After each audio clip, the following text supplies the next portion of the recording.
distinguished professors, esteemed participants.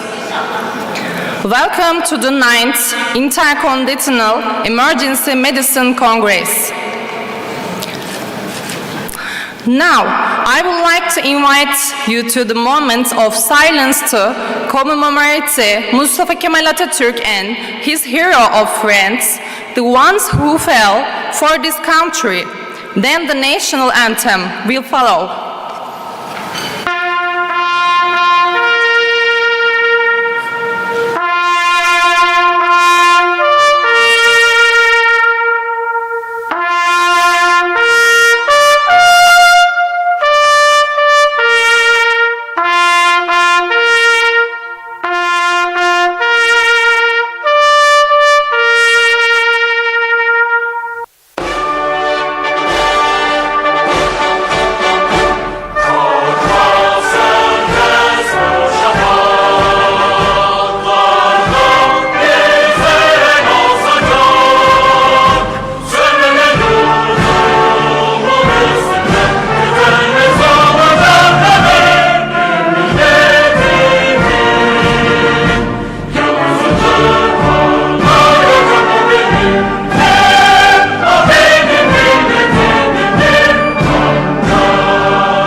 You're on the front line, everyone's watching.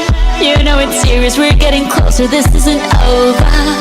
The pressure's on, you feel it, but you got it all, believe it. When you fold it up, oh, and if you fold it up, eh, Tamina, Sangalewa, cause this is Africa. Tamina, Waka Waka, eh, Tamina, Sangalewa, this time for Africa.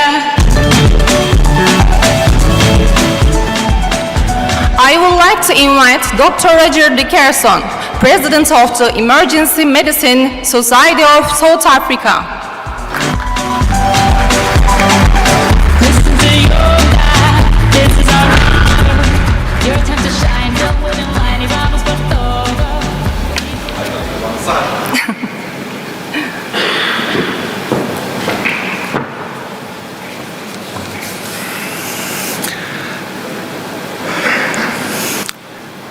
Merhaba Türkiye.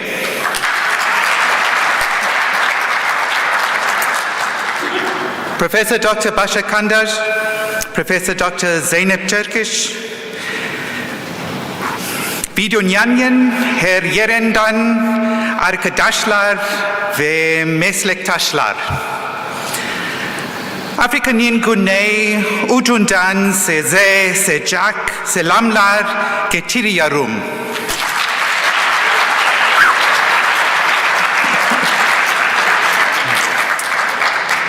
Bir kez daha bu harika konferansın bir parçası olmaktan onur ve mutluluk duyuyorum.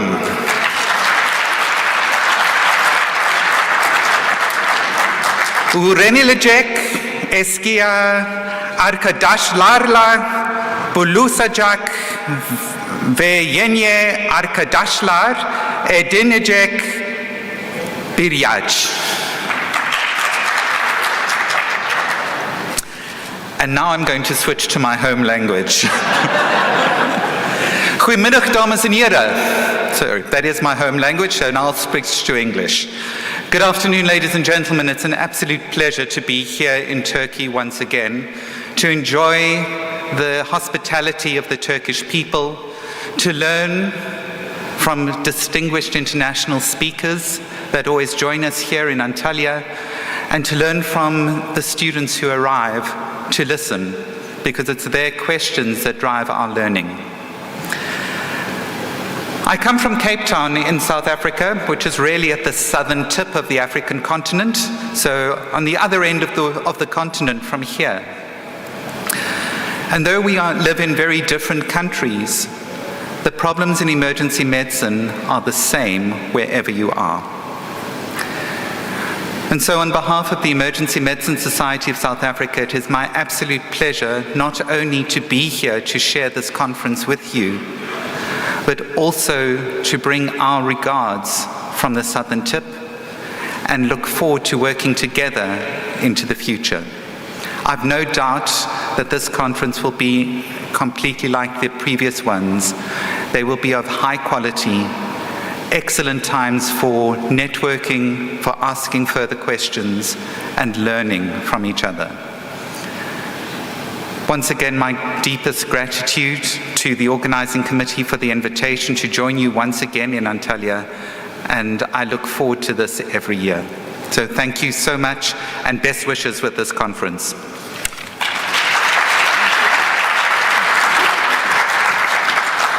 Thank you, Dr. Roger Dickerson, for your opening remarks.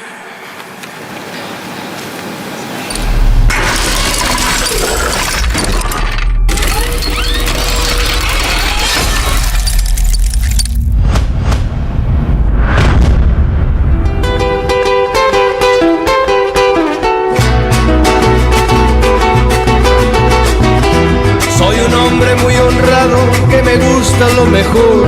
A mujeres no me falta ni el dinero ni el amor. Jineteando en mi caballo por la sierra yo me voy. Las estrellas y la luna ellas me dicen dónde voy. Ay, ay, ay, ay, ay, ay, mi amor. Ay, mi morena de mi corazón.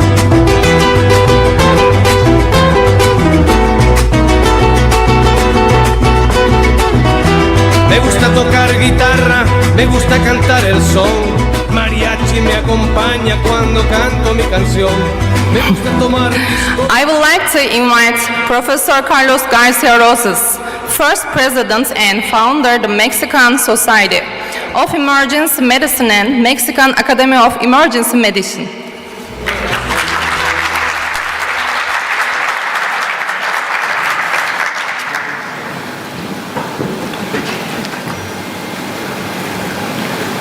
Good afternoon. Thank you very much for inviting me to be here. Bashar, it's a pleasure. Emra, all team of the Society of Turkish, thank you for inviting me to be here. First of all, I want to say that we live in the last 3 years difficult times. We never know that the pandemic will be attacked in that way like we suffer around the world. They show us what important is the emergency medicine around the world. Doesn't matter we are in the north, in the south, in the east, or in the west. The front line of the whole system was the emergency room and was the emergency physician. And you are the heroes. And we lose a lot of friends, colleagues, and patients because we don't know how will be this pandemic attack on the humanity. The new times is coming, and we need to change our point of view. We need to be more friendly, more gentle, more help each other to understand how the people suffer in the emergency medicine.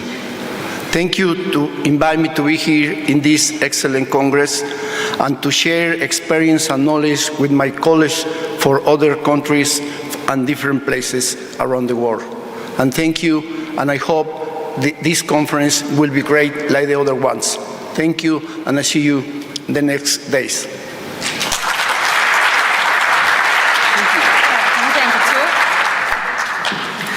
Thank you, Carlos Garcia Roses, for your opening remarks.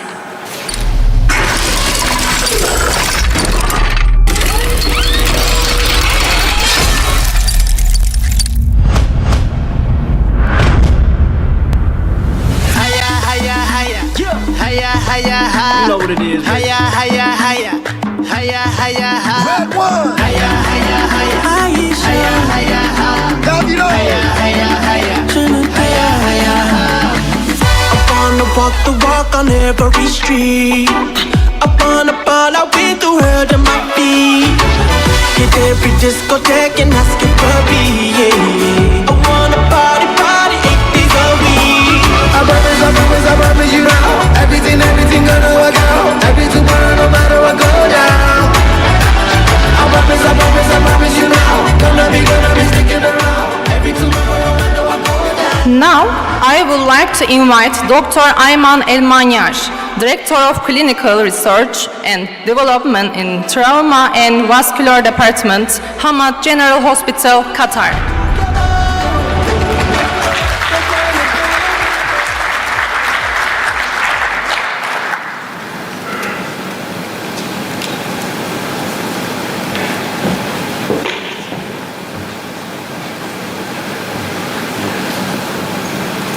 Good evening. Assalamu alaikum wa rahmatullah.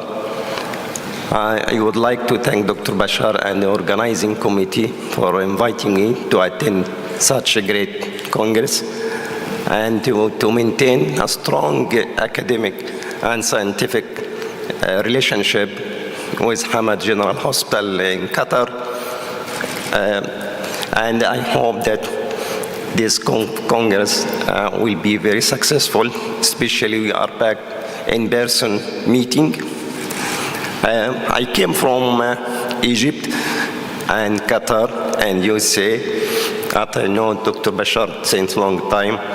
He is very active and he is working very well for this country. So I wish very successful Congress and wish the best for all and always in-person Congress. Thank you very much. Thank you, Dr. Ayman Elmanyar, for your opening remarks.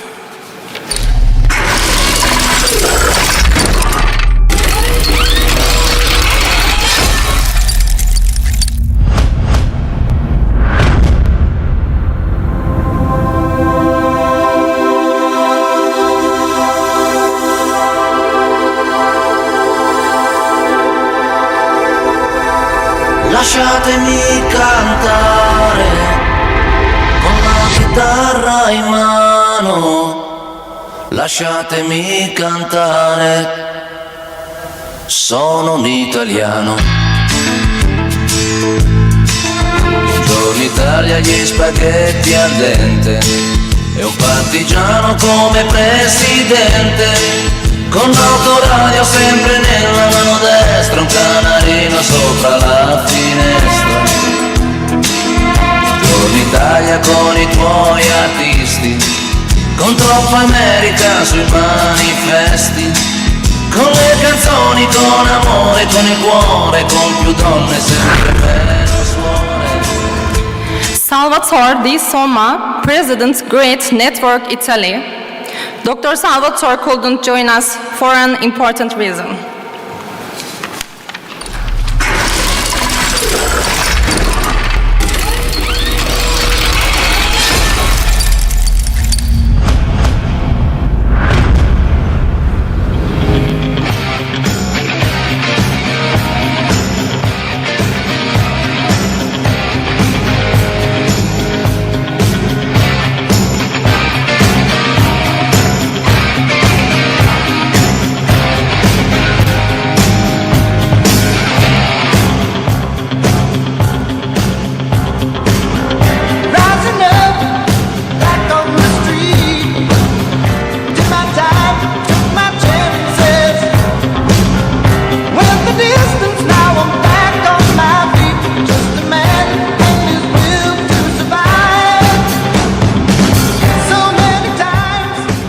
Now, I would like to invite Professor Paul Kivala, President of the ASAP.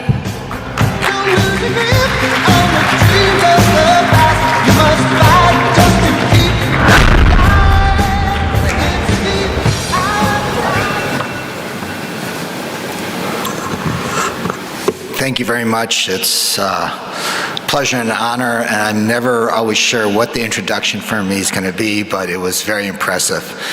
So I would like to thank the organizing committee and Dr. Kandar and Emery and everyone for having me back again this year.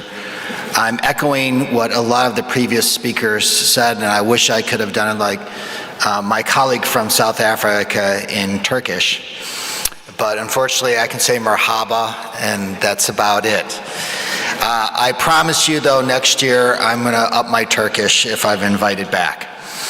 But I have to say, you know, this is just such a wonderful conference, and I learned something from this from each of you, and I hope that I can give just a little bit back to each of you. And I think conferences like this make us all better, make our specialty better, and allow us to take better care of our patients and our communities.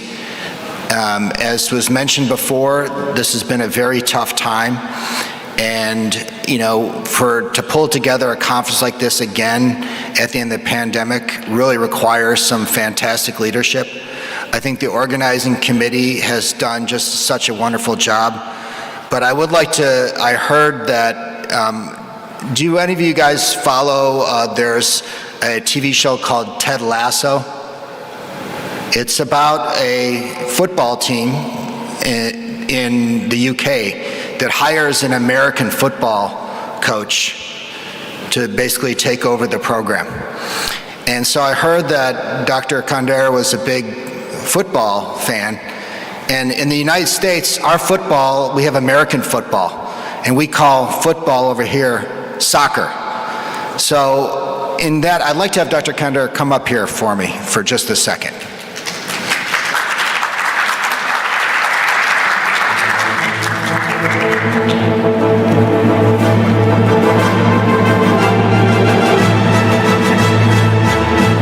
So what I've learned is that, you know, to have a very strong team, you really need a leader that's calling the shots. And so I just flew through Los Angeles, and Los Angeles is the home of the World Championship in American football.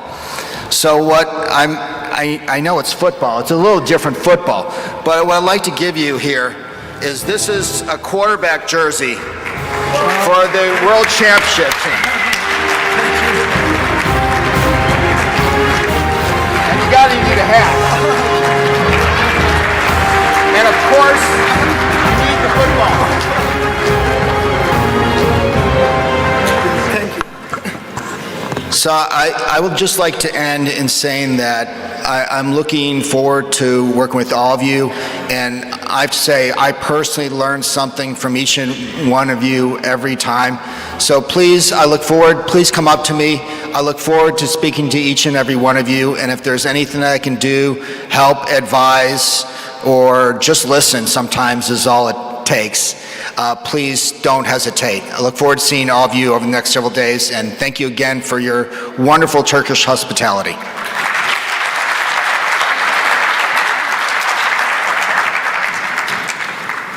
Thank you, Paul Kivala, for our opening remarks.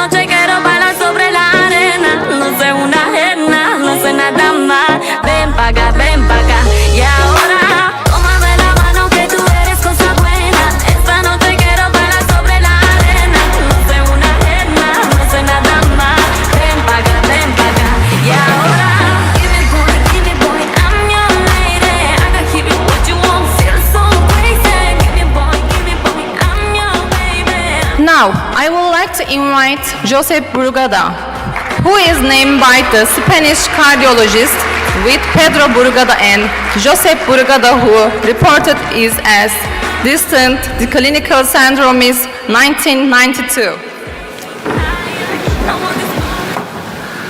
Thank you very much. It's a real pleasure finally to be able to come to your meeting. You know that we have been trying that in the last 3 or 4 years, but the pandemics made it completely impossible. So finally, I'm extremely happy to be here with you and to share with you all the knowledge that you have and that I might transmit to you also, and all the speakers and presenters in this meeting. So I really hope that the meeting will be an incredible success. The venue is fantastic. My first time in this part of Turkey, and it's absolutely magnificent. And I'm really sure that the days that we'll be here together will be great days for all of us to learn and to advance, and finally to treat better our patients, which is all about. And thank you very much for this extremely kind invitation, and I'm really hoping to see the next days with you in this meeting. Thank you very much.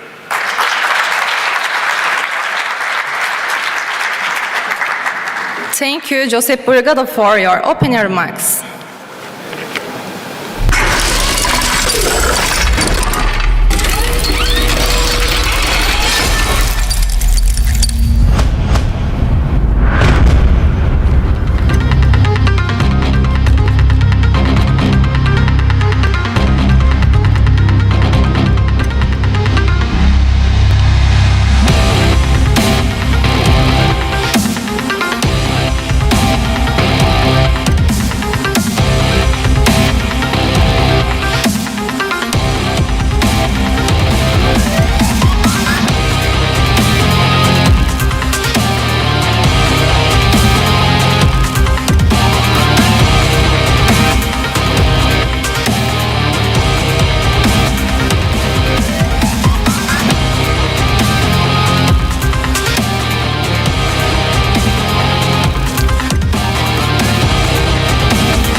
We continue our opening ceremony with important news.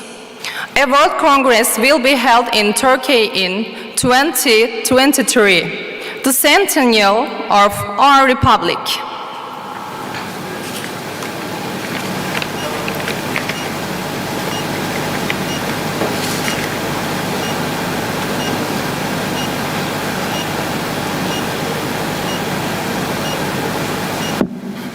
Good evening, everybody. Am I audible?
Evet arkadaşlar, hepiniz hoş geldiniz. Welcome everybody. Sanıyorum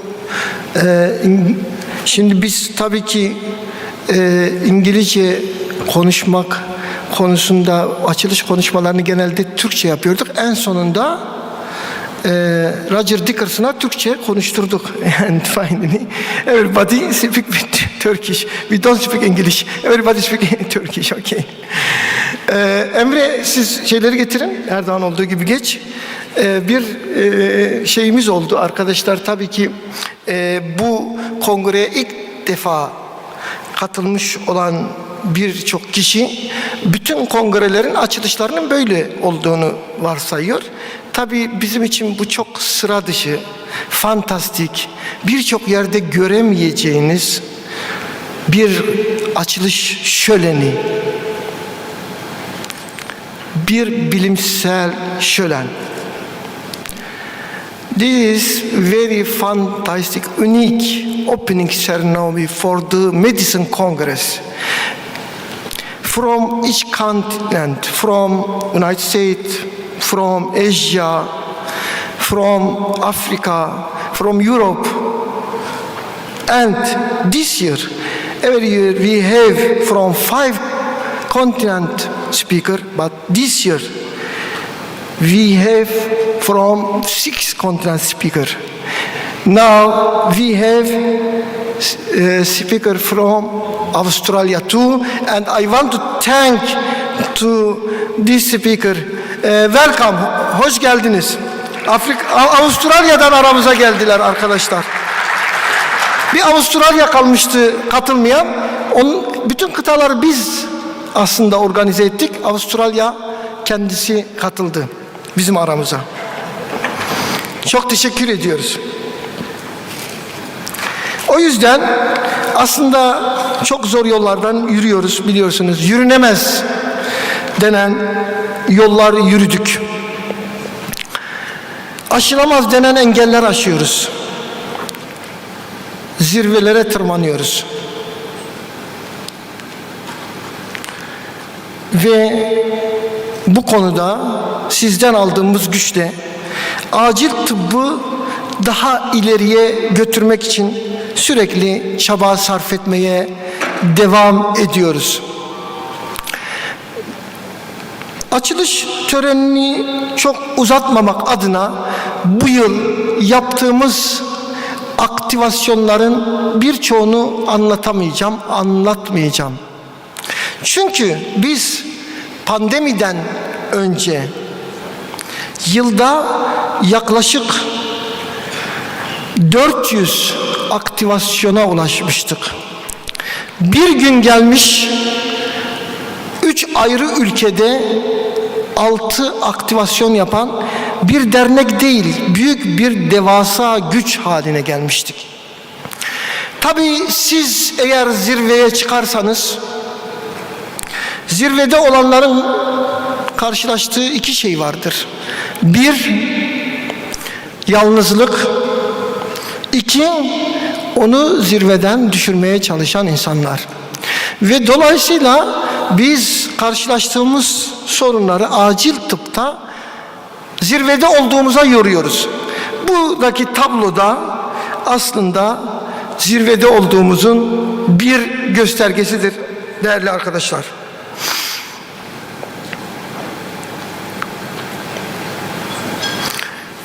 Birçok teşekkür alıyoruz aslında.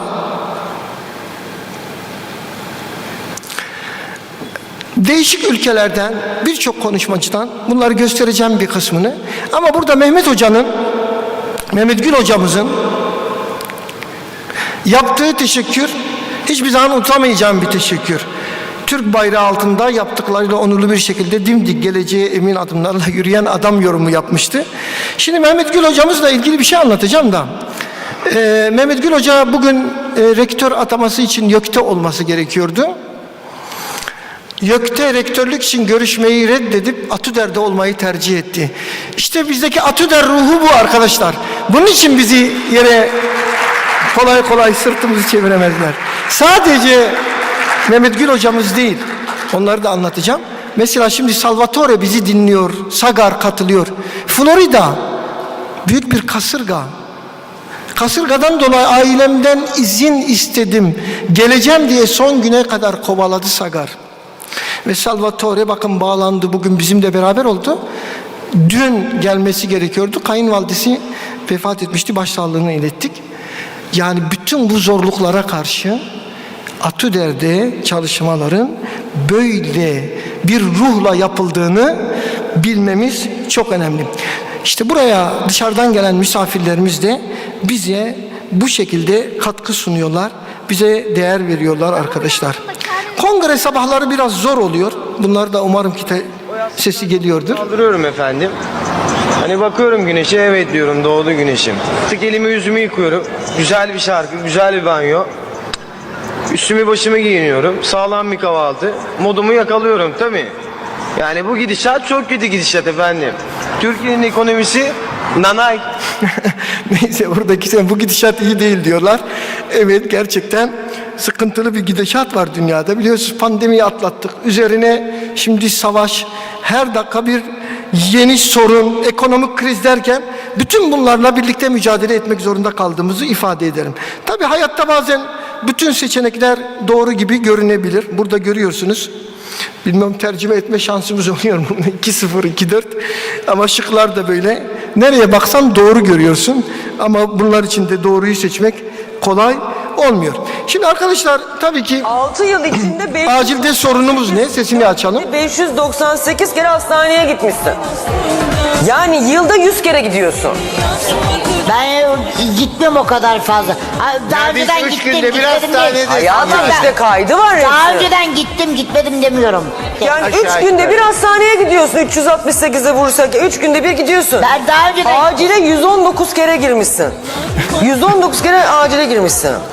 Götürdüler, ben bir şey demiyorum bak. Daha önceden gidiyordum. Şimdi bir şey söyleyeceğim. Şimdi arkadaşlar gittiği uzmanlık bölümlerini yazmışlar. Tamam, o çok uzun. En son şeyi çıkartmışlar. Gitmediği bölümleri çıkarmışlar. Algoloji, beslenme ve diyet. Ona da ihtiyaç yok. Geleneksel ve tamamlayıcı tıba gitmemiş. 6 yıl içinde 5... Velhasıl acillerin durumu böyle arkadaşlar. Hastanelerimizin durumu da böyle. Tabii biliyor arkadaşlarımızın çok derdi oluyor. Acil değilim ama acil hissetmek istiyorum diye bir alan mı oluştursak diye. Tabii bu sadece aslında acilcilerin sorunu değil. Mesela genel cerrah, dahiliye. Burada da aile hekimleri. Gerçekten herkesin böyle hasta yoğunluğundan ciddi sorunlar yaşadığımızı ve Türkiye'de, diğer ülkeleri bilmiyorum, ülkemizde çok ciddi boyutta hasta yoğunluğu olduğunu, acilde çok fazla hasta olduğunu bildirmemiz uygun olur. Biz kongreleri çok güçlü yapan bir derneğiz. Biz sadece bir dernek değiliz. Aslında hayatın her yanında, bunu göstereceğim, çok çalışması olan bir ekibiz. Birlikte çalışıyoruz. Bir sürü kongre, fantastik, değişik kongreler. Tabii bunlar haberlerde de yer alıyor. Başka kongrelerden farklı olarak. 16. Ulusal Acil Tıp Kongresi başladı. Bu yıl online olarak gerçekleştirilen kongreye pek çok ülkeden alanında uzman akademisyenler katılıyor. Bir kongremizin daha arifesindeyiz. 6 kıtadan 250'yi aşkın konuşmacı, 35 ülkeden 47 dernek temsilcisi, farklı coğrafya ve ülkelerden alanında uzman akademisyenler, koronavirüsle mücadele sürecinin de değerlendirildiği 16. Ulusal Acil Tıp Kongresi başladı. Acil tıp 21. yüzyılın branşı olacak. Tabii yaşadığımız felaketler, sel, deprem, yangın, travma, savaş, üzerine bir de salgınlar hep acil tıbbı ön plana çıkarttı. Acil Tıp Uzmanları Derneği öncülüğünde yapılan kongre online olarak gerçekleştiriliyor. Kongreye Amerika Birleşik Devletleri, Rusya, Çin, Hindistan ve Türkiye Cumhuriyetlerden Evet, burada da şeylerle ilgili genelde kongreden sonra bize bir sürü teşekkürler geliyor. Burada görüyoruz Paul Kivela'nın her zaman olduğu gibi Narenda'nın, ama bunlar içinde en son şuraya bakın arkadaşlar, en son ya bizim iddiamız bu, Daniel Lopez Tapia'nın. Bunu biz söylemiyoruz tabii. Bunu söyletmek kolay değil. Tekrar geri alayım. Dünyanın en büyük, en geniş konferansı olmaya aday bir konferans olarak hep birlikte ilerliyoruz arkadaşlar. Bu bizim için bir gurur tablosu. Acil tıp için bir gurur tablosu. Ülkemiz tıbbı için bir gurur tablosu. Bunu da görüyorsun işte, her yerden ciddi bir teveccüh var. Ve bunlar böyle devam ediyor. Tabii biz dernek olarak çok iş yapıyoruz. Bakın bu yine Facebook'tan aldığımız bir şey. Birileri soruyor, biliyorsunuz böyle soran adamlar olur. Sevgili babalar, bu uzmanlık dernekleri ne işe yarar diye. Hangi branşın ne derdine çare bulmuş bilen var mı? Biz hiç müdahil değiliz toplanmaya. Bak burada bir arkadaş çıkıyor. Onur Sayakar ya, hiç acilci falan da değil bu. Atüder işlerinde en aktif çalışanları sanırım. İşte bizim bütün camialar içinde örnek bir yapı haline gelmemizin tabi bazen bedeli oluyor ve bunları da beraberce göğüslüyoruz, beraberce üstesinden geliyoruz arkadaşlar. Alex de Souza. Stoh topun gelişine vuruyor ve gol! Miroslav Stoh olağanüstü gollerinden birini daha atıyor Kadıköy'de. Fenerbahçe 1, Gençler Birliği 0. Stoh. Müthiş bir golle başladı karşılaşma. Stoh'un attı. Şimdi Paul spordan bahsedince biz de bahsetmesek olmaz. Bu gol, Stoh'un golü ne bu? Şampiyonlar Ligi en iyi gol. Puskás ödülü. Puskás ödülü alan bir gol. Bizim için Puskás ödülü almak zor değil arkadaşlar. Neden? Çünkü Türkiye'de öyle milli duygular vardır ki bir yerde Türkiye ile ilgili eğer siz Türkiye ile ilgili birini bulursanız onu desteklersiniz. Bu bizim milli duygularımızdır. Tabii her ülkede bunun benzeri vardır. Yabancı konuklarımız var ama Türkiye'de bunlar çok güçlü. Amerika'dayken bir ara şeye gittim. Bir arkadaşla birlikte Virginia'daydım. Bir 80 kilometre uzakta bir şehre gittim. Bir Türk'le görüşmek için. O da şaşırdı. Dedi yani siz Türkler olunca birbirinizi görmeniz mi gerekiyor? Evet biz Türkler birbirimizi görmemiz gerekiyor. Biz birbirimize düşkün bir milletiz. Bunu şunun için anlatacağım arkadaşlar. Çok kısa bir not bu. Şimdi biliyorsunuz Yusem'le ilgili bazı şeyler anlattılar, durdular falan. Yusem'le ilgili kısa bir öykümüz var. O da şu. Yusem'de öncelikle böyle kongrelerden sonra bizi başkan adayı göstermek istediler. İstedik. O zaman başkan adayı olacaktık. Olduk.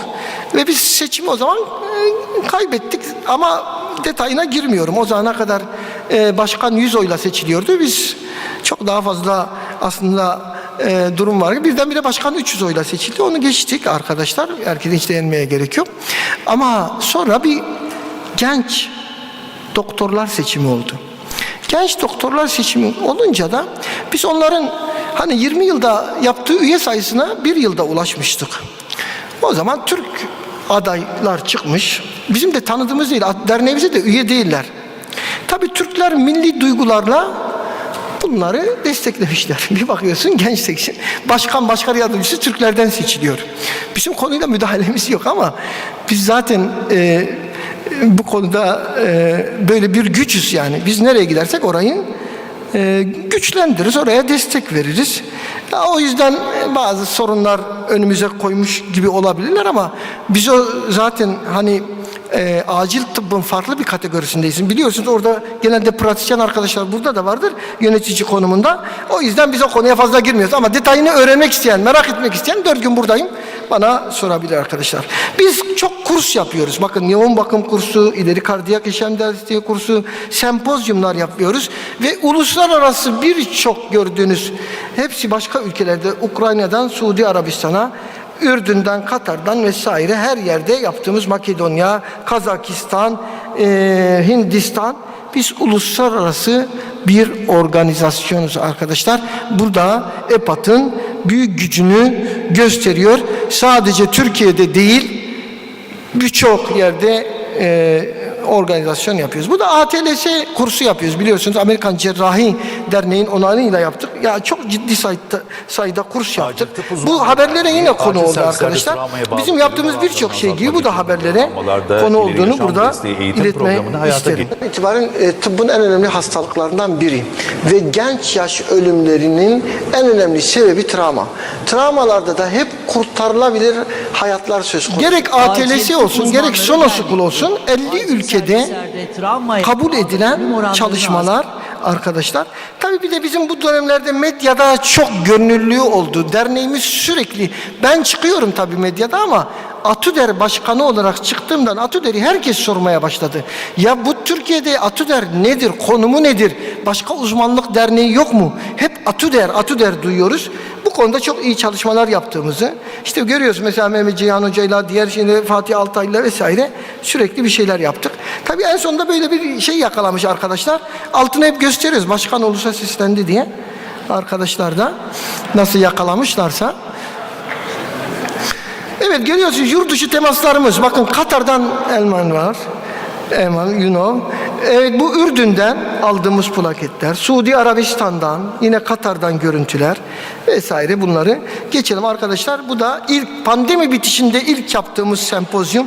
Kurallar kalkar kalkmaz hemen Belgrad'a gitmiştik. Tabii Belgrad Derneği de bize böyle şükranlarını arz eden bir teşekkür yapmıştı. Romanya İçişleri Bakanı aynı zamanda acil tıp uzmanı ve Türkiye acil tıpta oyun kurucu oldu dedik. Kafkasya'da kurduk.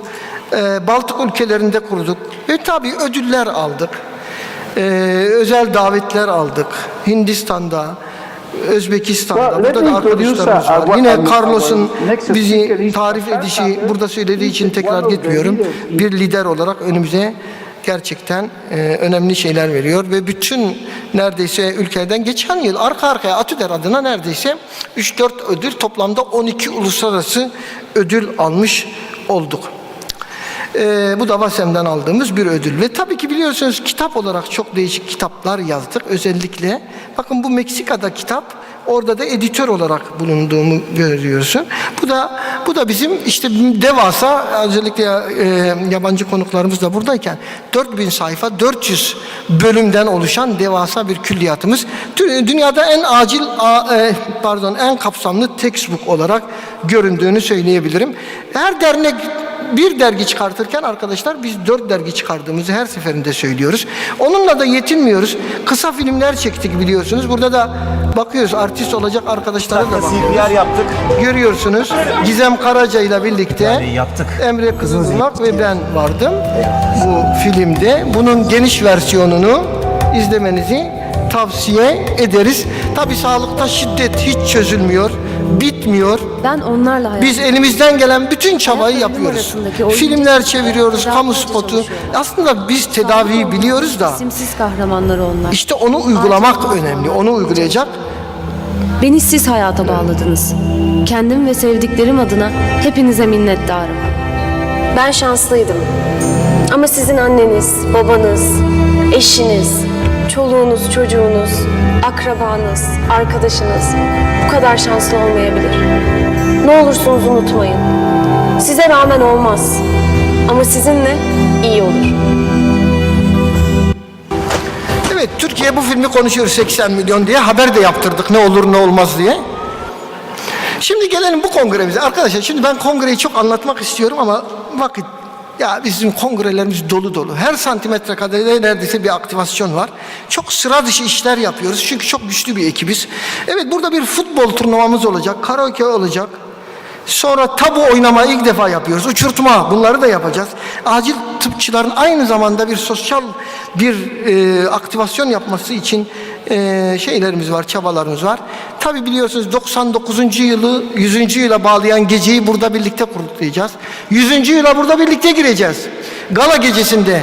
O yüzden kırmızı, beyaz giyineceğiz. Gala gecemizde.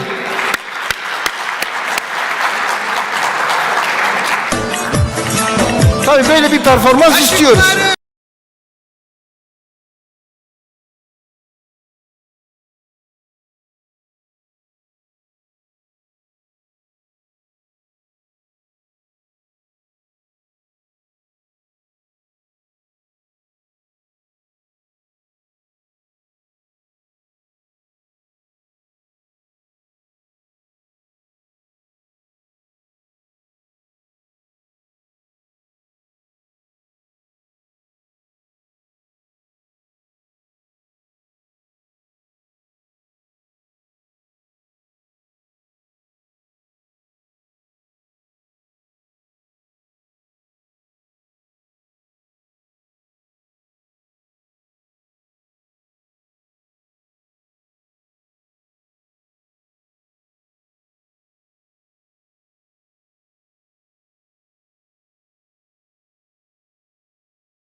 organizasyon olacak. Cumartesi sabah yürüyeceğiz ama niye yürüyeceğiz? Hep yürümekten bahsettik. Burada çok güzel bir sosyal sorumluluk projesi var. Ve bu sosyal sorumluluk projesinde bir aplikasyon var. Yanlıştan düzeltin. Bu aplikasyonu indiriyoruz. Adımlarımız sayılıyor ve bu adımlar kadar köy çocuklarına bağışlar yapılıyor. İyi anlatabildim mi? Tamam, gayet güzel. Ve bunu siz söylemek ister misiniz? Söylememde sakınca yok değil mi? Seltiz. Geçen böyle anlattım yanlış firmanın ismini verdim. Öyle bir şey olmasın. Seltiz değil mi? Seltiz'le yapıyoruz. Lütfen buna katılalım arkadaşlar. İndirelim. Bu işte birinciliği Zeynep Hoca kimseye bırakmaz, onu söyleyeyim.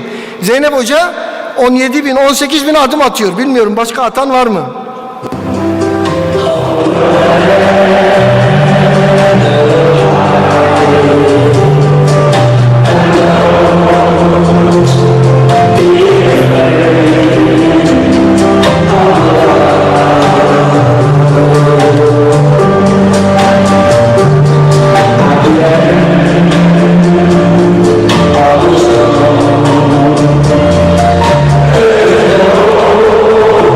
Hepimiz biliyoruz, asla yalnız yürümeyeceksiniz.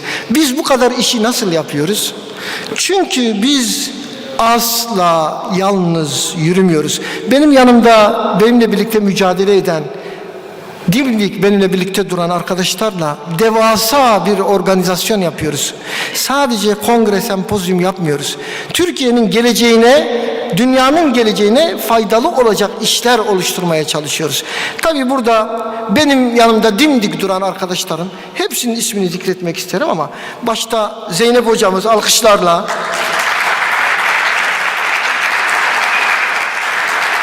Mehmet Gül hocamız ve buradaki tüm yönetim kurulu arkadaşlarımla birlikte, çünkü hepsini sayma diyorlar, uzuyor diyorlar mecburen, ve kongre sekreteriyası, kongre organizasyon komitesi, hepsine minnetlerimizi ifade ediyoruz. Teşekkürlerimizi sunuyoruz arkadaşlar. Hep beraber güçlüyüz. Tabii arkadaşlar bu arada yaprak dökülme veya işte zayıf olanlar dökülüyor. Bir şey desin, beraber yürüdük biz bu yollarda demiyoruz. Şimdi arkadaşlar, bu zor günler, bizim için çok zor günlerdi. Çok olağanüstü. Defalarca organizasyon komitesinde toplantı yaptık. Günlerce, haftalarca. Bu en zor kongremiz dedik. Bu en zor kongremizde ekonomik krizlere rağmen bizim yanımızda duran arkadaşlar oldu. Şimdi biz ödül töreniyle bitiriyorum arkadaşlar. Ödül töreninde önce firmaların ödüllerini hemen takdim edeceğiz. Daha sonra günün en önemli anı bir tarihi an. Dünyada birçok kişinin hayatını değiştiren bir sendroma ismini veren Burgada'ya ödüllerini takdim edeceğim. Şimdi arkadaşlar önce gerçekten bütün firmalara ben teşekkür ediyorum. Böyle zor zamanda ki bir şeyler anlatmak isterim de her şey çete girdi, acil tıbba da çete girdi. Bu acil tıptaki çeteler tehdit ve şantajla bilimi tehdit ediyorlar. Ya bilim tehdit edilmez. Bakın bilim her şeyin üstünde olmadıkça bilim olmaz. Bilimi en üstte tutmanız gerekiyor. Bilim siyasetten de diğer bağlantılardan da hepsinin üstündedir arkadaşlar. Bilimi üstte tutmak gerekiyor. O yüzden tehditlere, şantajlara boyun eğmeyen sizler burada en büyük alkışı hak ediyorsunuz. Önce sizi alkışlıyorum.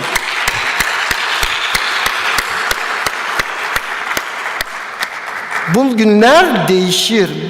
Böyle onunla ilgili bir şey söyleyeceğim. Biz iyi gidiyoruz, merak etmeyin.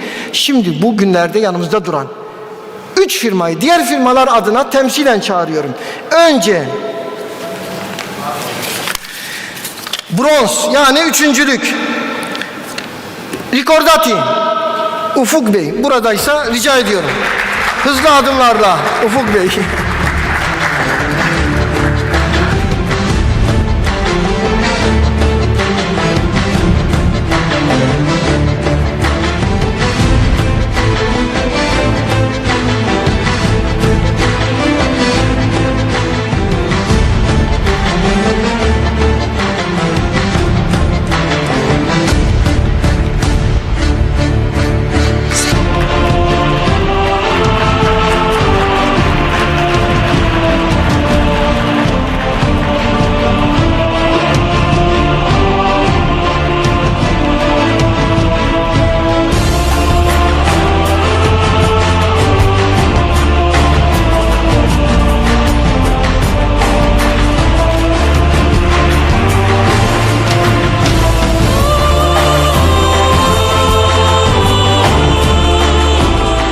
Ben tekrar ortaya kadar yürümek istemediğim için buralarda vermeye çalıştım, yutmadılar. Evet, ikinci yine bu büyük projede de yanımızda olan Celtis firması adına Nurdan Hanım'ı buraya davet ediyorum. Buyurun.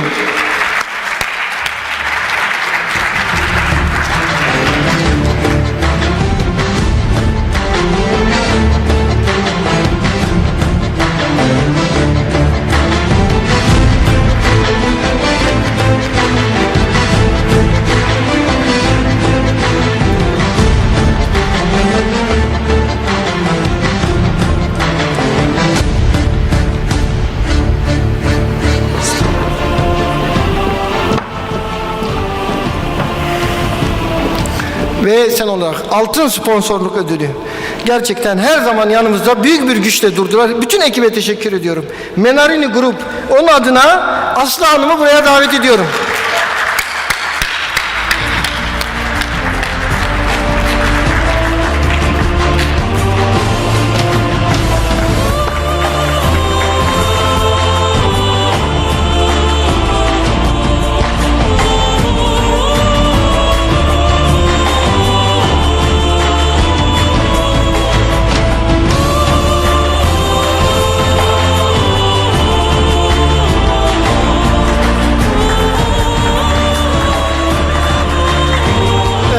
Evet arkadaşlar, şimdi günün en anlamlı anına geleceğiz ama ondan önce biz bu altın acil ödüllerini 7 yıldır veriyoruz ve çok değerli, şu ana kadar gerçekten çok değerli bilim insanlarına bu ödülleri verdik.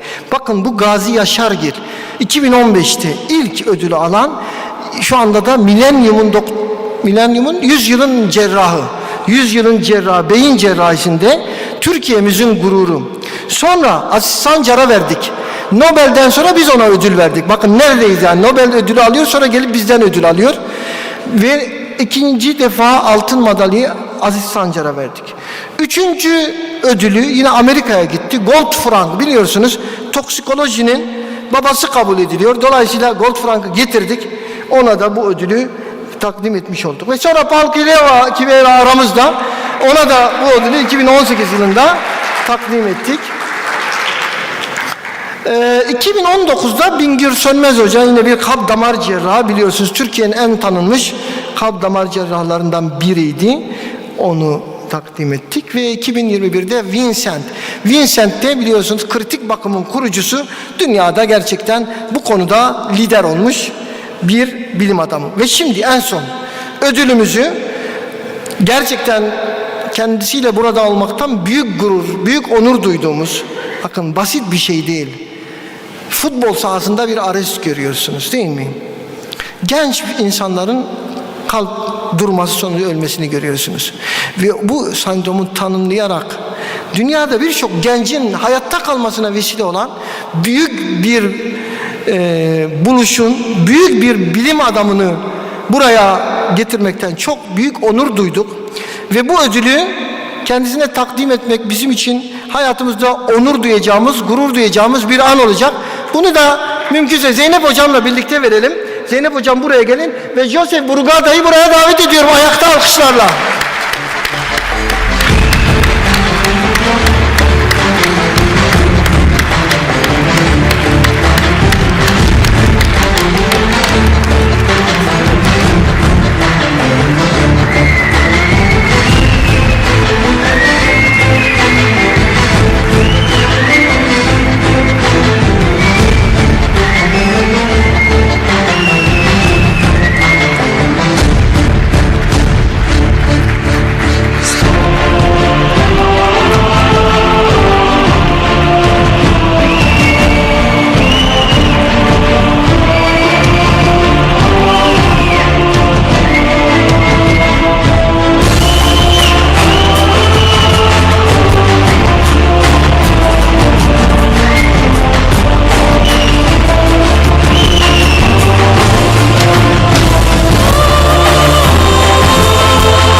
Evet arkadaşlar. With the acute disease.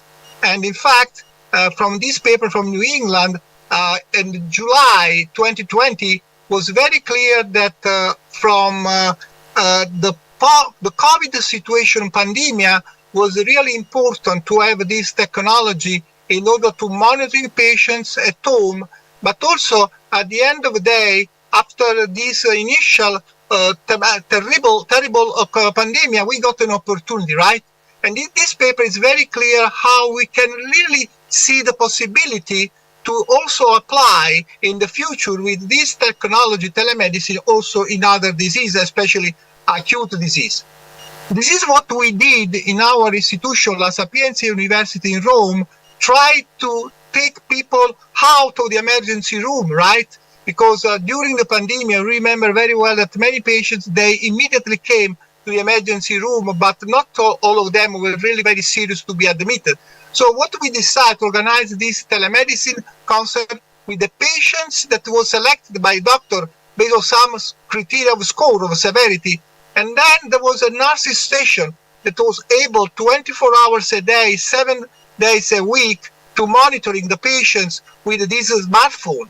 And this data were sent to a platform that the nurses was looking, and based on this criteria of news alarms, if the data were green or yellow or red, some decision was be made. And this would be very fruitful in order to reduce inappropriate hospitalization in the emergency room, and also on the contrary, to admit the patients before they become very severe and need for ICU.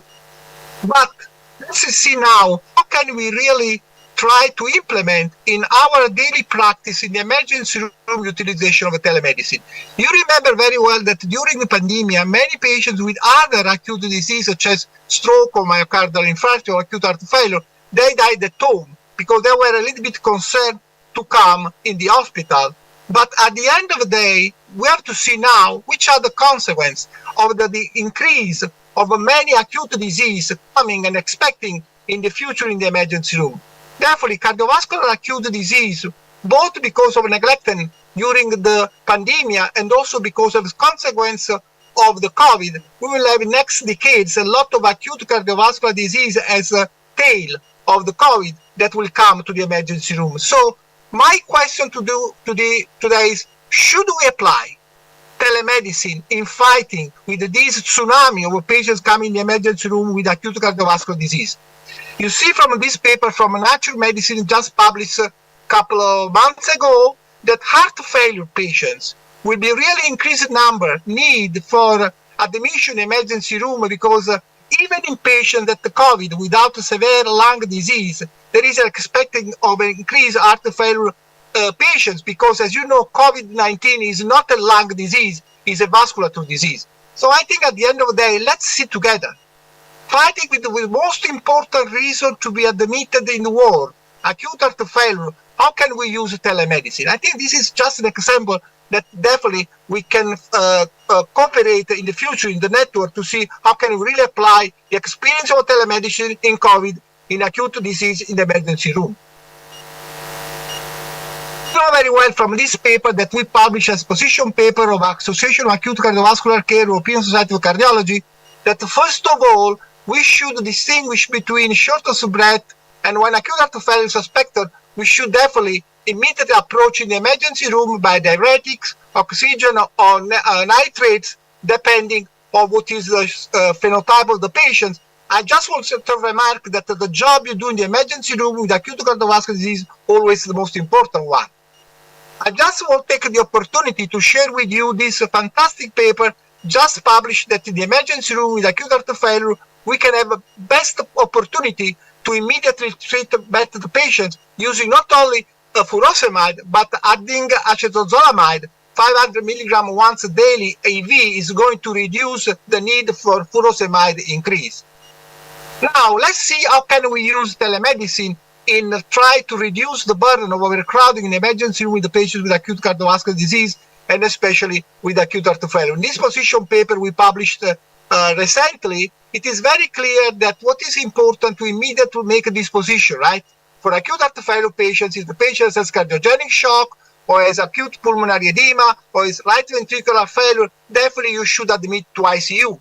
But you cannot admit all the patients. And now what is really important to see the possibility that you can send a home or nurses' home patients from the emergency room. And this is coming the importance of telemedicine. In fact, this is the criteria that we pointed out in the European Society of Cardiology guidelines to see if there is this concept of patients after staying in the emergency room, you don't need to admit if the patient has a heart rate below 100, systolic blood pressure greater than 100 millimeter mercury, but most important, if there is adequate diuresis, no signs of a congestion, you can send it to more patients. And here comes the application in daily practice for telemedicine. But first of all, I think that this paper from the Great Network we publish is very important to immediately in the emergency room adequately use ultrasound lung to evaluate the B-line and congestion. So all the patients that after treatment in the emergency room for acute heart failure should be decongested, you can really send it, because these patients should be monitored in order to reduce the hospitalization. And this is the issue. Could we use telemedicine to send these patients at home from the emergency room and then check how is the status? I understand that this is really one case, but I was trying to make a scenario that is really something that we are expecting in the future. A number of patients with acute heart failure, how can we manage with telemedicine? And this is the project. You see again, nursing station, patients are selected based on criteria of score, and they receive at home a waiting system with bioimpedance, blood pressure, glucose testing, saturimetry for oxygen consumption, and then every day the patient is sending once a day at the nursing station the data, and the nurse is in contact with the physician in the emergency room. So the patients that are sent by the emergency room can be connected by the emergency room in order to see, I have to come back, I can stay at home. And this is what we did already in our preliminary 200 patients in Rome, where you can see having this monitoring, you can have a lot of information to decide, especially if there is no body water increase, if there is adequate diuresis, to take the patients at home and not into the hospital. I think this is a kind of, let's say, hospital at home that is also possible thanks to telemedicine. Once there is any issue in terms of the data, assuming that the patient has some symptoms, you can even organize from the, let's say, remote area, this telemedicine consultancy with the nurses taking the patients, and with the remote you see the physician looking at the patients, and the patients can be explorated by also ultrasound or even natriuretic peptides, because we know very well that after the discharge from the emergency room, natriuretic peptides represent the most important parameters to control the stability of a patient, such as glucose for diabetes. And this is also technology improving, because if you really want also to monitor these patients, you know very well that blood pressure in these patients should be an issue. So we have this special watch that we can use in order to better monitoring the patient. So we also need to familiarize with the patient's need in order to make the technology familiar with him. And this is probably the issue, right? Doctors should be thinking telemedicine as a solution to reducing overcrowding, but the technology should be also an issue for the patients. And even in the future, why not? Like they prepared recently in the UK to send at home even nurses and doctors to take patients at home, especially for let's say final situation and pay. So the final goal of telemedicine is putting people together, working in the interest of the patients and reducing the inappropriate burden in the hospital to move the health system from the hospital to the community when possible. And this will optimize the job of emergency physician that will only work with the severe patients and also for the hospital per se.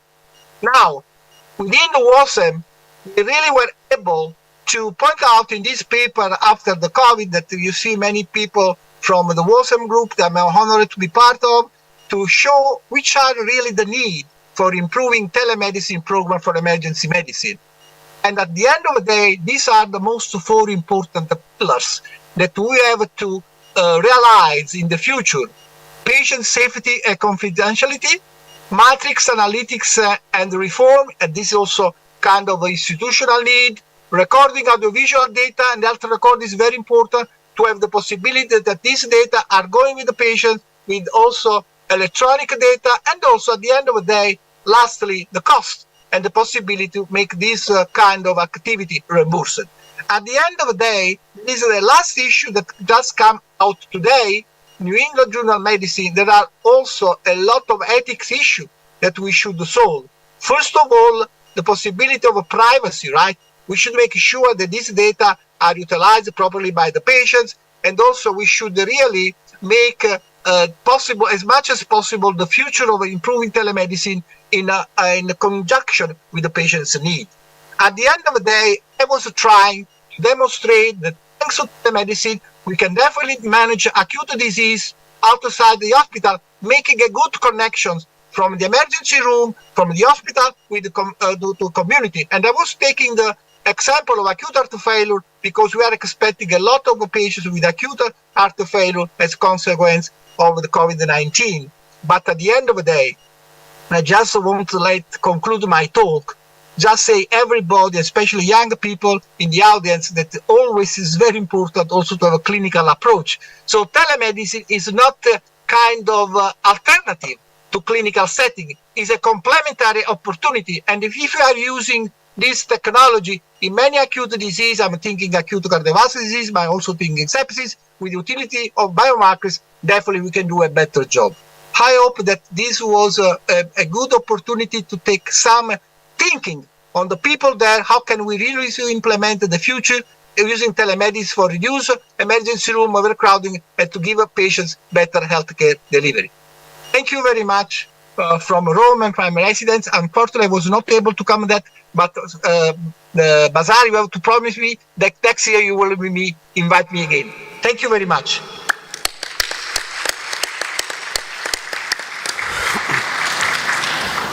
Thank you very much, Salvatore, and please accept our condolences for you. This is in this time, and you can join us. It's very big honor for us. Thank you very much, Salvatore, and in next time we waiting you face to face, I hope, inshallah. Yes. Thank you. Salvatore will have a discussion at the end altogether with the three presentations. So now let me introduce Ariel Kibela, that will talk about the lessons learned from the pandemic.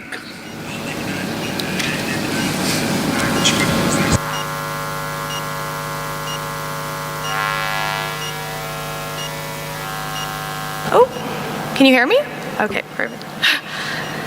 Thank you, Dr. Kandar and Dr. Brigada. It's really an honor to be introduced by two of the most influential cardiologists and emergency physicians in the world, and it's a bit intimidating as well. Nevertheless, thank you for having me, and thank you for joining me today. I graduated in May from Pitzer College in Los Angeles, California, studying international politics and East Asian studies. I wrote my thesis comparing East Asian COVID response model to the United States. So that's what I'm going to be talking with y'all today. Oops. So while world leaders have called the coronavirus pandemic a once-in-a-century crisis, there is no reason to expect that to be true with climate change in an increasingly interconnected world. The only thing that is certain is that once this virus is vanished, another will take its place. Pandemics are inevitable. However, the systematic policy failures that accompany the spread of a virus are not. So if you look at this map, you can see that mortality rates due to COVID-19 have varied substantially across the world. In particular, there's a striking contrast between the Asia-Pacific region versus the United States. In particular, the East Asian tigers, which are Singapore, Hong Kong, Taiwan, and the Republic of Korea, have received universal praise for their ability to effectively respond to the pandemic. Given their close proximity to the outbreak and relatively low infection and death rates, are really a testament to the government's response to the virus. So let's talk about these governments and their difference to the United States. So the East Asian tigers are considered to be a developmental state, which means they're a welfare state. Because they were late to industrialize, they had to facilitate their own growth, which sometimes meant intervening in market failures and limiting individual rights to do so. The regulatory state is what the United States is considered to be, and that's not a welfare state.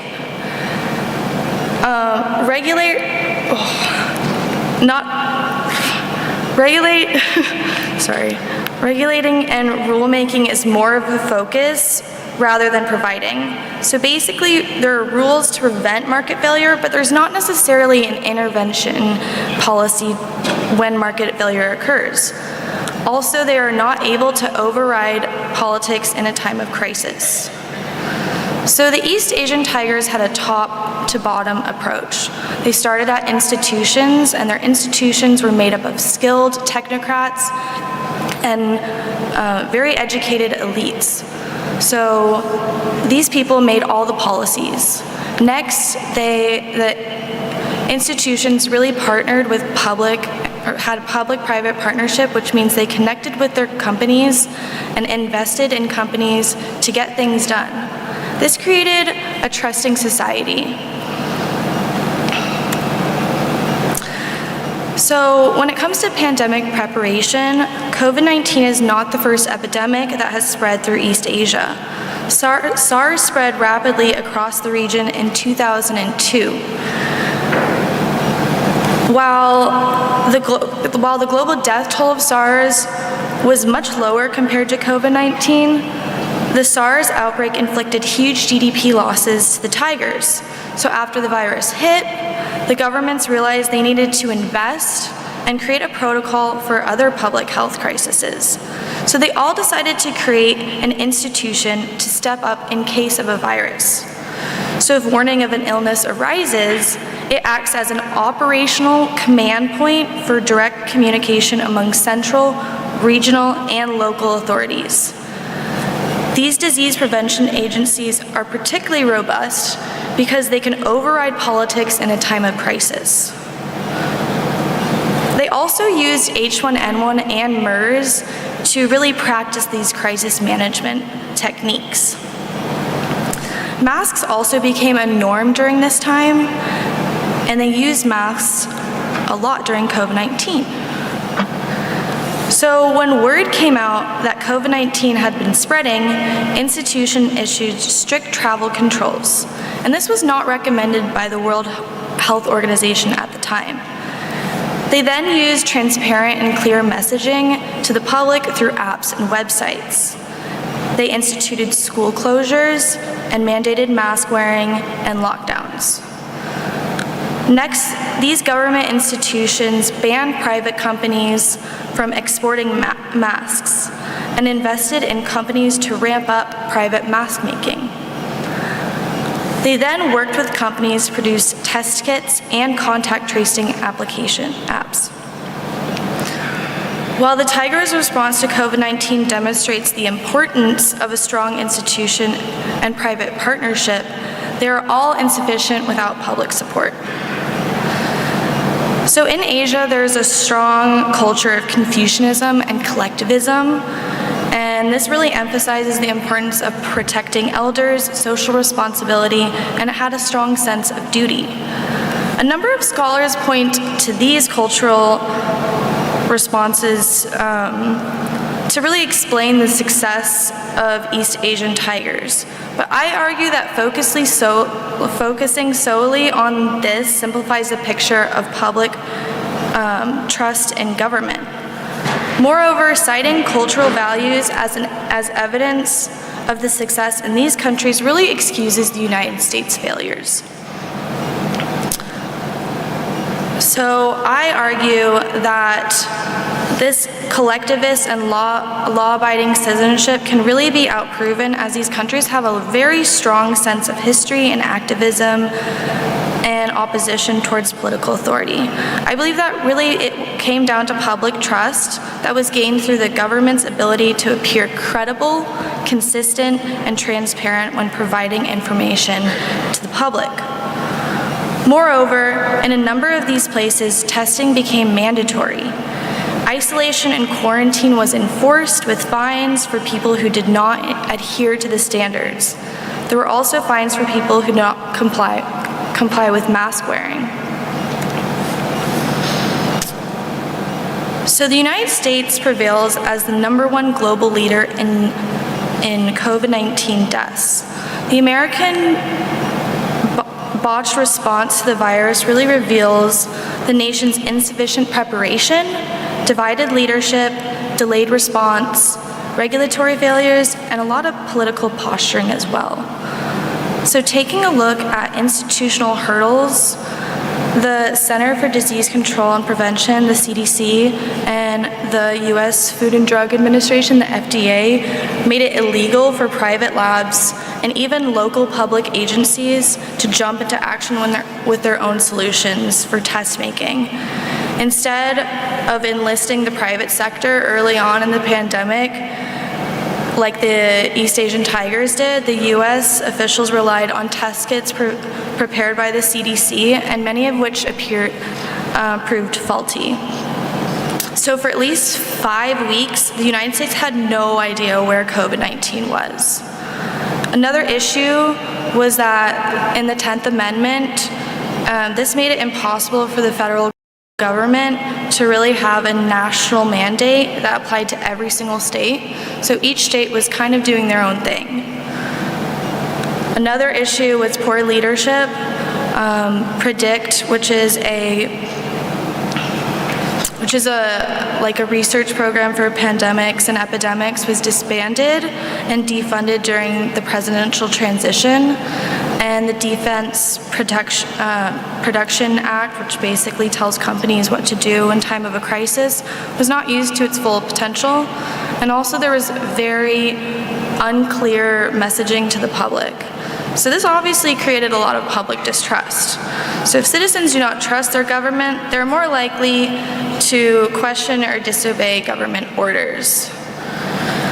Moreover, testing was not instituted was not mandatory, and it was on a voluntary basis. So whoever wanted to get tested could get tested, but they weren't telling people to go get tested.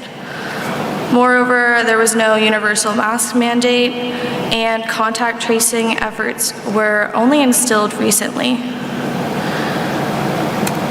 So if you see here, this is some of the reason why the United States prevails at the top for COVID-19 deaths.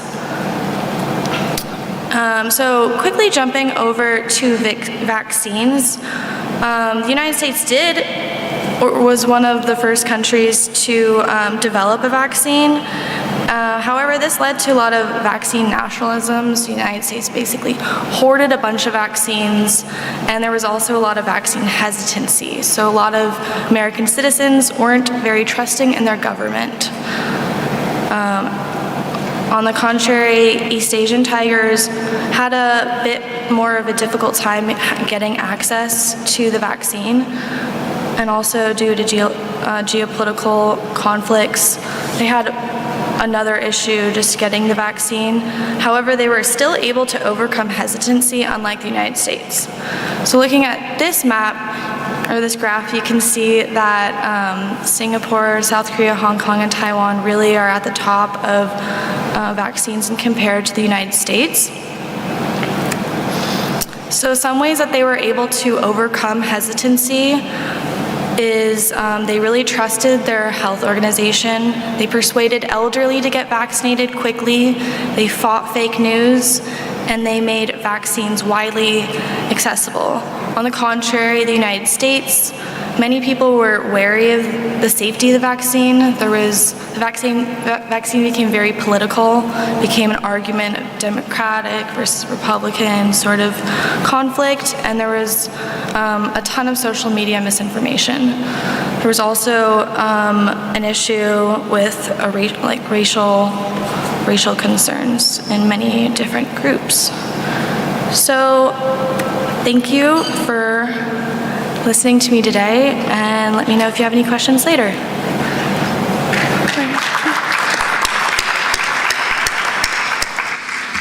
Thank you very much, Ariel.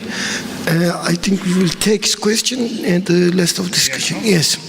And I want to invite the last speaker, Paul Kivala. He always part of our Intercontinental Congress.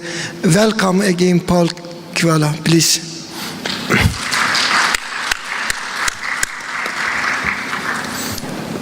Thank you, Dr. Kandar. It's always a pleasure and honor to be here in Turkey. This is definitely one of the best congresses that I attend every year, and I look forward to hopefully coming back and seeing you many times in the future as well. I'm going to be talking today about wearable technology in the emergency department and EMS, and this kind of goes a lot with the pandemic. It goes a lot with Dr. DeSoma's talk on telemedicine, because a lot of that has expanded very quickly over the last several years. My hospital does do something called mobile integrated health. And that's something where we use a lot of other providers to try to discharge patients home quickly, and oftentimes avoid admissions altogether. There's a program that our university is part of that has been at Johns Hopkins and Vanderbilt for many years, where it's called a hospital at home, where we'll discharge potentially 20% of the patients can be discharged to home rather than admitted. And we'll talk about the wearable technologies and things that are in there. I also have advised to several different technology firms, and a member of the American College of Emergency Physicians Innovations Committee, and also their task force looking at the future of emergency medicine. And I also work as a medical director of an ambulance company that's pretty innovative as well. What I want to talk to you about today is kind of the technology that's evolving very, very quickly. And one of the things that happens is we as emergency physicians don't really get any specific training on these things. And the changes are happening very quickly. And so I'm going to talk about some of the pros and cons of wearables, but I'm also going to talk about the different definitions, because what's a wearable? Do you know what a wearable is? Has anyone ever told you what a wearable was? Well, there's a lot of different things, and we'll talk about wearables. We'll talk about carryables, things that you can carry, and then we'll talk about portables. And all of this is something that is in addition to the various apps that are on your phone that could be a whole nother talk all by itself. Many of you are probably too young, and I'm not sure if Star Trek was a big thing here in Turkey. Was Star Trek a big thing? All right. So if any of you remember this, here was something that Bones McCoy carried around, and he was the doctor on there, but also Spock carried it around, and the Geo people. It was something called a tricorder. And it was this little handheld thing that you could basically diagnose a patient with. And so this was one of these really kind of futuristic things in the 1960s. Interestingly, in the US, there's a program called the X Project, where every several years they develop money to basically create a contest. And back in 2012 in the United States, it's a worldwide contest, they said, can someone develop the tricorder? And they went from 2012 to 2017. No one was fully able to develop all of the criteria that they asked for, but they've gone a long way. And over the next 10 or so minutes, I'll talk to you about some of the other ways that this is kind of advanced, and that maybe that tricorder is not so far off. So what I'm going to do is talk to you about several different things. And there's kind of 4 different definitions here I try to talk to you about. Wearables are really something that patients wear. Dr. DeSoma talked about this earlier in the first lecture, and this is stuff of how you send the patient home. How do you monitor them at home? How do you monitor them remotely? The second is something which I'm calling a carryable. And this is something that the doctor, you, can carry on yourself to help diagnose patients. And these are changing very quickly as well. And there's also something that are called portables. And these are things that used to be large, like labs, like ultrasound machines, that are becoming very, very small, and that you can carry in your pocket or in a backpack or carry on a cart and actually deliver care bedside, where oftentimes this care used to be required. You draw blood, send it off to a laboratory that might be in another building, and your results might not come back for an hour or two. So a lot of this is changing very quickly, and there's obviously applications that are on your phone for pulse ox, for pulse, for rhythms. All of that exists right now. One of the things that's happened in the United States that Dr. DeSalmo's talked about is happening in Italy is that there's now developing a payments strategy for wearables. And this is called remote patient monitoring, where we monitor patients' weight, their pulse oximetry, their blood glucose. Their blood pressure monitors are now coming forward. Apnea monitors, heart monitors, and specialized monitors actually for dementia and Parkinson's disease at the same time. Furthermore, a lot of these now link in with breathing apparatuses that people have at their own home, and there's even remote fetal monitoring. That is all being done on a remote basis, and in the United States, it's being compensated for. One of the biggest challenges we've had in the United States is actually getting the physicians to actually use this. So certainly there's a payment methodology, but the payment methodology in the US was so low that the doctors didn't think it was worth their time. So one of the things that's happened over the last year is they've actually increased the payment rate for these services by up to 50%. So time will tell whether there'll be more physicians using this technology here in the near future. Then, of course, there's obviously these smartwatches. How many of you guys have an Apple Watch or a Fitbit or something like that? Yeah, just wait. It's coming fast. But, this has changed very, very quickly. One of the things that Apple Watches and even Fitbit now advertise is they can diagnose arrhythmias. And, now they just introduced this past month in September the Apple Watch 8. I remember when the first Apple Watch came out, and I thought it was pretty cool. Well, the 8's a lot cooler. And the technology has obviously increased. When the Apple Watch 4 came out, it said, we can diagnose atrial fib. Well, it really wasn't that good, quite honestly. Some independent studies show that it was accurate about 1 in every 3 times, about 34%. The issue with the Apple Watch 7 and now the Apple Watch 8 is, according to Apple, that detection specificity is up to 99.3%. So the technology is changing very, very quickly. And the Fitbit accuracy rate is up to 95%. So these things are changing very, very quickly, and these are available to all patients.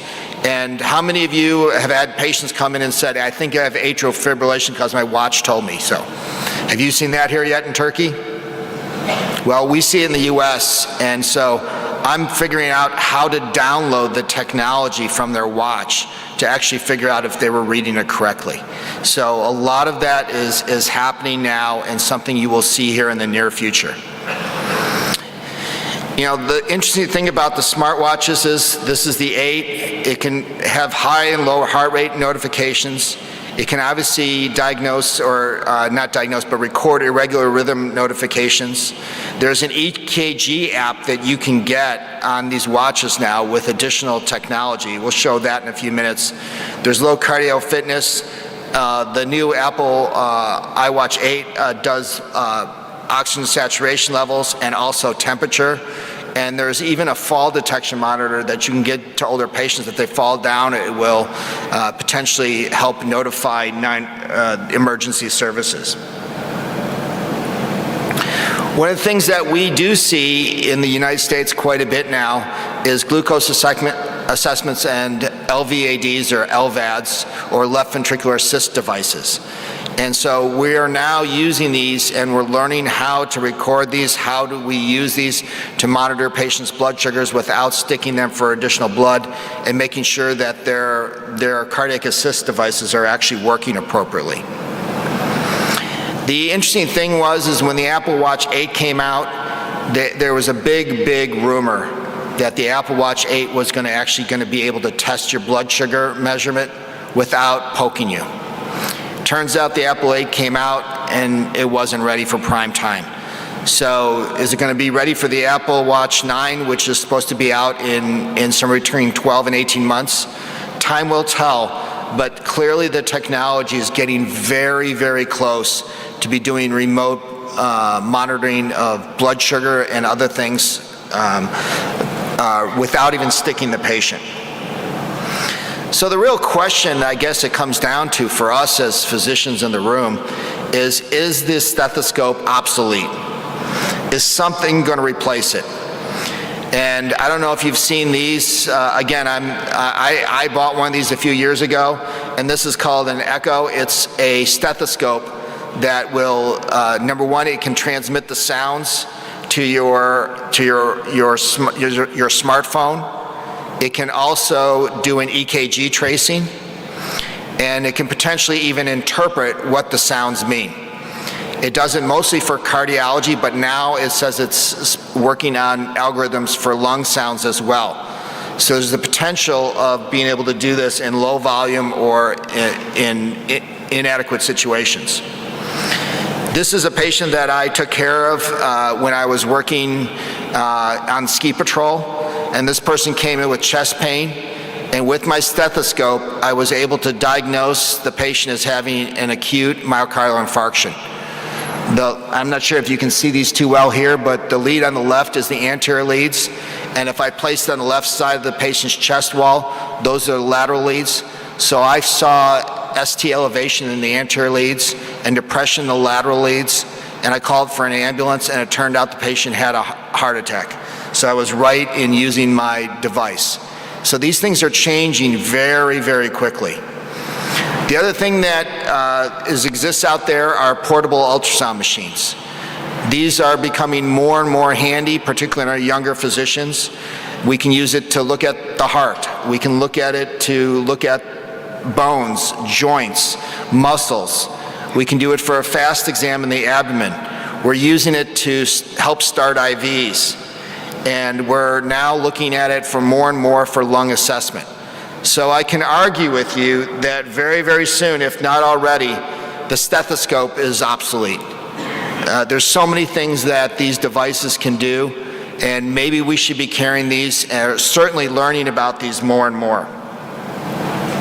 The other thing that happens is that we have devices that we can place on a patient to cardiac monitor them if they go home, if we're concerned about an arrhythmia. And these are, number one, they can be placed on the skin like this. They can also be injected underneath the skin and last up to 3 years. So these are things that can be done very quickly, efficiently. Another thing that we talked about a little bit briefly, that this can be even ordered by patients now, supposedly, is that this will tack onto your iPhone or to your iWatch and do continued cardiac monitoring EKG. So you could be looking at if somebody's at high risk and they want to go home, they could actually wear this and determine if they're having a myocardial event. One of the newest things I saw at the latest ACEP conference is something, there's several different things, BrainScope's one of them, BrainView, there's many others on the market now, and these are instant EEGs. And this is something's placed, leads are placed on the head, and in a few minutes you can determine if there's asymmetry or irregular brain activity. So how could this work? You could sit there and say in the field, if someone had a severe headache or head trauma, you could put this on them, and if there was asymmetric activity, you'd be worried about a bleed. If there was hyperactivity, you could be worried about a seizure. All of those things could potentially, or whether someone had a stroke, can even be detected on these devices.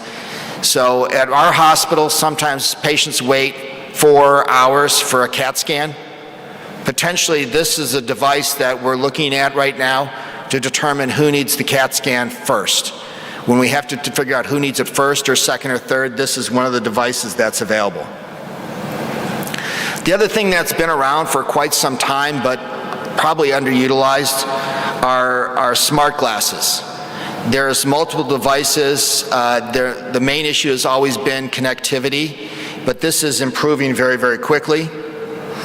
And we even have some of our paramedics using commercially available body cams. So you can kind of see what's available there. They can be head mounted, they can be chest mounted, and so you can actually get an idea of what's happening. The newest technology is smart bandages that are put over wounds, and these can detect if there's temperature changes, there's pH changes, which is one of the earlier evidence of infections, and they even are potentially looking at having certain antibiotics and everything being able to be infused by these. I only have a few seconds left here, but the last thing I'm going to talk to you about are the portables. These are happening very, very quickly. We used to send off lab. Now some of these portables you can draw blood and put this in a little connectivity that you can have on your belt, and this can get you a hemoglobin or hematocrit in under a minute. It can get you a pH in a minute. It can get you a carbon monoxide level in a minute. And soon they're talking about getting other measures like troponins and lactic acid levels very, very quickly. So I'm going to finish here and just tell you that as emergency physicians and emergency medicine, we must embrace innovation. Thank you, and I look forward to taking any questions you may have.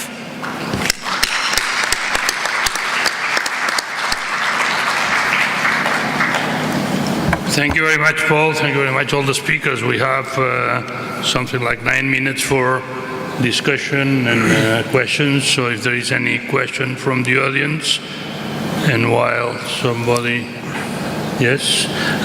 Let me ask you, Paul, first question about technology. Of course, we have wonderful technological improvements, and we have the portable echocard. I'm talking basically about cardiology, okay, which is my field, and where a lot of technology has been developed in the last years. My feeling is that we have a lot of new devices that are helping a lot, like the portable echocardiogram that certainly will make a stethoscope obsolete. But at the same time, my feeling is that we also have a lot of devices looking for a pathology, and not on the contrary. Some engineer has a very good idea on something, and then we have to find how to make the application in the real world. I'm thinking on Apple Watch or all these sorts of wearable things that measure the ECG, where we see more and more patients that become absolutely dependent on the ECG and on the symptoms. And my feeling is that sometimes we are creating new patients. And in fact, probably in the last 3 years, one of the most frequent things I recommend to my patient is just to get rid of his watch, Apple Watch, or recording ECG, because they are constantly looking at it. So how do we use all this incredible technology in the real world to make life, let's say, more easy for physicians and probably more effective for the diagnosis, but not just because we want to do more? Dr. Brigada, that is a great question. And I think this is one of the challenges we face, is that we don't have the training on these devices. And we don't know how accurate they are. And so one of the problems that I've seen so far, and along with your lines, is someone says, I think they came to the emergency department and says, my Apple Watch told me I was in atrial fibrillation. And we downloaded it, and it turns out they were not in atrial fibrillation. We watched them in the emergency department soon, but when we got to look at their tracing, their watch was on very loose and it was bouncing around. And when it bounced around, it looked like it was irregular. So I think one of the things that we have to do is we have to educate our patients. We have to work with our manufacturers. Our manufacturers have to work with us, because some of these things are very good. There's great technology there, but again, it's how do you use this? How do you not create new problems or new diseases that don't exist? And I think that is one of the challenges that we're going to have to work together as a specialty.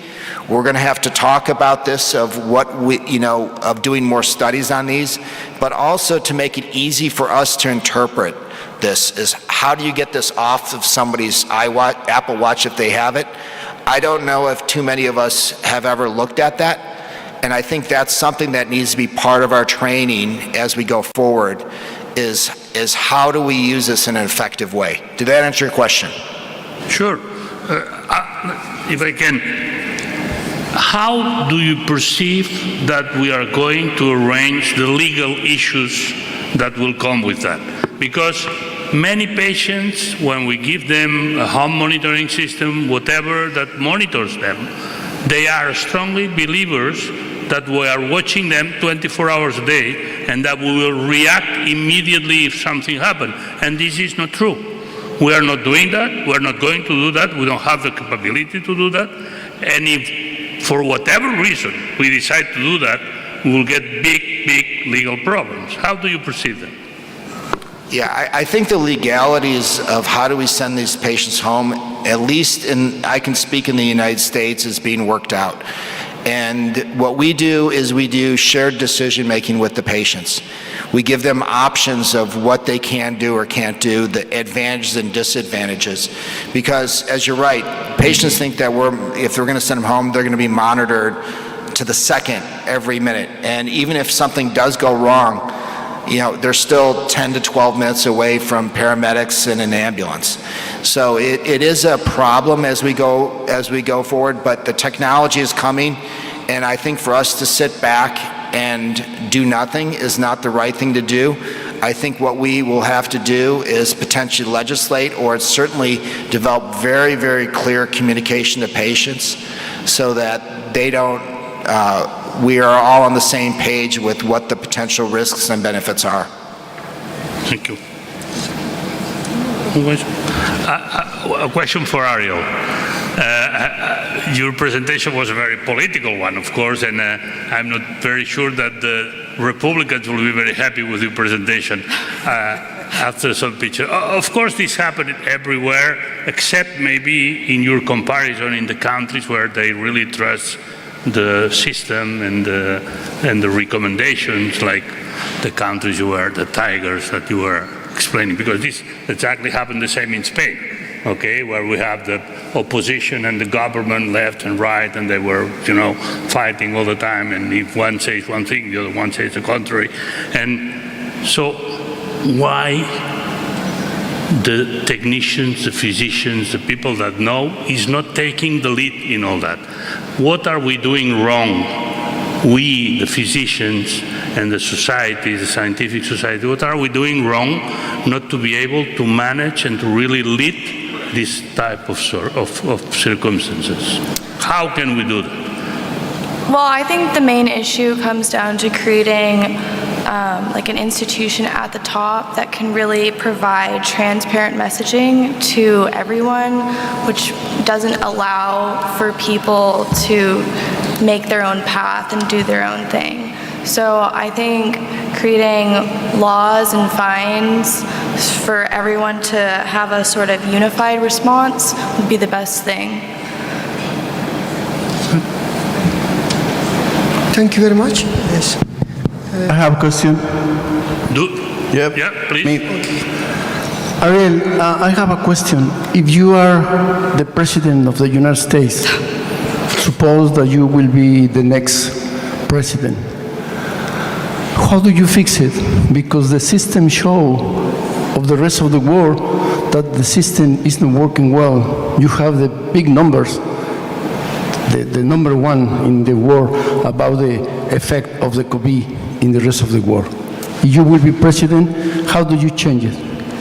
I think if I was president of the United States, it's a big statement, I would get rid of parties. Like, I would get rid of the Democrat and Republican Party. No, just kidding.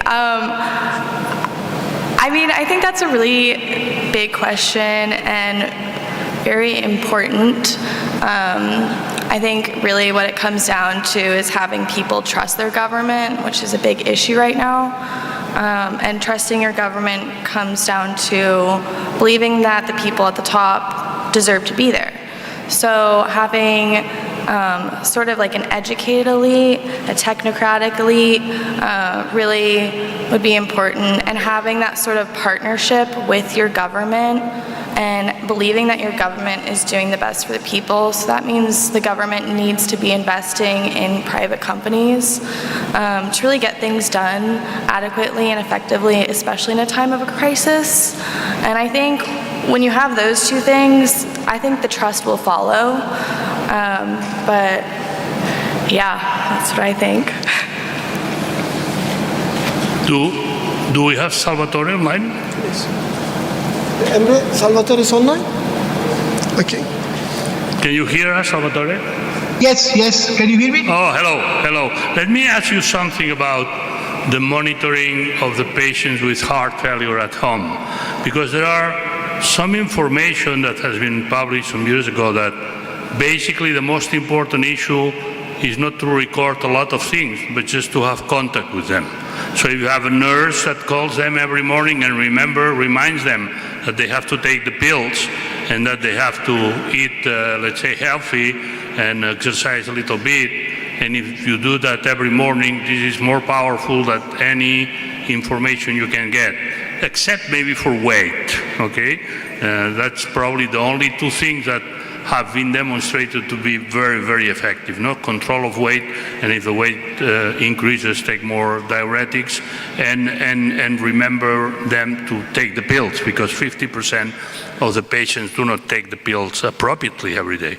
So how do you match that with the need of high technology, a lot of resources that are required, because if you want to go home to visit the patient, it is probably more complex than having the patient in the hospital, you know? So, and it becomes, we want to make it easy, but sometimes we are getting it more difficult, no?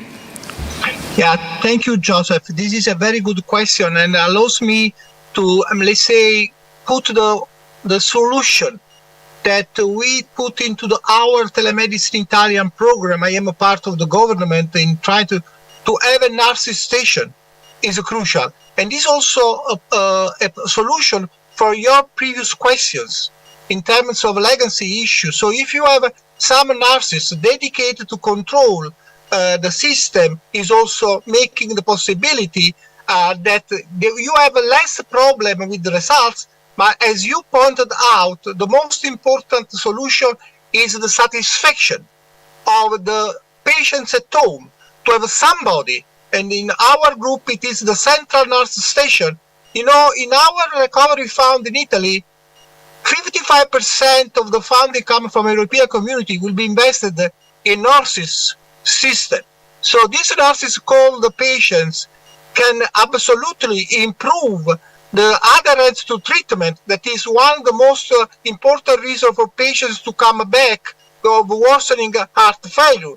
But also, it is also important that people are very satisfied. We sent a questionnaire to our patients. After 2 months, they say, we are very happy because we feel somebody take care of us. You know, and this is really something that is the improvement of telemedicine. So you are absolutely right. Having a nurse station is going to be the solution in order to make people happy to be controlled. And I think this is really what we should definitely try to put into the system of telemedicine, to make a kind of a bridge between patients. And as just to address the last point is the most important one. I fully agree with you. It's almost important to monitor heart rate, blood pressure, oxygen to saturation, but teaching the patients to take everyday weight is the most important part, because we know very well that before patients has acute episode, the raise in the weight due to congestion is always important. So just to conclude my part, you are absolutely right. The most important situation is to educate patients, to weigh themselves, and also I think that the possibility the patient feel somebody take care of him is also important, and this is the role of a nursing station. Thank you very much, Salvatore. Thank you very much. I have any question? Yes. Another question from participant? I didn't see. Ahmed, Dr. Ahmed, you have experience about application. What do you think for the future we can use in our practice? Technical.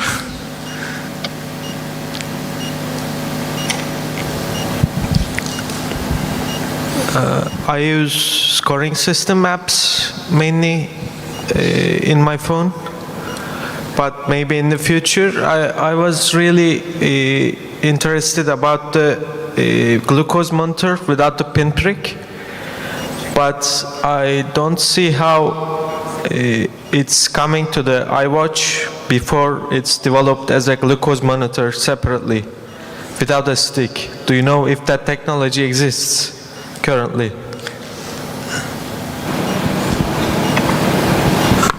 I don't know the accuracy. I know they're doing something right now. I know that was leaked from Apple, and they are working, I believe, with 2 other technology companies on this.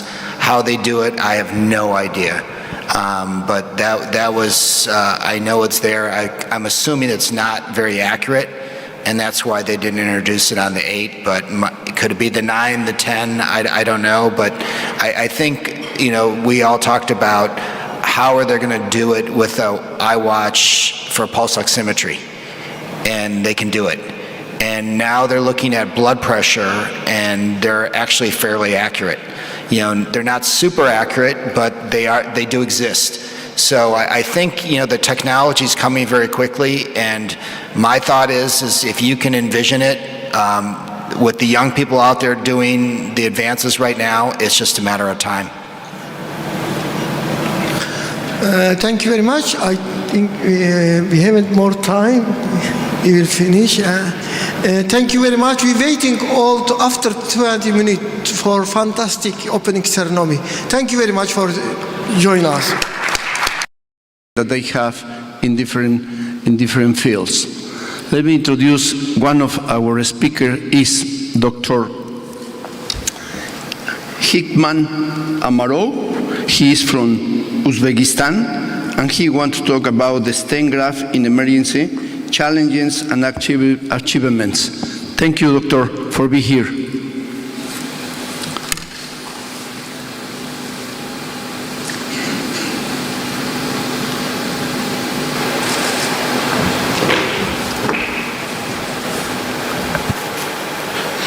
Herkese günaydın, merhabalar. Esteemed Chairman, dear colleagues, thank you very much for having me here. It's a great honor and pleasure for me. And I would like just to present our small experience in stent grafting in emergency cases. So the frequency of the occurrence of the aortic disease continued to increase in our country too, and with an incidence of 5 to 10 cases per each 100,000 populations. So recently the global severity of the disease 2010 project has shown that the global case fatality rate for aortic aneurysm and aorta dissection increased from almost 2.5 to almost 3 per each 100,000 inhabitants within 20 years with a male prevalence.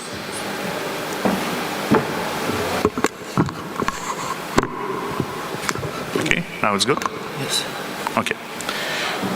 So, and as long as the issues of the abdominal aorta are more or less solved in our hospital, which is one of the biggest emergency hospitals in my country, we would like to focus our efforts on the ascending and the descending thoracic aorta, which so far is still issue to be solved and get to be closed. So we all remain the aortic wall histology and what the peculiarities it has and what dissection can cause for the fatal catastrophe. And there are two main classifications of aortic aneurysms, as you know. There are by Stanford and by DeBakey.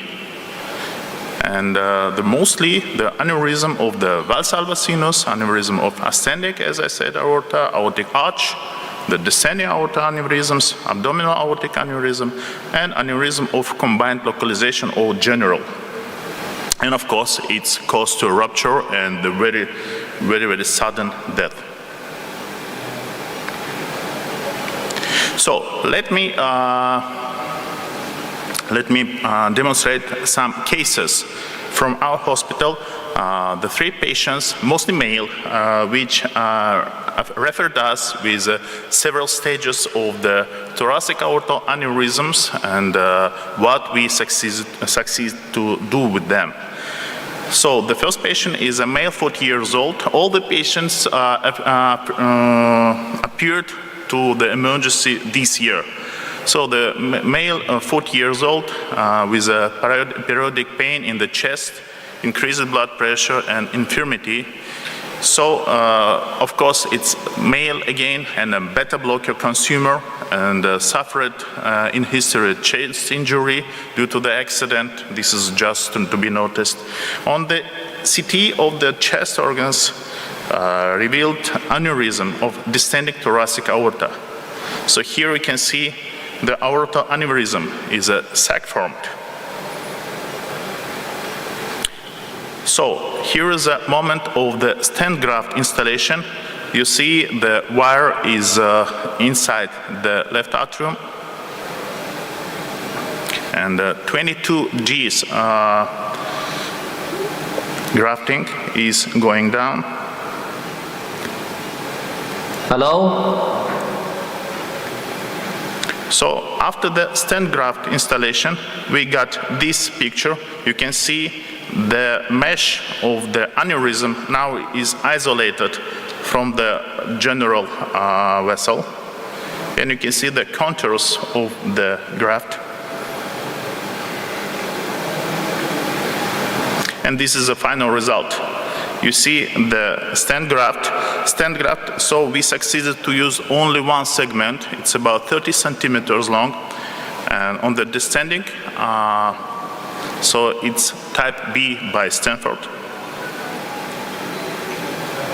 And here is CT angio after the implantation of the stent graft. So patient survived.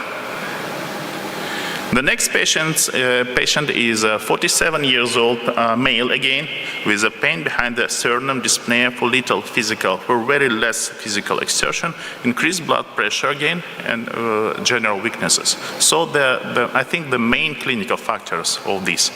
So remarkable that the blood pressure was above the 240, and this was usual for them.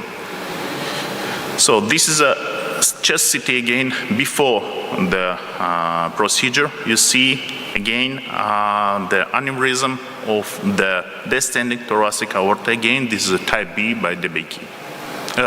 By Stanford. And this is angio, direct angio of the thoracic aorta. Again, you see the aneurysm. It's also mesh-like. And the wire provided. So in all cases, we use the transfemoral approach.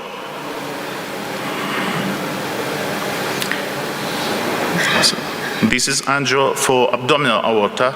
You see the aneurysm goes down for the infrarenal segment. Again, and this is after the stenting. And this is our third patient. It's quite young, 39 years old. The patient again with a pain behind the sternum, shortness of the breath, dyspnea after with a less physical exertion, increased blood pressure again. And so we diagnosed that there is a dissecting aneurysm of the thoracic aorta, type 2 by DBK, type B by Stanford, and sexual hypertension, and abdominal aortic thrombosis. And the remarkable that he has the ischemia of the left limb and right arm. So here you can see the arch and the blocked the truncus.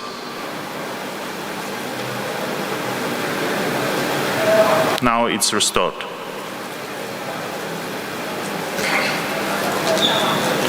Here is a CT angio after the implantation of the stent graft. Again, but here we couldn't succeed with only one segment. We used here, as long as the dissection was 50 centimeters long, so we use the two grafts here. So thank you, and it was very short presentation. Just would like to remind that the aortic dissection in emergency remain the main death cause in the quite young male population. Thank you. You're welcome. We expect to make the question at the end of the presentation. Okay. Thank you, doctor, for the presentation and the cases that you are here. Well, we want to continue with our speaker is Dr. Ayman El-Meyab. He's cardiology, and he's the Director of Clinical Research and Development in Trauma and Vascular Department in Hamad General Hospital in Qatar, and also is Associate Professor of Clinical Medicine in Weill Cornell Medicine College. He wants to talk about the topic in high shock index in the emergency room. What does it mean? Thank you, doctor, for being here.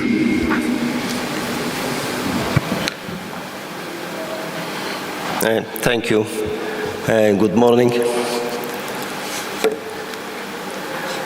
I'm going to speak about the concept of using shock index in the acute emergency situation. And this can be in trauma patient or non-trauma patient and acute medical condition as well. So shock index is a symbol. It is just divide the heart rate divided by the systolic blood pressure. So it can be from the first look, you can decide what is the shock index. For example, if the heart rate is 100, systolic blood pressure 100, this means shock index is 1. It is a physiological index that can easily obtain during the initial assessment for risk stratification and starting the treatment in trauma and non-trauma. However, there is some confounder that may limit the use of shock index in some situation. And to cover or to overcome this shortcoming, shock index can be integrated with symbol with a point of care blood test or point of care ultrasound. So shock index can be used alone. You can depend on shock index alone as assessment tool. Some people can use the reverse of the shock index. They make it systolic blood pressure divided by the heart rate. Some people can use it as called delta shock index. Delta shock index means I will check the shock index now and after 1 hour and see what happened. The change is in positive or negative. And this delta or change is reflecting the severity and the outcome of the patient. Some people are using diastolic shock index. They are not using systolic. They use heart rate divided by diastolic blood pressure. But this one is especially important if you are looking for the vasodilatation effect, especially in case like sepsis. So we are not going to talk about any of one of this. We are talking about shock index alone, which is heart rate divided by systolic blood pressure. The second issue is to use the shock index as a part of a tool that happen in what this score called the ABC score. They use shock index with other parameters, simple parameters. We also in Qatar proposed a new score which called Facila score. We use the shock index in addition to serum lactate and ultrasound exam in the emergency, what's called the FAST exam. Bioshock index, we used this also as a new tool in Qatar, which use in brain injury, traumatic brain injury. We use the shock index linked to the result of cardiac troponin. We found that cardiac troponin and brain injury is reflecting the mortality of the patient. It increases the mortality 3 times. Other people can use the age-adjusted shock index because shock index can vary with age. It is not in young like adult, like old, so they multiply shock index by the age. And another people can use with the mean arterial pressure. But the last two need some calculation. So the use of shock index can be in the pre-hospital situation, in the emergency can do it, in the AMS, or on arrival to emergency, or can be in the ICU. What is the normal value for shock index? It is between 0.5 to 0.6. Anything above 0.7 is high shock index, and anything below 0.5 is low shock index. We are focusing on the higher value. Although the low is important, but there is no too much study about the low shock index. Only focus on the high shock index. So what is the idea of this shock index? Why we focus on this? Because shock index, heart rate and systolic blood pressure. Heart rate is reflecting the hypovolemia. And when the patient loses blood, the heart starts to beat faster. So there is a heart rate which indicates something, especially bleeding. Also, when they bleed too much, the blood pressure becomes too low, so there is hypovolemia and hypotension. So the shock index will increase if the hypotension becomes more than the increase in the heart rate. So when we lose more than 30% of blood, according to the SALS classification, the mortality will increase up to 23%. So it is important to look for the heart rate and systolic blood pressure in the trauma patient.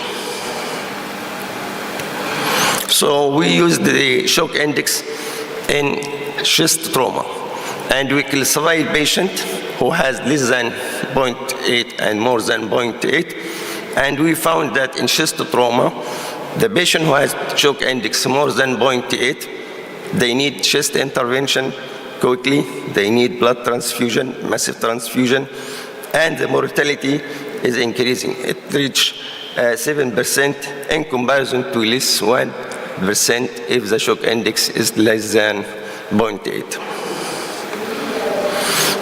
Also used in pelvic trauma. So in pelvic trauma, which is mainly due to bleeding around the fractured bone, the shock index can predict the need for transfusion, blood transfusion. And it can predict early shock and correlated with the saturation and lactate. So we divide our patient here, but using cutoff of 0.9. So patient with pelvic fracture and shock index more than 0.9, they need massive transfusion in 8%, and the mortality increase up to 13%. And the predictive value of shock index, we can see the negative predictive value is 98%. So this means that if the shock index is less than 0.9, the patient will not need any transfusion. So you can rule out easily by using the shock index and pelvic fracture. Also, shock index is correlated very well with the amount of blood transfusion. And you can see from this figure how the need for transfusion is increasing with increase the cutoff of shock index. So 0.8, 0.9, 1, and so on. This means more need for blood transfusion. The second one is the integrated shock index. As I told you, there is what's called Facila score. Facila is coming from fast scan, shock index, and the serum lactate. So we have three parameters which can easily taken during the emergency triage. And in few seconds you can get the result. And according to this, Facila score more than 4, it has higher mortality and also the need for Acil. The patient need to go for a surgery emergency and he need massive transfusion as you see in the curve. The increase in the Facila, the increase in the need for massive transfusion or any blood transfusion. Also, when we compare Facila with the other scoring like rapid or ABC score, we found that Facila have good area under the curve. So we already published this in the World Journal of Surgery. The bioshock index, I said in brain injury, we link the shock index with the troponin because we found shock index is not predictor in traumatic brain injury. But when we link it to the troponin, we found the mortality is very high.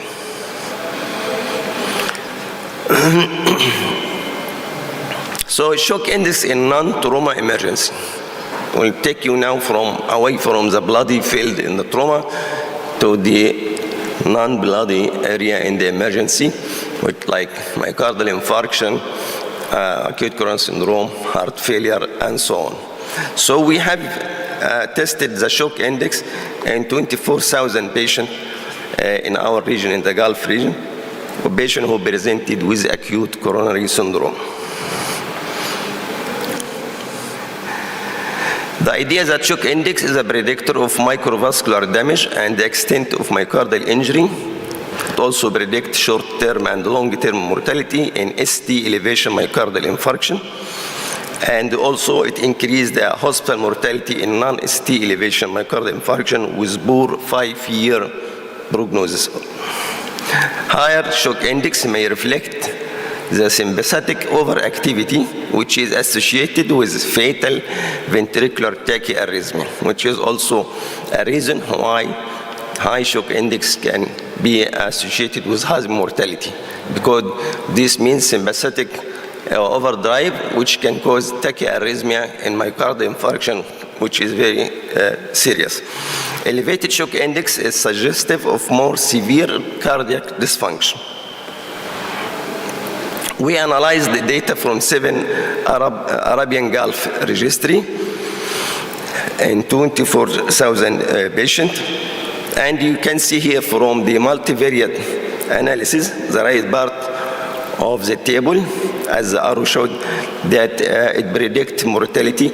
So high shock index is associated with 3-time mortality in acute coronary syndrome. And also shock index is associated with a 2-fold increase in the occurrence of heart failure after myocardial infarction. And also it can be associated with 4-time occurrence of cardiogenic shock in patients with acute coronary syndrome. And this is just a curve to show you that we have tested this in STEMI and non-STEMI and in acute coronary syndrome.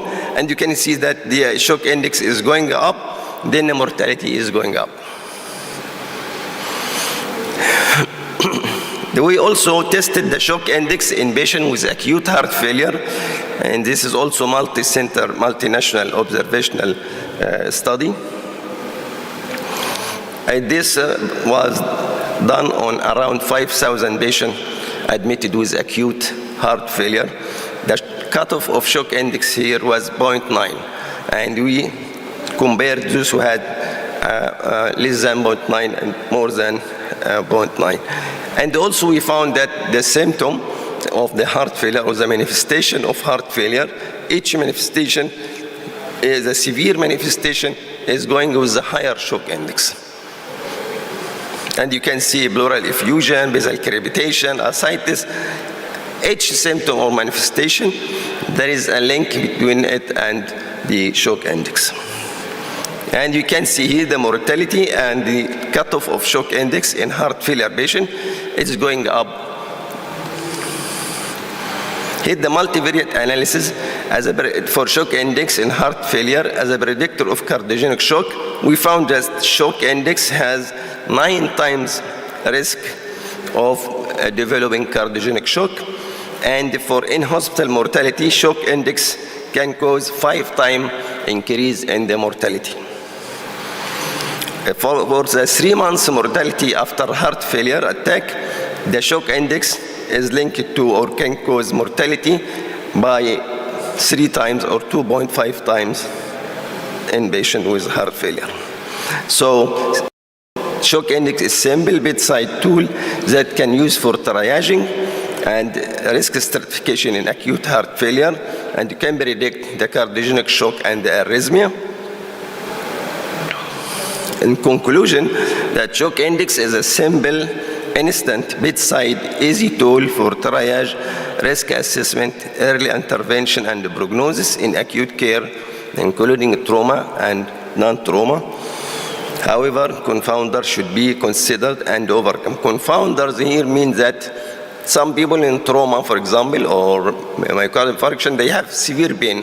Pain itself can cause heart rate goes up, so it will increase the shock index, which is not reflecting the losing of blood. So this is a confounder. Also, if you give the patient inotropes before arriving to the hospital, this will increase the blood pressure, so it will affect the reading of the shock index. So there is some confounder you have to put it in your consideration. If the patient have beta blocker, for example, before the accident, the heart rate will not go up, so the shock index will be affected. How to overcome this, as I mentioned, to link with other simple tool, which can be done immediately. The point of care lactate, it can be done in 1 minute. So this is a simple guide to save time, cost, and lives. And thank you.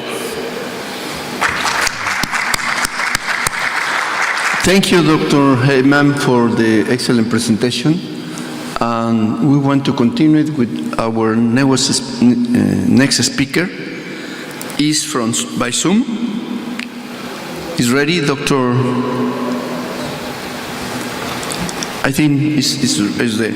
Well, our next speaker is Dr. Wang Shong from China. He wants to talk about what we are doing in the prevention sepsis campaign in China in the emergency department. Dr. Wang is actually working in the Changgun Hospital in Tsinghua University in Beijing. Thank you, Dr. Wang, for being here by Zoom. Thank you for the President for your introduction, and thank you for invitation, and I'm very glad to share our work with all of you.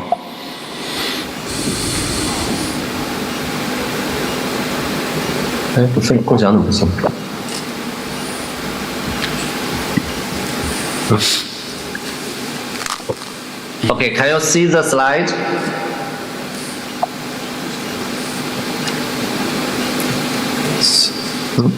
Yes. Can you see slide? Yes. Yeah, right. Okay. Yes. Oh, I want to spend some time to introduce the program Preventing Sepsis Champion in China. You know, 1 million people suffer from sepsis around the world each year, and in the developed country, its average cost of treatment for the sepsis patient more than 20,000 British pounds. The lethality of sepsis is also terrible, with a 90-day mortality as high as about 35%. As the disease worsens, it can raise to 50%. In China, approximately 23 million people have to be treated in ICU for sepsis each year.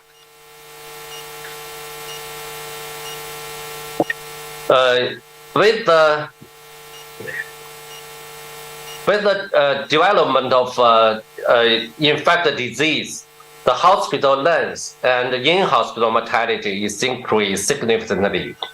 Before sepsis, patient can be treated in emergency department, and if they had sepsis, the patient should be transferred to ICU. According to the survey, 18% of patients with infection initially present to emergency department, but only 50% patients with sepsis fully received emergency care protocols recommended by the Center of the Medicare and Medicaid Services. Based on this, the concept of PICC was proposed at the Nanjing Jinling Emergency Medical Forum in May 2018, and the expert group was organized to write an expert consensus on sepsis prevention and interruption in emergency medicine in China at the annual meeting of the Chinese Medical Association of Emergency Medicine. In June 2020, the consensus was published, and in August 2020, the PICC research consortium was formally established to carry out more extensive research on sepsis prevention and interruption, and the column on the topic was set up in the Journal of Clinical Emergency Medicine. Dr. Sean, can you pass the slides, because the slides is freezing? Can you pass the slides? Yeah. You are in the first one. Oh, is first one? Yeah. But, can you click for the next? Yes, but why I turned, but on my screen. Perhaps I share it again. Hold on. 等一下，先把它关掉，能关掉吗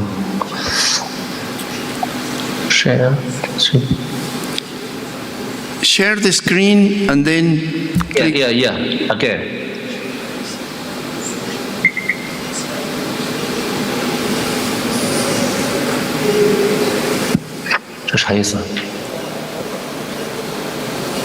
I'm sorry.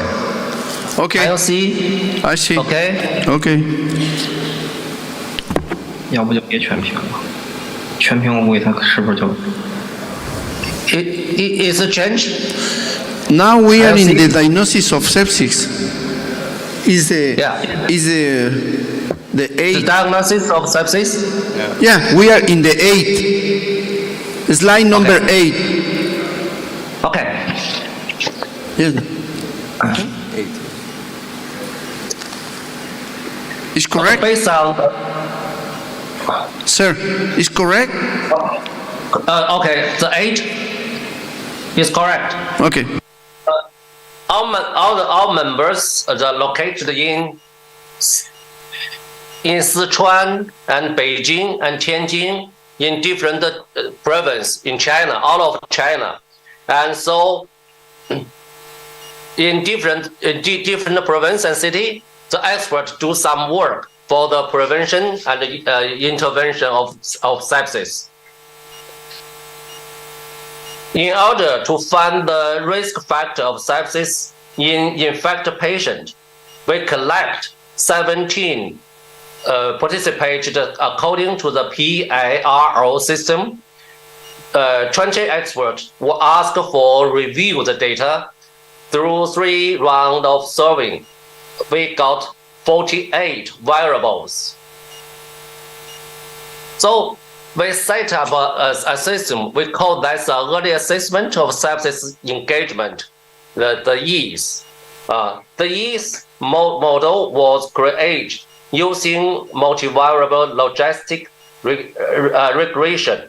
EASE, which consider of alcohol consumption, lung infection, temperature, respiratory rate, and so on, had excellent predictive performance with area and curve value of 0.78. Lastly, a nomogram of EASE was developed to facilitate clinical use. And this is another research work that's with the advantage of ultrasound technology. We can use bedside ultrasound to evaluate the septic cardiomyopathy and emergency shock early.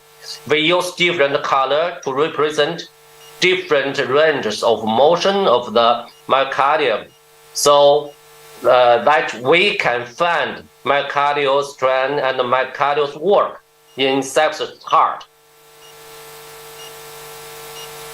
And next, now there are many methods which can be used to interruption of the process from infectious to sepsis, such as the glucocorticoid, the Wustadin, and so on. In China, we try to focus our research on the traditional Chinese medicine. You know, traditional Chinese medicine has a lot of way to treat the patient, especially to regulate the body. Sir, can you open the screen, because you cannot pass the slides. This is because you are not complete the screen. If you open the screen, complete 100%, and then you can pass the new slides, because you are talking and the slides is stopped. Perhaps something wrong with the internet, because my slide is turning. So how could I use the 那个的关上，我把这个不全屏。Can you see the model of the slide in this way?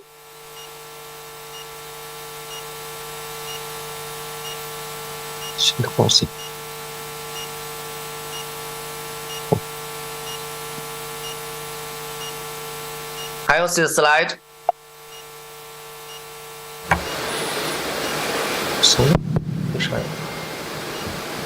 We can see the slide, but you need to pass the slides.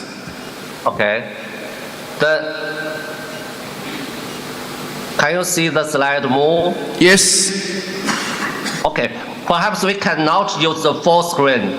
If that the slide fixed, it cannot move on your screen. Okay. So can I use this model? Continue, please. Thank you. Okay. Thank you. I'm very sorry. So in China, we have some traditional medicine to treat the sepsis and infection disease.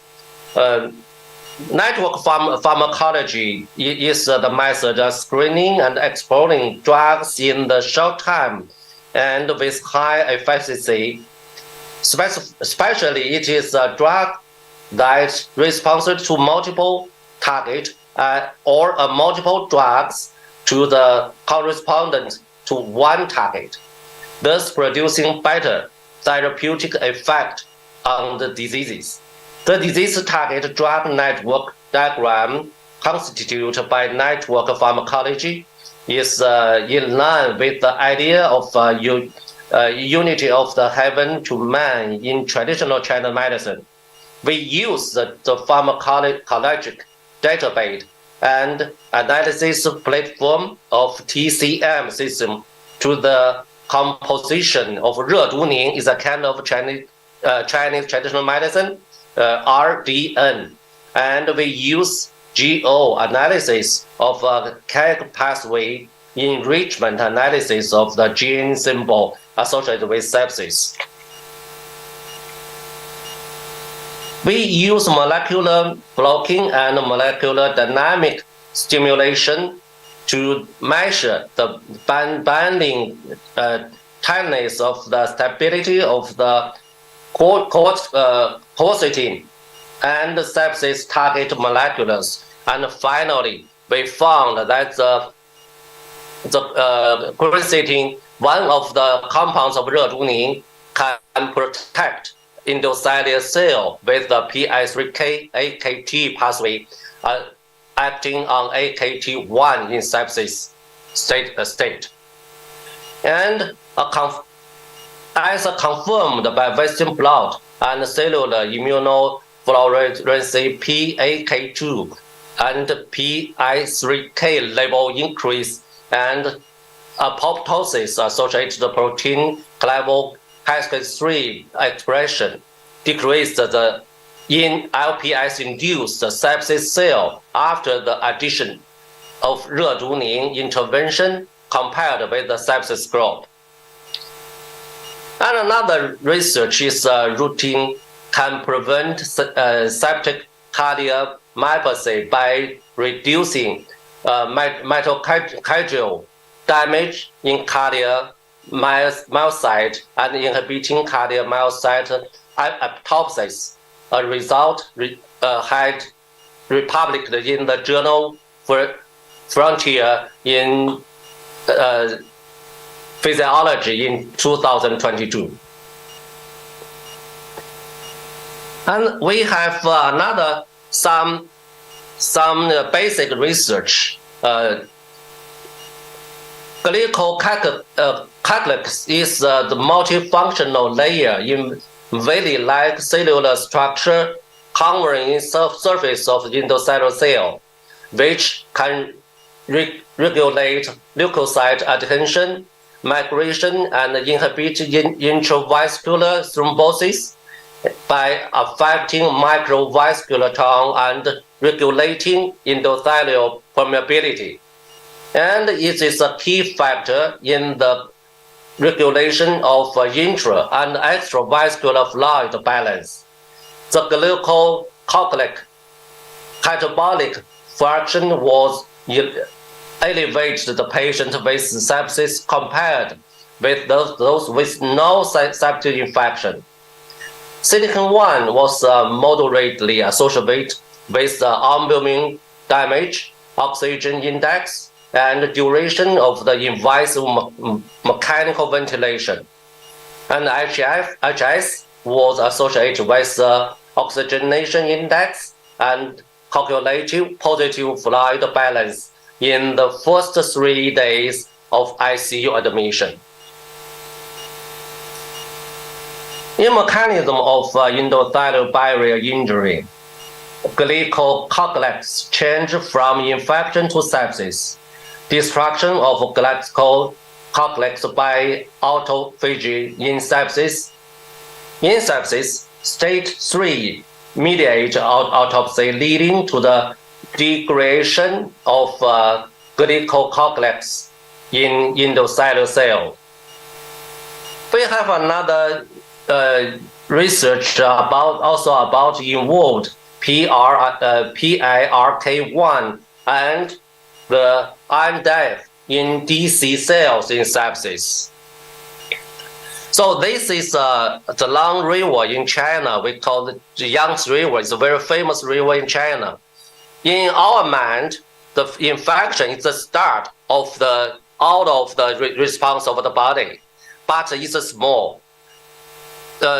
According to the water down to the river to the sea is become very very large. With the release of the sepsis 3 guidelines, the diagnostic value of organ dysfunction in the course of the disease has been emphasized more clinically, which is summarized a life-threatening organ dysfunction caused by the dysfunctional response to the organ to infection.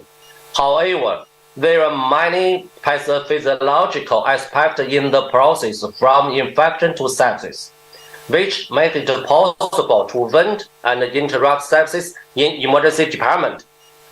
The pathophysiological mechanism involved the progressive from infection to sepsis are extremely complex, covering immuno dysregulation, inflammation factor storm, vascular endotracheal damage, capillary leakage, microcirculation, coagulation, and many other aspects.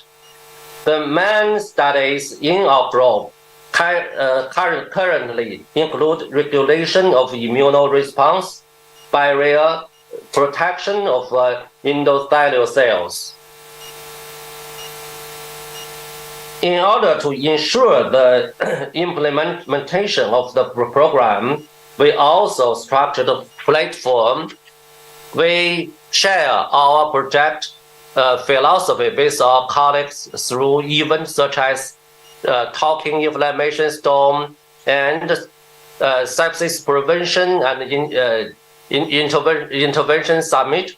Also, we have established a special research fund in Tsinghua University to provide research support and collaboration opportunity for more colleagues. In order to publicize our work, we have opened an official account on WeChat and established a website to publish information in time manner. We also set up a column on sepsis prevention and interruption in the Journal of Clinical Emergency Medicine. So I want to spread the concept of the sepsis prevention and interruption into all of China and all of the world, because it's very important for the patient with infection to prevent their from the sepsis and prevent their from the death. And I hope cooperate with all of the experts in Europe. Thank you for your attention. Thank you, Dr. Swan, for your presentation. We open the question. If you have for the public any question, please raise your hand. All of you were in the emergency room? Raise your hand who were in the emergency room. Just one? Okay, go ahead. Thank you, Doctor, for your nice presentation. I have two questions, one for Dr. Alimov and another one for Dr. Ayman. As you know, we are as emergency physician, still chest pain at emergency is a challenging, and we should exclude the life-threatening condition of chest pain. And as you know, Dr. Alimov, maybe aortic dissection, the gold standard, it is only by angiography. My question, after we excluded of acute coronary syndrome, it is from your experience as a stent graft, each patient with chest pain, he should to do CT angio, or it is dependent on the cases? This is my question for you. And for Dr. Ayman, I'm very happy about your lectures. My question for you, if the patient inserted intraventricular device defibrillator, the shock index, it will be accurate or there is special consideration? Thank you. First of all, come and sit.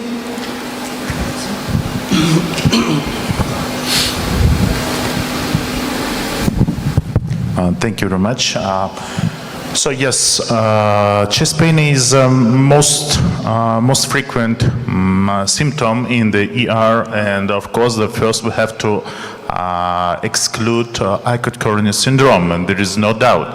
And we Within my presentation, I just was talking about the aortal dissection as it, not about the chest pain and what it can cause too.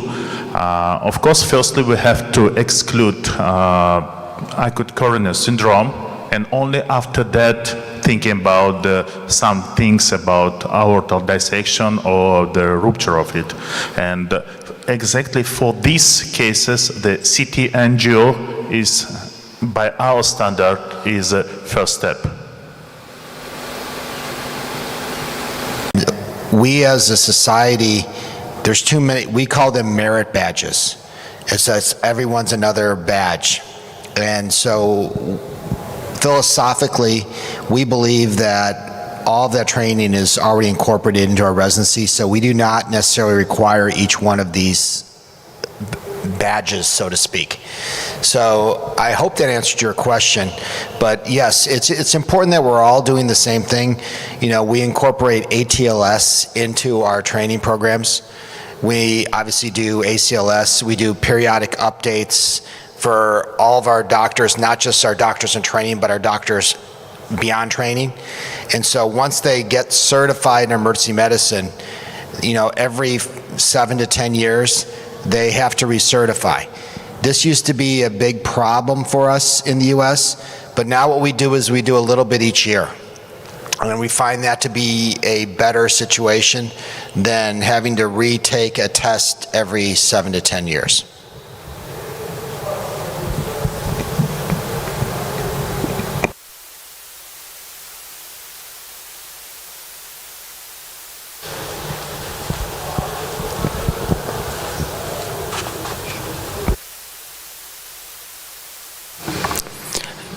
Thank you for all. No any more question.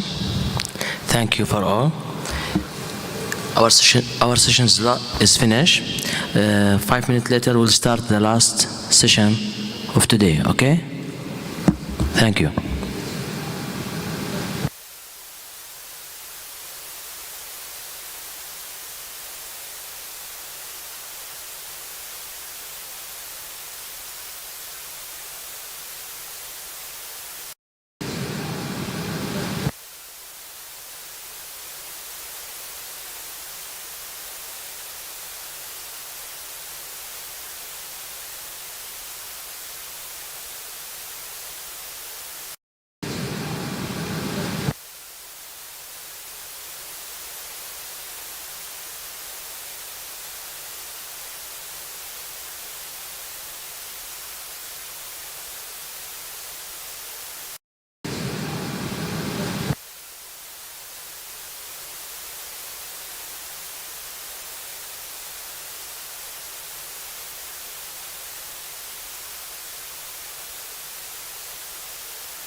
Ben de ilk defa bu proje vasıtasıyla yürümeyi ön plana çıkarttım. Ben çok teşekkür ediyorum.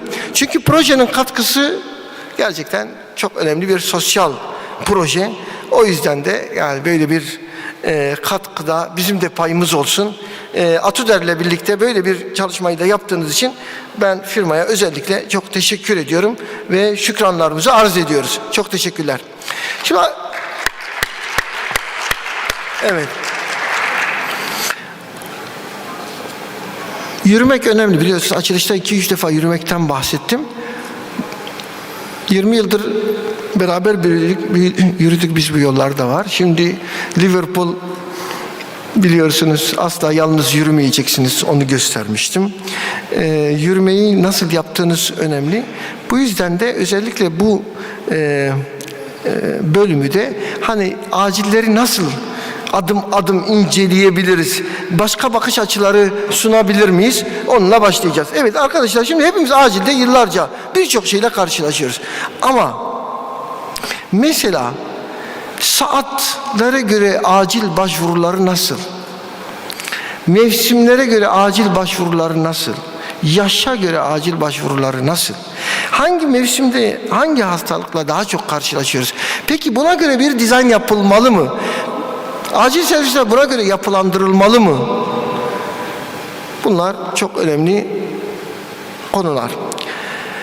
Örneğin bizim hepimiz bildiğimiz bir konu vardır. Yaz aylarında bizim ortopedi yataklarına ihtiyacımız vardır. Ve ortopedi hastalarıyla uğraşırız. Ama kış aylarında da bizim bekleyen koa hastalarımız vardır. Koa hastalarını yatırmaya uğraşırsınız. Ben o zaman öyle flexible bir hastane olmalı. Yani bizim yazın ortopedi yataklarımız artmalı. Kışın göğüs hastalıkları yataklarımız artmalı gibi flexible acil modelleri oluşturmamız lazım demiştim. Şimdi onlarla ilgili de bazı konuları burada irdelemiş olalım. Bu yayını hazırlarken gerçekten biraz hani rastlantısal oldu diyelim. İlk çalışmamız da Aksaray Üniversitesi Tıp Fakültesinden, Sayın Dekanımızın fakültesinden çıktı. 5 yıllık süre içinde acil servise başvuran hastalar, miktar ve çocuklar incelenmiş. Çok önemli. %50 erkek, %49 bayan. Yani hemen hemen eşit. Burada ciddi bir şey görüyoruz. Ve yine de hiç aslında tahmin etmedim. Mesela ben burada bir anket yapsam en çok hangi yaş grubu başvurur desek o kadar belki de tahmin edemeyeceğimiz bir şey. 10 yaş altı en fazla. Halbuki çocuk acil farklı bir konuma alıyoruz. Burada beklediğimiz yaş yüzdesi aslında bakarsanız yani biz geriatrik acillerin çok daha fazla olduğunu düşünüyoruz. Ama neden böyle oluyor? Çünkü geriatrik acil muhtemelen çok daha fazla zamanımızı alıyor. Yatak doluluğunu oluşturuyor. Yoksa burada bir anket yapsa eminim ki en çok %60 yaşın üzeri olarak çıkacaktı diye düşünüyorum. Bunun dışında yine dikkat çekici bir şey var. Yani 10 yaş altında ondan sonra ikinci değer 20-29 yani. 20-29 acil başvurusu. Bunlar üzerinde düşünmemiz gerekir. Tabii bunu yeşil alana göre falan hesaplamak lazım. Hepimizin tahmin edeceği, doğru tahmin edeceği bir şey var. En çok başvuru 16-24 prime time. Peki bundan nasıl bir sonuç çıkartalım? Bakın burada da flexible yani esnek çalışma saatleri oluşturulması lazım. Yani 16-24 teki ekip daha dinamik, sayısı daha fazla, daha güçlü bir ekip olması lazım. Burada bir sürü ana bilim dalı başkanı ve idareci arkadaşlar var. Onlara söyleyeyim. Bu istatistikler önemli istatistikler. Hepimiz yaşıyoruz bunları. 16-24 arası. 16-24 arası en çok ihtiyacımız var. Nöbeti ona göre ayarlayalım. Ki ben bunu yapmıştım. Nöbet usulünü şöyle yapmıştım. 8-16, 16-08. Böylece 16 ile 24 arasında 2 kat nöbetçi olmuş oluyordu. İlk uygulayan benim yani bunu. Uzun yıllar önce tabii. Bunun dışında tabii hepimizin tahmin ettiği en çok yeşil başvurusu oluyor ve en az gerçek acil çok az. Binde 3 yani. Binde 3 gerçek acil. Çok düşük. Ama maalesef yeşil alan başvuruları çok ciddi boyutta. Bunun üzerinde de çok analiz yapmamız lazım. Çünkü acil servislerin eğitiminden tutun yapılanmasına kadar bunlara dikkat etmemiz lazım. Bir de çok önemli yine bahsettik mevsimsel aylarla ilgili başvuru oranları genellikle hep Ocak ayının yüksek olduğunu biliyoruz. Pandemiden önce, pandemiden sonra bunları da gördük. Peki hastalık gruplarına bakarsak acilde en fazla gördüğümüz hastalık grubu solunum sistemiyle ilgili. Bunu her zaman zaten biz de görebiliyoruz. Bunun dışında yine öne çıkan kardiyovasküler sistem var ve buna göre de tedbirlerin alınması, solunumla ilgili acil servis yapılanmaların ön plana çıkartılması, ayrıca eğitimin tedavilerinde bu konuda mutlaka göz önüne alınması lazım.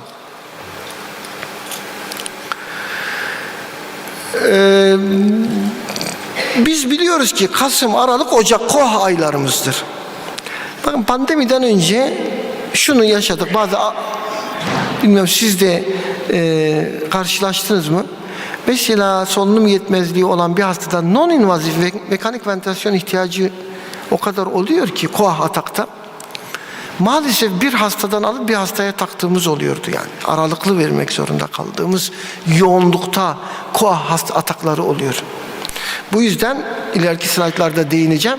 Koahta koruyucu tedavi çok önem kazanıyor. Atağı azaltıcı tedavi çok önem kazanıyor.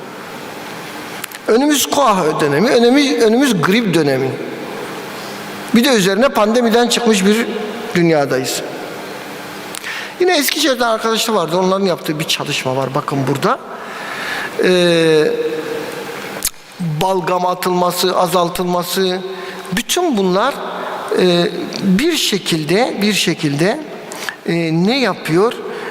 Solunum sistemiyle ilgili fayda veriyor. Ama öncelikle çalışmayla ilgili şunları söyleyelim. 632 hasta incelenmiş ve bunlarda işte gördüğünüz gibi akut bronşitin çok önde olduğunu, koahın da tabii ki şeylere bakmak, burada yıl totali alınmış.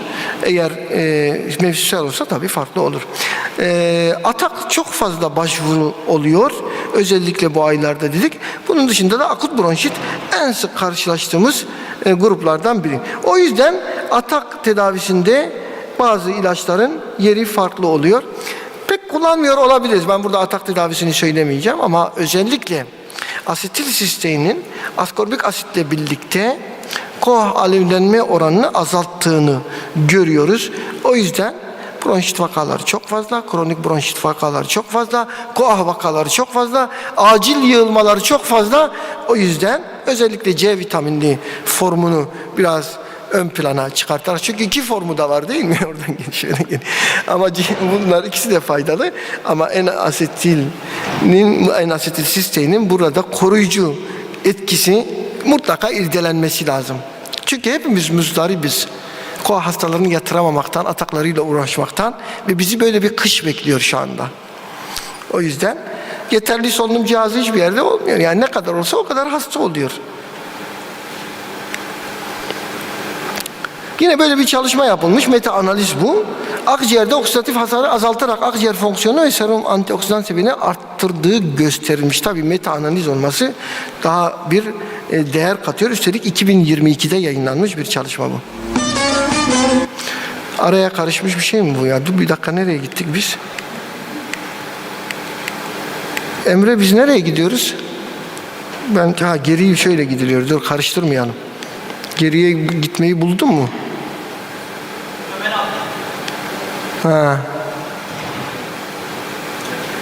Yardım alacağız her zamanki gibi. Başa kadar gittik, tekrar gözden geçiriyoruz. Ama şurada anlaşıldıysa bir sürü iş başına geliyor ama bu bir halk türküsü en sonunda bir nezle ya da grip götürüyor. O yüzden nezle veya gribi hafife almayalım. Tedavisini hafife almayalım. Gerçekten Covid de bize bunu gösterdi. Bakın onu bulursanız dinleyin. Gerçekten çok güzel bir halk türküsü. Her şey geliyor başına. Adamın akciğeriyle ciğer böbreğini de alıyorlar. Kanser diyorlar ama bir grip götürüyor. O yüzden kışa hazır gidiyoruz, gribe gidiyoruz. Gribi zaten Covid bize ne kadar bedelinin olduğunu öğretti. Ama şurada arkadaşlar ben hep şunu söyledim. Ya grip olunca gerçekten vücudun direnci çok önem kazanıyor. Bunu hatırlarsanız Covid'de aslında birçok defa yani medyada da gazetelerde de ilettim. Birçok şey söylediler tedavide. Klorokin verdiler, favipiravir. Ben hep itiraz ettim. Onun için başıma geliyor her şey. İtiraz ettim. Dedim ya bununla ilgili bir çalışma yok ki. Nitekim sonra kaldırıldı. Bütün yapılan tedaviler iki yere dayandı. Bakın iki yere dayandı. O iki yerden birisi sizin aldığınız virüs miktarı. Ne kadar aldın muhatap olun. İkincisi sizin vücudunuzun direnci. Peki vücut direnci nasıl olacak? Dinleneceksiniz, besleneceksiniz. Semptomlarınız kontrol altında olacak. Semptom kontrol altına almazsam vücut direnci olmaz. Ama biz ne yaptık? Semptomatik tedaviyi göz ardı ettik. Oysa mutlaka semptomatik tedavinin çok iyi bir şekilde yapılması lazımdı. O yüzden arkadaşlar burada grip özellikle ciddi bir hastalık, ölüme de sebep olabilir. Burada çok dikkatli olmamız gerekiyor. Bağışıklık sistemi zayıflamış kişilerde, kalp, akciğer, böbrek fonksiyonları bozuk olanlarda, tabii böyle pandemilerde sapasağlam durumlarda da bununla karşılaştık. Yani ben daha önce İstanbul'a giderken Ok Meydanı'nda çalıştım bir dönem, öyle haftada 2 gün. Sonra işte İstanbul'dayım. Hiçbir şey yok. Arabada bazı çizikler olmuş, maliyetini anlatıyor. Çizikler olunca da boyadık arabayı. Boyayınca ne yapacağım? Araba yok. Ne yapacağım? Metroya bineceğim. Metroya bindim. Ya metroda tabii onun özel kuralları var. Belli saatlerde kendinizi bütün kalabalığın içine atmanız gerekiyor. Ve çok uzun bir mesafe. Yani orada gribi hayal edemedim. Yani grip, bir pnömoni hayal edilemez. Yani bu nasıl bir ortam? Yani tabii ondan sonra hastaneler dolar taşar. Yani onun için koruyucu tıp çok önemli diyoruz. Grip bizim yakamızı bırakmayacak arkadaşlar, öyle görünüyor. İşte bu kritik dönemde, kritik bir dönem, özellikle yeni böyle şeyden çıkmışken, Covid-19'dan, eğer H1N1 yakalıyorsak mutlaka aktif tedavi etmemiz gerekir arkadaşlar. O yüzden buna pratik bir algoritma oluşturmamız lazım. Yani eğer siz akut influenzadan şüpheleniyorsanız mutlaka oseltamiviri de eklememiz uygun olacak. Çünkü pandemi sonrası risk faktörleri daha çok artmış durumda. O yüzden hani daha belki kendi geçer vesaire olmaz. Bakın burada bir özelliği daha var. Ateş, öksürük ve miyaj gibi az önce söylediğim semptomları tedavi etmekte de bize yardımcı olacaktır. Ayrıca vücut direnci demek iyi uyumak demek. Uyku düzenini arttırmakta önemli, viral yayılmayı önlemekte önemli. Dolayısıyla bunu mutlaka yapalım. Özellikle acilde burada çalışan arkadaşlarımız var. İkinci basamaklarda biz çocuk acili, erişkin acili ayırmıyoruz. Acil tıp uzmanlarımızın, asistanlarımızın çoğu uzman oldukları zaman bir de gidiyorlar. Ne yapıyorlar? Çocuk pediatri acili de bakıyorlar ki burada pratisyen arkadaşlarımız da var. O yüzden de influenza tedavisi onlarda da bir şey kazanıyor, önem kazanıyor. Orada da şahsi tedavilerin daha uygun olduğu görülüyor. Saşe oseltamivirin özellikle pediatrik yaş grubunda daha rahat alınabildi ki çocuklara ilaç vermek en önemli şey görünüyor. Bunun dışında biliyorsunuz koah atak tedavilerinden bahsettik. Soğuk hava şartlarında bunlar artacaktır. Ayrıca kapalı ortamlar bizim zaten hepimizin yaşadığı şeyler. Bu yüzden de atak tedavisinde mutlaka neyi kullanıyoruz? İpratropium bromürle salbutamolu, tabii onu biliyorsunuz, hemen anlıyorsunuz ne dediğimi. Bunları diğerlerine göre daha etkin oldu. Hepimiz kullandığımız için biliyoruz. Sadece belki hani isimler aşina değil, onu da çalışmalarımızla isimleri de biraz daha aşina hale getireceğiz. Özellikle GNA 2022'ye göre burada da hem acil servisteki tedavi açısından önem kazandığını, hastaneye yatışın azaldığını, ki az önce onu söyledim, yatak bulmak çok zor hastalarına. Hastaneye yatışı azaltan tedaviler bize çok faydalı. Bunları hiçbir zaman unutmayalım arkadaşlar. 2022 GNA'ya göre de bu tedaviyi yapmamız lazım. Yine GOLD'da da aynı şekilde her iki ilacın monoterapisine göre birlikte kullanımlarının çok daha uygun olabileceğini görüyoruz. Bu yüzden bunu öneriyoruz. Değil mi Ayşe Hanım? Doğru söylüyorum. Tamam. Mevsimler geçişlerden bahsediyorduk. Evet, acilde kış ayrı, yaz ayrı, bahar ayları ayrı. Bunları biraz daha toparlayacağız. Süreyi de düzgün kullanacağız. Merak etmeyin. Bunlar arasında hastalıkla hiç dikkatinizi çekti mi? Mesela ben bu soruyu vizitlerde soruyorum. Onu söyleyeceğim slaytlarda ama giz kanamasının mevsimi var mı? Sizce? Mevsimi olur mu? Bazı hastalıkların mevsimi yok. Ama bazılarının var. Kimse bilemedi. Önceden biz biliyorduk. Gastrointestinal sistemin kanamalarının da bir mevsimi var. Onu da birazdan anlatacağım. Şimdi arkadaşlar bu solunum yolları enfeksiyonlarında antibiyotik kullanımı çok tartışmalı, biliyorsunuz. Ülkemizde hep gündeme geliyor. Ama özellikle üst solunum yolu enfeksiyonunda bakteriyel eğer düşünüyorsak mutlaka antibiyotik kullanmayı unutmamamız lazım. Antibiyotik kullanımını azaltacağız diye de hastaların hayatını riske atamayız. Yani şimdi gereksiz hastaya antibiyotik vermek ne kadar zararlıysa gerekli hastaya vermemek daha zararlı. Gerekli hastaya vermemek ondan da daha zararlı. Onu iyi ölçümlememiz mutlaka gerekiyor. Çünkü biliyorsunuz ki siz de çok iyi yaşıyorsunuz. Bizim sepsis vakalarımızın çoğu pnömosepsistir. Ve üst solunum yollarıyla başlamıştır. O yüzden bu konuda çok dikkat etmemiz lazım. Yine çalışmalar bunu gösteriyor ki etkin sefodoksim en çok tanıdığımız 3. kuşaklardan biri ve oldukça etkili olduğunu deneyimlerinizde de çalışmalarla da görüyorsunuz. 3. kuşak antibiyotiklerin şöyle bir özelliği var. Hani gram negatif etkin ön plandadır. Gram pozitif etkinliği biraz zayıftır. Ama burada öyle bir şey görmüyoruz. Burada gram pozitif etkinliğinde güçlü olduğunu söylediğimiz ilaç grubundan biri, özellikle az solunum yolu enfeksiyonlarında seçkin bir ilaç. Bunu da buradan tekrar söylemiş olalım. Yine kronik kalp hastalığı ve solunum sistemi hastalıkları ve bu hastalıklara bağlı ölümlerin soğuklarda daha fazla olduğunu görüyoruz. Bunun dışında da kazalar, düşmeler ve yaralanmalarda kış aylarında da bir artış görebiliyoruz. Peki acilde hemen her reçetede ne görebiliyoruz? Non-steroid antiinflamatuarlar.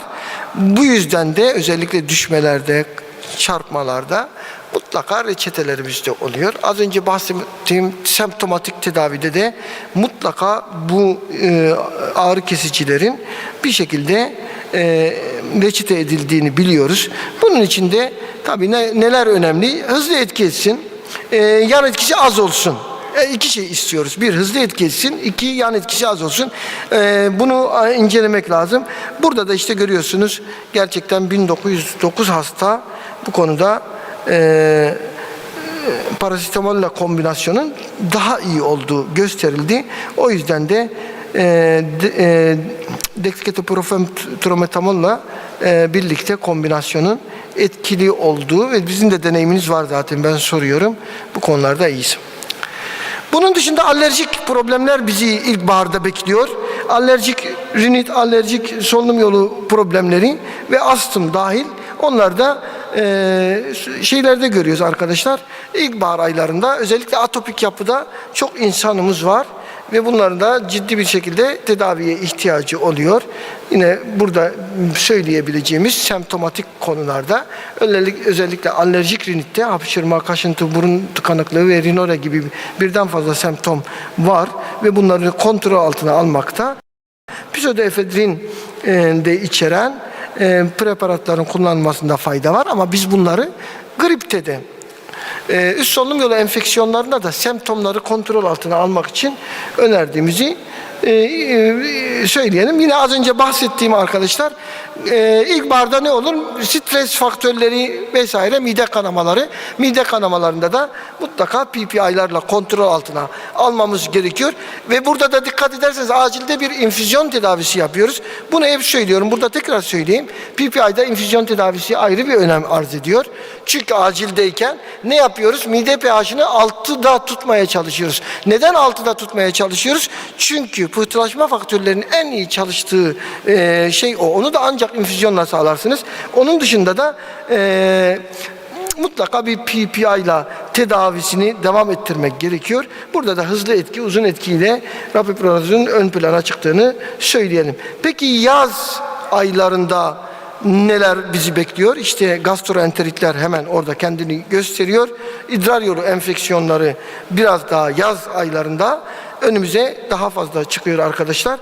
Bunlarda da neler yapabiliriz? Gastroenterit tedavilerinde özellikle çocuklarda bu daha ciddi bir sorun. Kaybettiği sıvının mutlaka verilmesi lazım ama işte semptomatik tedaviler orada da önem kazanabilir. İdrar yolu enfeksiyonları ise pielonefrite zemin açacak ve bunlar ÜSE gibi değil, yani hani viral olduğunu düşünmüyoruz. Burada mutlaka antibiyotik vermemiz lazım. Orada da yine sefadoksimin etkin bir antibiyotik olduğunu burada iletebiliriz. Şimdi arkadaşlar, sonuç olarak bu da benim anlatmak istediğim, aslında yaşlara göre acil servisler değerlendirilmeli. Hasta başvurularına göre acil servisler yapılandırılmalı. Saatlere göre acil servisler yapılandırılmalı. Ve hastalıklara göre de bizim eğitimlerimiz planlanmalıdır. Mesela az önce verdiğim örnek, biz kış aylarında koahla uğraşıyoruz. Yaz aylarında ortopedi vakalarıyla uğraşıyoruz. Yaz aylarında femur kırığı 15 gün ameliyat etmeyi bekliyor. Kış aylarında koah hastalarımız yer bulamıyor. Bunun için planlamaları mutlaka buna göre yapmamız, eğitimlerimizi de buna göre tazelememiz gerekir. Mesela kış aylarına girince eğitim konuları farklı olmalı. Yaz aylarına girince farklı olmalı. En önemlisi idarecilerin bu konuda mutlaka bilgilendirilmesi gerekiyor. Acil servis dizaynının bu konuda güzel yapılması bize fayda verecektir. Bir konuyu yine özellikle vurgulamak istiyorum arkadaşlar. Verdiğimiz tedavilerin önemini bilelim ve hastaların semptomatik tedavilerinin çok önemli olduğunu unutmayalım. Covid pandemisi döneminde bu konu biraz fazla gündeme geldi. Şöyle düşünün, hasta geliyor Covid tanısı için yapıyor, test yapıyor. Covid negatif çıkıyor, eve gönderiliyor.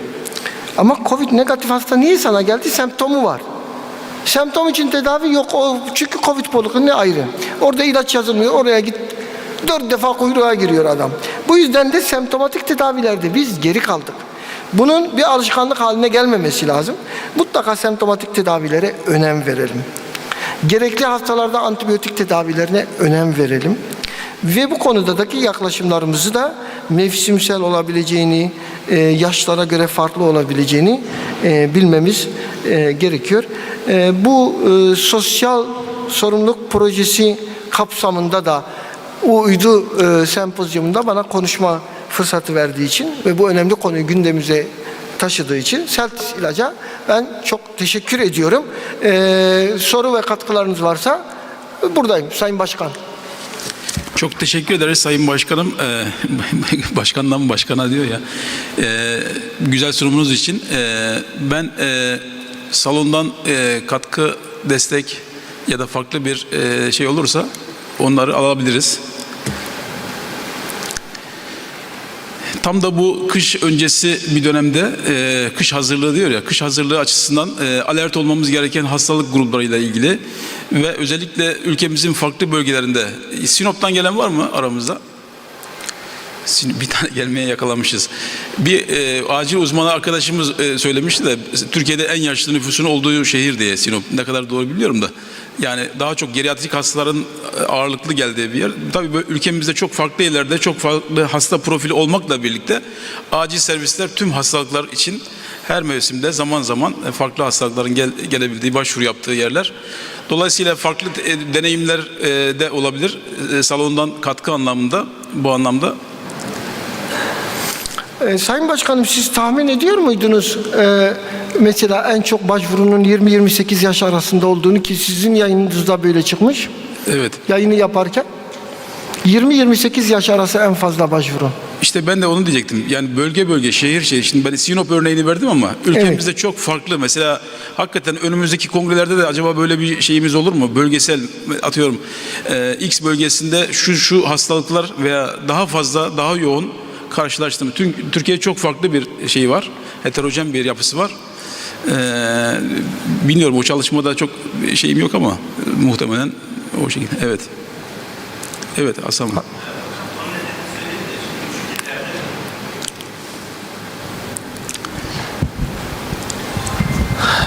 Hasan Sultanoğlu Düzce Üniversitesi'nden. Hocam küçük illerde üniversitelerin çok büyük bir etkisi oluyor. Bizde de keza öyle. Üniversite açık olduğu dönemlerde genç başvuru sayısı çok fazla artıyor. 20 ve 29 yaş arası. Muhtemelen aksayıda çıkma nedeninden bir tanesi de o olabilir. Üniversite gençlerinin malum en ufak nedenden dolayı yani, acillere başvurması o oranı değiştirme şeyleri yüksek hocam. Sanıyorum çok önemli bir nokta çünkü biz bu konuda deneyimimiz oldu. Bizim aslında tabii ki çok merkezli yapacağımız çalışmalar bu konuda bize ışık tutar. Bunlar içinde de muhtemelen geriatrik aciller ön plana çıkacaktır. Ama şunu da unutmamak lazım. Gerçekten sayı olarak yeşil alan çok fazla sayıları etkilediği için muhtemelen yeşil alana başvurularda da değişik yaş grupları olabilir. Yani hani geriatri çok fazla yeşil alana gitmiyor. Dikkat ederseniz burada aslında çok önemli bir istatistik de vardı. Bu bizim için de önemli tabii yine de. 3 gerçek acil. Mesela Amerika Birleşik Devletleri'nde arkadaşlar bu semptomlara baktığımızda şuuru kapalı bir şekilde komayla başvuranların oranı %20'ymiş acil servise. %20. Bizde kaç? Bize 3 falan yani. Yani acil servisler yapılanması böyle. Ama şimdi bu sorun şöyle bir şeyi getirmiyor. Yani bazı arkadaşlar özellikle eğitim konusunda diyorlar ki hocam biz yeşil alan hastaları bize bir şey katmıyor. Hayır, yeşil alan çok önemli bir alan. Neden biliyor musunuz? Çünkü dispepsiyle giden ve MI çıkan hasta yeşil alanda. Baş ağrısıyla gidip anevrizma çıkan hasta da yeşil alanda. Bunları ayırt etmek bir uzmanlık işi. Bunu göz ardı etmememiz lazım. Evet, daha basit hasta grubu olabilir ama aynı zamanda yeşil alana başvurular. Bunun tabii ki hastane öncesine taşınması, acile bir süzgeç oluşturulması, bir bariyer oluşturulması çok önemli. Ama maalesef bunu sağlayamadık. Bu koşullarda da nasıl olur bilemem. Mutlaka sistemin yeniden aciller üzerine yapılanması lazım. Ya benim merak ettiğim bir konu da yani hani az önce bahsettiğim ortopedi göğüs yataklarının sayılarının veya değiştirilmesi gibi bir uygulama ya mevsimlere göre yatak sayılarında değişiklikler planlayan klinikler oluyor mu yoksa sadece idari inisiyatifle mi boş olan yatağa yatır şeklinde mi gidiyor?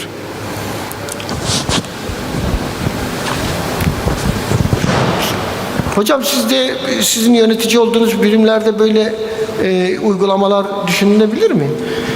Düşünülebilir. Şu anda birçok tahmin ediyorum yani salondan pek şey gelmedi ama farklı uygulamalar olmakla birlikte çoğunlukla acildeki bu yeni işte yönerge ve şeyden dolayı hastalar hastanenin uygun bir şekilde değil mi? Uygun yerlerine yatırılabiliyor bildiğim kadarıyla. O zaman hocam ya bu şeyler buradan birçok sonuç çıkartabileceğimizi söyleyebilirim. Yani bu istatistiklerin bize yol göstereceğini, bu istatistiklere göre yapılanma olacağını Mehmet hocam da sabah gösterdi. Bir tebliğ çıktı biliyorsunuz. O tebliğde 20 yıllık mücadeleden sonra kritik bakım ünitelerinin acilde yapılanması onayı çıktı. Sessiz sedasız bir devrim olacak acil servislerde. Bu çok önemli bir konuydu. Onu da buradan ileteyim. Hocam çekiliş zamanı geldi mi? Herhalde çekiliş, en önemli zamanı çekiliş zamanı yani. Evet. Çekiliş zamanı.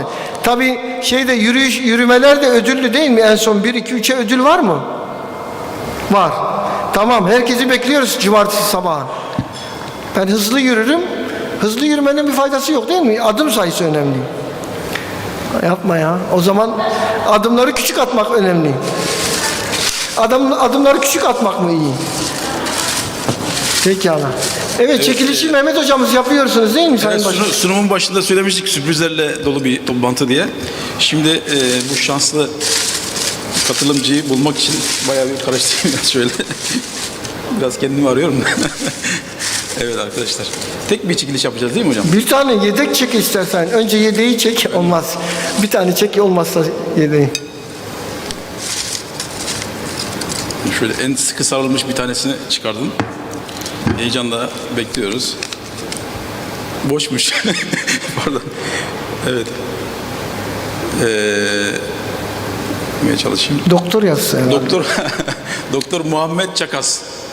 Muhammed Çakas burada mı? Tamam. Muhammed ne istiyorsun? İsteyeyim. Çekiliş sende, ne istiyorsun? Sana özel, hadi bakalım. İlk çekiliş olduğu için. Ama canım yani şeyli bir şey iste yani şimdi. Kurallara göre bir şey iste. Evet. Kongre isteyebiliyor muyuz? Evet. Ya mümkünse kongre isteyebiliyor muyuz? Ağanın eli tutulmaz. İstiyor. Evet. İstiyorsunuz. Seneye VASEM Kongresi'ne kaydınızı yapıyoruz. Teşekkür ederiz. Tamam. Not alalım bak unutturmayın bize o zaman. Menderes Bey'e ismini yazdır. Tamam. VASEM Kongresi'ne kayıtlısın. İlk üyemiz, ilk kongre katılımcısı sensin. Teşekkür ederim. İyi, başka bir şey istemedi yani. İyi. Ne istese vereceğiz. Evet. Peki çok teşekkürler. Var mı hocam? Hemen şeye başlamamız lazım. Arkadaşlar burada diğer sunum devam edecek. Katılımlarınız bize mutluluk veriyor. Biliyoruz tabii burada takım elbiseyle ders dinlemek kolay değil. Dışarıda değişik bir ortam var. Ama yine de burada bulunmazdan çok mutlu oluyoruz. Burada bulunun, devam ediyoruz.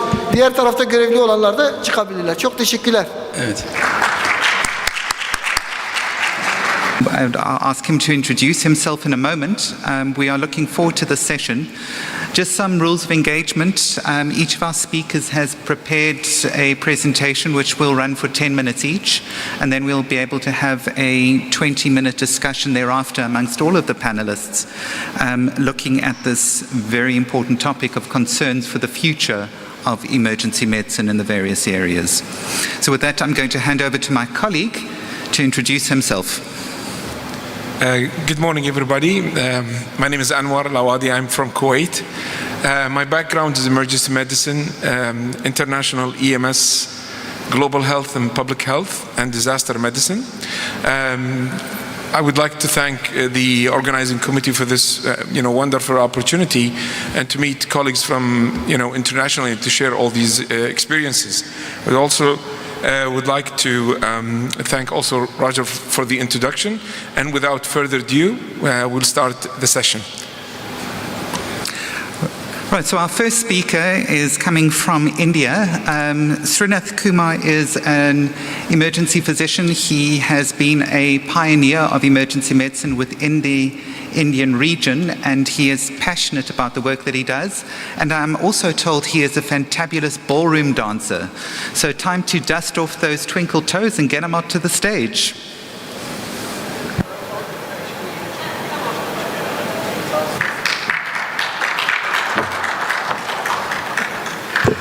Thank you, Roger. It's always a pleasure to be with you, and you being a moderator, it will be more active for both the audience as well as the speaker. So, hi everyone. It's a pleasure to be on this platform, especially a special mention to our professor and president, Dr. Bashar Kanda, who is always a kind friend and what else to say, he's a great emergency physician who bonds everybody in the world. And he has brought all the 6 continents together to this forum. And he has made emergency medicine a true emergency physician, which he likes it. And not to waste much of time, so I'm being asked to talk about the future of EM in Asia and the concerns and how to mitigate it. So with this, I am Dr. T.S. Srinath Kumar. I am the group head of emergency services of a group of hospitals called as Yashoda Hospitals in Hyderabad, India, and also the treasurer for Asian Society and the International Federation of Emergency Medicine, and the chair for emergency medicine for the National Board of Examinations. So why is it important in Asia? We all know, because the population itself says both India and China put together cannot match anywhere in the world. It's almost like 2.6 billion, if I'm not wrong. So that is the reason why we are here to take care of it. And remaining population, as you put together, it doesn't come anywhere near close to it. And the next one is the Africa, which my close friend will be speaking in the next few minutes. And we know in Asia there are multiple countries, and each country itself is a continent, and EM itself as a specialty was not recognized 30 years back or 40 years back, even before we have not been anything, before we were born also. And this is the whole platform you can see where all India, the EM is been recognized, and 27 as per 2019 data, that's what it says. And to develop any specialty, it is important that it faces through 3 phases. That's what every time we keep saying. That is a primary stage where the various specialties apart from the emergency medicine come together, they make a platform, they create the syllabus, they give it across. And then the secondary stage is the economic structure, because every subject itself has its own importance by itself. And then lastly, when such societies form up, every country has its own society. They form, they create the curriculum, they create all the things which is required, and they submit it to the legislative structure, that is the national health policy. And then once the Medical Council of India, what we say in India, which or any other country, the health ministers sit with the societies and take a call and say that this is a specialty which has been recognized. So this is how each and every department gets into place, and EM is the one which is the most important. And as such, if you see in Asia, apart from our illnesses, which Dr. Basar was telling about, the influenza, COVID, everything, it is not the only one. We have the vulnerable continent as the disasters also. So these are the 10 top countries which has the disasters also. So hence the disaster medicine is also important apart from your regular medicine. And this data I have taken up from the Asian Society, where they have put up a good background of every country which has been developed as an EM as a specialty. So you can see Singapore was the one which got the earliest recognition in emergency medicine, and third was Turkey. And you can see India is way low. It was only in 2009. And if you see the year of post-graduation and the National Society of EM established, it usually takes a 10-year, that is 1 decade. So every specialty goes through this phase, and only then it becomes a recognized specialty in the country itself. So that is how EM has developed. And so we can imagine why I'm telling all these things is the future of EM is now with youngsters of you all. You all should take it forward, because a hardship has been put into the specialty to be developed itself. So you can see the emergency doctors for the number of population. And again, country-wise, if you see, the Thailand has the number of population, and you can see the number of ED doctors, which has the highest. And then you can see the Turkey, which is the 5th highest, having the emergency physician. Again, it's a great credit to the society, the EPAT, which is doing a very good work in the system. And then, if you see the breakdown of hospitals with the emergency departments and the capability, again, you can see that Japan, followed by South Korea, Thailand, Taiwan, and again Turkey is in the number 6th position. And India, we could not get the data because not many emergency physicians are there. We could see only one in maybe in 10 million or per crore. That's how it is being going on as per the current data. And this slide will show you the whole of Asia, which has a emergency care systems for universal health coverage. And this is how it has been developed. And with this one slide, we can see that how a tertiary care illness or an acutely ill patient or an injured patient which comes to the ED department, and what happens in the ED department itself. And that is how the timeline, and that is where it is. And when I went into each and every country, it shows its own importance and its own problems which has been facing. And then the dispatch capabilities. Every country has a national ambulance system like 911 in US. So in our country, it started with 108, and it covers almost 32 states in the country, as well as we have extended our support to our neighboring countries like Sri Lanka and also in Nepal, where the whole EMS system has been maintained by the 108 ambulance service, which has been developed as a flagship of the government of India. So now coming to the real problems, what are we facing? We are facing a huge issues, and this overcrowding is not only in India, everywhere, every part of the country, country, every part of the world, every ED which is facing, usually I see some of the displays also saying that the next patient to be seen in the emergency department will take 12 hours, 14 hours, 16 hours. Even in NHS, that is the main reason. When I was contacting my colleagues, many of my students are there, they were also telling that the next patient to be seen in the ED with a priority 4 illness will take about 48 hours or so. And the other major issue is the disease variability. India is such a diverse country. From north, it is in Jammu Kashmir. In the south, it is Kanyakumari. So in the north, the disease variability is extremely different, because the temperature zones are extremely different in the north when it is in the south. So we see -12, -16 degrees. So there is cold emergencies, and down south the temperatures will go up to 45, 50 degrees. So you see in heat emergencies. So that is the variability. And then the accidents, then the disaster prone, whether it is accidents, whether it is natural disasters or man-made disasters. Everything is again different in culture. So in Myanmar, we all are aware that there is a military coup. So even the emergency departments are over-flooded with the injuries itself, so that the Myanmar country is been looking after. And recently in Sri Lanka, we all know that there was an emergency which was being declared, and so many of the EDs were shut down, and the ED physicians had to flee the country, and also some of them who are there during the COVID also could not be able to manage the situation. And of course now, post-emergency, they have come up with a good plan. They're taking the support of the WHO, they're taking the support of all the SAARC countries and developing back their nation into normalcy.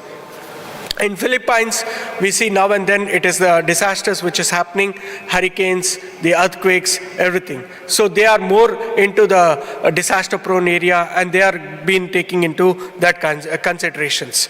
And Nepal, we saw there was a major earthquake in 2017, and post-earthquake there was a COVID, and again there was a huge floods. So they are coming out of this apart from the regular illnesses. Because I am speaking about as an emergency physician, and we are all looking into what care we can take care of. That is how it has been looked after. And Russia, I need not say, there is a war zone which has been going on, and that is how it is happening. And with Pakistan, there are a lot of mass casualties apart from the regular illnesses. So they are recouping with the mass casualties which they are looking into. Middle East, it is the majorly, when I went into the most of the countries of the Middle East, the first and foremost is the heat-related injuries. Second is substance is next common thing. The third one was the orthopedic injuries, trauma, high intensity traumas. These were the main things which we could see there, and that is how it has been looked into. And then EM in Japan and Taiwan, the population is growing. So they are more into the geriatric age group, and they are looking into how they can cope up. Like in Canada, again, the geriatric emergency services are getting ready, and when the population grows, the more intensivity falls on the EM physicians, because we are not only able to take care of the regular patients which are coming into the EM, but we have to take care of the people who are grown up, because they are the one who expect all the care for them. And when it is there, to triage them, to look into them, and again to mitigate them is very, very important, because a subdural hemorrhage in the case of an elderly patient is not the same as an adult patient, because for them it's a regular thing. And when you take a CT scan and see that it is a chronic infarct which they have there rather than the acute infarct. Whereas in an adult which is the 25 to 45 years age group, the relevance will be entirely different. Like this, when you look into the airway for the geriatric age group, it is entirely different. So like this, they are developing their own skills which is required for the geriatric EM. And Singapore and Malaysia you can see that it was well-developed systems right away in the 1983 itself. As per the Western standards, they're growing up. And then there also the same thing, the geriatric age group is one which is getting into the picture.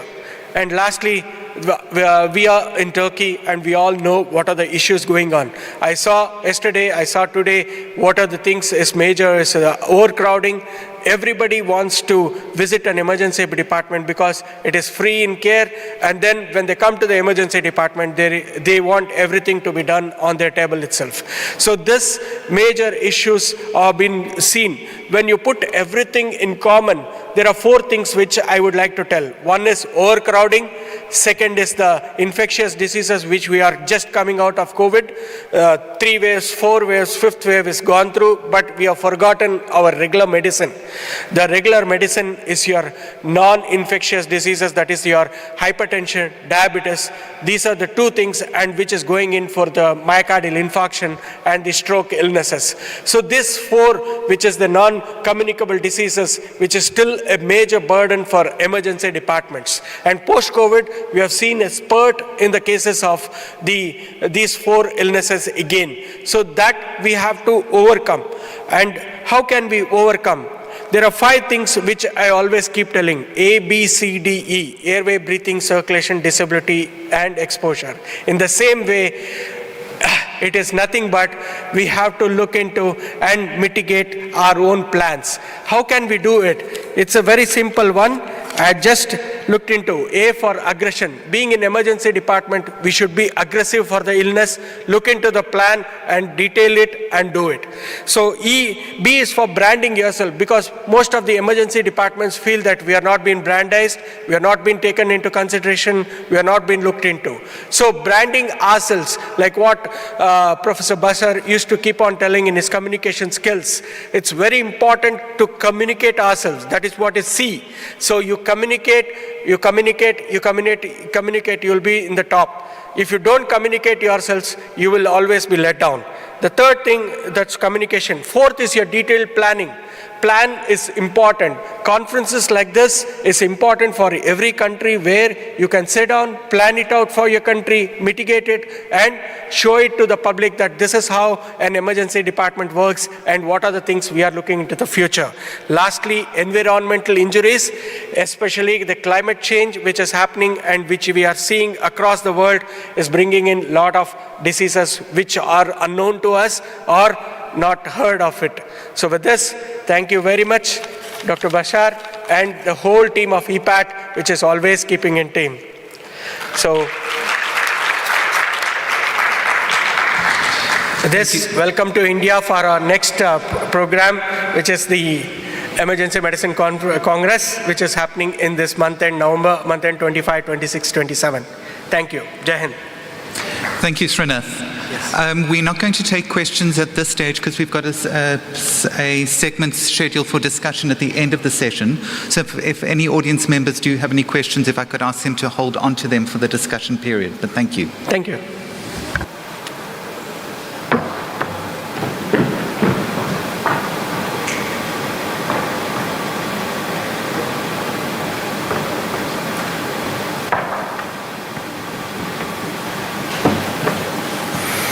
I've realized that I don't walk across the stage with half as much flair as Prof. Kanda does.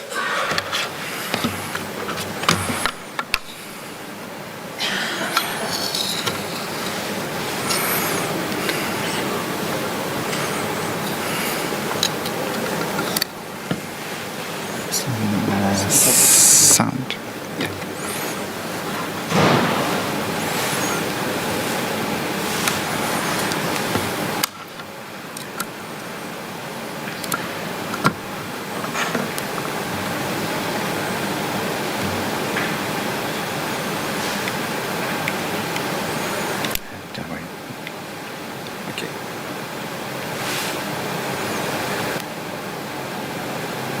I'm just going to quit this. I'm not going to use the presenter for this one.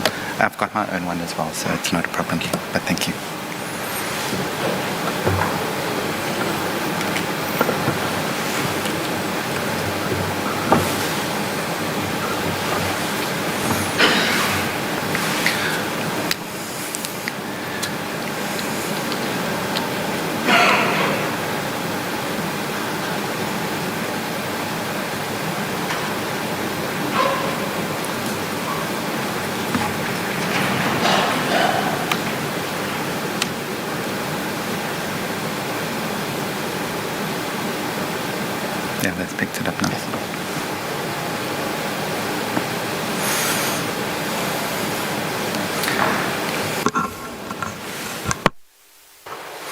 Right, thank you very much. As I said, my name is Roger Dickerson. I am quite frequent at this conference, and it's wonderful to be back here once again.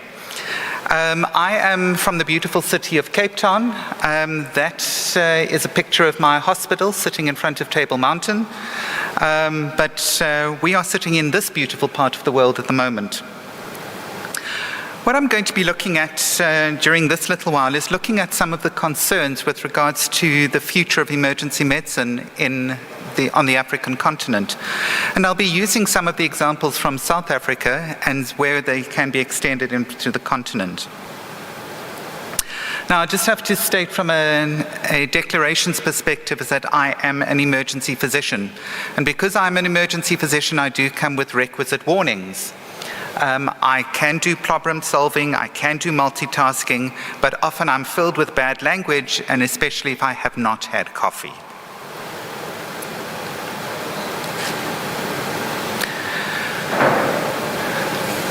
So this appeared in a newspaper recently.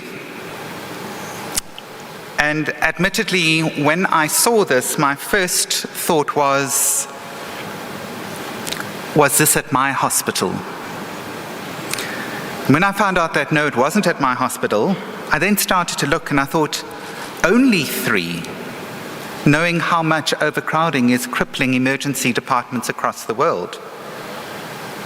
And then I looked at the waiting time of 12 hours and thought, in some instances, these patients are lucky it wasn't longer. But what really came to the truth was that it wasn't referring to emergency departments at all. And it was simply now that not only are there queues at emergency department doors, but there are literally queues to get to the summit of Everest. And I think that's the difficulty. We are all faced with large patient volumes. And you say, it's okay, we can handle this. It's okay, let me take a step back. Take a step back. So you do. And you take another step back. And another step back.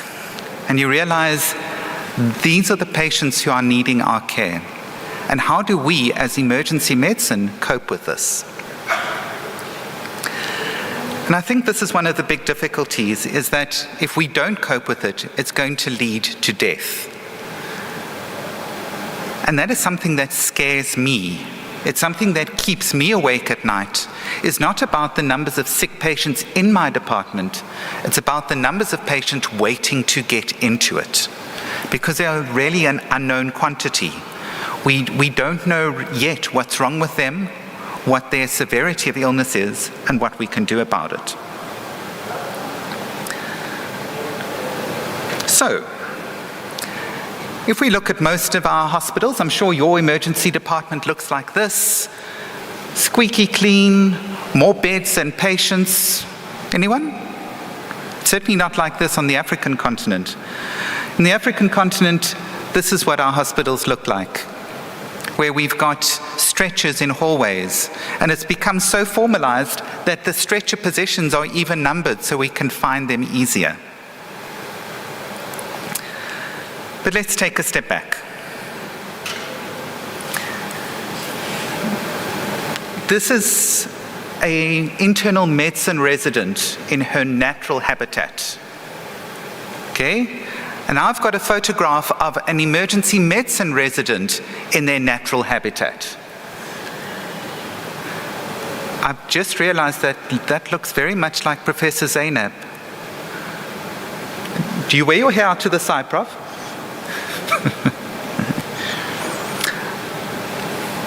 And the thing is that within the continent, we are very similar. So it doesn't matter where you are in the world, whether you're sitting here in Antalya or Istanbul, or going down to the other end of the continent, that continent that has been traversed has very similar problems to what is being faced all over the world.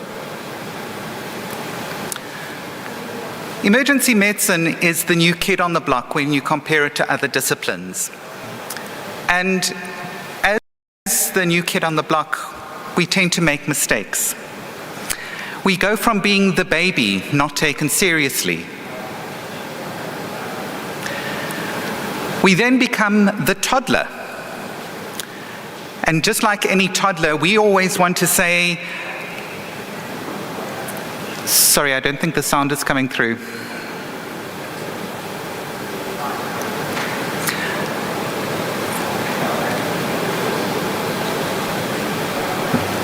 What we find out is that the toddlers throw tantrums. We want it all, we want it now. So we throw a tantrum. And then when we get it, it's a bit of a problem. Because once we've got it, we're the nasty teenagers. And the nasty teenagers who can't learn from anybody. And so we've then got to say, we need to make a decision. We need to be able to see what are we going to do going forward to ensure that we don't make the mistakes that others have made in their development. The difficulty for emergency medicine is that our decision-making trees are never like this. Our decision-making trees look more like this. And trying to make an appropriate decision in the midst of chaos is never easy. We hope that we will make the appropriate decisions, and when we do, we get really excited. But we need to learn from the others, how others have done it. So what now? As we've seen the development of emergency medicine from its beginnings, and we learned from other disciplines, we grew up alongside other disciplines to a point that we were able to stand up on our own 2 feet and become recognized clinicians within facilities. But in our own minds, we are more than that. We are literally often, with our toys, the superheroes of the health system. We are expected to manage all cases at all times.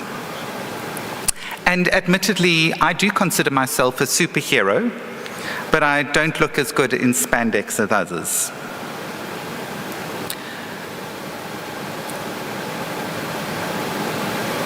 But that can be our own kryptonite. And our own kryptonite is what is going to destroy our specialty. And that is what makes me concerned on our continent. Because we need to look at the life after, and understanding that if we don't do something now, there might not be life after. Because many of our residents are starting to think, if I'm able to get through the speciality program and finish, then what? Is there life after my residency? And let's look at the realities that our residents are faced. Firstly, from a time perspective. Unlike most disciplines, emergency medicine has to function at a high level right round the clock against our circadian rhythms. But in addition to this, it has a tremendous impact on a normal family life, on social lives, when emergency physicians are spending 2/3 of their working careers outside of normal working hours. I've mentioned the patient loads already, but that places additional strain on any individual. And the uncertainty of when that flood will hit adds additional stress. Then there is inevitable conflict, and that conflict may be between divisions, so between disciplines within a facility. It may be between colleagues, and often, unfortunately, these days, it's often conflict between patients and the clinical teams. And we are seeing increased numbers of severe assaults occurring of clinical staff, nursing staff, medical staff, by patients and family members of patients. We have the turf wars, now that we are an established discipline, having to fight for what we believe in our disciplines. The access block. At this stage, I've just received the updated stats from my unit this morning. We are outnumbered by a 2-to-1 factor, so there are more than 2 patients per emergency department bed waiting for beds in the ward, let alone the amount of patients that we are trying to meet. And in all of this, our residents are needing to try and balance life and work. And this is generally what a resident looks like at the end of their residency. They start out young and eager, but they are often quite jaded by the time that they end it. And that is something that concerns me, is what exactly are we going to do to ensure that this does not happen again? And this is being reported all over the world with regards to the stresses that emergency physicians are feeling. And that makes me worry. It keeps me up at night. The burnout in emergency medicine in our country is extreme. And most of our clinical specialists are looking to exit the specialty after only 10 to 15 years practicing as a specialist, because they just can't balance it all. And it's also not knowing what's around the corner. In addition to your regular loads, there are things like wars. And there will be another war. And there will be another pandemic. And emergency medicine will need to cope. Because, as was mentioned yesterday, emergency medicine is the front line.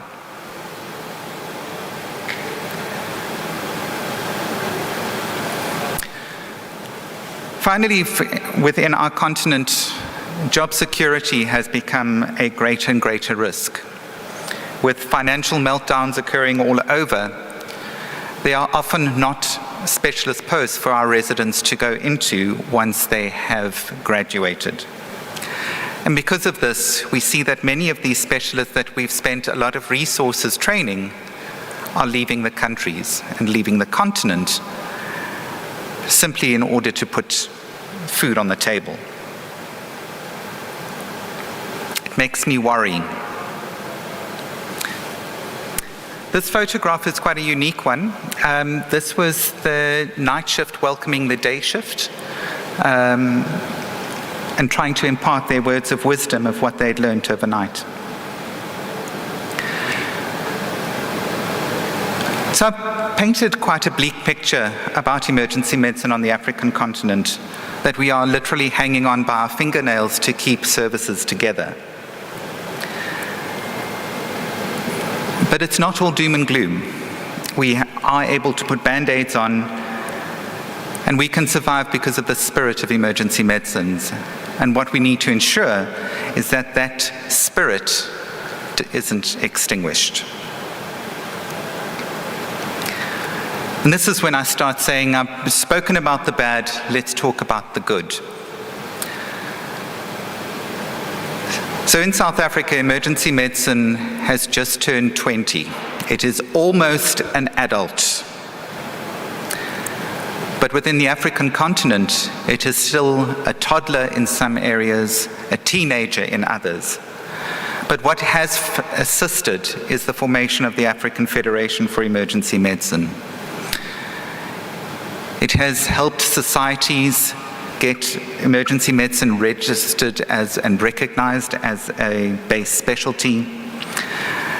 It is formed up by numerous national societies, and Srinath noted the importance of national societies in getting emergency medicine registered with authorities.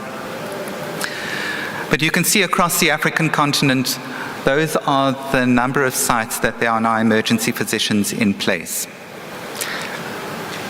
And it's growing on a daily basis. What we're also seeing across the African continent is the sharing of resources.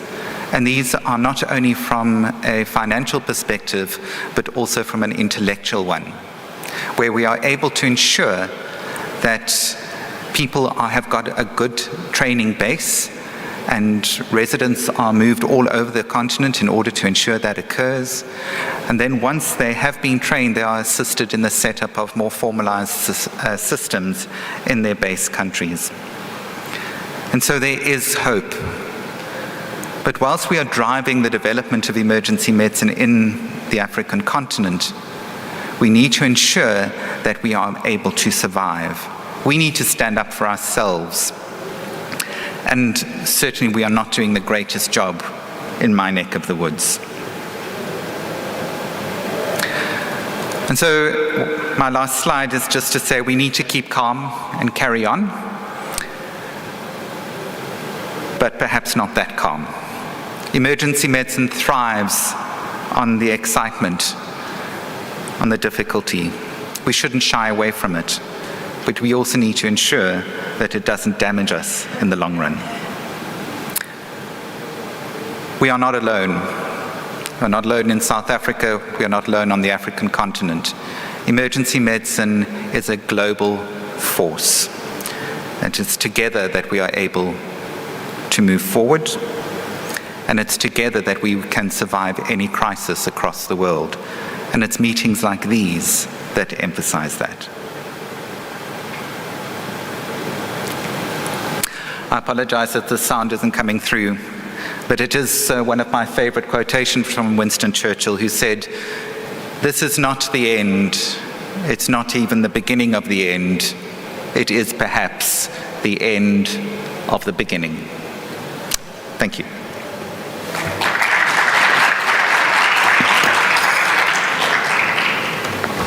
Next is Dr. Paul Kibela from the United States.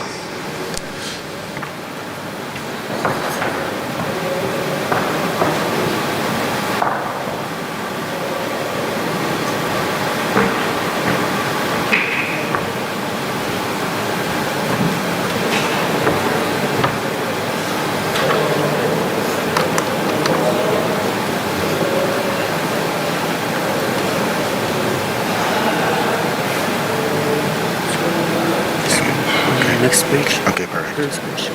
Laser. Okay.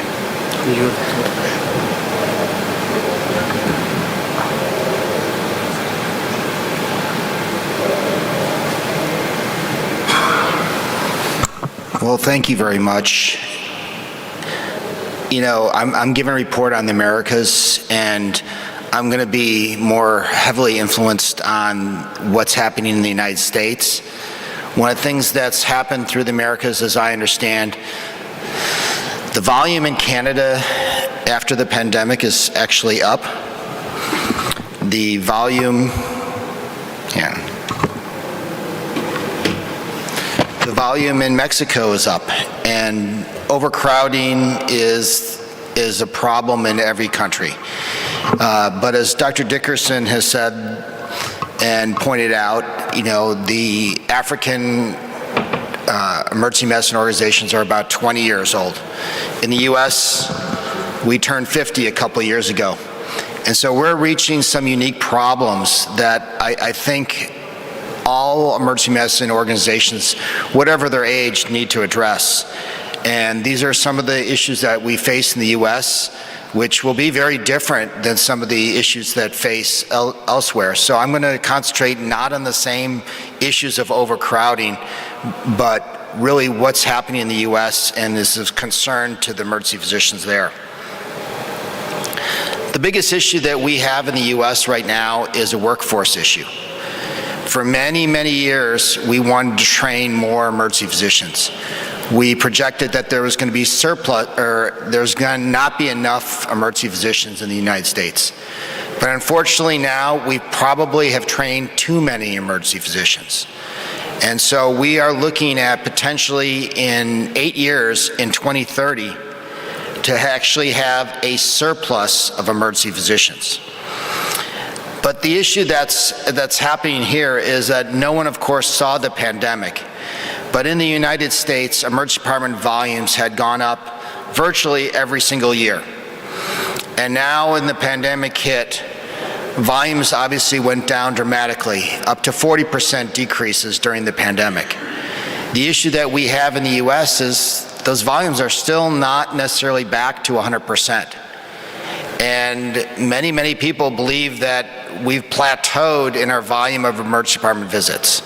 I'm not so sure that's the case, but urgent cares have popped up, and telemedicine in the United States is becoming very, very prevalent.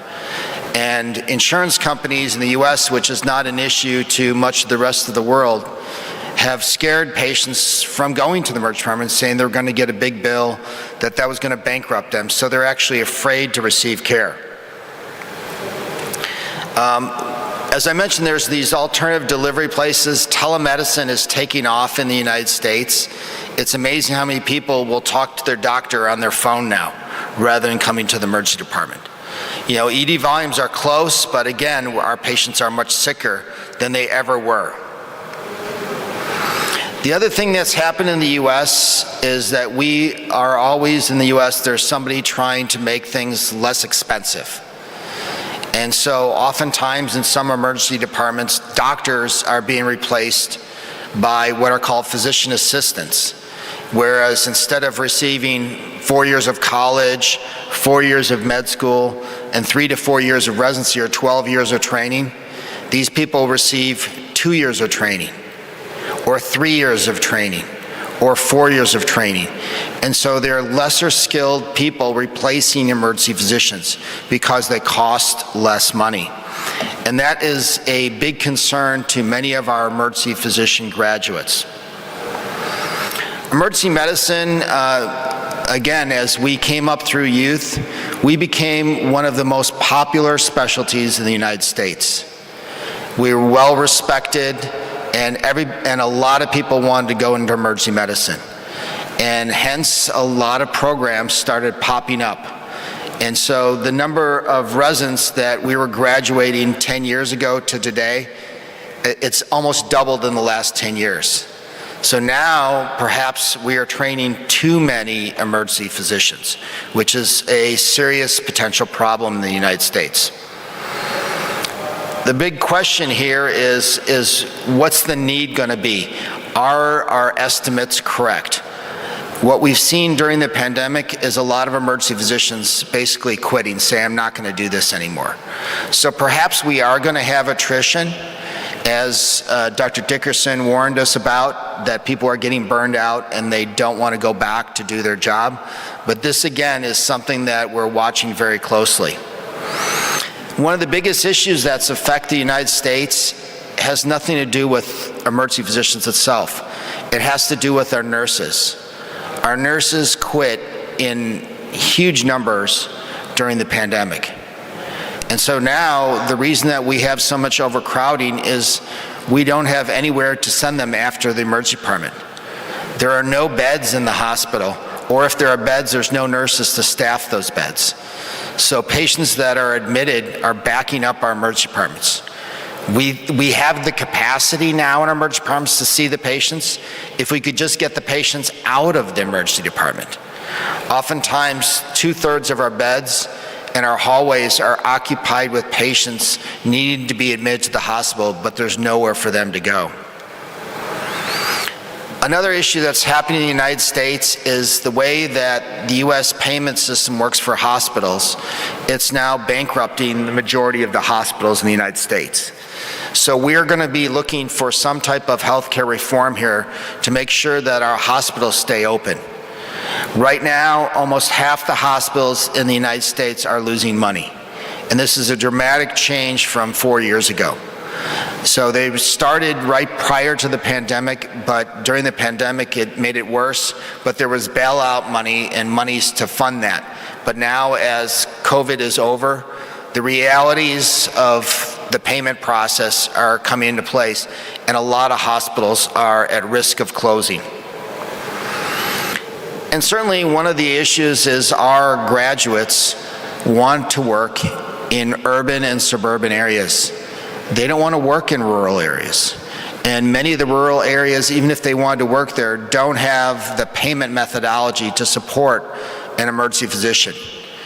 It's hard for probably many of you to realize, but many of our emergency medicine graduates, when they graduate residency, owe about 500,000 euros in tuition money. 500,000 euros or 500,000 US dollars is a lot of money to owe. And so oftentimes they can't get a job to support that. Sometimes it takes them 20 to 30 years to pay that money back, which is a problem. As Dr. Dickerson said, emergency physician well-being now is at an all-time low. The pandemic made burnout not just a problem, but a crisis. Many of our graduates are so stressed they have a hard time coming to work or functioning the way they used to function. This is something that we really need to work on, and I'll talk about some of the solutions that we are working on as we go forward, that many of you may be able to take to your countries and employ, so that you don't reach the crisis that we are reaching in the United States. The one thing that I think is important is to make firm estimates of how many emergency physicians and how many emergency providers your country needs. And where are they needed? Are they needed in urban areas? Are they needed in rural? And do you need to concentrate, because the practice in an urban setting is very different than the practice in a rural setting? And are they trained the right way? Do they understand the technology that's needed? One of the biggest issues that we are working on here in the United States is to credential emergency departments, that not all emergency departments are equal, that there needs to be certain standards in the emergency department for it to be a high level, like a grade A, whereas something might be a grade B or a grade C or lower, or a 5-star, 4-star, 3-star methodology.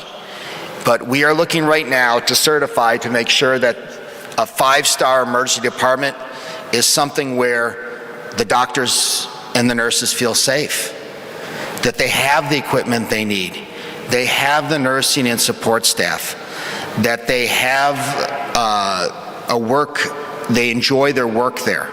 Those are things that I think are important, that I encourage many of you to look at, is how to certify your emergency departments.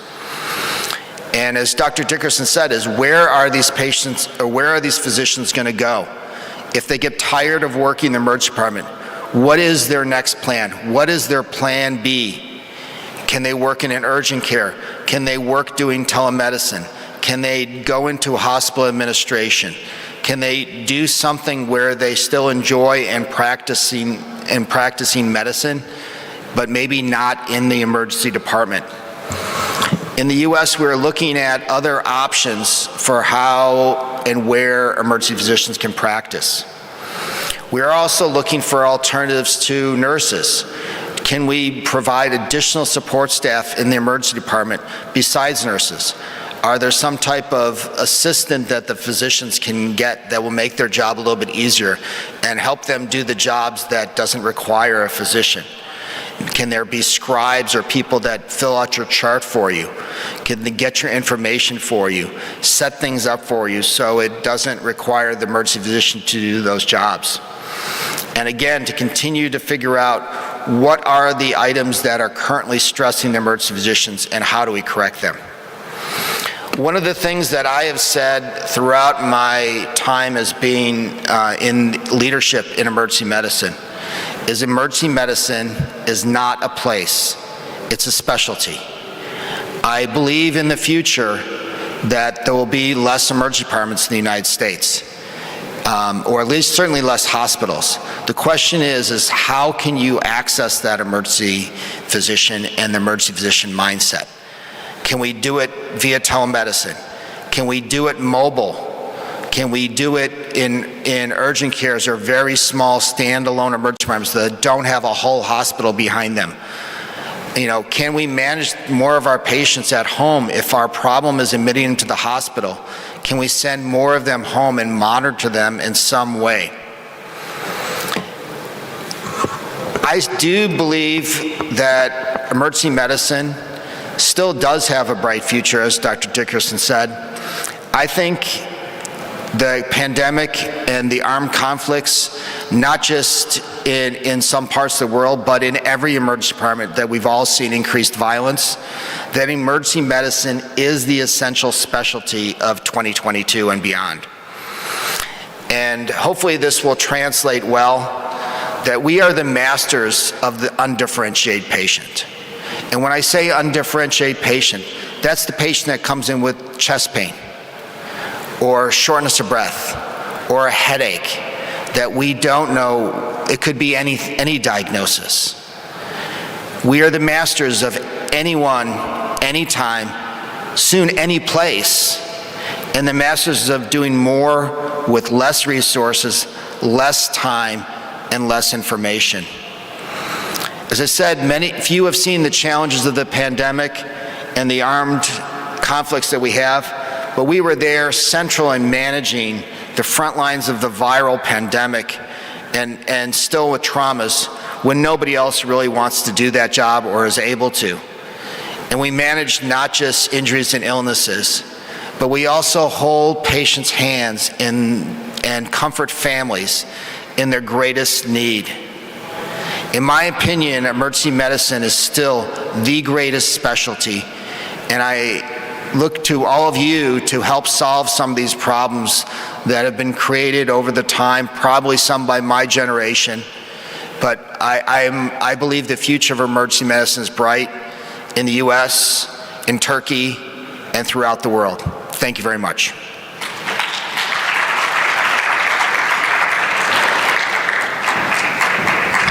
Thank you. Next is Dr. Eric Review from France. I think Eric is doing his lecture through Zoom, so.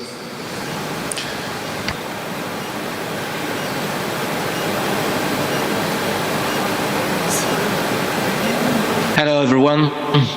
It's a great pleasure to see you. I'm very terribly sorry not being with you because I have a lot of friends in Turkey, Roger, Paul Kivela, and it's a shame I won't be with you. One of the things is you discuss about a lot of things about the problem that we are facing, so we'll try to exchange. Can you see my slides now? Yes, we can, Eric, thanks. Okay, thank you.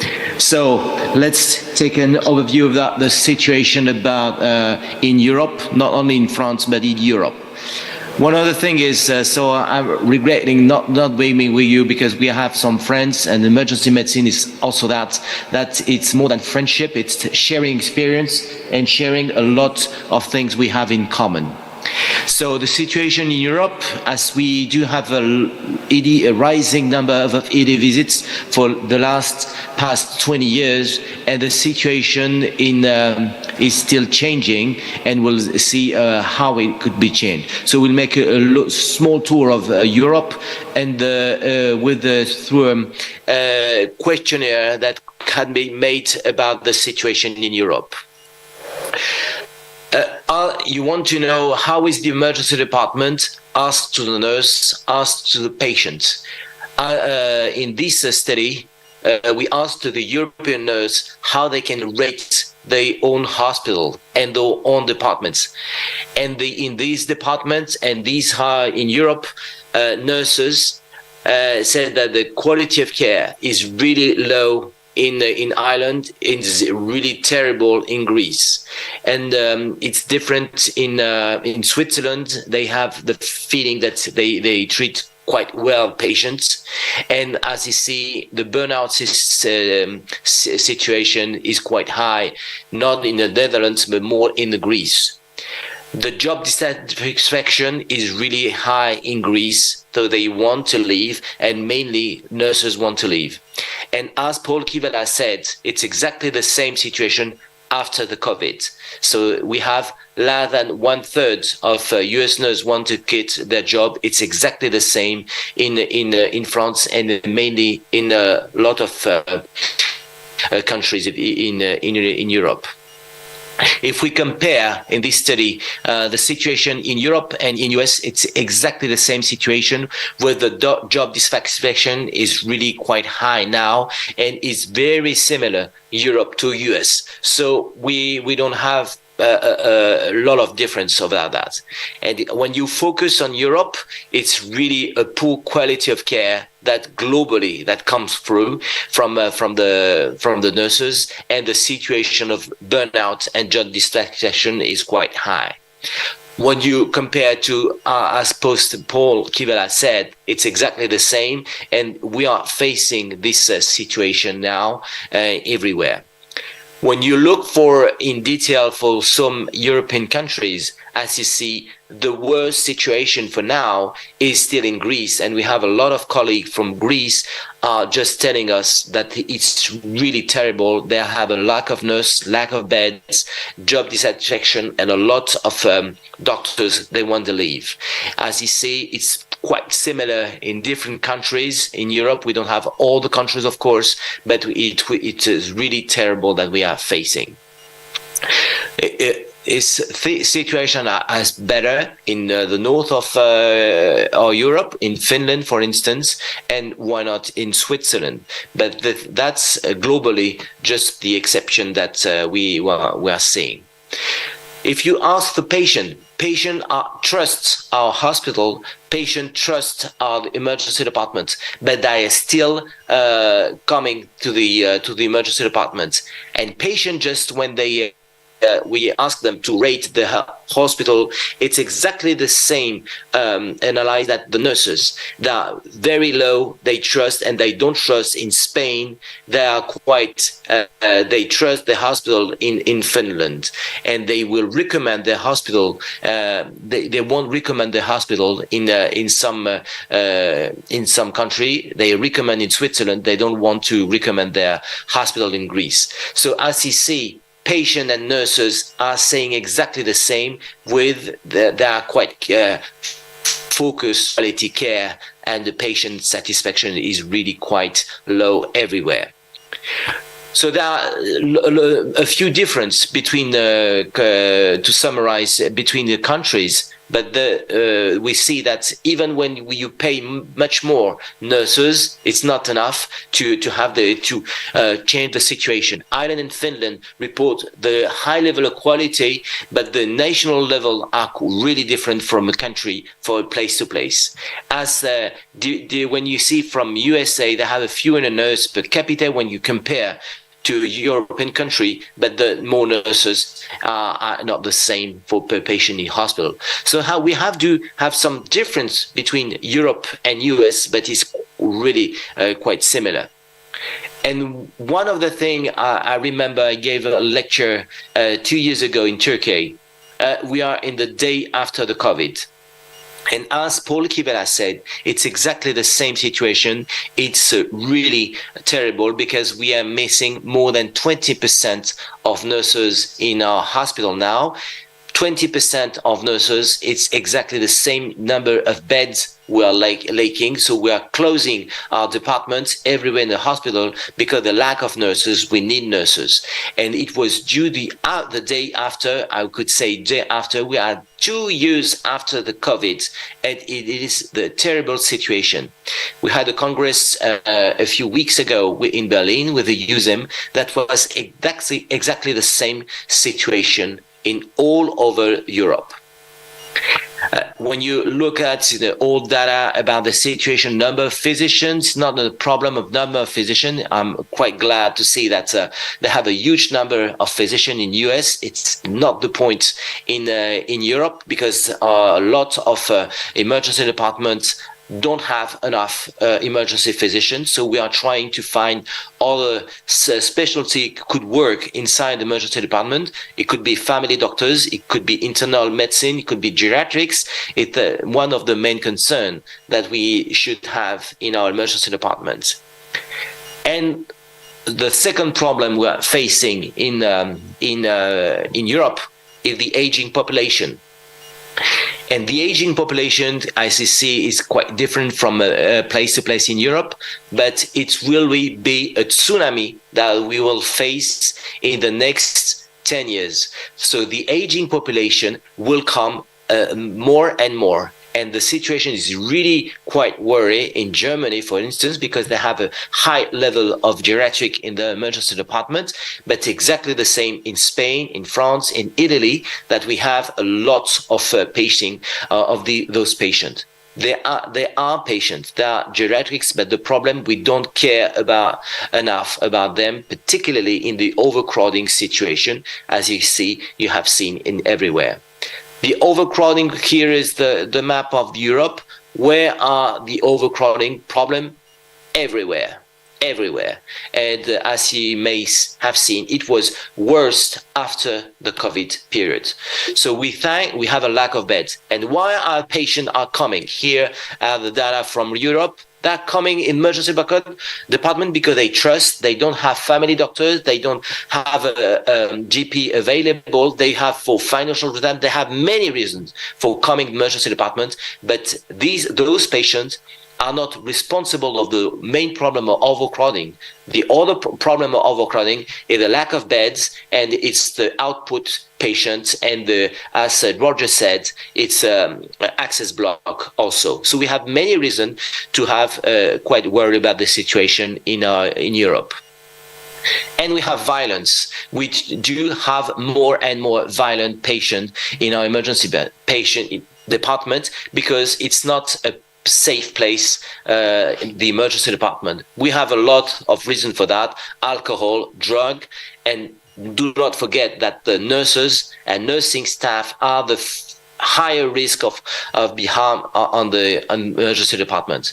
We have a reason for that. Take, for instance, agitated patient coming in emergency in the waiting room. This patient is coming, he's getting agitated, and the other guys are quite under pressure, that the pressure cooker effect, and are waiting for hours, they waiting for long. And why the patient is coming in front of me? Why? And it's a better and better system because they're waiting for hours. Nurses say you don't have a problem, urgent problem. What happened then? It's the explosion. That's the patient die in emergency department. It's in the media.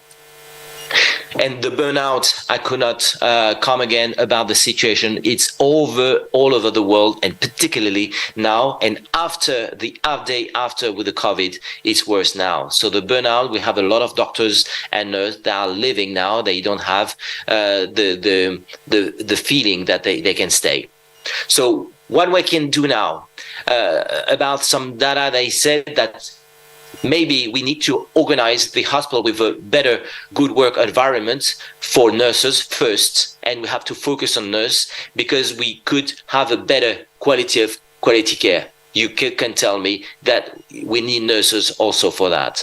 If you take the example of Sweden, they are a teamwork organization program to organize and to make a safety program and a workplace environment for nurses, and the attitude, and they have quality care better organized with this in Sweden. So we could take the example of the Swedish hospital they have done.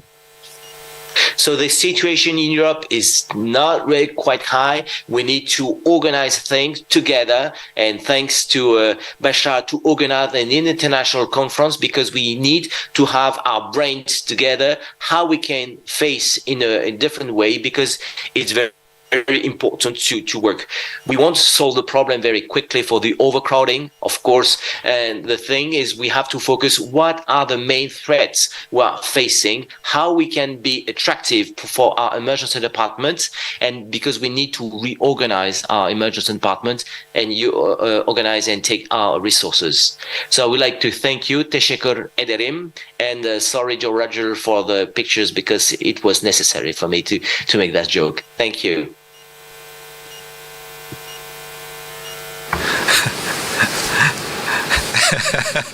Eric, thank you. And that brings the formal presentations to an end, but we've now got an opportunity to involve each of the speakers with regards to a bit of discussion.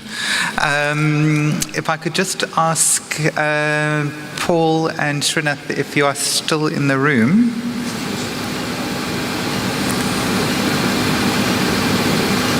If I could ask you to share the microphone on the far side of the stage, it might be easier. And then we've got Eric on the line still.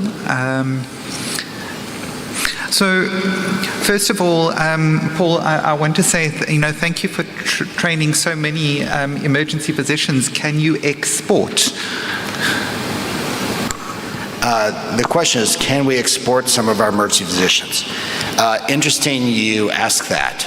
A lot of our younger physicians want to work elsewhere. And I think this, like conferences like this are something that, you know, I've talked to Dr. Abdel Balou previously that he wanted to come and work more in the US. I think we need to look at how we can open our borders for physicians. I think it'll help not just to unload some of our US workforce, but I think in exchange of ideas, I come and I learn something from Dr. View and Dr. Dickerson, you and my Turkish colleagues, and every single time I come to one of these conferences. So I think we really need to look at that, and I have to tell you, if you're looking for American emergency physicians that are well trained, I think it's a matter of putting that out there and making sure there's a mechanism for that to happen. A lot of our physicians are young and incredibly intelligent, and many of them speak other languages as well. So I think there's that potential. I was actually also referring to there are existing programs. I know the global emergency medicine programs like out of UCSF have been doing great work and assisting with setting up emergency training programs. So whilst it's a bit of a flippant comment on my behalf, I think there's already some of that in place which has been well used. But I think your comments regarding almost an international force of emergency physicians that can respond where there is need is probably a good thing. What we don't have, and it seems to be going all around the world, listening to what Eric had to say, and yourself from the US, and certainly from the South Africa and the African continent, is what are we doing about emergency nurses? Because that seems to be a global critical situation. If I can bring Eric in there, what ideas would you have to try and keep nurses happy on the one hand, skilled on the other, but still be able to manage the patient workload that we are all being faced with? That's a great question, Roger, because when we ask the nurses, and after COVID period, they want to change the job. They don't want to be a nurse anymore. So that's the main concern, that we can focus on it. And we asked and we talked many times to the nurses, and they say it's over. We had a discussion with colleagues from US. They said exactly the same point. I don't know why, because they have the feeling that maybe they're scared about that, but they don't want to work anymore in the same situation.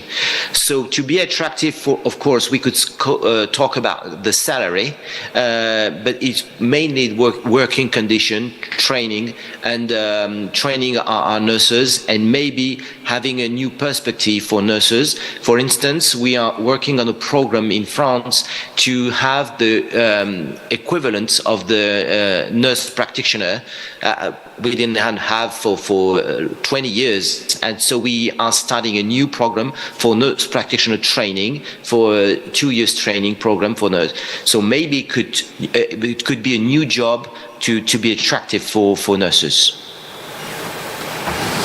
Thanks, Eric. Roger, one of the things that we are looking at in the U.S. is that nurses in the U.S. take about 3 to 4 years of training. And so we're looking at whether we train nurses at a lower level than a registered nurse, an RN, as a medical assistant, which takes potentially 6 to 8 months of training, or an LVN, which takes 2 years of training, and unload some of the jobs that the nurses don't want to do, that's, quote, burning them out, unquote, and really trying to figure out if we can make all of these jobs a little bit more attractive. And same thing with physicians, is take away some of the jobs that we don't want to do, that doesn't require our skill level, that we're forced to do. And I think that's what we're hearing from our younger physicians that are a little bit more insightful, that I don't want to do this anymore, or I don't want to do this job anymore. And I think we have to listen to them, and I think they have to speak up and make those suggestions. Thank you.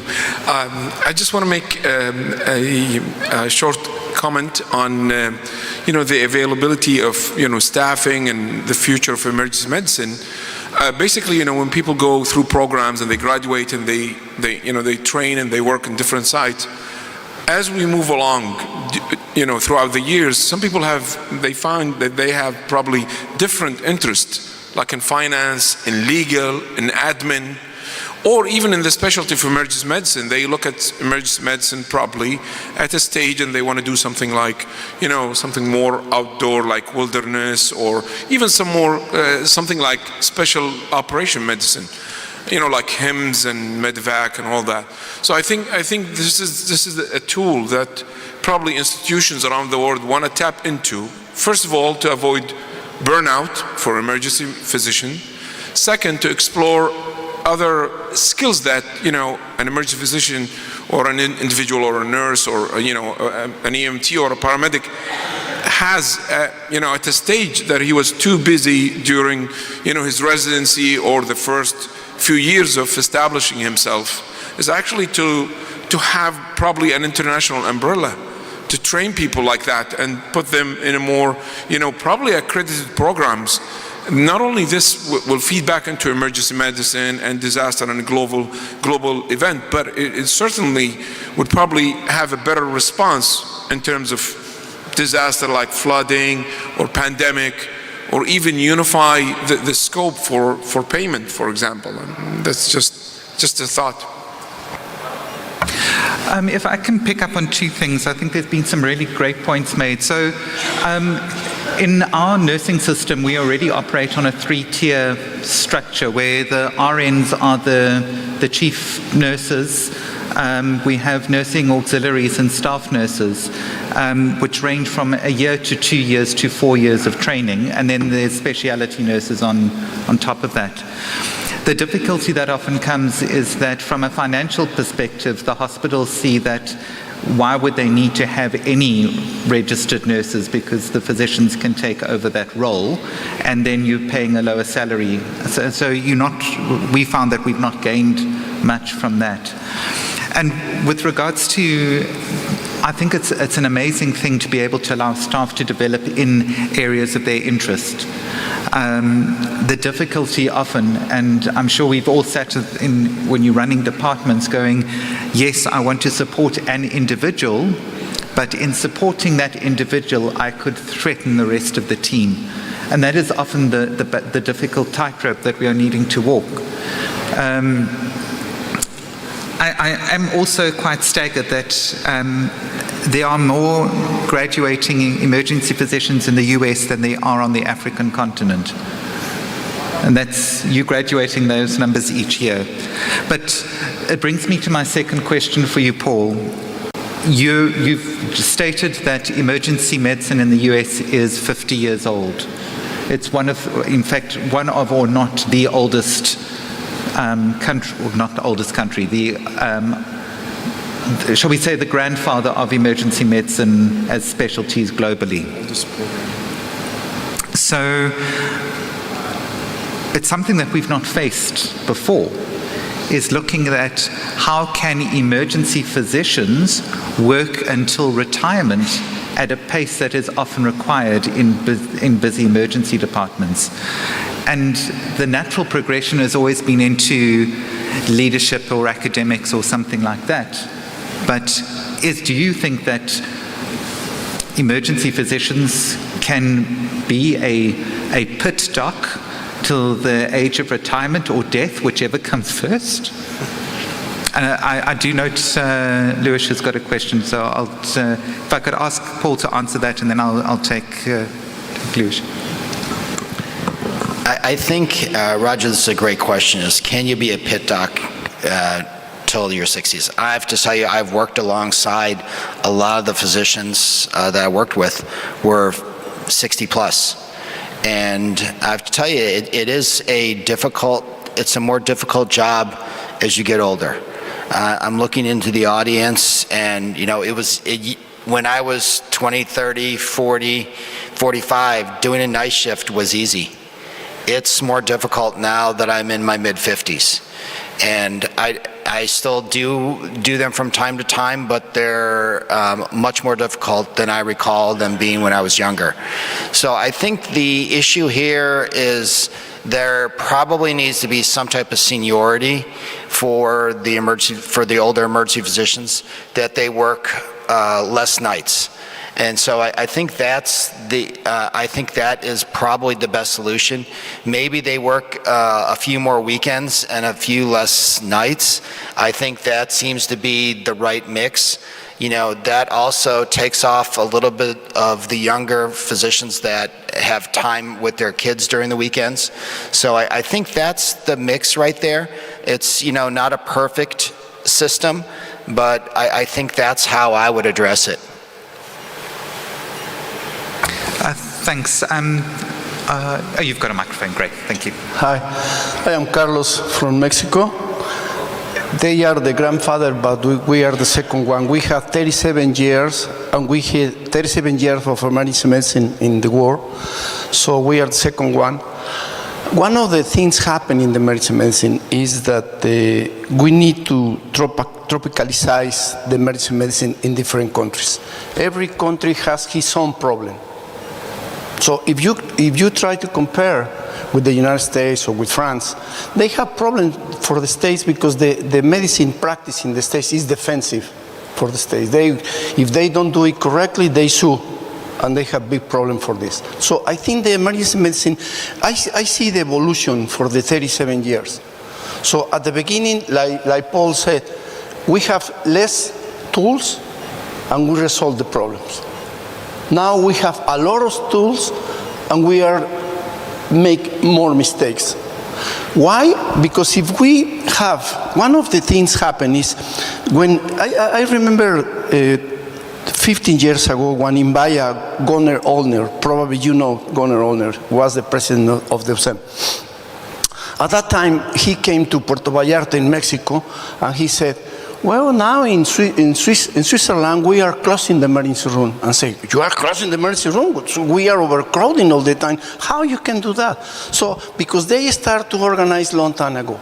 But when you compare this with the countries like Mexico, other countries in Latin America, also in the United States, all the time they are overcrowding. You see in the States, patients start hour and hour waiting for something. In Mexico, if you go to the emergency room, you need to wait 1 week or 2 weeks to get CT. So I think every country has its own problem. My suggestion is, first of all, we need to see. Europe, they don't have all countries recognize the emergency medicine, first of all. Second, for example, Spain, 4 weeks ago, they go to the Congress, and they don't accept it. But they have fighting for 25 years or something like that. Eric, you know better than me how many years they're fighting, but they don't recognize. So we need to training that the people is working in the emergency room. I know many people is general practitioner, internals, but if you want to work in the emergency room, you need to resolve the problem for the emergency room. So probably you don't want to be specialized, but you need to take the correct courses to improve your knowledge to resolve the problems, first of all. Second, who held the doctors in the emergency room? The nurse. Sometimes the level that they have the nurse between the doctors is too high, too different. So we need to prepare people to help the doctor to resolve the problem. Because sometimes, who make the triage? For example, in Mexico, you arrive, one people is secretary, he have probably elementary school, and she decide this patient is sick or this patient is not sick, and waiting. In similar countries happen the same. So we need to do something that the access to the emergency room need to be quick, good, gentle, and effective. But you don't need to spend too much money to do that. You need to prepare the right people in the right place, in the right hospital to resolve the problem. The pandemic showed us how important is the emergency room. At the beginning, we saved a lot of lives. At the beginning, we are heroes. 2 weeks later, 4 weeks later, the heroes was the ICU doctors. Excuse me, we take the care for the patients, but they don't remember exactly what's going on. So if we work together, we'll be stronger and better, and we can resolve many problems around the world because we are similar ideas, similar knowledge, and work together and be successful in the couple of days. We need to make re-engineering to create ways in the wayside to fix it, the holes that create the pandemic in the emergency room and also in the system.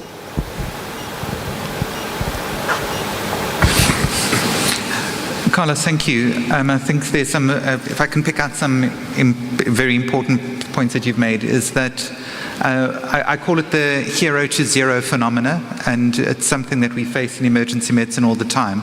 And you've encapsulated it well with how it applied in the COVID response, is a hero 1 minute and a zero the next. The second, I think, is the way that emergency centers, emergency departments are being used by the population is often a reflection on the expertise that are perceived to be there. And it's something that's being picked up by Eric in his presentation and by Paul and Srinath, was that we are seeing an increase in the number of emergency department presentations in favor of other areas within health systems. And that may be from a financial perspective, it may be an availability perspective, but I think a lot of the time it is seen as an expertise. If they go there, they will get the problem diagnosed and sorted because that's what emergency physicians do. There's also a perception that they will wait less time, which I don't think certainly if they've sat in my waiting room of my emergency department, that's certainly not true. But thank you for your comments. I think some very valuable input made there. Sorry, could we have the mic back on there? I can't hear you. There we go. One point more. When you're talking about the retire, you need to think about it. What is the period of time for the sport guys? For example, Messi, Cristiano Ronaldo, Jordan, they have one period of the time. 37 is all. Like Paul say, when do you try to work in the emergency room? I think the best time to work is at the beginning, 20s, 30s, 40s. And then you need to take other positions, like training, like teaching, but you don't need to go out all the time because you are the values that you have, you need to teach for the new guys. The new guys need to understand better than us to advance quicker and in the best way.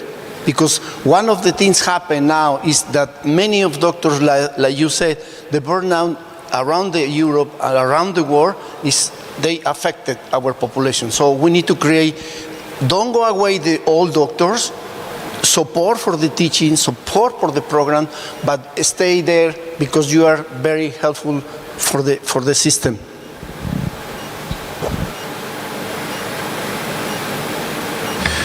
All right, any more questions? May I add a comment? Yeah. Yes. Go ahead, Eric. Yeah. A quick comment about, to summarize what you said, and I agree with one main point that Roger said. We are always on the front line, and emergency medicine, the creation of emergency medicine was in 1974 in UK, and then in Ireland and USA, and that evolution of emergency medicine are still the same concept. We are on the front line. When we create the pre-hospital EMS in France, it was just because we had a lot of road traffic injuries and we have patients dying before they come in emergency department. It's not the problem anymore.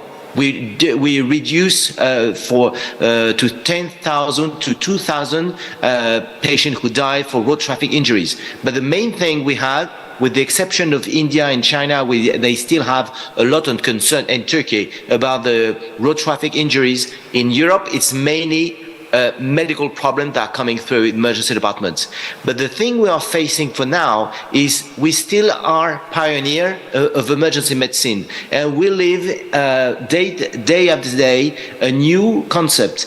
Take the example of the COVID. No one in the room and no one like myself have faced the pandemic like that. We were the first to face that, and we deal with that, and we try to organize. So emergency medicine is also to adapt our system to the disease that like we have, and we will have to face it. And I agree with Carlos Garcia, as he said, that we do have a lot of things in common, but we have to adapt our system on our own system of our own country, because we have a different concern about the system. I will be really lucky to take the example of the emergency physician in USA. I would love to have a huge number of emergency physicians in my department, but we don't have, so we try to find some issue for that. But that's very interesting talk we have together, because I think we still are pioneer of this creation of the specialty. Thank you. All right. Thank you, everybody. Thank you. Enjoy lunch. Thank you, guys. Take care. Thanks, Eric. Bye-bye, Eric. Bye, friends.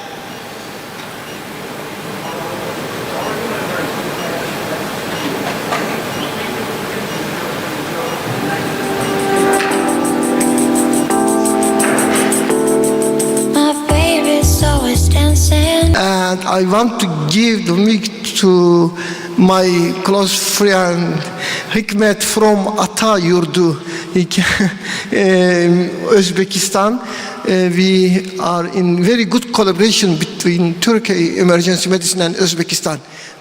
Yes, Hikmet, please. Thank you very much. Yes, indeed, we are collaborating for more than 5 years, and it's a great honor and pleasure for us. It's quite challenging to start after lunch session as usual, and this is an endless battle of curiosity with physiology, but nevertheless, let's start. So, as Bashar Hojam has said, it's our really great pleasure and a privilege to invite here Professor Josep Brugada for his topic, Sudden Cardiac Death. Por favor, tome la palabra.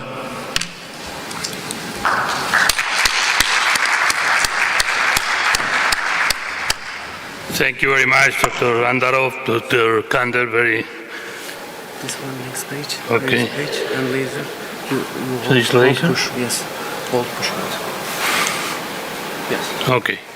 Thank you very much. So I will talk in the next minutes about sudden cardiac death, and I will try, first of all, to remind you the definition of sudden cardiac death, which is a form of death which is natural, which is due to cardiac causes, unexpected in time and form of presentation, that is always preceded by sudden loss of conscience, that happens in the next hour after initiation of symptoms, and this happens in someone with or without a known cardiac condition. As you know, the final rhythm that produces sudden death is, in the majority of cases, ventricular fibrillation. But there are other rhythms that might lead to the same situation, which is the asystole, complete AV block, or electromechanical dissociation. But basically, in our interest, the most important one is ventricular fibrillation.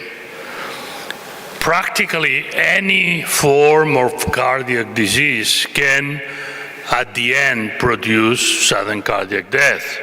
But basically, we are dealing with ischemic causes, with myocardiopathies like hypertrophic, dilated, or arrhythmogenic, but also some electrical conditions like the long QT, the short QT, Brugada syndrome, but also other conditions like the postoperative congenitals, cardiac amyloidosis, etc. All of them at some moment can produce sudden cardiac death.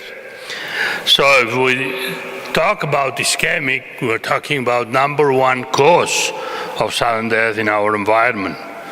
In Europe, number one cause of sudden cardiac death is acute myocardial infarction. So during the acute phase of the myocardial infarction, the cells get with ischemia, and they complain about this ischemia by having pain, but also by producing ventricular arrhythmias that can produce ventricular fibrillation and sudden death. So if we want to fight against sudden cardiac death in our environment, we have to fight against acute myocardial infarction and prevent acute myocardial infarction.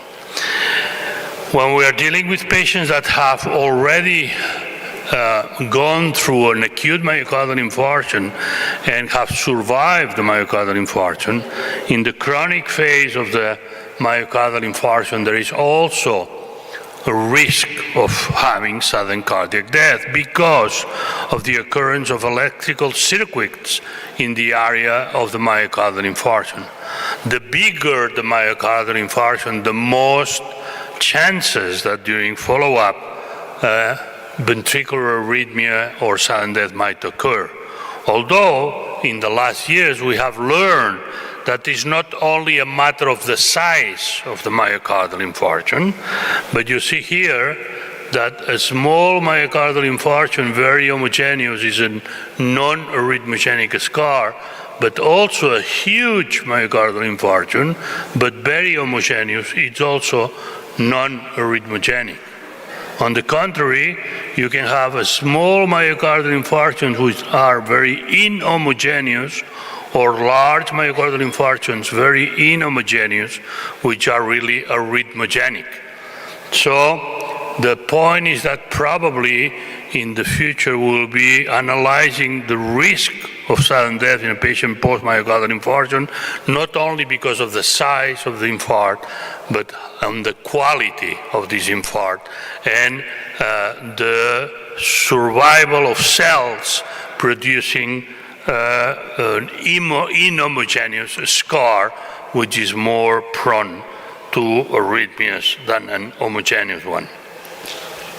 When we're dealing with dilated cardiomyopathy, we're dealing with probably what has been called the pandemic of the 21st century, because the increase in the number of patients suffering from cardiac insufficiency, dilated cardiomyopathy, because of the increasing age of the population, increasing risk factors like hypertension, diabetes, obesity, etc. Remember that 50% of the deaths in patients with dilated myocardiopathy are sudden death because of ventricular arrhythmias. So we have to treat the cardiac insufficiency, but also we have to prevent the arrhythmias in this population.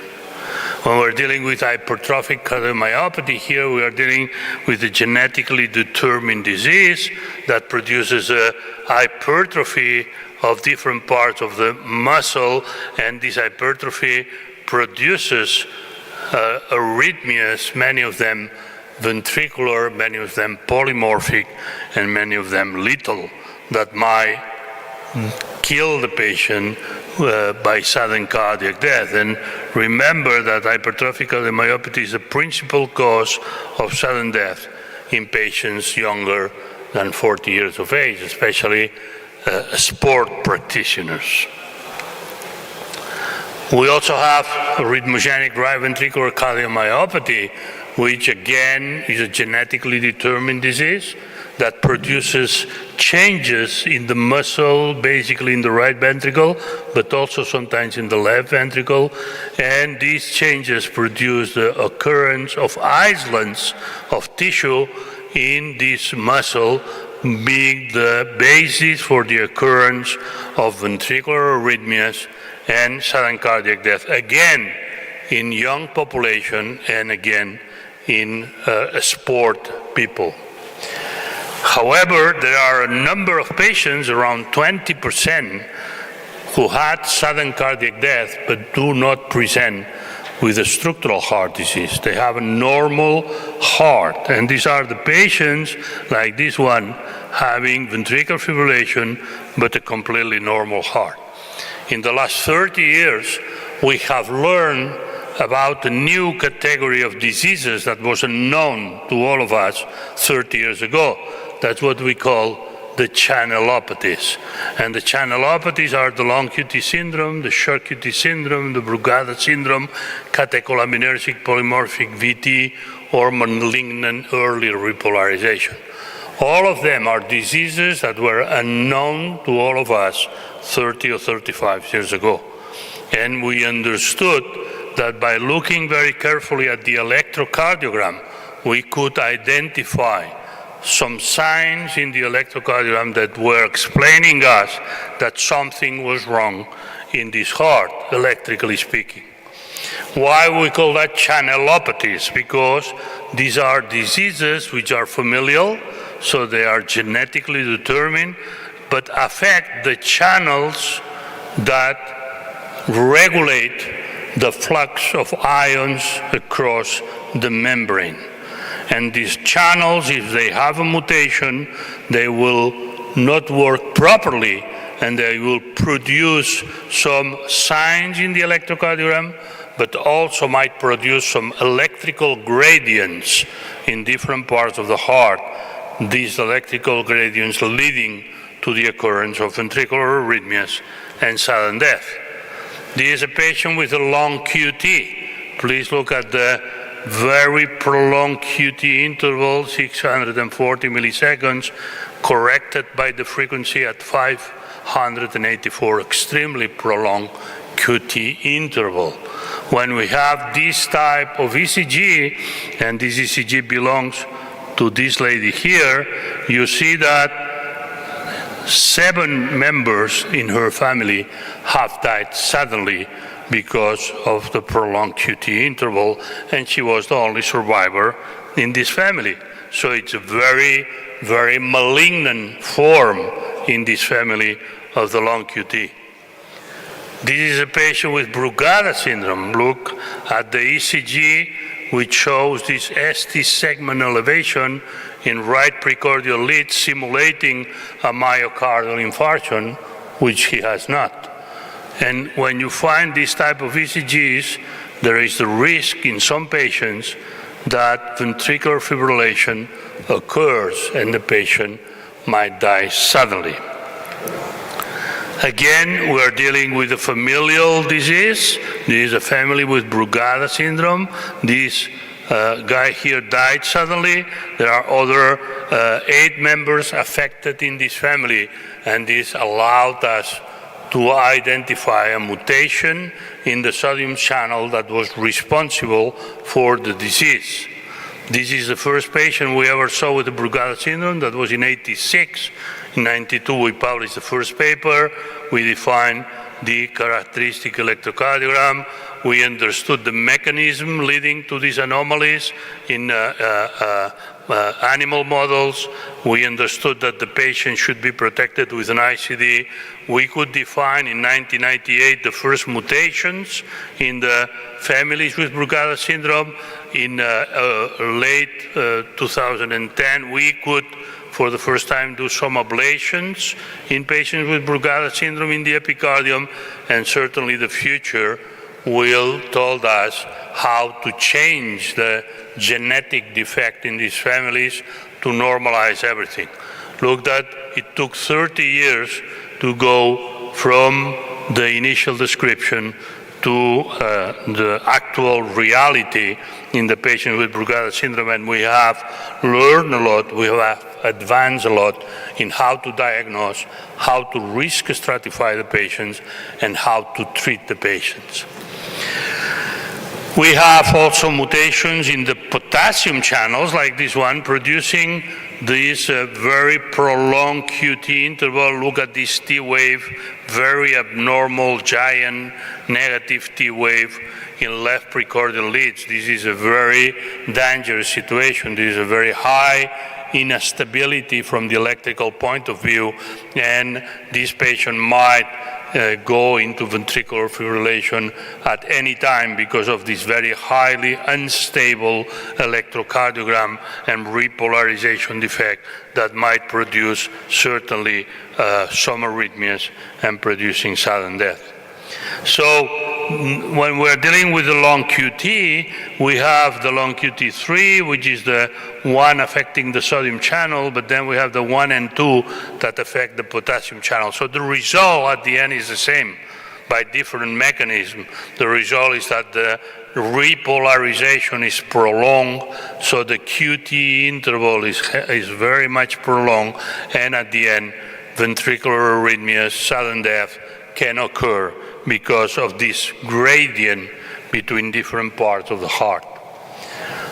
Also, we described in the year 2000 the short QT interval, the short QT syndrome.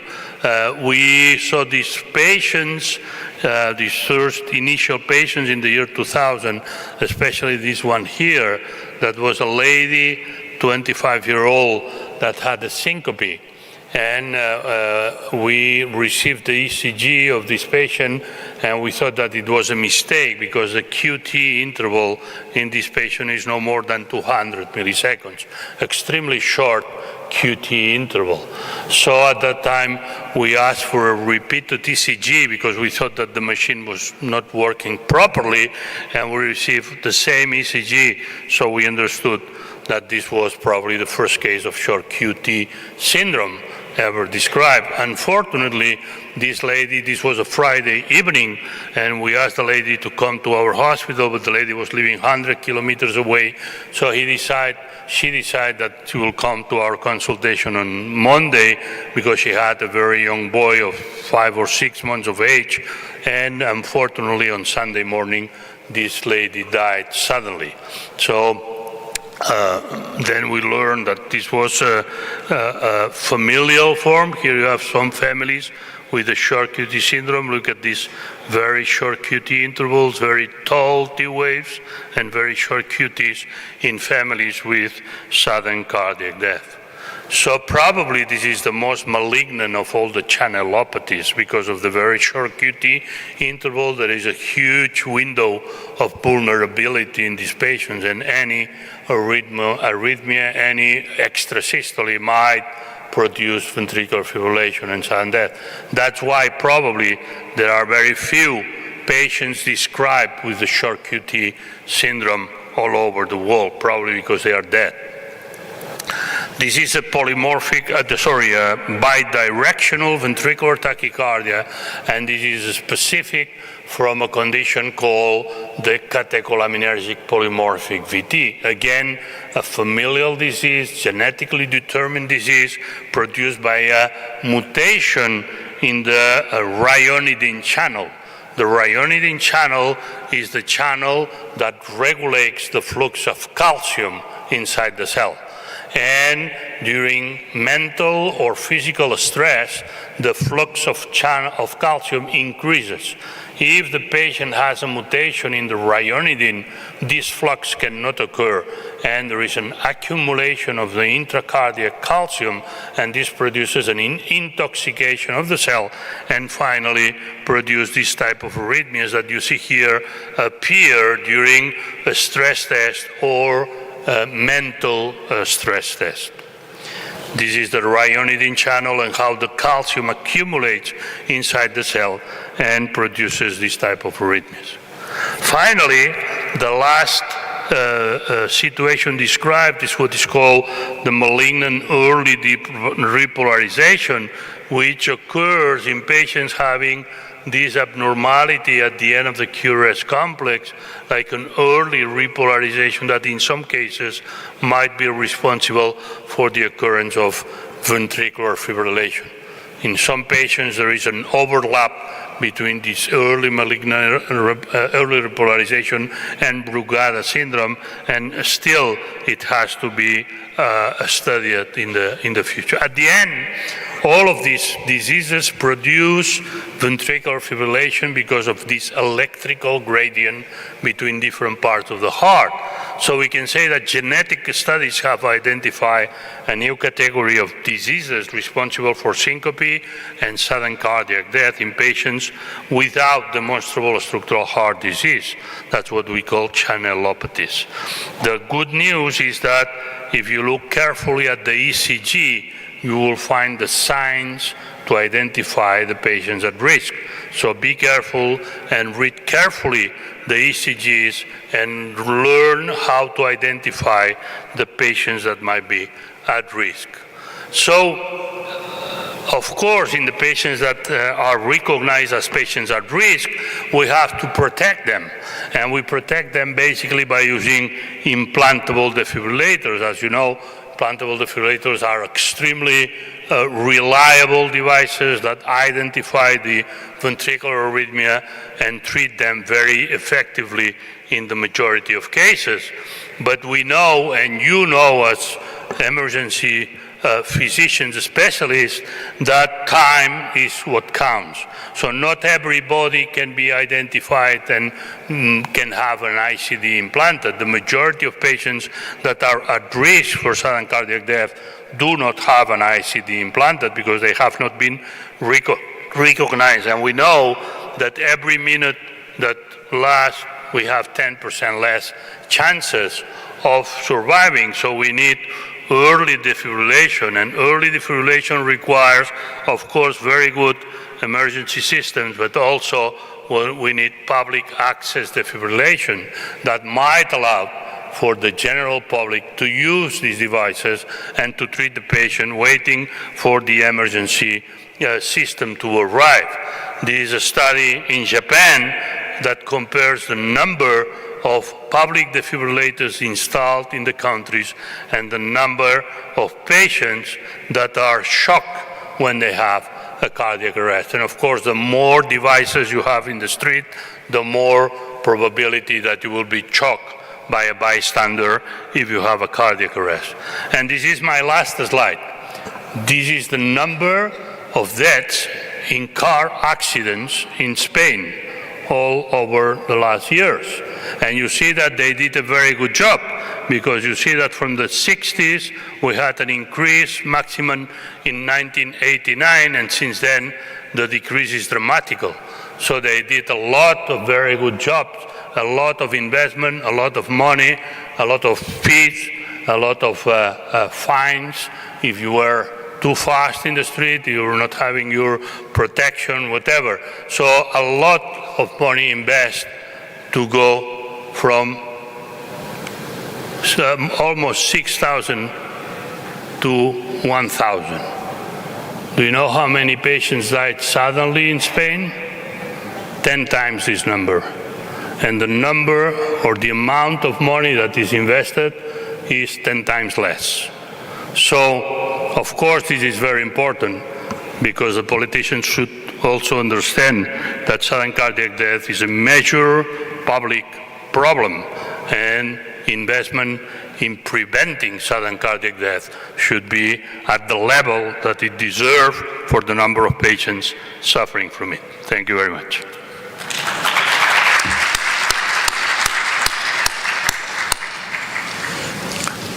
Thank you very much for this great presentation. I think we can take the question, the last. Yeah, okay. Okay, thank you very much. We will take the question later. Okay. Yes. Now I want to invite the second speaker, Dr. Hikmet Anvarov, about aorta dissection.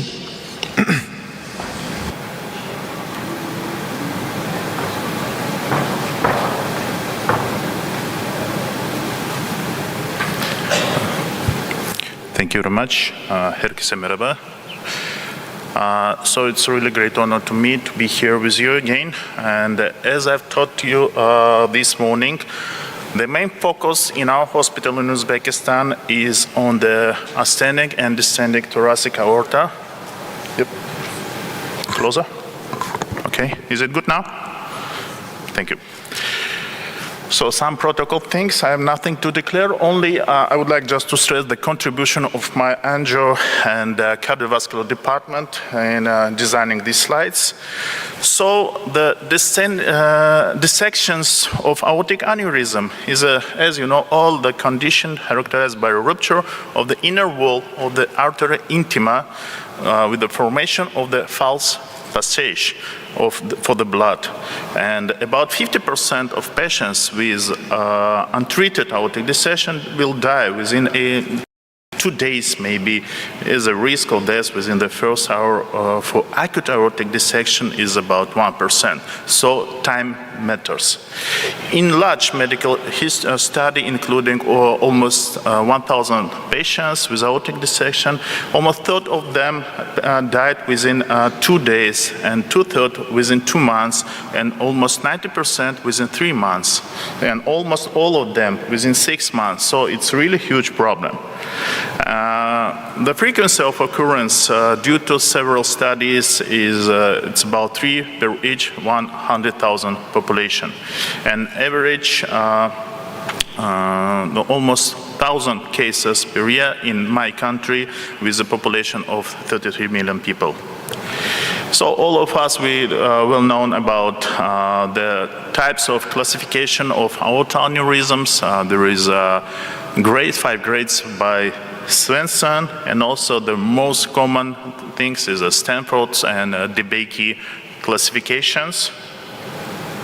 So the aim of the study, what we held in this year in our hospital, it was to evaluate the direct results of the first experience in surgical treatment of ascending aortal dissection aneurysm type A by Stanford. So these are materials, the retrospective analysis. We had 6 patients which we underwent for the surgical interventions, because the closed transcutaneous interventions has been described on the morning sessions. I would like just to stop more on the surgical ones. So 2 of these 6 patients had concomitant ischemic heart disease. In one case, we obtained the grade 3 of aortic valve insufficiency, and in one patient also the intimal tear was located on the proximal part of the aortic arch. So all surgeries were performed using the method of the in the stopped heart or the own pump with the artificial blood circulation.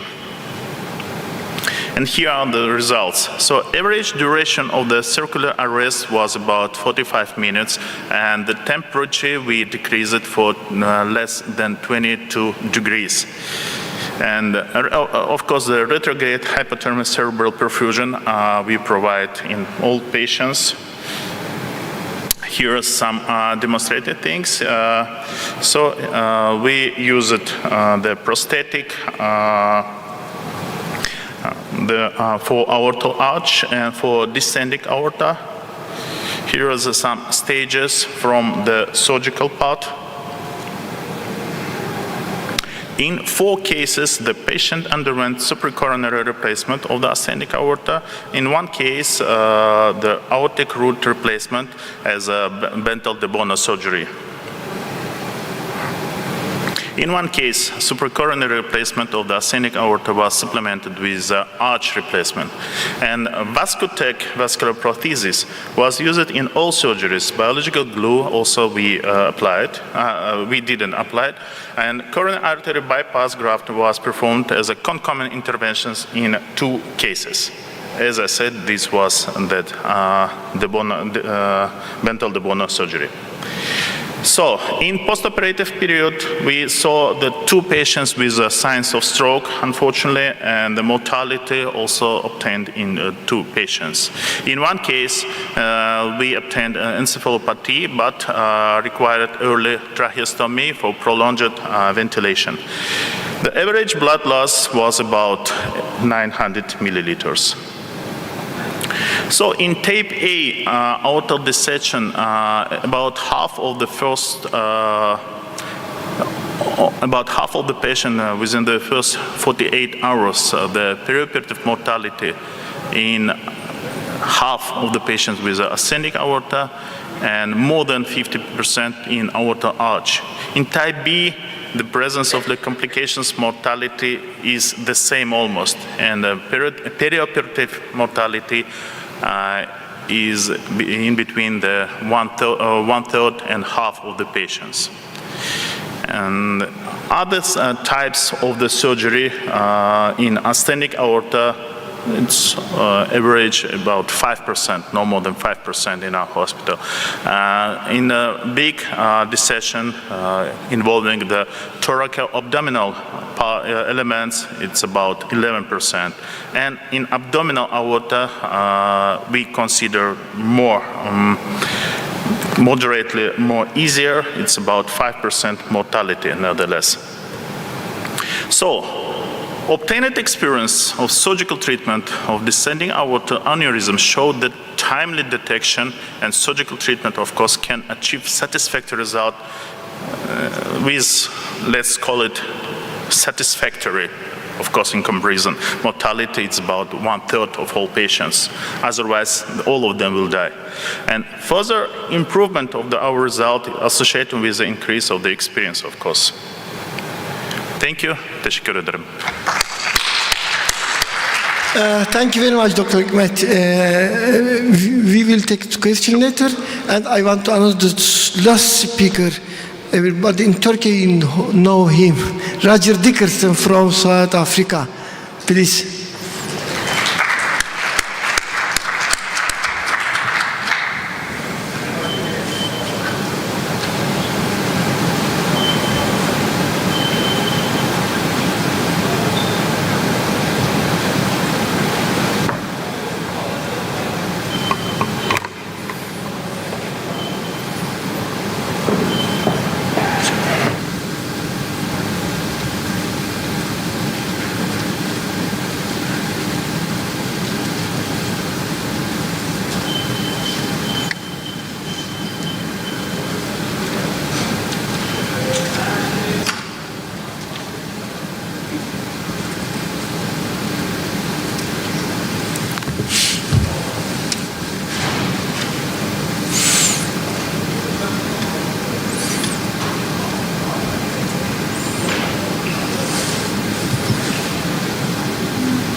Short presentation. Yes, it's very good. Wow, wonderful. I understand it. I understand. I understand that. Short presentation, very good. Very good. Emre said 2 days before that. Yes. I have to do it. Because there are lots of topic and yes, they interest, but very, very tired. Good afternoon, everybody. I'm a great fan of movies from the 70s and 80s, and one of my favorites was Dirty Dancing. I don't know if anyone remembers that, or looking around the audience, I'm not sure if anyone was alive when that was actually on the silver screen. But one of the comments made was, nobody puts baby in the corner, and I hate getting poked into the corner. So I tend to move. I apologize if I make you seasick, but we'll see how we go.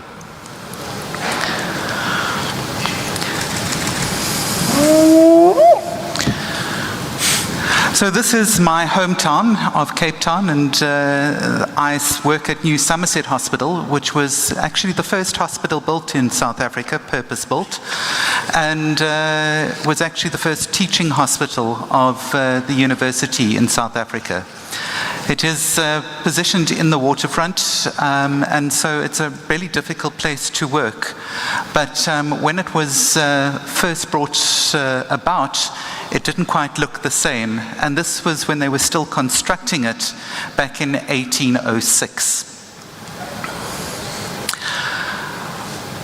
But let's talk about this afternoon. Now, it's an interesting topic, and I must admit, I have to declare that I was a substitute. It was a topic that one of our esteemed colleagues had chosen, and he was unable to make it. And I must admit, it was a very interesting topic. And so I'm literally hoping that whilst I know Prof. Kande is a great fan of soccer, I'm really hoping that I don't score an own goal when I go through this topic. And what we're going to be looking at this afternoon is the what if. We're going to be looking at the what if our gold standard of managing patients is not available. And I hate what if scenarios, but it's something that we do need to plan for. Because unfortunately, we don't all work in scenarios that are often portrayed in Hollywood. I have never been in the situation where I have been able to park my high-heeled shoes under a bed, or where martinis are brought to me in an on-call room. But the one thing that Hollywood has shown is that in a golden standard environment, anything can be done. Now, I'd like to ask a question. If I look around the room and I ask the question, who here has access to PCI in their facilities? Can I ask you to raise your hands? Hold them up high. Okay, so it's probably about 5% of people in the room. Can I ask you to keep, for those who put your hands up, keep them up for me? Nice and high, wave them. I'm old, I don't see so well anymore. Good. All right, keep them up. This is your calisthenics for the afternoon. Okay, keep your hands up. Now, for those of you who've got access to PCI on a 24-hour basis, or is it only during certain times? So we're looking, if I look around this room, thank you for your participation. If I look around this room, very few of us have actually got access to the gold standard in managing some of these cases. And so I'm going to talk through an approach.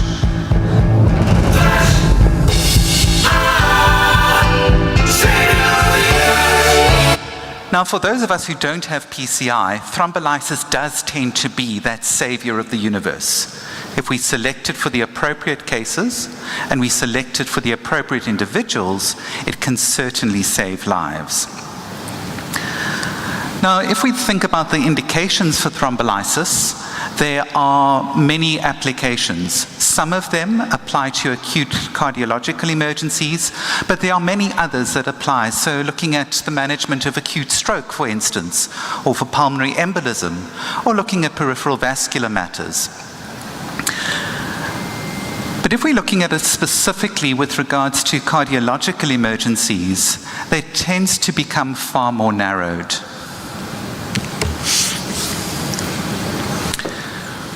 So if we think about the concept of the acute coronary syndromes being a scale or a realm, a continuum, where it starts with something as simple as angina pectoris on the one side, it then progresses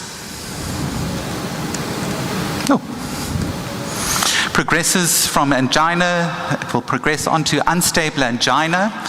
We'll then end up looking at something like a non-ST elevation myocardial infarction. And there we can make true interventions with regards to thrombolysis. We're looking at your true STEMIs. Now, if we look at this continuum, the spectrum of the acute coronary syndromes, the application of thrombolysis is actually in a rather small subgroup.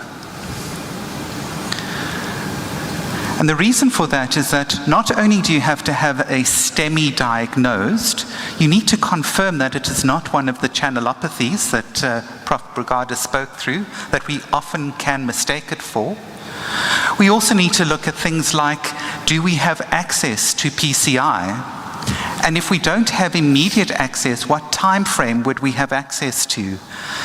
And there's been various timelines that have been postulated, but the suggestion is that if you don't have access to PCI within 2 hours, we should be proceeding with thrombolysis. Now, in the facility that I work, we do have a cath lab, but it doesn't operate on a 24-hour basis. And so, depending on the time of day, will change our approach to these cases. So time is an aspect. There are indications and contraindications that need to be applied from a patient perspective, and they need to meet the diagnostic criteria. And so it really is a very small subgroup. That very small subgroup of the acute coronary syndromes that can, in fact, be thrombolized. But now the problem that we often run into in these scenarios is that we use it as our base therapy. But if we are not able to access it for our patients, we start getting ourselves into a bit of a quandary. Because as you're aware in medicine, it's never as simple as a yes or a no. Because if we look at the things like the contraindications, and if there are absolute contraindications, that makes a lot of sense. And you'll see contraindications listed on thrombolytic checklists in many organizations and published in many journals, etc. Those are fairly finite. Those we can accept.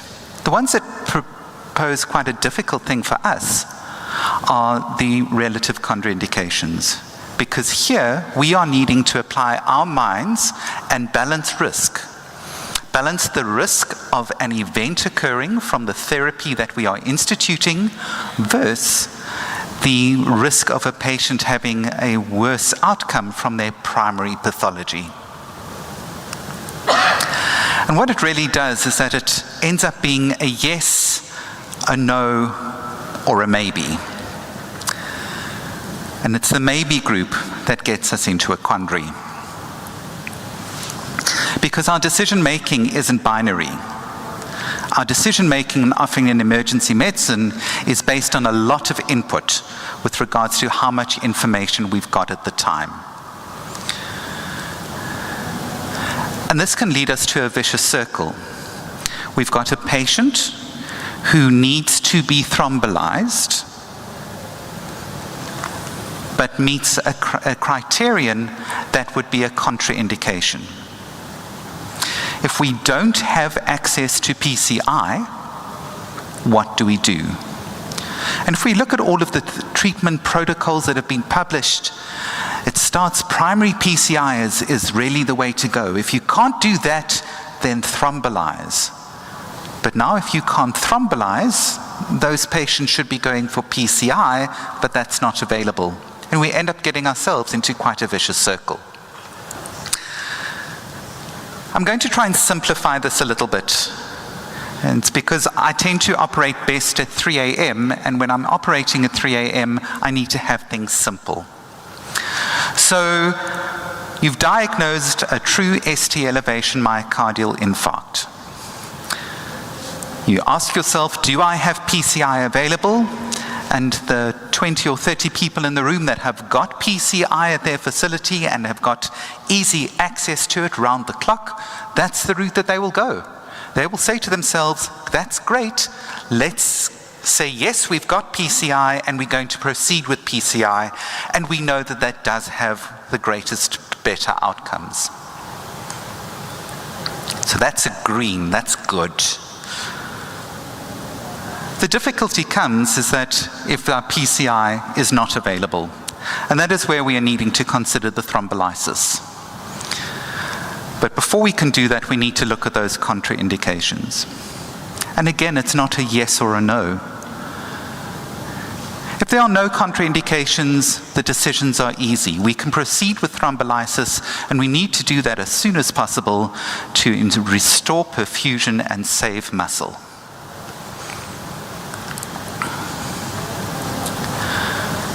If the answer is yes, there are absolute contraindications, then we can't proceed with thrombolysis. And we'd have to consider them alternative maximal medical therapies to try and improve a patient's outcome, but we're not going to be able to save that muscle.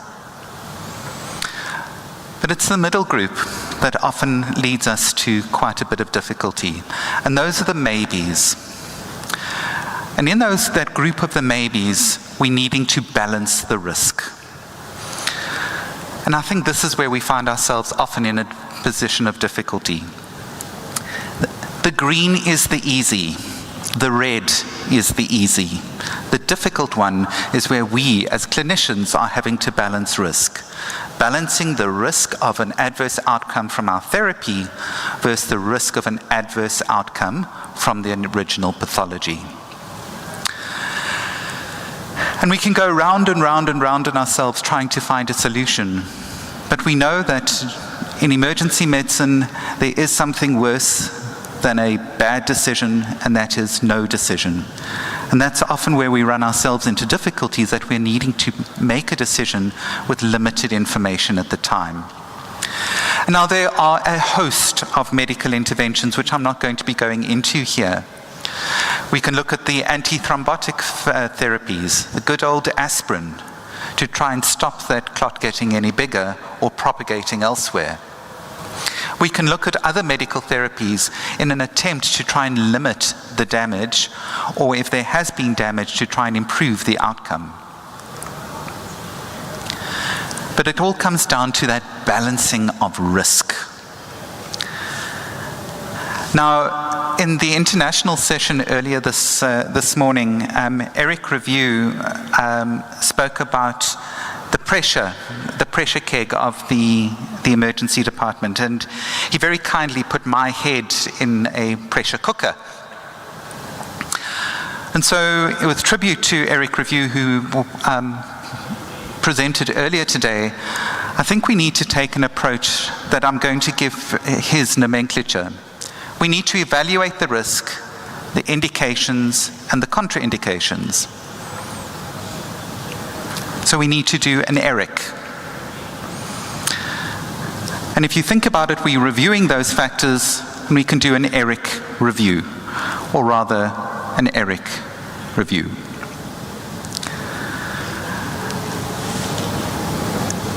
We need to evaluate the patient, evaluate the risk, and then make a decision. And it needs to be timeous. The longer we wait, the greater the pathology. The maybe group is the most difficult one that we have to manage. It is non-binary. We take risk ourselves, but at the end of the day, the patient takes the ultimate risk. Thank you very much.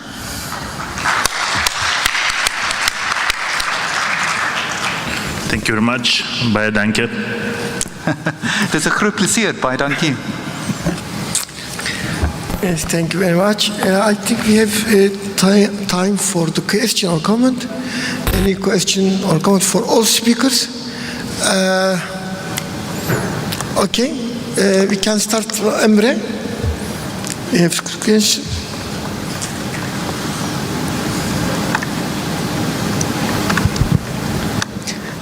Hello, my name is Emre Atish from Karabük University. I have a question for Professor Brugada.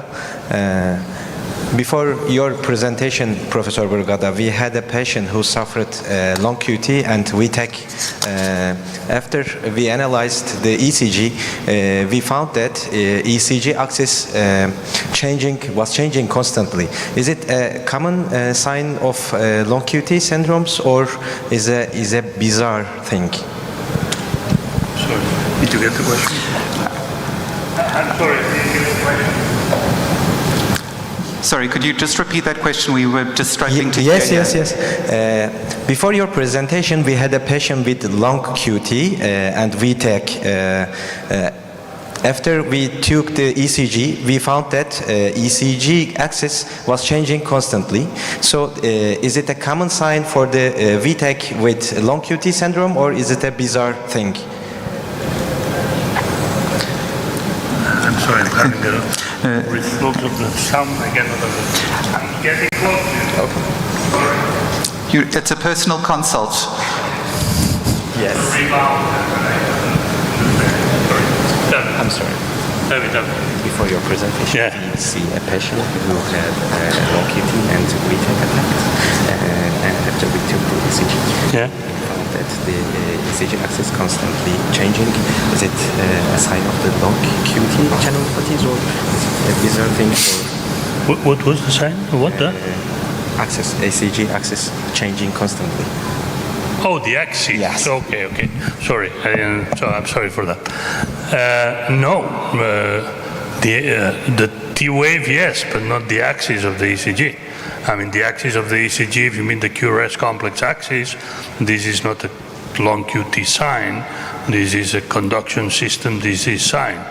But if you have a changing in the axis of the T wave, then of course this is something that you should take into account because it's clearly related to the repolarization. It is a very poor sign.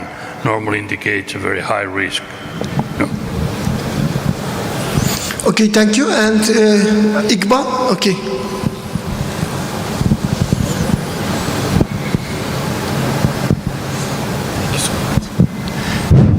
And thank you for all the professors for their great presentations. I want to add something about Professor Rogers' questions about the PCI. I think we couldn't get the question or we misunderstood. In our country, more than 90% of the patients from ST elevation MI, they are underwent to PCI. And I have a question for Professor Brugada. The patients are coming to emergency or emergency department for the syncope or loss of consciousness or chest pain, and we diagnosed Brugada syndrome. But even they are stable. Are all the Brugada syndrome patients must underwent to the ICD replacement before discharge, or can it be delayed?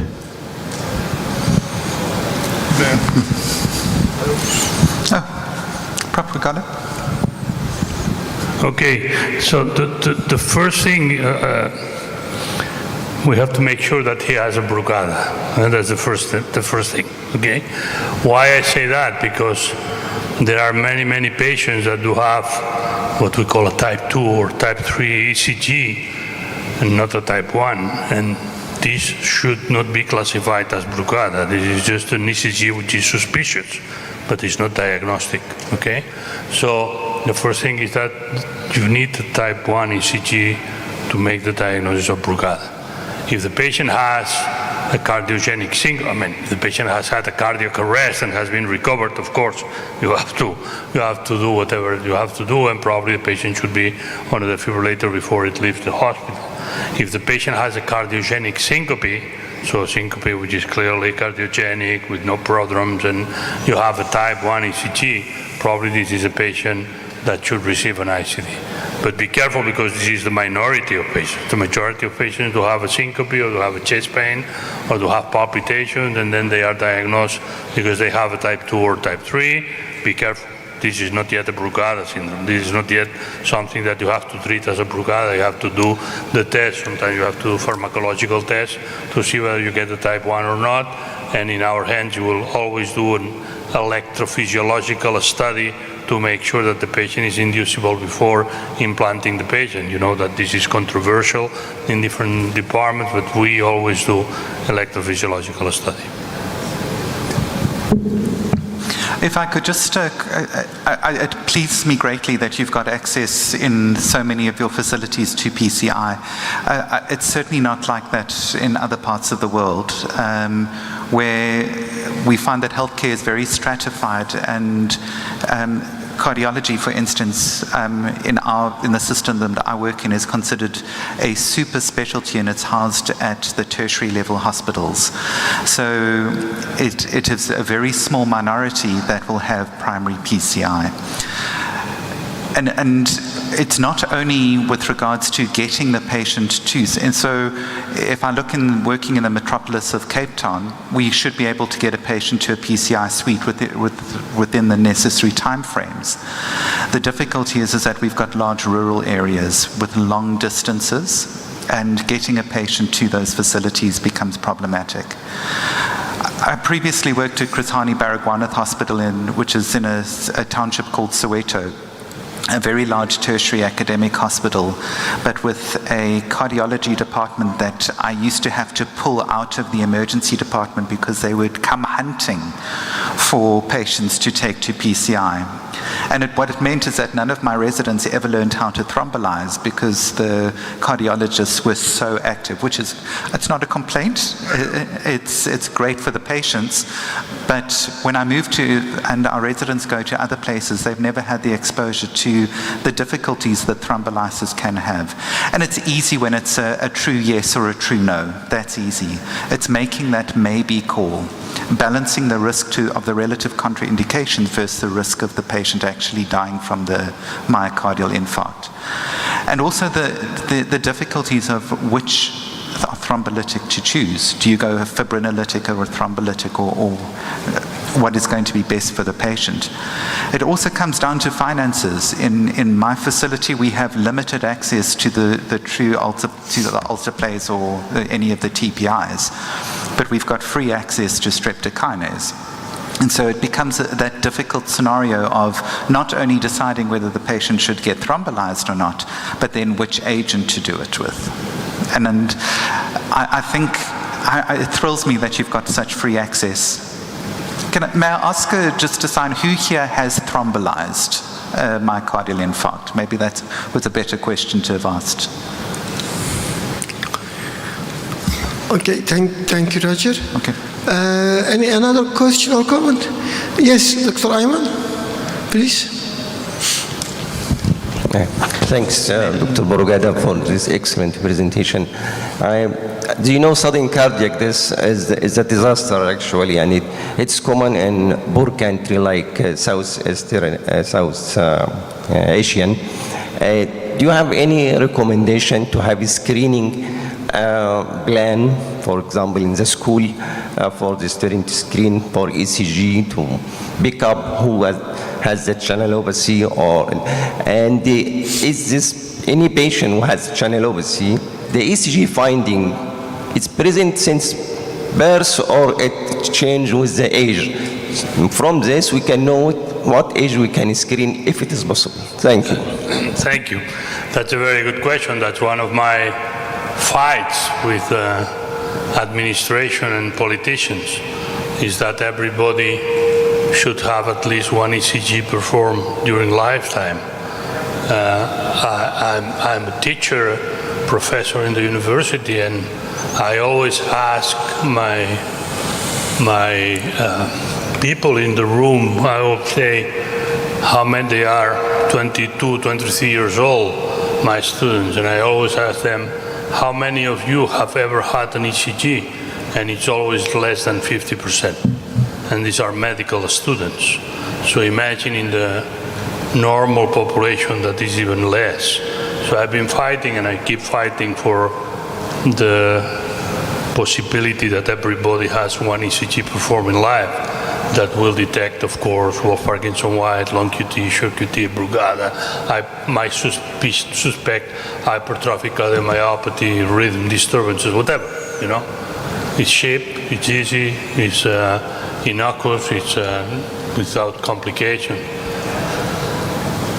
I do myself in the area where I live, which is an area of about 50,000 inhabitants in the north of Barcelona. I do every year an ECG to every single boy and girl in the school at age 14. Okay. Why 14? I don't know it very well. I decided some years ago, but I don't know very well why I decided 14 and not 16 and not 12. Probably 14 because there are diseases like hypertrophic cardiomyopathy that the abnormal ECG is only visible at a certain age when the heart is already big enough.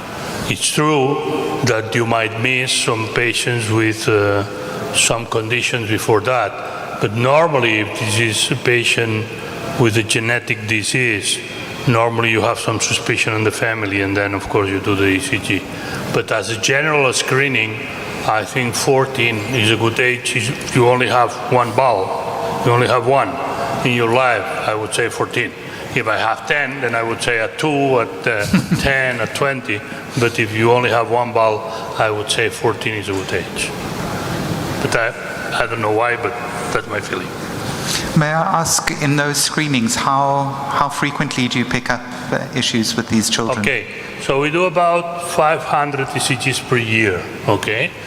The first thing that is very curious is that 12% of the parents do not allow us to do an ECG on their child, which is something incredible for me. I still don't understand, you know. So, look, this is free, I will do it, there is no problem. So, of course, we ask for a small record on medication or symptoms, family history, etc. And then authorization of the fathers to do the ECG. And 12% every year, 12% say no. So which I do not understand, but that's okay. Then, on the 88% that we do, which is about 500 per year, we found 3% of ECGs which are suspicious of something, which are, let's say, not normal. And then, of course, we exclude here incomplete right bundle branch block and things like that. We don't care about that. So, abnormal. And then in these 3%, basically what we do is an echocardiogram, sometimes a Holter, sometimes a stress test, but basically an echocardiogram. And finally we find 0.7% of ECGs that have something which is really abnormal, which does not mean that requires treatment, okay? But that they are normal and the patient should be followed up every year, whatever. So it's about between 3 and 4 ECGs per year or patients per year that has something that should be followed. Of course, we found Wolff-Parkinson-White, which is asymptomatic. We found some long QT. We found some suspicion of cardiac hypertrophy or patients that do have a lot of extrasystoles, ventricular extrasystoles, and then you have to follow them. We had one with a suspicion of how you call that, an abnormal coronary artery that we could suspect on the ECG, and it had to be operated, so we found things. If you take those numbers and extrapolate them to a country's population, those become huge. Sure. And those are numbers of lives that could be saved. Yeah, but if you do that, it is like, why should you not do that once in lifetime, no?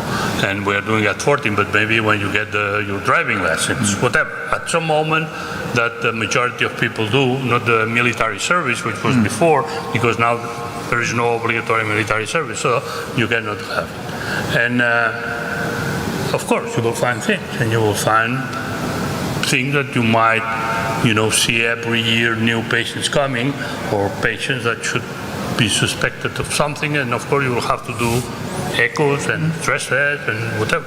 That's true, but that's prevention. Yeah. Thank you very much, Gada. Thank you. And we finished the time, and we have to give very 10 minutes, only 10 minutes.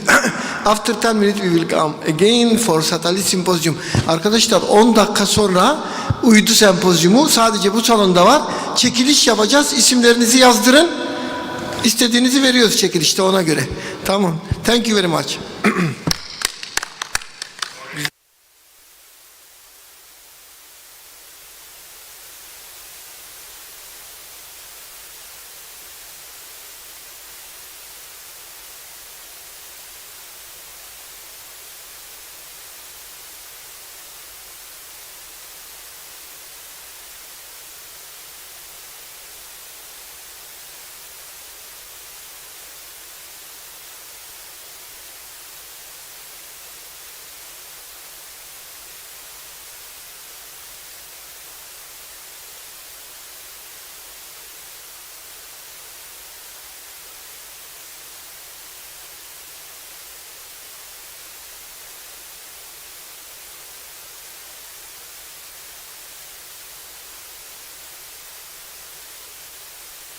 Ortam. Çok teşekkür ediyorum.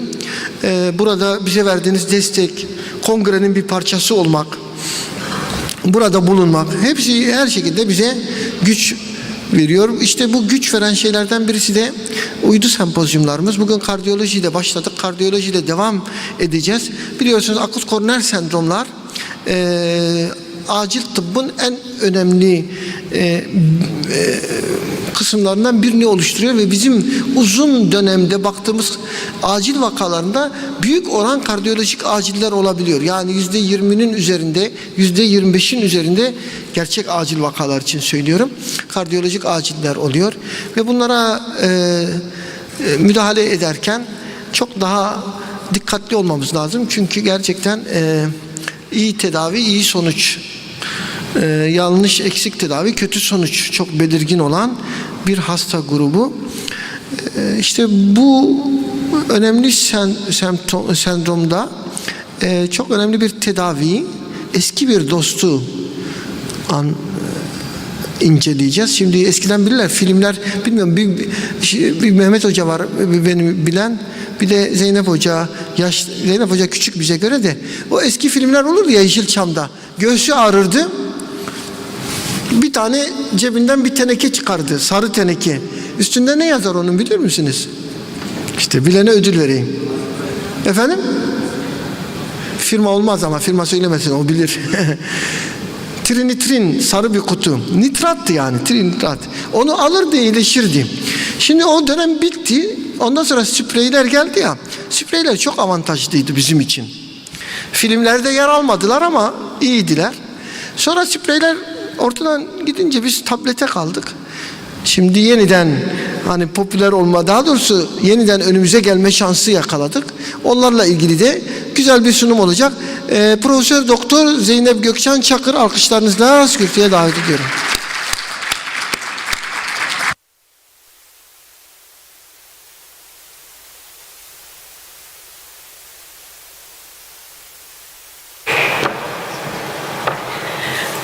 Daha fazla adım olsun diye biraz uzağa oturdum. Sahneye çıkmam zaman aldı.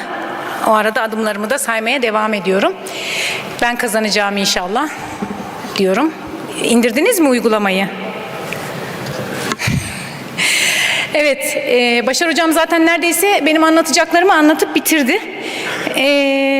Ben de size yine de kısa etkili nitratlarla, Başar Hocam'ın dediği gibi o eski dostla ilgili bir şeyler söylemek istiyorum. Yani çağları deviren, çağları yıkan, yeni çağ açan, orta çağın karanlığını sona erdiren kara barutun icadından sonraki en önemli kimyasal icat, ilk kullanışlı patlayıcı olarak icat edilmiş bir madde, gliseril trinitrat veya trinitrogliserin dediğimiz madde. İtalyan kimyager Sobrero bunu icat ediyor. İlk patlayıcıyı geliştiriyor ve kendisine progliserina diyor bu madde için. Ama daha sonra barış ödülüyle tanıdığımız İsveçli kimyager Nobel bu patlayıcıya çok büyük bir ilgi duyuyor ve en büyük gelişmeleri Nobel'in şirketi kaydediyor ve bu patlayıcıdan bir dinamit icat ediyor.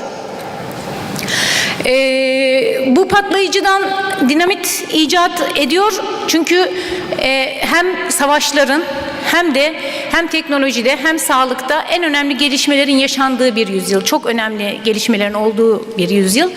Ve sağlıkta da aynı şekilde, aynı teknolojide olduğu gibi daha fazla ne yapabilirim, yeni ne üretebilirim çabaları var. Bir İngiliz doktor bu trinitrogliserini inceliyor ve bundan ne için kullanabilirim sorusunu kendisine soruyor. Ama ondan önce Alfred Nobel, Sobrero'nun bu icadından dinamiti icat ediyor demiştik ve İsveç'te ilk dinamit fabrikasını kuruyor. Maalesef kardeşini dinamit kazasında kaybediyor, kendi erkek kardeşini dinamit kazasında kaybediyor ve ondan sonra ilk nitrogliserin fabrikasını Almanya'da açıyor ve sonra da Amerika'ya sandıklarla tren yolu yapımları için Amerika'ya sevk ediyor.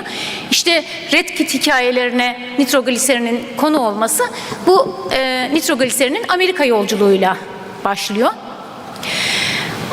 Epey bir zaman geçtikten sonra daha birkaç sene önce Beyrut'ta yaşadığımız o kanlı patlamanın sebebinin de yine nitrogliserin olduğunu söyleyip insanoğlunun bu patlayıcı icadının, bu büyük keşfinin nasıl sağlığımıza faydalı bir şeye döndüğüne geçmek istiyorum.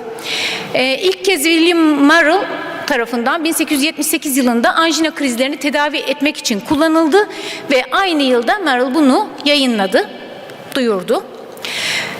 1896'da ölümünden hemen önce de Nobel bir arkadaşına yazdığı mektupta, ki mektubu görüyorsunuz, orijinal halinin fotoğrafını da buldum. Dahilen kullanmam için bana nitrogliserin reçete edilmiş olması kaderin bir cilvesi anlamına gelen bir arkadaşına mektup yazıyor. Çünkü bu olaydan, özellikle de kardeşinin ölmesinden zaten çok etkilenmiştir Nobel. Nobel Barış Ödülü'nün de bu yüzden konulduğu söylenir. İnsanoğlunun bu patlayıcı icadı 130 yıl süren, Başar Hocam'ın söylediği gibi çok eski bir dost kazanmamıza sebep oldu. Tıp dünyasının çok eski bir dost kazanmasına sebep oldu ve güçlü bir vazodilatatör olarak şimdiye kadar tıp camiasındaki yerini aldı. Nitrik oksit üzerinden salgıladığı bu vazodilatasyon yapan maddeyi nitrik oksit üzerinden salgıladığını yıllardır biliyoruz ama 2002 yılına kadar hala bu konuda gelişmeler o kadar cazip ve incelemeler o kadar fazlaydı ki 2002 yılında da aldehit dehidrogenazın buna sebep olan mitokondriyal enzim olduğu keşfedildi. Kabaca organik ve non-organik nitratlar olmak üzere ayırıyoruz. Bugün üzerine en çok duracağımız gliseril trinitrat, nitrogliserin organik bir nitrattır arkadaşlar. Dediğim gibi nitrik oksit üzerinden yapar vazodilatatör etkisini ve guanilat siklaz bu dönüşümde rol oynar. Düz kas çeperinde, endotel hücrelerinin yüzeyinde meydana gelen bu enzimin indüklediği reaksiyonla nitrik oksit salınır ve vazodilatatör etki gelişir. Nitrogliserin nitrik oksit üretimini tetikleyerek veya onun eylemlerini taklit ederek birçok özelliğe sebep olur. Damarları genişletici birçok özelliğe sebep olur veya bizim istediğimiz vazodilatatör etkiyi sağlayacak birçok farklı eylem yapar. Bunlardan bir tanesi zaten bildiğimiz nitrik oksit üzerinden yaptığı doğrudan vazodilatasyon. Vazokonstrüksiyonu inhibe ederek dolaylı bir vazodilatasyon da yapar. Ayrıca vasküler endotolyuma trombosit salınımını engelleyerek antitrombotik etki de yapar. Antienflamatuar etkiyi lökositlerin vasküler endotolyuma yapışmasını engelleyerek yapar ve aynı zamanda antiproliferatif etkisi de vardır. Anjinadaki, daha doğrusu akut koroner sendromlardaki yolculuğumuza Başar Hocam zaten ufak bir giriş yaparak başladı. Bu konudaki en son kılavuzdan aldığım bir cümle ile ben de sunumun en can alıcı bölümüne başlamak istiyorum. Nitratlar yalnızca arterleri ve arteriyolleri genişletmekle kalmayıp aynı zamanda seçici venöz dilatasyonunu da indükledikleri için hem art yükü hem de ön yükü azaltan benzersiz vazodilatatörlerdir diyor. En son 2020'de yayınlanan Avrupa Kalp Cemiyeti'nin kılavuzunda, akut koroner sendrom kılavuzunda. Bu özelliklerini de ve çok kullanışlı bir preparat, farklı farmakolojik şekillere girme özelliğine sahip tablet formu, sublingual tablet formu, ayrıca transdermal formu, sprey formu, birçok farmakolojik yapıya da ticari şekle dönüşme özelliğine de sahip çok kullanışlı bir preparat. Bugünkü konumuz aslında kısa etkili nitratların acil serviste kullanımlarıyla alakalı. Tabii ki en önemli yeri de akut koroner sendromlar burada teşkil ediyor. Ana kullanım alanlarımız. Çok yeni bir çalışma, Türkiye çapında yapılmış geniş çaplı TÜRKMÜ çalışmasında bizim toplumumuzda en yaygın akut koroner sendrom bulgularının tipik göğüs ağrısı ve dispine olduğu vurgulanır. İşte nitrogliserinlerin çalıştığı ana yerde burasıdır. Tipik göğüs ağrısı ve dispineyi düzeltmek için çalışırlar. Gördüğünüz gibi şöyle kabaca size bir antianjinal ilaçları sınıflamış oldum. Nitrogliserinden hala 130 yıl geçmesine rağmen burada çok önemli bir madde olarak yerlerini alıyorlar, farmakolojik ajan olarak yerlerini alıyorlar. Ve hala 2022 yılına geldiğimiz zaman hala daha nitrogliserinle ilgili review'lar, çalışmalar yapılacak kadar da önemli bir yeri var. Kardiyolojik özellikle olaylarda ve birçok tıpla ilgili birçok alanda çok önemli bir yeri olan ilacımız.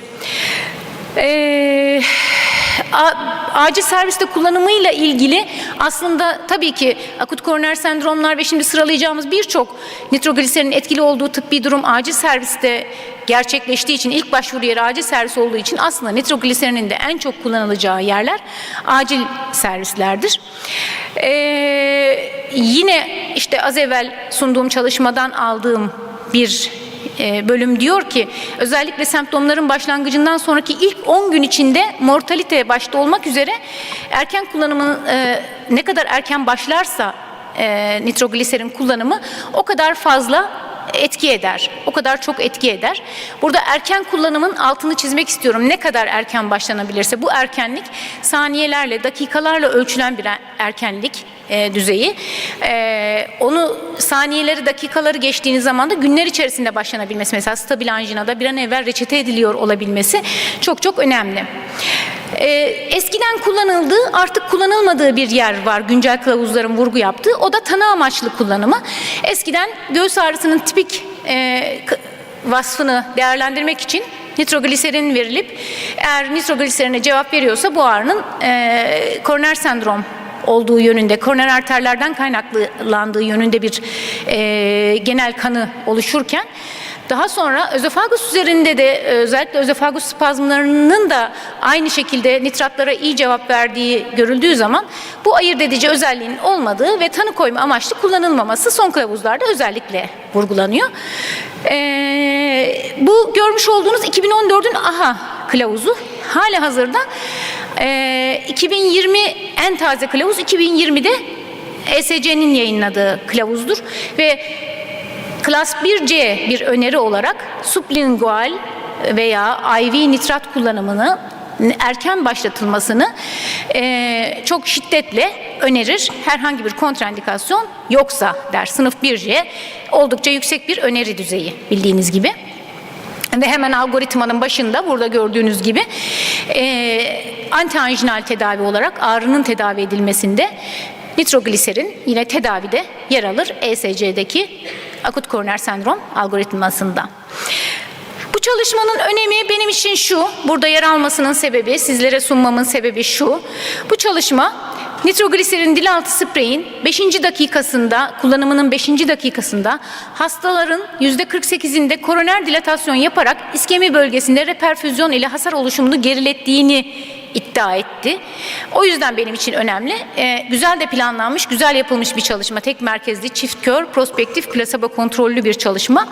Ve 96 hasta sayısı da az değil böyle bir çalışma için.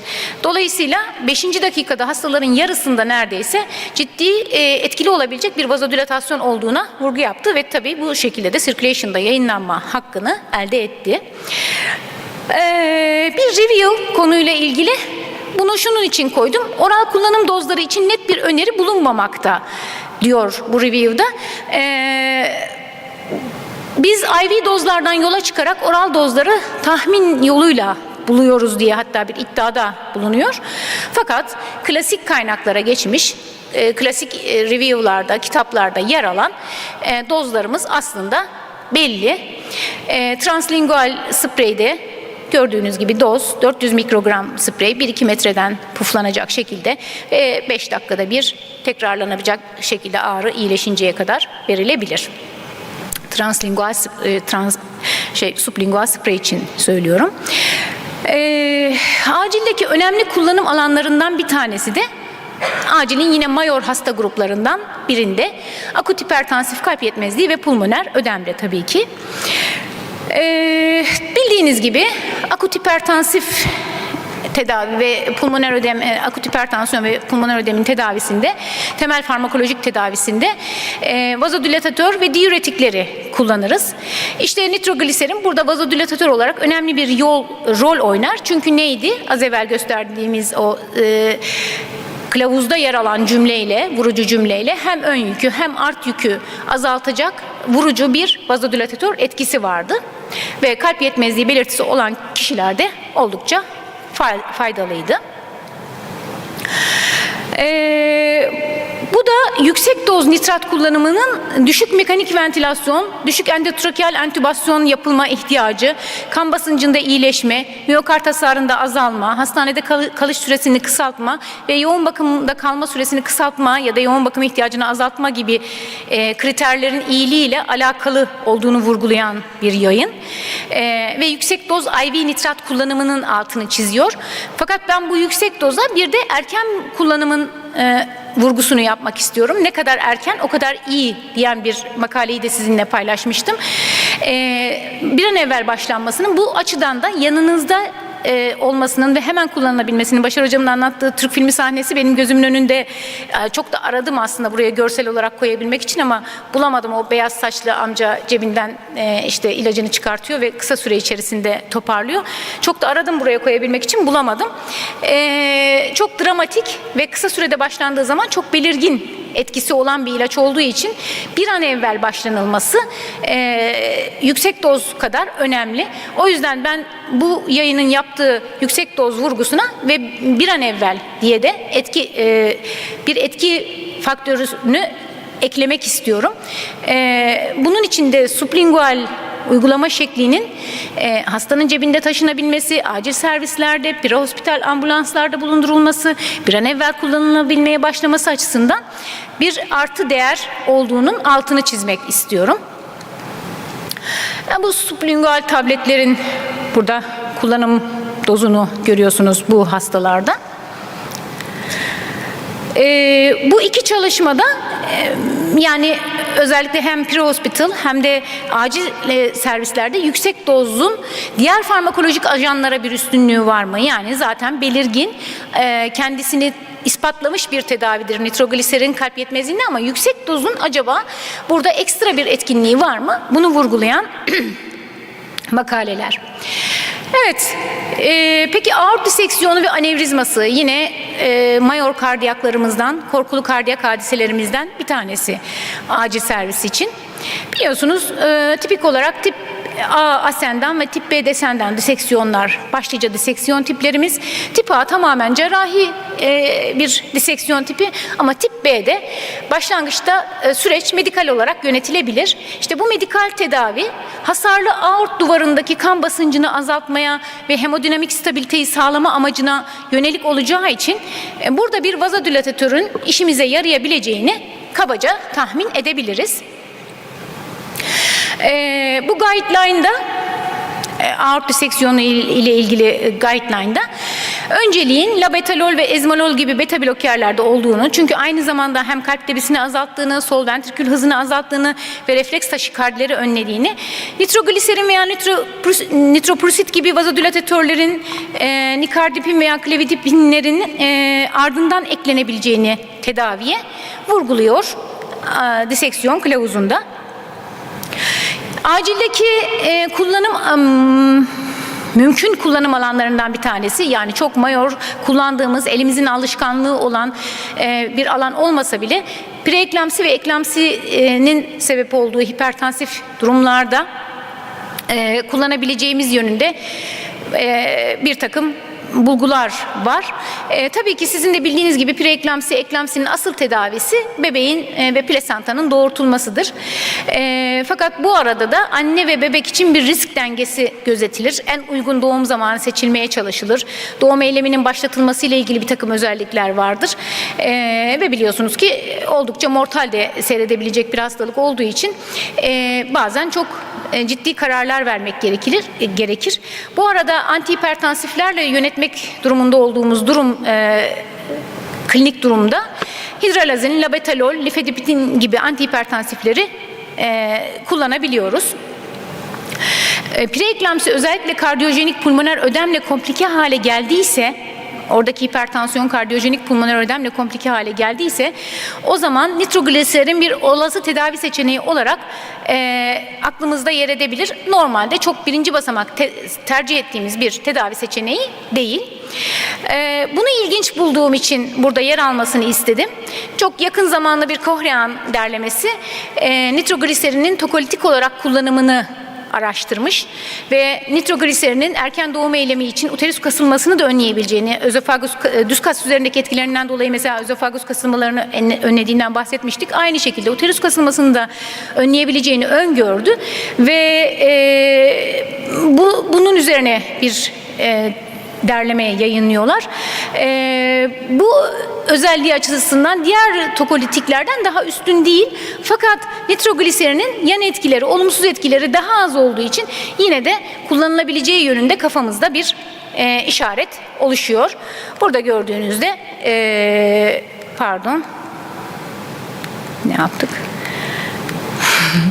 Dozlarla devam ederken tabii ki. Evet, alttakinden. Evet, yanlış yerde kaldığım için. Burada da dozlarını, eklamsi ve preeklamsideki dozlarını görüyoruz. Son olarak acil serviste hipertansif inmelerde, ensefalopatide ve sempatik krizlerde acaba kullanılabilir mi? Ne derece yeri var? En çok çalışma, bu konuda en çok çalışma prehospital alanda, özellikle de kanaması olan hastalarda, hemorajik stroke olan hastalarda gliseril trinitratın daha etkili olabileceği, yüksek doz kullanılması, IV kullanılması durumunda etkinliğinin olabileceği konusunda çok sayıda çalışma var. Fonksiyonel sonuçlara fayda sağlayabileceği ile ilgili bir takım veriler var. Fakat yani nitrogliserinin hipertansif ensefalopatiyi tedavi etmek için tercih edeceğimiz bir antihipertansif olduğunu gösteren çok güçlü elimizde kanıtlar yok. Sempatik deşarj konusunda da kokain kötüye kullanımının sebep olduğu koroner vazospazm hariç sempatik hiçbir krizde nitrogliserinin yeri yok. Sonuç olarak ben şunu söyleyebilirim. Birçok farmakolojik molekülün aksine zaman geçtikçe modası geçeceğine, değerden düşeceğine, değer kazanan 130 yıldan beri devam eden kullanımımızda olan sarsılmaz bir yeri olan bir molekülden bahsediyoruz. Ve bu molekül sublingual sprey formuyla kolay taşınır, çok çabuk elde edilir. Yanınızda taşıyabileceğiniz, o anda yanınızda olabilen bir form halinde çok özel bir kullanım alanı sunar size diyorum ve çok teşekkür ediyorum.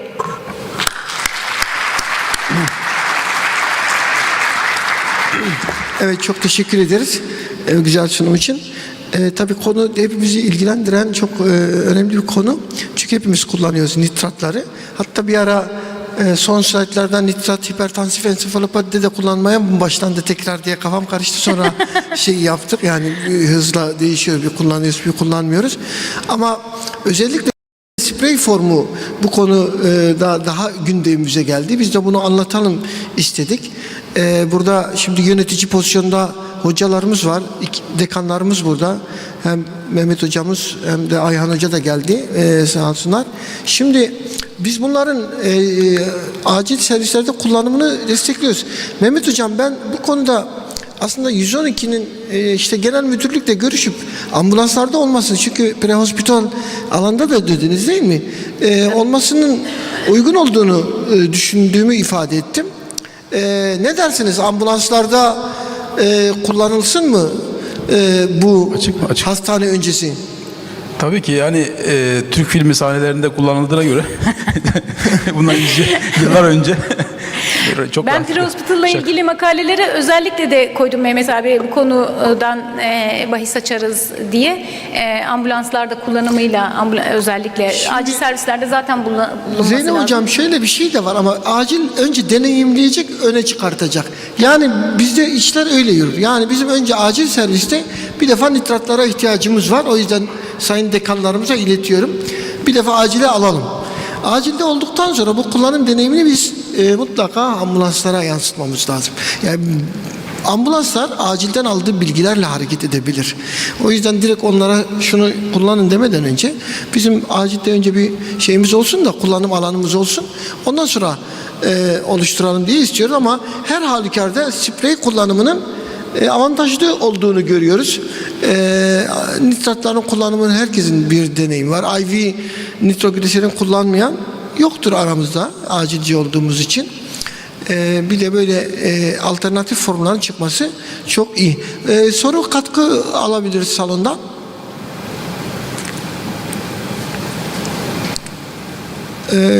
Pek soru katkı yoksa biz soralım falan diyormuşum. O zaman çekilişi getirin bari. Çekiliş yok mu? Kimse sormuyor. Çekiliş yapalım. Nitratlar tanıdık. Onu da söyledim. Bak bu soruya ödül ver. Trinitrin de hatırladın mı Mehmet Hocam? O sarı kutu. Bir de o şey vardı. Yaşlı amca alıyordu böyle göğsüne alıp iyileşiyordu hemen. Şimdi arkadaşlar ben bunu karıştırıyorum. Ondan sonra bir tane isim çekeceğim.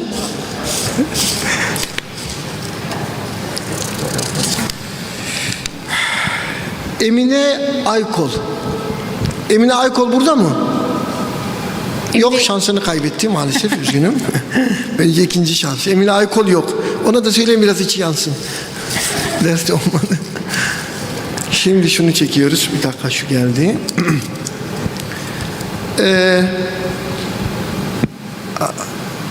Bunu okuma şansım yok ya. Şimdi soyadı Değer ama. Soyadı Değer. Rabia Değer olabilir mi? Rabia mı? Vay, Rabia Değer. Evet, alkışlarımızla. Tamam, Rabia ne istiyorsun? Sen böyle bir kura gördün mü? Bak ne istiyorsun?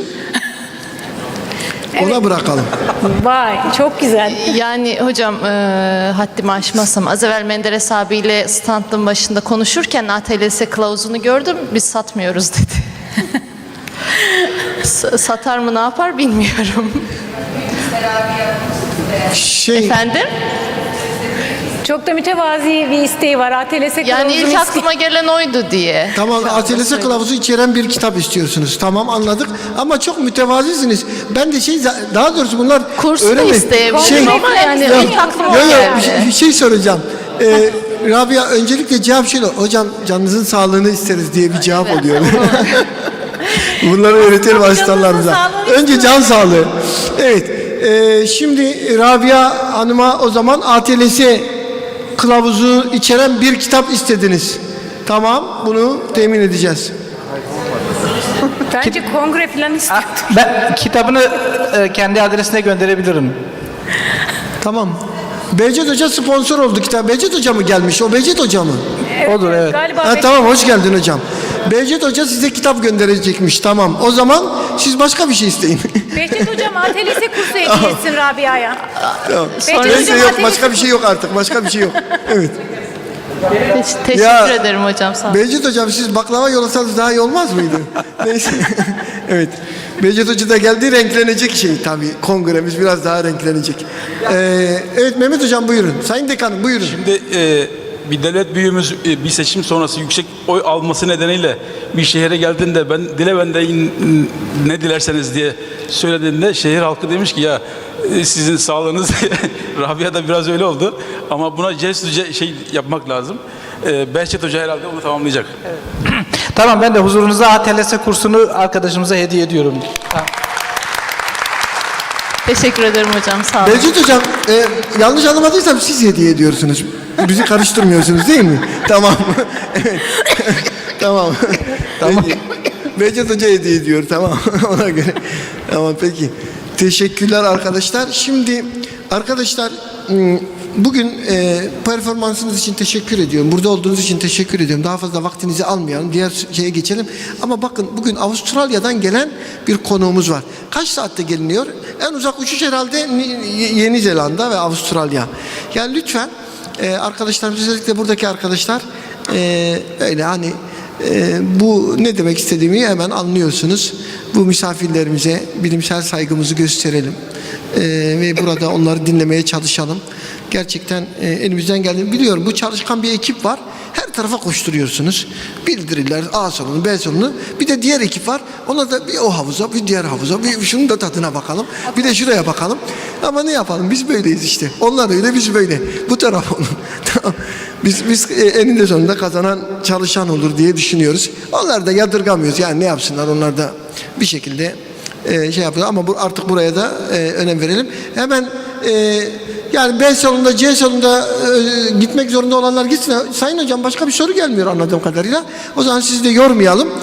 Teşekkür ediyoruz. Farmetik firmasına teşekkürlerimizi iletiyoruz.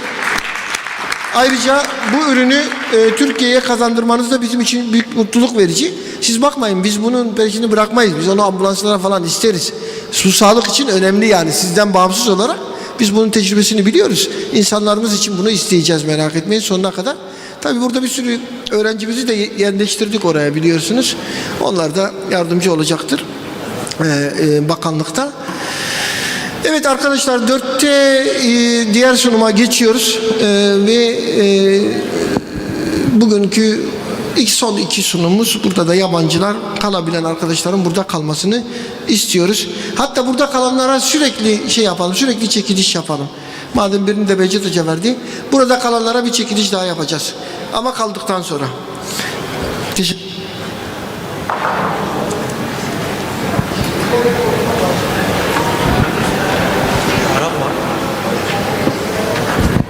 Department and Poison Center for taking any kind of an help.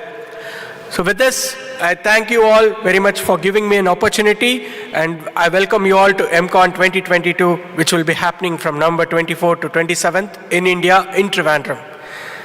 It's a God's own country, it's called us. So welcome you all. Thank you very much. Thank you, Doctor, for an interesting lecture. Thank you. Thank you. Next speaker will be by Dr. Ahmed Dhoum.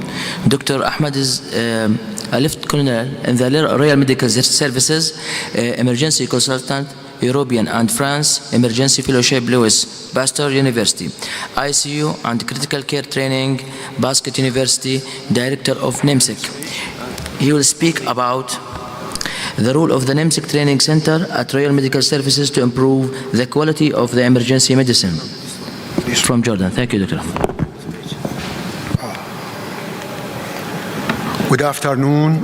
It gives me a great pleasure to be among you. Thank you, IBAD colleagues, for invitation. And thank you, Professor Bashar, also, and the organizing committee. It's give me honor and great to introduce my organization, Jordanian Royal Medical Services, in a few slides. As you see,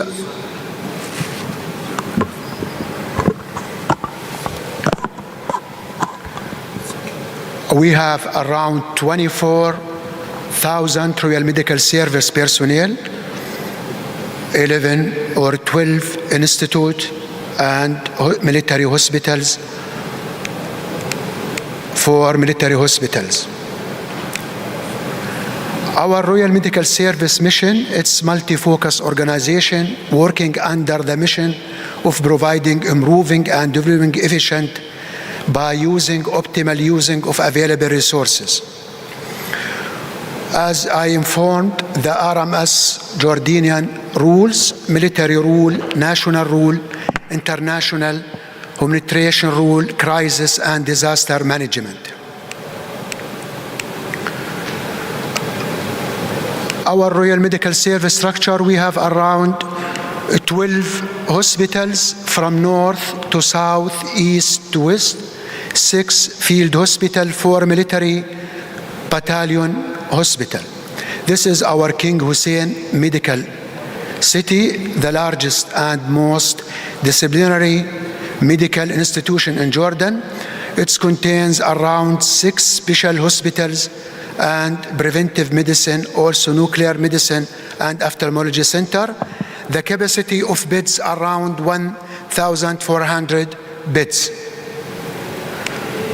Also, we have 4 military academy, Prince Muna, Royal Medical Service College and Institute Biomedical, and my National Emergency Medical Service Training Center. With pleasure to share with you our experience. I am the director of the National Emergency Medical Service Educational Center at the Royal Medical Services, and how we have the courses to increase the efficiency for emergency physicians. Our vision, excellence and leadership nationally, regionally and globally. Our mission to provide state-of-art training program that keep evidence-based guidelines through optimal use of available resources, including well-qualified instructors, modern technology and appropriate setting. In 2009, our training center, NIMSIC, was accredited by American Heart Association, and we started to conduct basic life support, advanced cardiac life support, pediatric advanced life support, pediatric emergency recognition and stabilization, in addition of neonatal station program, and also triage courses. Also, it is these courses for physicians, nurses, midwives, paramedics, and also for non-healthcare providers. In 2013, our center accredited by American Cardiac of Surgery, and we conduct advanced trauma life support for physicians, for doctors. In 2015 also, we are accredited by American Society of Trauma Nurses in cooperation with American College of Surgeons to conduct advanced trauma care for nurses also. In 2015 also, accredited by American National Association of Emergency Medical Technician, NAMET, and we provide PHTLS, pre-hospital trauma life support for doctors, nurses, and paramedics. In 2019, we accredited by American Academy of Family Physician, and we started to conduct basic life support in obstetric and advanced life support in obstetric. Our training center, it's at NIMSIC, has ability to conduct different type of courses to cover all target group in the community. It's not also for doctors, for nurses, for midwives, across designed also for non-healthcare providers. As the models of emergency medicine, we know there is 2 models of emergency medicines: stay and play philosophy or scoop and run. So that in our center, we started to have both of them, to have a courses pre-hospital and also in hospital.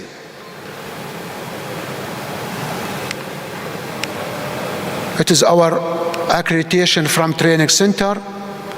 This slide, it gives us information how many participants in our training center.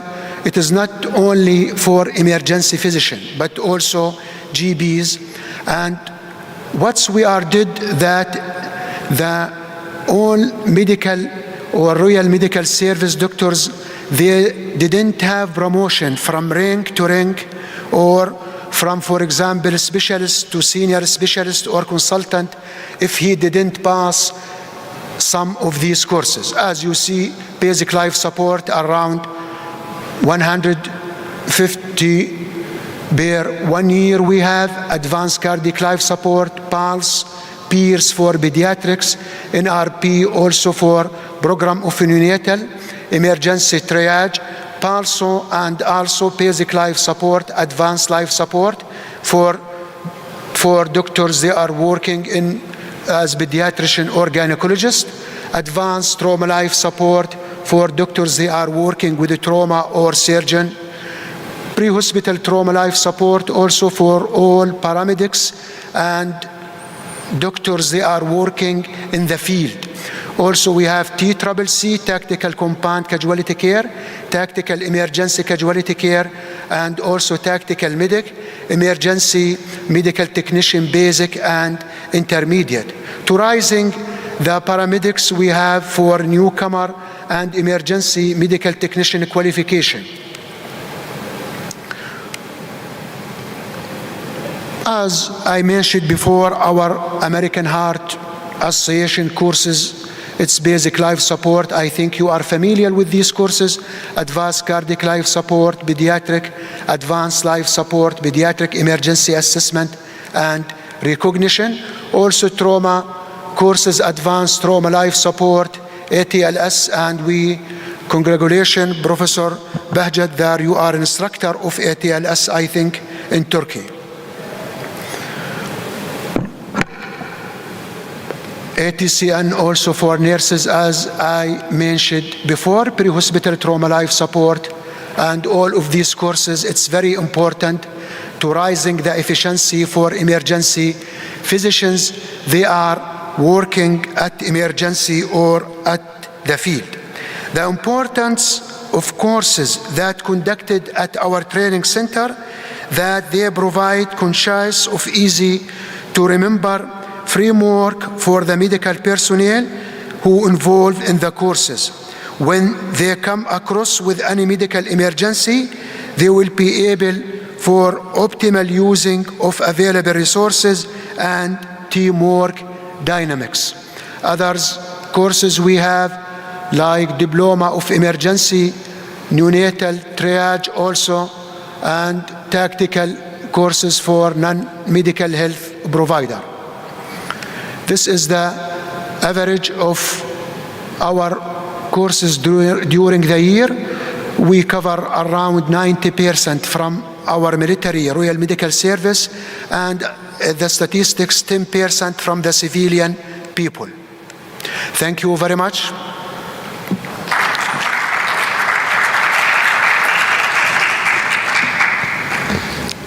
Thank you, Dr. Ahmad. The last speaker at this session, he will be Professor Dr. Rajadoura. He is Senior Consultant and Head Department of Emergency Medicine and Critical Care at Apollo KH Hospitals in Milfishar from India. And he will talk about evolution of pre-hospital care in India and the way forward. Okay, we can do it.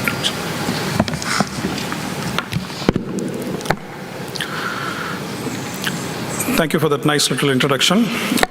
Thank you for the opportunity. So I'm going to talk about the journey of pre-hospital care in India since a decade. And the good news is I'm going to talk within 10 minutes. And I'm going to keep my lecture short as possible. Well, not this short. So who said the thank you slide have to be only in the end? So I take this time to thank the organizers for giving us the kind of opportunity. Professor the President, EPAT, and all his team, our SEMI team, and all the organizers for giving us this wonderful opportunity to speak on the platform, which deserves this kind of topic. Is this topic important? So most of my presentation will have this slide as a mandate, where I'll usually engage the participants about whether the pre-hospital or the topic what I'm going to talk is important. So here, the pre-hospital care, probably after some slides you'll understand whether the pre-hospital care is important or not. So these are all some of the statistics across the world, where we see 80% of the deaths occur outside the hospital. So please note that it is not the deaths which is happening only inside the hospital. In a developed nation or a developing nation or in the Western countries, we come across more deaths outside the hospital. And this is the statistics which was taken 5 years before the COVID. So it is still rising. Over 2 lakh people die of sudden cardiac arrest every year. And the single most strategy to improve the victim's chance of survival is always bystander CPR, and the single most effective intervention that has saved maximum lives in the history is CPR, which is bystander CPR. So let's talk why we need early CPR. I am sure this is a crowd where you all know aware of about the platinum 10 minutes and the golden 1 hour concepts, so I'm not going to talk much on this. To be more precise, CPR increases the sustainability of rhythm and the chance of survival, which is the platinum 10 minutes. So this is a familiar slide to all the emergency physicians across who are sitting here, the trimodal death distribution. So do not take only, this pattern is only for trauma. This is for all medical as well as surgical emergencies, including trauma patient who comes to our emergency department. The first, you can see the 3 peaks here, the first phase within minutes, second phase within hours, and the third peak within the days or months. So the first peak usually, they say it is not unable to prevent. So when we have a good pre-hospital care, the chances of the peak is coming down is very highly. That is what we have demonstrated in our country. And the second phase, when we have a good ER, good functioning ER with all, good emergency physicians, trained emergency physicians to take care of ACLS, the cardiac life support and trauma life support and all emergencies, this peak also can come down. When the accessibility and the emergency physicians, the ambulance services, which all I'm going to talk in the next coming slides, we can bring down these peaks also. And the third peak, which happens mostly inside the hospital, either in the ICU or in the wards. So death due to infection or multi-organ failure, when you have a good team of doctors working along with you, and when you have good pre-hospital care and the emergency care, the chance of you reducing the third peak of death is also inevitable. Right, so this is a trauma statistics. This is our country, India. Most of you all know. So by the time I was talking, I was talking for the past 2 minutes, a death would have happened by now. Death related to trauma and other medical emergencies would have happened. So every 2 minutes a death is happening because of trauma or related to it. And these are the various state-wise representation of deaths which is happening inside our country. So how do we prevent or how do we reduce the chances? So we need to improve the pre-hospital care. As I said, the first peak have to come down because of the good pre-hospital care. The second peak, we need to improve the knowledge of our emergency physician, improve the basic structure, and improve their skills with regards to treating those critically ill patients, and you need to form a good team in our critical care units and the wards to develop, to reduce the third peak. Whether we have done it is not a one-day process, it is a gradual process. And so as it has been mentioned in AHA's chain of survival, you need to follow this interlinked chain of survival without any break. Any break in this interlinked chains reduces the chance of survival for patients. So now you guys tell me, based on the statistics, is this topic important? The pre-hospital care, what we are doing for the past 10 years? Definitely yes. So I'm going to talk a little bit about the journey of our pre-hospital care for the past 10 years in our country. And I'm not going to include, I'm unable to include all the people's work here. So we have included maximum what we could do for this objective. In short, the short objective would be to save lives. So a typical scenario on Indian roads, a road traffic accident. So what do you think people would be doing there? Or what do you think a healthcare professional would be doing there? A good Samaritan, ADMAX, even now, would try to ask for an ambulance, to try to call for an ambulance. Why they are not coming forward to help these victims? Of course, there are places where people are helping and people are doing resuscitation. People are trying to help each other, but not everywhere it is happening, particularly not only in our country, almost all the countries. Why? When we assess the reasons, we found that it is lack of awareness, because people are scared when somebody is fallen, collapsed, and with a lot of blood, and somebody screaming or screaming next to the patient. Somebody has fallen unconscious because of various reasons. They do not know what they exactly need to do. So it is lack of awareness, fear about the loss. People think that most of the time the bystanders are also harassed after the incident, and they fear about the loss. We don't have a good communication system. The transport ambulances are all short, because I'm from a country where about 1.4 billion people are there in that single country, as Dr. Srinath was telling. So we and China together can match the rest of the population throughout the world. So accessing to the ambulances, communication system, access to the healthcare, and a trained emergency physician are all pitfalls. So what, as a group, as Society for Emergency Medicine, as each and every emergency physician in India have done so far. So what we thought is we have to give widespread CPR training, develop rapid responses, establish high-quality CPR and training to them.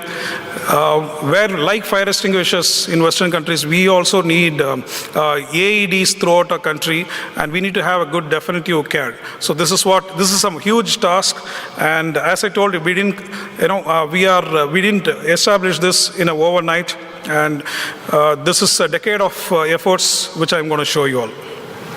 Of course, nothing happens unless we dream. We dreamt of the same, and to some extent we have, arrived to this. A dream of every emergency physician, at least one BLS provider in each and every home. This was a dream since a long time, and we need to create mass awareness, that is large volume, high frequency, large volume, low frequency, and as well as low volume, high frequency training is what we aimed at, to create awareness to the general public as well as to the other people.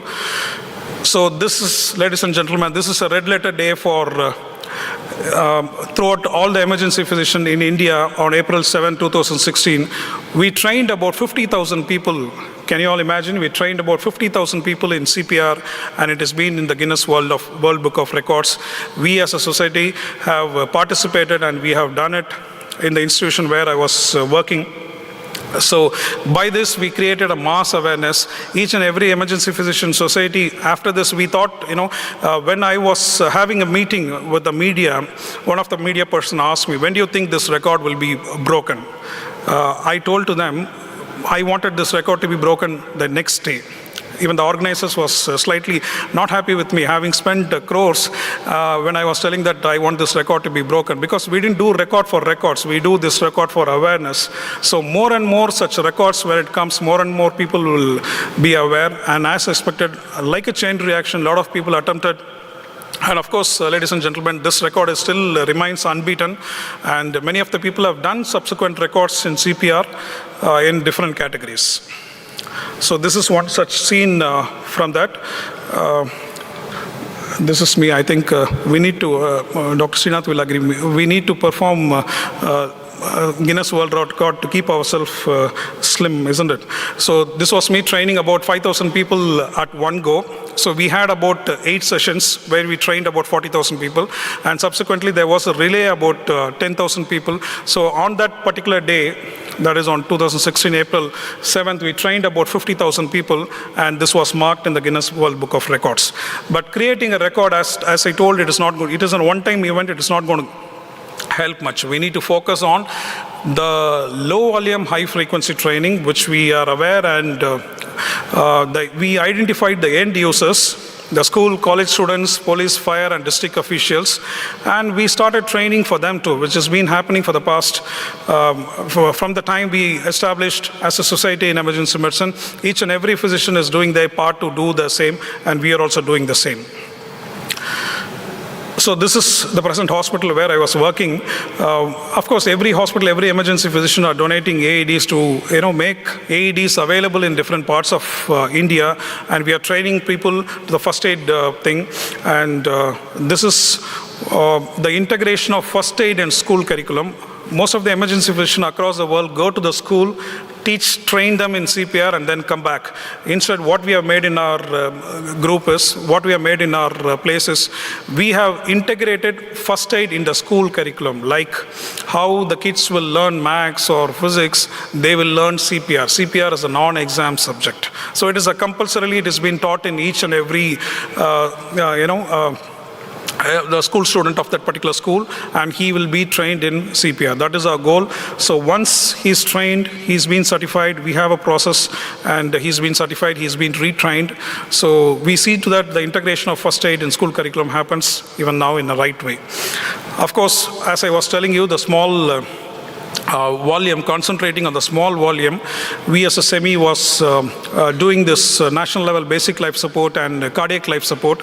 It is a replica of AHA's, American Heart Association's basic life support. For the people who are unable to participate there, we have formed this. It is an interactive session where we train a lot of people on every day in different cities. So this is the National Trauma Life Support. So this platform is a peculiar or an interesting opportunity, I would call, because I'm sharing all these things in front of our academic chair, Dr. Srinath. So this is the training report, what we have from the last year. This training is provided to all the government doctors, and this is done as a pilot course in Tamil Nadu, a state in India, which has pioneered this aspect of spreading training to the doctors, combining with the government. This shortly will be adapted to all the states. We are spearheading for the same, and more people will be trained for the same. So these two, Dr. Srinath and Dr. Sarana Kumar, are the program directors who developed the group of people and organized the team to teach each and every medical colleges. So we are doing this for the past 2 years. We have trained about 15 medical colleges in across Tamil Nadu. As it is again like an advanced trauma life support 3-day course with interactive lectures, hands-on training, Kahoot online quizzes, and pre-test and post-test. On the completion, they will be given a certificate. So we didn't do just the course, we assessed the outcomes also. As the graphs clearly mention, the knowledge post this NTLS course was very high to the participants, and this is what exactly we wanted at the end. So when it comes to the ambulances, of course, the drone ambulance is coming into the picture, which I'll be talking in the newer advances. We have road ambulances. Of course, we have pioneered the air ambulances across India, and we have separate teams to take care of air services as on date. And we have what is called as bike ambulances, which we introduced a decade before in our country, to assess the narrow roads to help the victim as soon as possible. So of course, we cannot be expecting everyone to be a good Samaritan. So we have, approached the government to look after a few guidelines to help the victims. So in that way, we have suggested that, the bystander have to help if there is a patient suffering from the unconsciousness or after a polytrauma.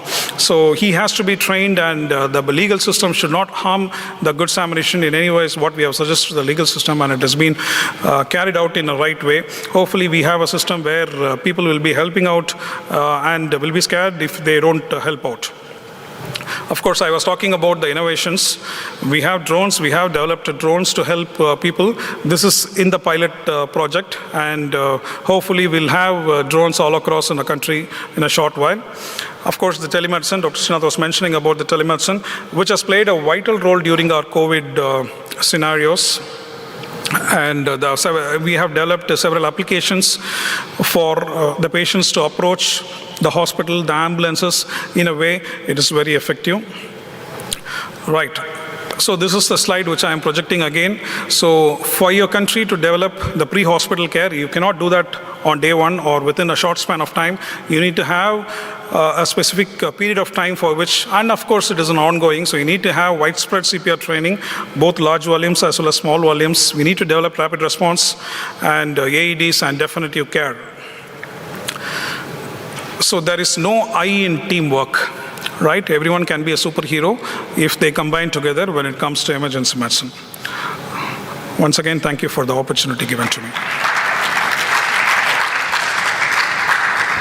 Thanks for all speakers at this session, and it was interesting lectures, and they have enough time to listen to your comments or if you have any questions to them.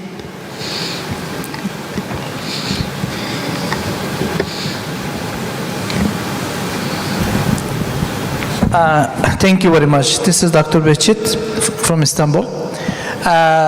Each speech was really very nice. Great. Thank you to everybody, to all speakers. Just my first question to Dr. Srinath.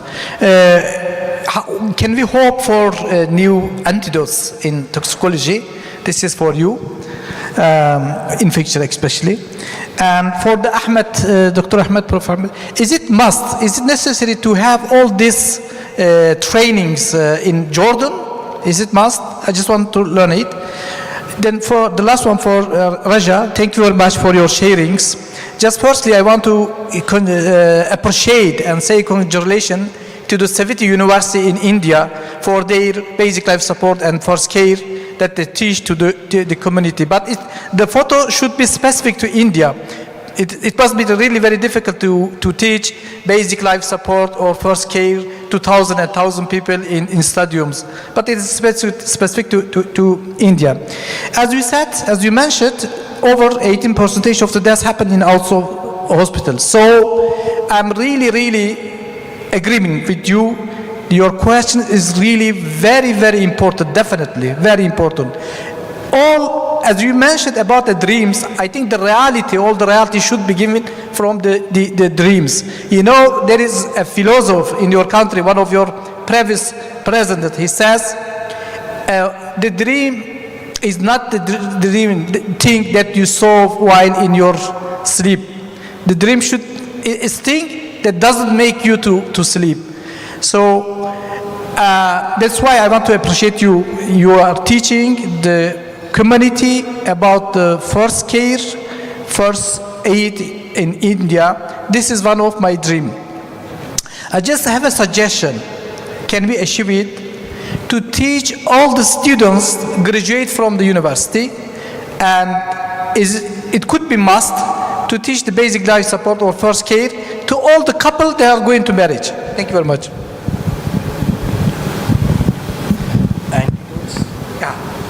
The second question. Yeah. So the first question is towards the antidotes. Yes, there are a lot of things which is happening, and especially if you visit to many emergency departments now, they have created the disease-specific antidotes in those emergency departments where they see commonly. If you take me, I have created a full box of antidotes which comes commonly. I have taken an epidemiology of my system where last 2 to 3 years which have come to my emergency department, I have seen that this is what is required. Now the next question is about the newer antidotes, like lots and lots of patients are coming with the chemical poisoning, especially those requiring the methylene blue. So methylene blue is not available readily in every emergency department. So nitrates have become a biggest poisoning in most of the countries today in Asia. So there we have started using the methylene blue, and it has shown much results, and the patient outcome is also good. And regarding the training, what Dr. Rajdari was mentioning, it was a mission which he took it for almost 6 to 7 years. And then he ensured that all the people come together, and it was being done, so that it gave an impact of emergency medicine in the whole country. That is all. Thank you.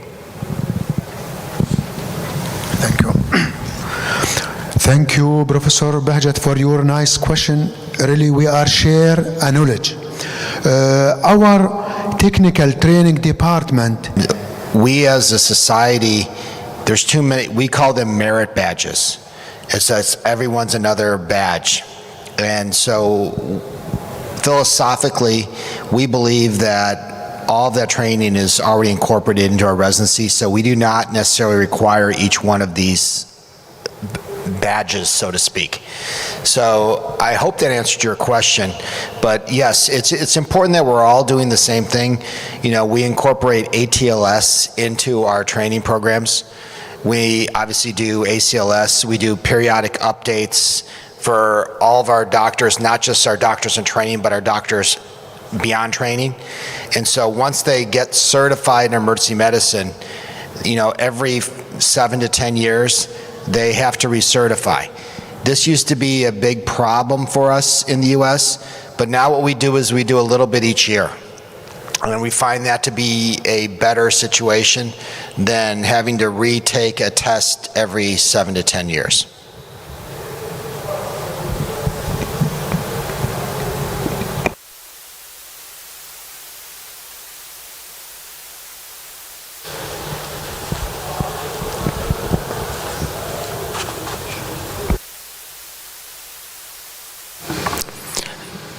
Thank you for all. No any more question? Thank you for all. Our session is finished. 5 minutes later, we'll start the last session of today, okay? Thank you.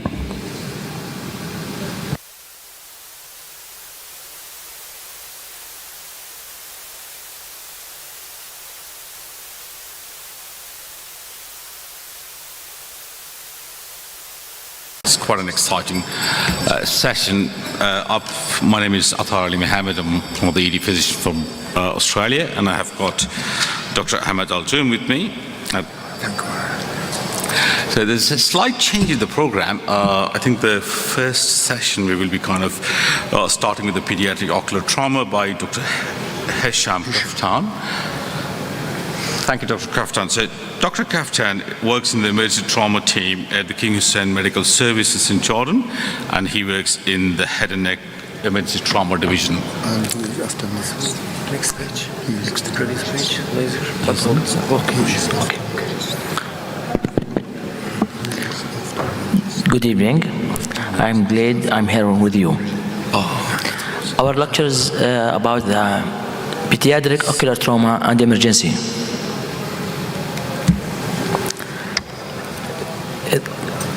Pediatric ocular trauma is the preventable causes of the visual impairment in the world. Up to 40% of the all injury occur in the person less than 17, especially in the small age. Why it is important? Because as we know, trauma to the eye in the first 6 years is critical because it leads to lazy eye, amblyopia, as we know. So eye injury are leading causes to the visual disability and non-congenital unilateral blindness in children. Very commonly, eye injury occurring during the sport and even when at the home or school, anywhere. Speak fast about the anatomy of the eye. You know, our eyelid, lower eyelid, cornea, sclera, and the retina and cornea and iris, everything. The most important thing we know about the orbital wall is the lamina papyracea. Lamina papyracea, which is the thinnest bone in the orbital wall. Approach to the eye examination. The history, the details of the mechanism and time of the injury, where, when, how, and with what, chemical or alkaline. Change. First, we ask about the change in the vision, flashes, floaters, or any shadow. Symptom: pain, visual loss, double vision, photophobia, or any other symptom. The eye examination. The vital sign, as we know, is the visual acuity, external eye anatomy. Look for trauma, foreign body, or any other. Pupillary response, equal rounded, reactive, full, visual field, extraocular movement. If there's any limitation, we must keep in mind, because there is trauma make the fracture to the orbital wall, so the entrapment for the muscle. Fundoscopic examination is the last and the important thing. If there is chemical bone, proceed for provide copious irrigation before history and before examination, before anything. Imaging study, plain X-ray to look for orbital wall fracture, CT scan to look intraocular foreign body, MRI. If there is metallic foreign body, MRI is contraindicated. Keep in mind. Emergent eye situation, eye trauma, blunt versus sharp, chemical, infectious. First, eye trauma, eye laceration, maybe superficial or deep, special care to the involving the lid margin and the tarsal plate and levator muscle, and the maybe lead to the apoptosis and that canaliculum, the medial canthus. The latter need tubing technique to prevent it before after healing. Check for associated foreign body or globe injury. Treatment: primary closure or delay closure after 12 to 24 hours if a human bite or contaminated wound. Tetanus prophylaxis for all any skin injury. Full thickness, this is picture like this presented to our emergency. Okay, maybe trauma lead to the subconjunctival hemorrhage. As we know, this is treated with a cold compressor and artificial tears of the symptomatic, and avoid aspirin or NSAIDs and heavy lifting. And this take to 1 or 2 weeks or maybe more to resolve. And maybe trauma lead to corneal or conjunctival foreign body, which is the The patients complain of the pain, tearing, photophobia, blepharospasm, and foreign body sensation. We must avert the upper eyelid to look for any hidden foreign body or any entrapment. Treatment: topical anesthesia and remove with the foreign body by the needle or cotton, triangular swab, or topical antibiotic drop or ointment. We must avoid patching in children because it leads to the lazy eye. Like this foreign body, maybe in the upper eyelid, on the inner surface of the upper eyelid, or in the cornea directly. Corneal abrasion ulcer. It's an epithelial defect due to the trauma occurring by the pain. Foreign body sensation, tearing, blepharospasm, and decreased vision. Dramatic response with installation topical anesthesia because it's pain relief. The ulcer could be sterile or contaminated or infected. If you have the upper eyelid, always as foreign body maybe it is the causes of the ulcer. Treatment: lubricant and topical antibiotic and cycloplegic to relieve the pain. Like this ulcer. Orbital anatomy, as we say previous, the most important is lamina papyracea, which is the thinnest point in the orbital bone. Orbital wall anatomy, orbital wall fracture. Orbital floor fracture, maybe blowout fracture. The most common, as the floor is the weakest part, the roof of the maxillary sinus, usually due to blunt trauma. Symptom and sign: eyelid swelling, diplopia, restricted eye movement, especially upward, due to entrapment of the muscle. Enophthalmos, hypoesthesia over the cheek. Imaging study: plain X-ray or CT, observation with the tetanus prophylaxis, prophylactic antibiotic with a broad spectrum, and nasal decongestion by 2 for 2 weeks. No nose blowing because this is increase the air under and delay the healing. Ice pack 1 to 2 days. Go for surgery if entrapment muscle, oculocardiac reflex, heart rate decrease with eye movement.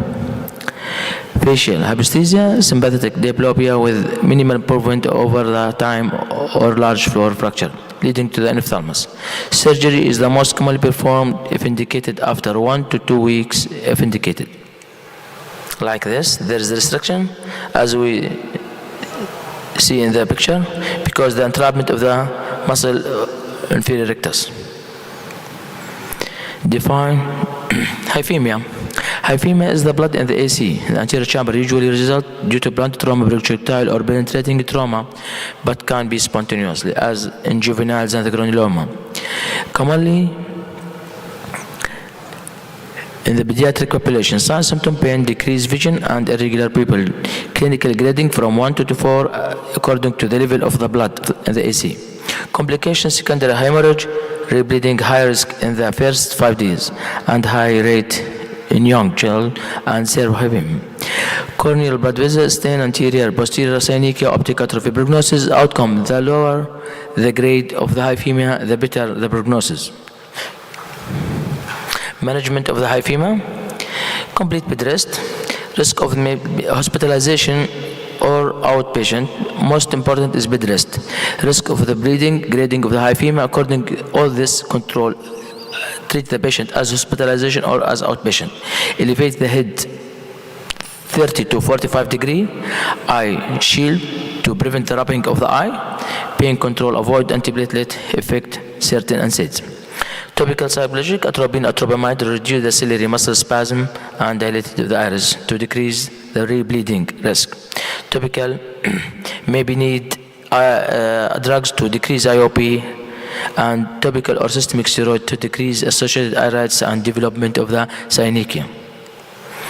As this picture of the hyphemia, blood in the AC. Okay, retrobulbar hemorrhage. As we know, retrobulbar from the most important and cases presented to the emergency can result in the rapid elevation of the orbital pressure because of the orbit is a relatively closed compartment. Untreated orbital compartment syndrome may result in the optic nerve ischemia and irreversible vision loss and less than 90 minutes. This is maybe spontaneous or traumatic. Sign symptom pain, decreased vision, diplopia, proptosis, and lidichemosis and tightness, and subconjunctival hemorrhage all over 36 degree, with chemosis and limited muscle motility and increased IOP. Decreased visual acuity and people response positive rapid treatment, lateral cathetomy and catalysis, or maybe can you give hypertonic saline 20%, 20 milli slowly over 20 minutes. Like this, subretrobulbar hemorrhage.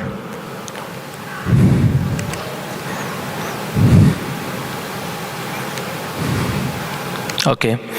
Iris dialysis, separation of the iris may be result from the trauma to the iris, blunt trauma. Separation of the iris from its root due to blunt trauma. Or maybe the result of the trauma is ectopia lentis, subluxated of the lens from its normal position, maybe downward or in the anterior chamber, according to the mechanism of trauma. Optic nerve avulsion, which is very rare to happen. Partial or complete avulsion of the optic nerve as a result of the trauma that lead to the sudden extreme rotation of the globe or sudden anterior displacement of the globe. Retinal detachment is immediately post-traumatic or maybe delay up to several months. Separation of the neurosensory retina from its base. Rupture of the globe may be a result from the trauma.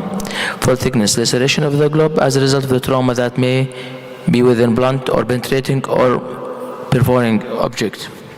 Can be corneal scleral or combined corneal scleral. Symptom, pain, greatly decrease in the vision, diplopia.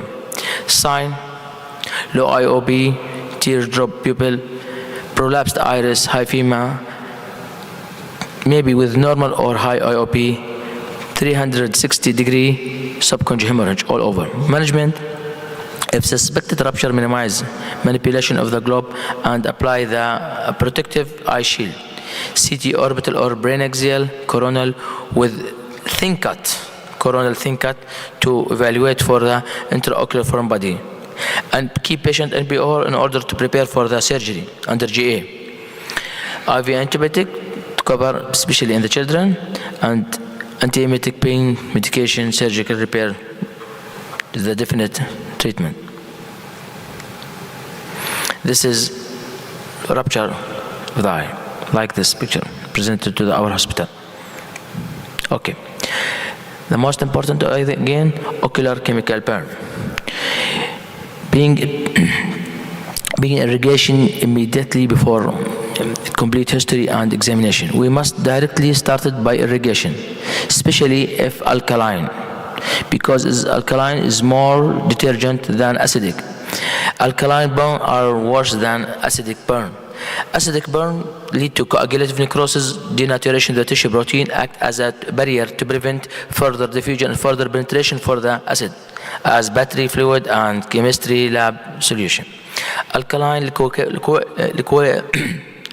liquefative necrosis don't denature tissue protein, tend to penetrate deep in the eye, like cement cleaner, drain cleaner, fertilize, any other alkaline burn, because they contain sodium hydroxide. Clinical finding, conjunctival hyperemia, blanching. The latter has bad prognosis and indicate severe ischemia, chemosis, corneal epithelial erosion, and corneal haziness and edema, and severe corneal opacification, limited ischemia all over. Complication, corneal melting, severe corneal and conjunctival scarring, uveitis, glaucoma, and maybe lead to the loss of the vision in this eye. Like this chemical injury, which is very dangerous. Ocular chemical burn, continued management, immediate irrigation with normal saline or lactic ringer or ringer lactate for at least 30 minutes until the pH is normalized, maybe require up to 8 liters. Do before checking VA or hospital or a history or an examination or fluorescein, and recheck pH 5 minutes later in order to be sure that his pH is normalized. After irrigation, check the visual acuity and complete the examination. Treatment, give any ointment like erythromycin 1 to 2 hours with cycloplegic atropine and may need IOP lowering or steroid. Eye infection in ophthalmic retinum is conjunctivitis within the first month of the life. Common causes is chlamydia, and this is from the cases presented to the emergency because this small baby and her parent is very fair, like chlamydia, trachomatis, and staphylococcus or strep, Neisseria, gonorrhea, and herpes. Sign: purulent gonococcal and or mucopurulent discharge, conjunctival injected, and eye edema, chemosis. Management: conjunctival scrubbing for gram-positive and stain, chlamydia antibiotic test, culture, blood and chocolate agar, and viral culture for them. Treatment with topical antibiotic, eye drop, and oral ointment, and guided by the result of the gram and negative. If chlamydia trachomatis, treat with the systemic erythromycin, and since pneumonitis and otitis media can coexist with the erythromycin ointment 4 times per day. Acute conjunctivitis, the last, may be viral, chemical, bacterial. Conjunctivitis, mucopurulent discharge, viral watery discharge. Treat as bacterial, topical antibiotic, and expectation is the gonococcal, which is the required systemic antibiotic and topical drop. Viral supportive treatment with cold compressor and artificial tears, which is highly contagious for 1 up to 10 days. So we must be careful with the deal with this patient with the viral because it's highly contagious. Cellulitis. Cellulitis may be preseptal or orbital cellulitis. Common organism: staph aureus, staph epidermidis, or strep pyogenes, and Haemophilus influenza. Preseptal cellulitis involve soft tissue of the eyelid and preorbital tissue anterior to the orbital septum. Patient presented with erythema, swelling, tenderness, eyelid, and surrounding preorbital area. Orbital cellulitis, more serious infection, involved extension of the infection posterior to the orbital septum, which is more danger than preseptal. And the risk, it's danger due to the risk of the cavernous sinus thrombosis, and meaning that's brain abscess. Proptosis and ophthalmoplegia decrease vision, significant pain on the eye movement, and abnormal pupil, and decrease in the vision and the color vision defect. Like this, orbital cellulitis picture. Treatment of the cellulitis: mild preseptal cellulitis, oral antibiotic may be enough. Severe preseptal or orbital cellulitis, you must admit the patient and start on the IV antibiotic with a broad spectrum until the infectious agent is identified. Can add a topical antibiotic ointment. So we must ENT consulted if the sinusitis or mucopurulent, and if the patient is immunocompromised, consider mucormycosis and severe fungal infection with a black Yards sign in the nose or roof of the mouth. Immediate surgical debridement and antifungal treatment. Thank you for attention. Thank you. Thank you very much, Dr. Hisham, for your presentation. All the questions, it will be after the finishing of the session. We are, as emergency physician, really we are looking to deal with these cases in ophthalmology. With the pleasure to introduce our next speaker, Major Dr. Arij. She is family medicine specialist, training fellowship in community medicine, master degree, working as representative of infectious disease at the Royal Medical Services. She will talk about public health emergencies in our Royal Medical Services. Please, Dr. Arij. Good evening, everybody. Thank you, Dr. Ahmed, for introducing me at this sweetie way. And also thanks for organizing committee for kindly invitation to me. And I'm really so happy and proud to be here with you today as a guest speaker. Today I'm going to talk about public health re-emerging disease, and I will give more details of focus on one disease of it, which is seasonal flu. And really I have chosen really flu, this topic, because influenza familial, okay. I have chosen this topic because influenza familial for all of us, and is constantly re-emerging disease because it's, as we know, it has genetic variation and rapid adaptation, which allow virus to serve up new strains each cold and flu season. And that occurs because immune system or our body is not primed to fight. Let's start.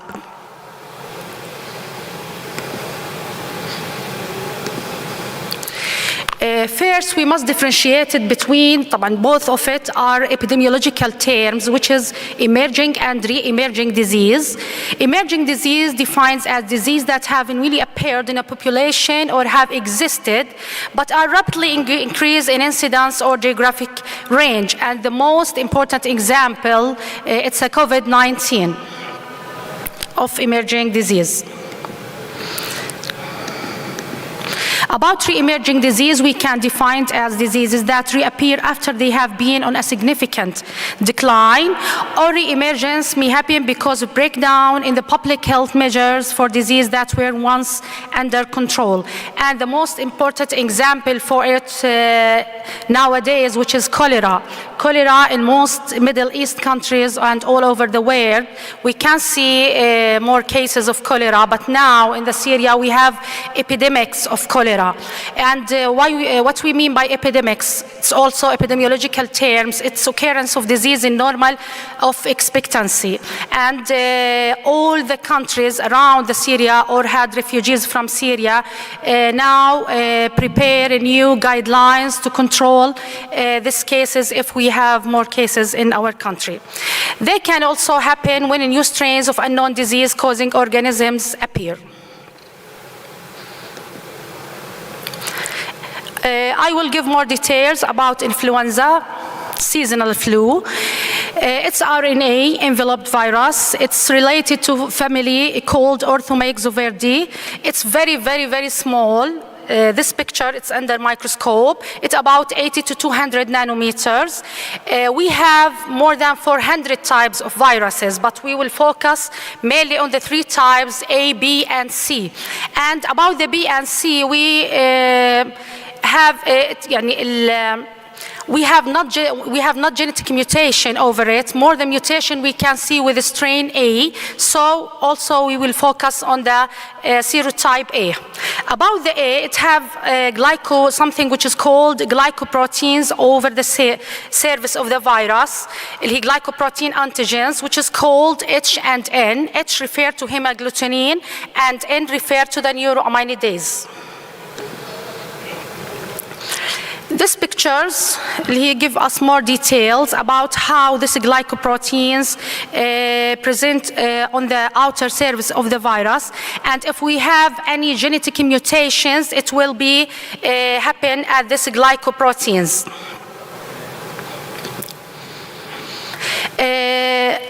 In the influenza, how its mutation or that mutation happen?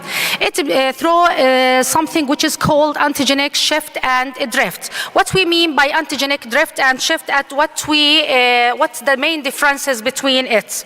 About the antigenic drift, it's a show change, it's a slow change, and the main difference between the antigenic shift and drift, it's a slow change in the viral genes due to replicating error or random mutations result in the new virus strain, and that's what happened with seasonal flu every year. But about shift, it's rapid and large antigenic change in a virus and requires at least, we need 2 different types or serotypes or strains to combine to form a new viral serotypes. Also, we have another name for it, which is called phenotyping change. And the most familiar example of us, what happened in the swine flu, H1N1 and H5N1. Let's give more details about influenza flu. Why it's important? Because we have every year about 9 to 41 million cases. And despite how common is it, it's a serious disease. And every year we have 450,000 deaths and about 650,000 hospitalization occur in all age groups because of it. We have high-risk group. We can see the more number of deaths in this high-risk group. Healthy children can die from the flu. The younger the child is the higher risk for serious flu complication. And this complication we can see in this high-risk group, which is an older age than 60, a younger age than 2 years, and if it's in neonates, also we can see more complication with it. Also, any immunocompromised patient due any cause, they are on the chemo. On the chemoprophylaxis drugs. Also patients with a chronic disease such as hypertension and DM for long period. They will suffer more if we have influenza flu, seasonal flu. So when we give vaccine and talk about the flu vaccine, we will focus on this high-risk group. Young children are at high risk for serious flu complications such as secondary bacteria pneumonia, ear and sinus infections, and also dehydration. Now let's give you some information about seasonal flu. As we know, seasonal flu incubation period about an average from 5 to 7 days and average about 4 days. We have symptoms appear about 2 days before. The patient will be infectious to others about 2 days before appearance of signs and symptoms. And about signs and symptoms, all of us are familiar with it, which is general weakness, headache, low back pain, also low-grade fevers, and بالإضافة اللي هي عندنا اللي هي respiratory symptoms such as productive cough. About the treatment of it, as we know, antibiotic is not effective for treat because it's viral, so we use antiviral. And the most important prophylaxis measures, which is اللي راح talk about اللي هو الvaccine, الفلو seasonal flu vaccine. Mainly we have 3 types of the vaccine.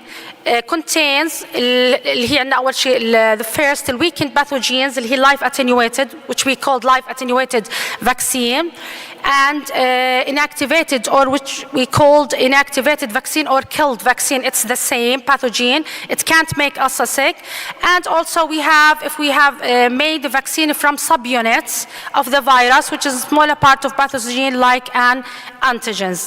What's the main differences between 3 types? A life attenuated vaccine, it give us something which is called lifelong immunity. So in the future we don't need extra or booster doses of the vaccine. But about inactivated, we still need more doses and booster doses of the vaccine because it doesn't give us lifelong immunity. And about اللي هي subunit like طبعا اللي هو الانجريكس or hepatitis B vaccine, the most example of it. Life attenuated, the most example of it, which is the mumps, measles, and rubella vaccine. And the inactivated اللي هو seasonal flu vaccine, example of it. All vaccine mechanism of actions contains antigens which trigger the immune system to create specific antibodies, which is we called memory antibodies, and it will give a signal for pathogen destruction in the future. What's the benefits of the vaccines? It provides us protection from pathogens which can kill or make you sick. Also, we use this to control and eradication of once common pathogens like polio, smallpox. Polio, it's one of the re-emerging disease. It stops outbreaks and global epidemics, and that's what will happen with the COVID-19. The COVID vaccine, it have a great role to stop outbreaks and the global epidemics. About the risks and challenges, we must know about the vaccine. We must know no medicine is 100% effective. So people can sometimes still catch the Botulinum, but this is very, very, very rare.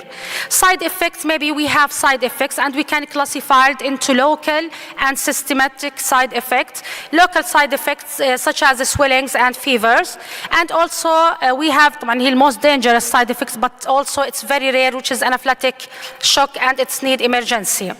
Not all pathogens have a vaccine. For example, still now malaria, it doesn't have a specific vaccine for it.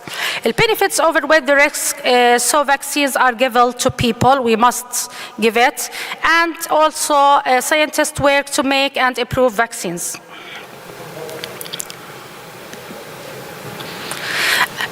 We will give more details about the flu vaccine.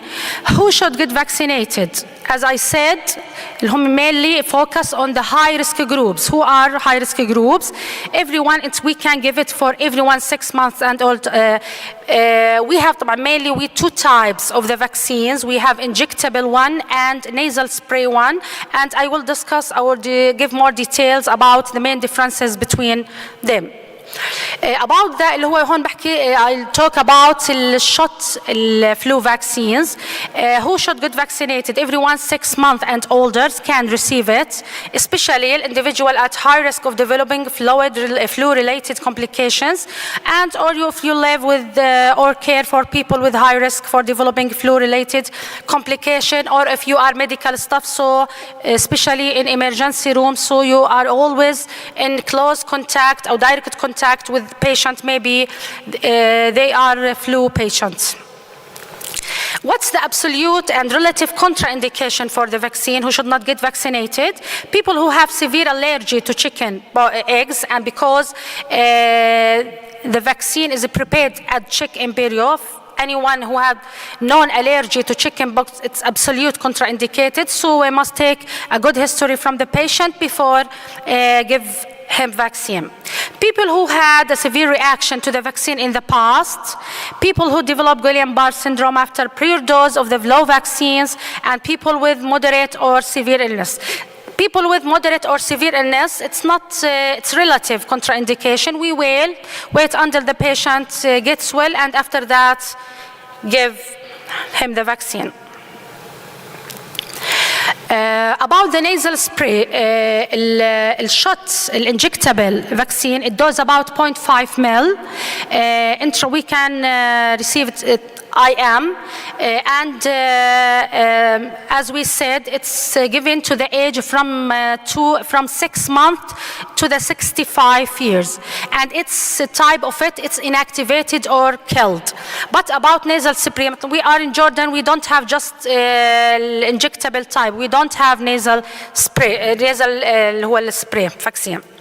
Nasal spray vaccine, it's life attenuated vaccine, so any absolute contraindication to any life attenuated vaccine should not receive the vaccine. And about nasal spray vaccine, اللي هم بياخذوا healthy people aged from 2 years up to 49 are eligible for this type of the vaccine, and absolute contraindication for it, they should get the flu shot instead. Adults 50 years of age and older, or children from 6 through 23 months of the age, children younger than 5 years with any of this condition, asthma or one or more episodes of wheezing within past years, the pregnant lady, because as I said, it's life attenuated. Injectable, it's safe for pregnant lady at any stage of the pregnancy. She can receive it from the first stage, from the first trimester of the pregnancy. People who have certain long-term health problems, muscle nerve disorders or weakened immune system. Also anyone in close contact with someone whose immune system is so weak, because it's, I said, life attenuated, and they require care in the protected environment. Also children or adolescents on long-term aspirin treatment.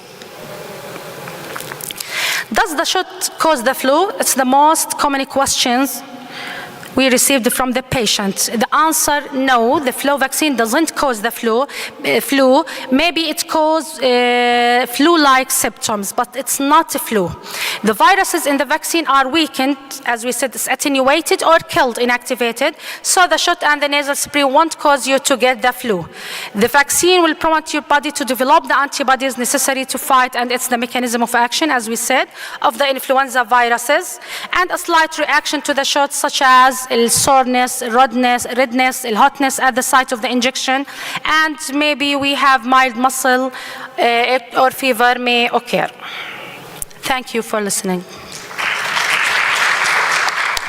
Thank you, Dr. Arich, for your nice lecture. All the questions, as I said before, at the end of the session.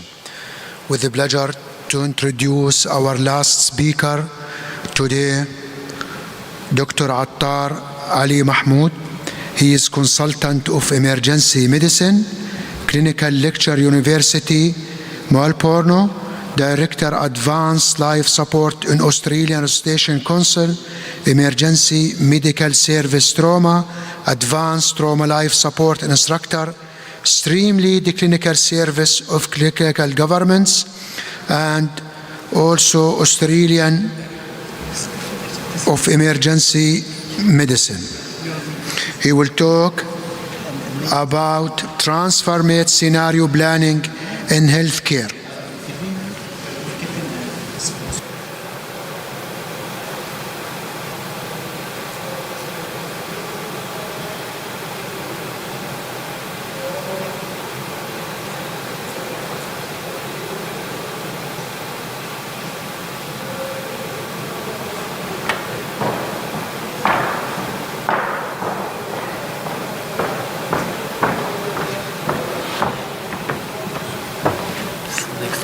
Previous page, it's laser, but old push. Okay. Good evening, everyone, and it's an absolute pleasure to be here today, and thank you very much. Merhaba, that's the only word I learned from the taxi driver, so apologies and forgive me for that. I'm not learning more of Turkish. Transformative scenario planning. Transformative scenario planning, so what exactly is this? It's actually a very complex social technology that kind of uses all the existing social models which actually kind of use for change management in our healthcare system, but using various combinations of it.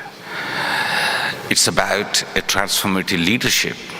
It's about transformative facilitation, where we actually bring people together to bring this change. It's a diagnostication tool. When we are actually stuck in a situation, it's actually kind of, it works. We'll go through that later. So, unfortunately, with the kind of growing demands for the healthcare systems and our kind of limited resources, we are faced with the change management all the time.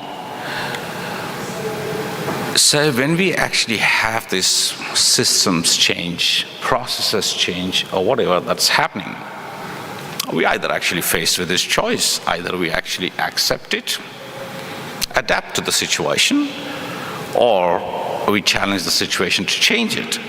Unfortunately, there's not much room to say, I don't want to change, because then perhaps we may not be part of the system anymore. I found this maxim very helpful at times to me. Niebuhr was an American theologist of the 19th century.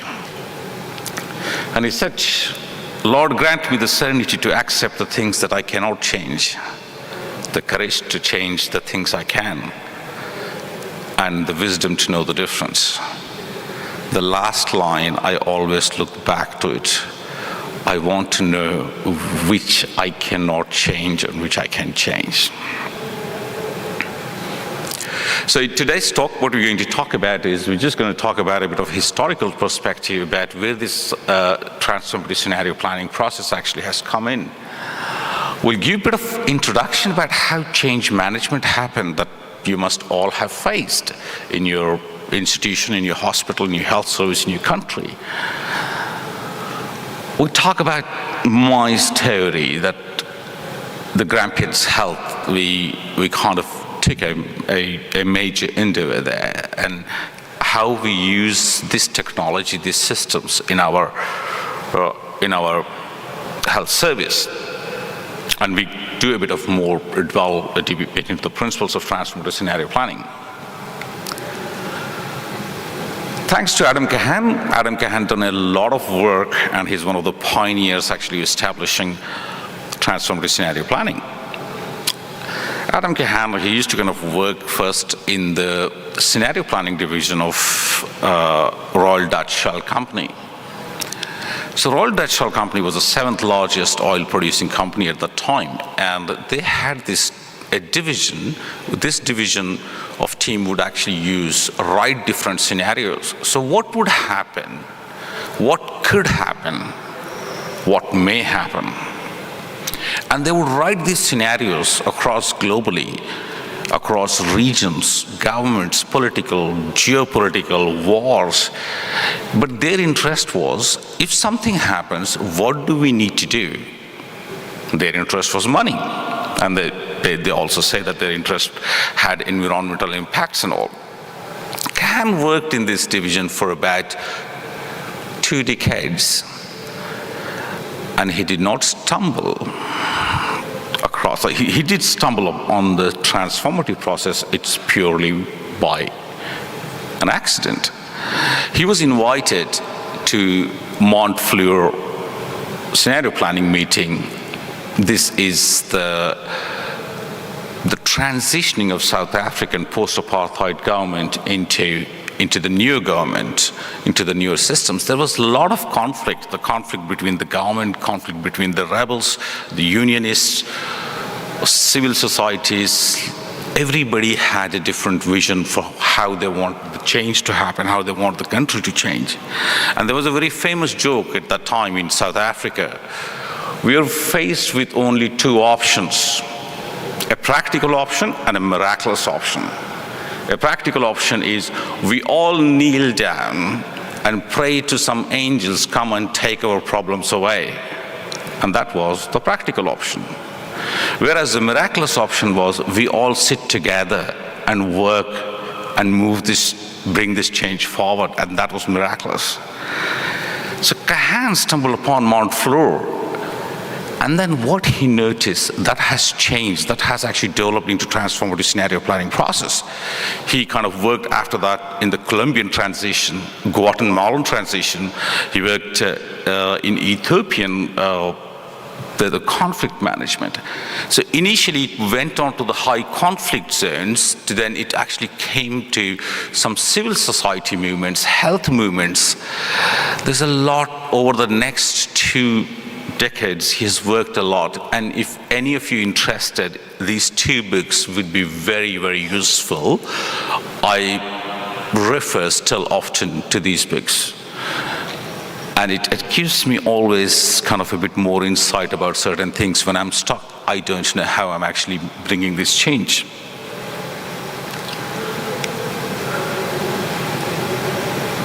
So what the Australasian College of Emergency Medicine did is they took Kahan's work, saying it's been applied in societies, it's applied in various big institutions, it's applied in the country transitioning.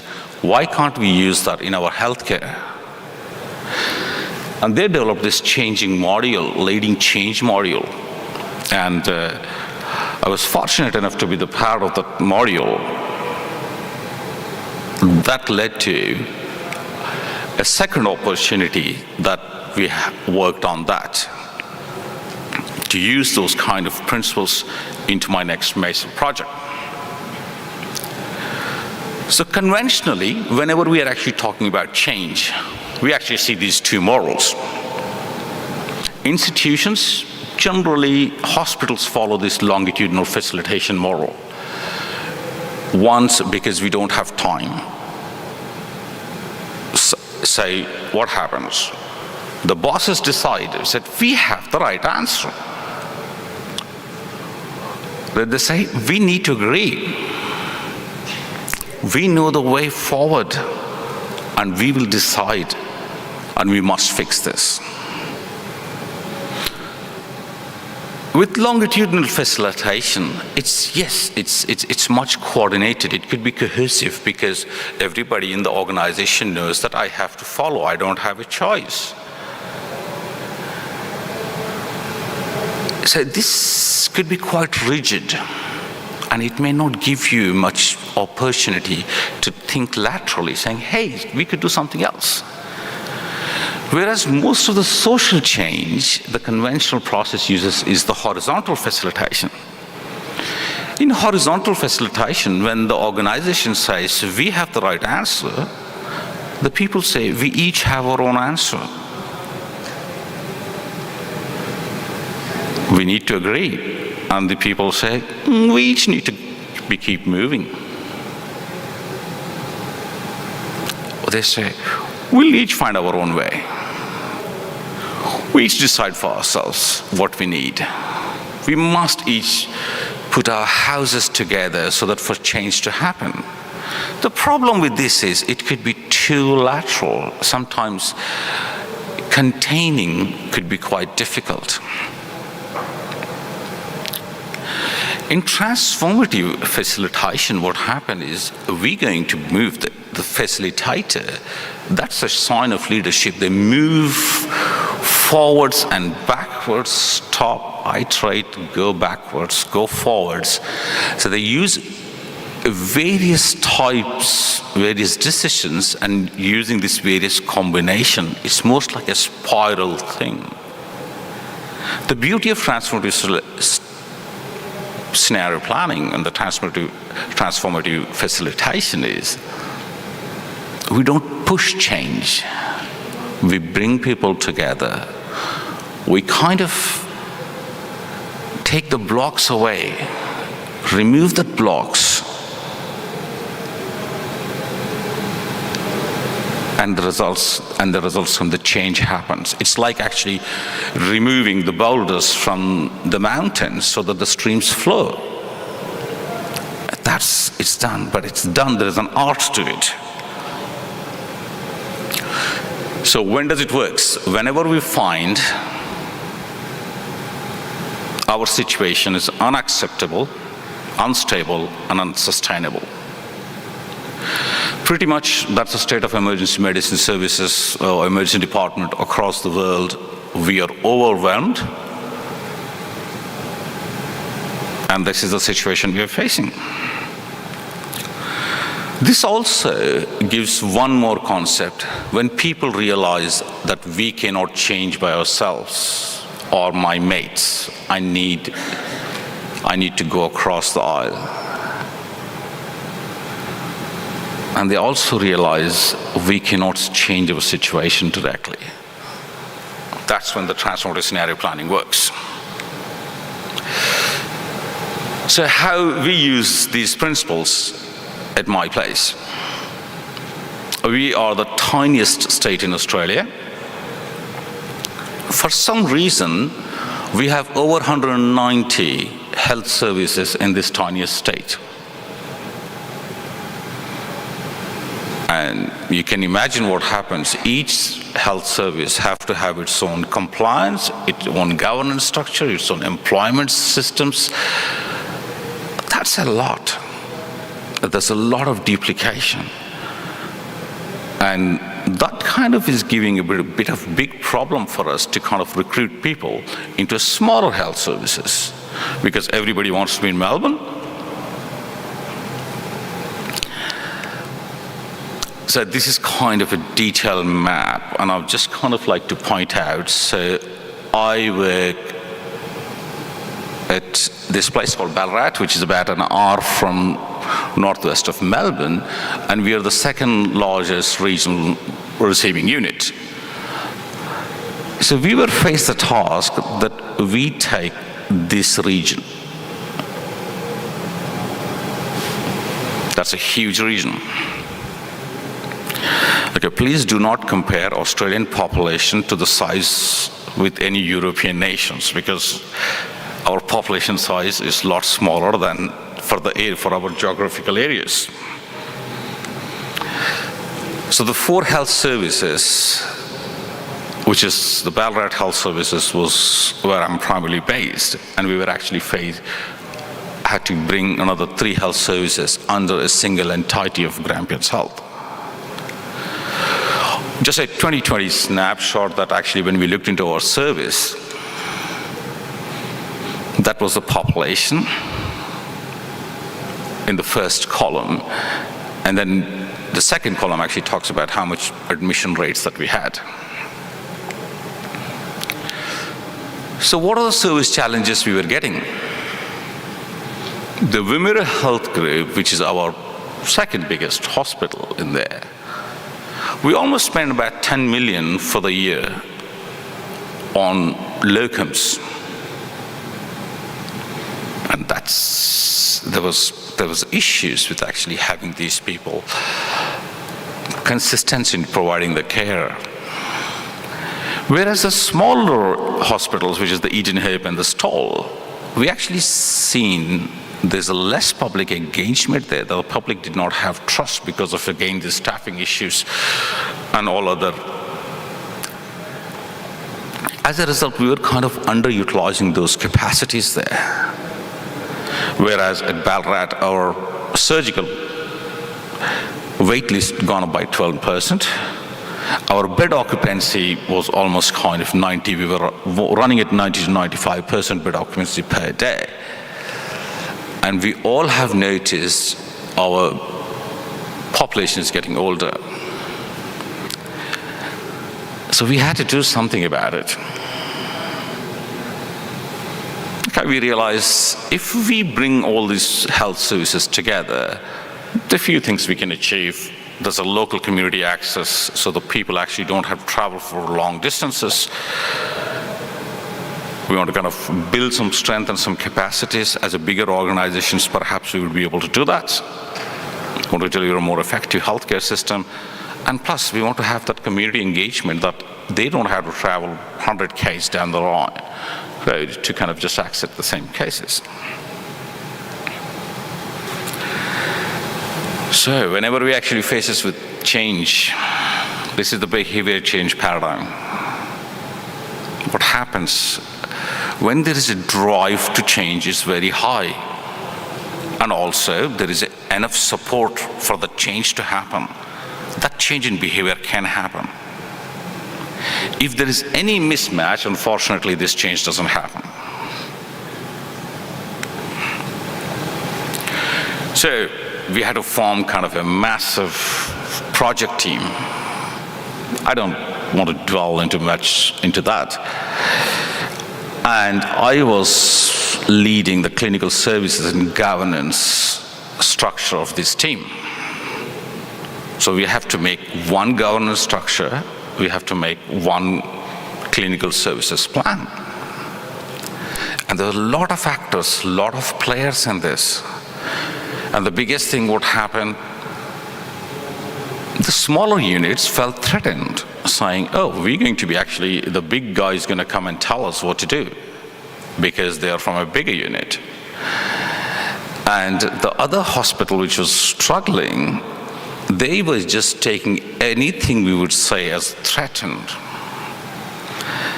And the people from the main hospital were saying, oh, some more additional work for us.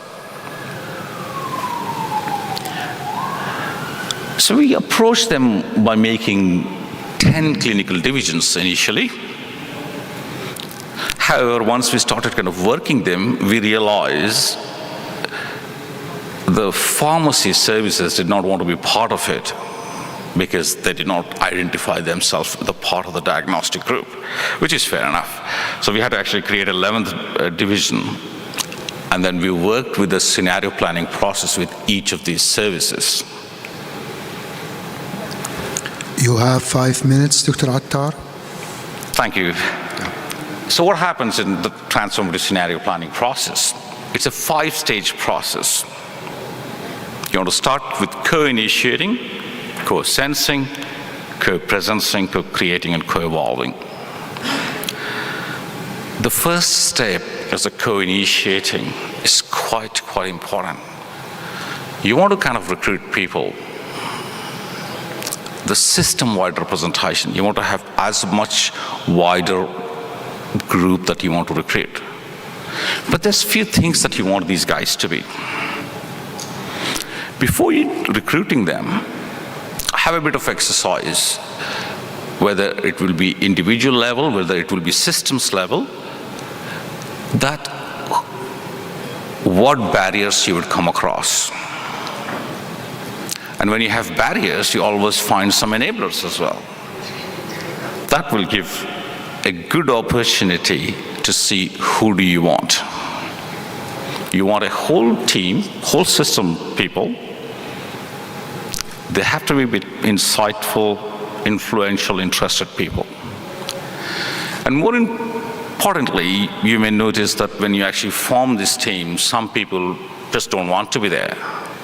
Some people come there just because they've been told to come. Some people have lost faith in the systems, that the systems will ever improve. Some people are burned out, they just don't have time. To bring these people, you need to actually kind of build a very strong container, not a physical container, but it's a form that they feel safe. They can come and tell anything they want. And you have to have some processes developed, how you want to kind of manage these people. You start with having a few people to start a convening team. Don't give more than 10. Probably 10 is a bit useful. And then you want to construct from that 10 members, you want to discuss with them, and you want to have a large team. So what we're going to do, we're actually kind of bringing people together who are influential, insightful, and interested for this change to happen, for the drive to happen. We want to give them the safety container that they can express anything they want. Let's learn together. The role of facilitation here, the transformative leadership here is, it's quite important. You need to have this very fine balance. You want to be part of the group, because if you're not part of the group, the people don't get engaged with you. But equally, you have to be outside as well. So you want to have a circle. You want to be inside the circle, and you want to be outside the circle. So outside the circle, so that they see you as a third party who's there to kind of brokerage a deal here. But they shouldn't actually see you as a threat either, because if you kind of give a lot of your expert knowledge, then people actually perceive as a threat. It's a bit of delicate balance. But the other thing about this facilitator plays is he or she plays a game, an inner game and an outer game. Outer game is, we want this change to happen. Whatever the change may be, I don't know, because I haven't actually unraveled the mystery. But I want to be. So the inner game is, that's when we call it a reflective inaction, that I do not have to do anything, but what I need to do so that I do not have to do anything. It's an interesting concept of the reflective inaction. I would encourage you to read if this actually kind of philosophical concepts interest you. Once you bring these people, you listen to them. Let them tell their stories. Try, Dr. Attar, to finish in 1 minute, please. Okay, so sorry guys, I have to just kind of, so towards the end, once we actually kind of have listened to the stories, once we have actually found out what's happening, you start building some relations. Unfortunately, I had some couple of good examples, but I have to kind of let it go. So what we do is, then once people have felt comfortable, they share their stories, there is a bit of relationship building up happening. That's when you actually get the strength. And the strength, actually, people open up more. There's trust building happening. At that time, you just ask people, okay, so tell what can happen, what should happen, or what might happen. The last stage, the fourth stage, is very important as a kind of facilitator. You module how this would do.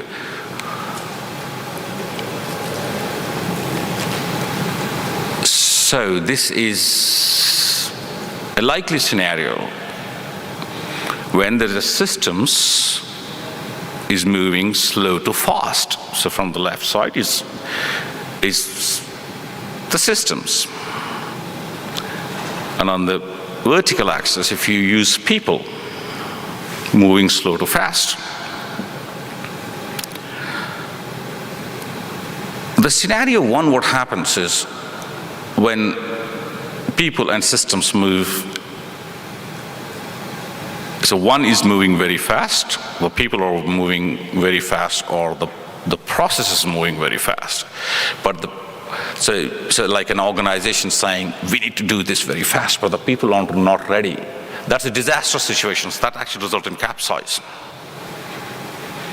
The second is a situation that where both the systems and people both move forward to bring this change. This is good. You want to capture this. But this cannot last long. People get tired, exhausted. The resources, resources we don't have. A scenario 3 can happen, which is portage. In portage, what's happening is everything is moving at a pace and adapting. And again, a scenario 4 is they're both very slow. The people in the systems, they're both very slow. So really change doesn't happen. You look at these likely scenarios and use two different analogies here. So you want to kind of start kind of a adaptive process. So if this happens, what I need to do?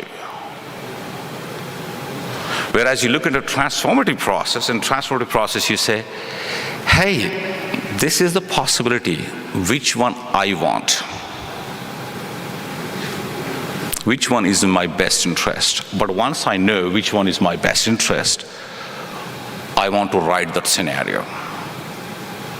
So it's like, what are my threats if I want to achieve this? What are my weaknesses if I want to achieve this? How can I achieve this? You get your answers about the situation that you're stuck in. You remove the roadblocks. It gives you a very clear picture that lets you to act on it. So you transform your understandings, you transform the relationships, you transform your intentions. With all those transformations, you transform your actions and change your systems, change your situation. And you fly together. The flight of flamingos was actually the theme of Montfleur, going back to the same situation. Thank you very much. Thank you, Dr. Attar, for your amazing lectures. Now we are open the session for the questions. Any question, please? As usual, Professor Bahjat, please.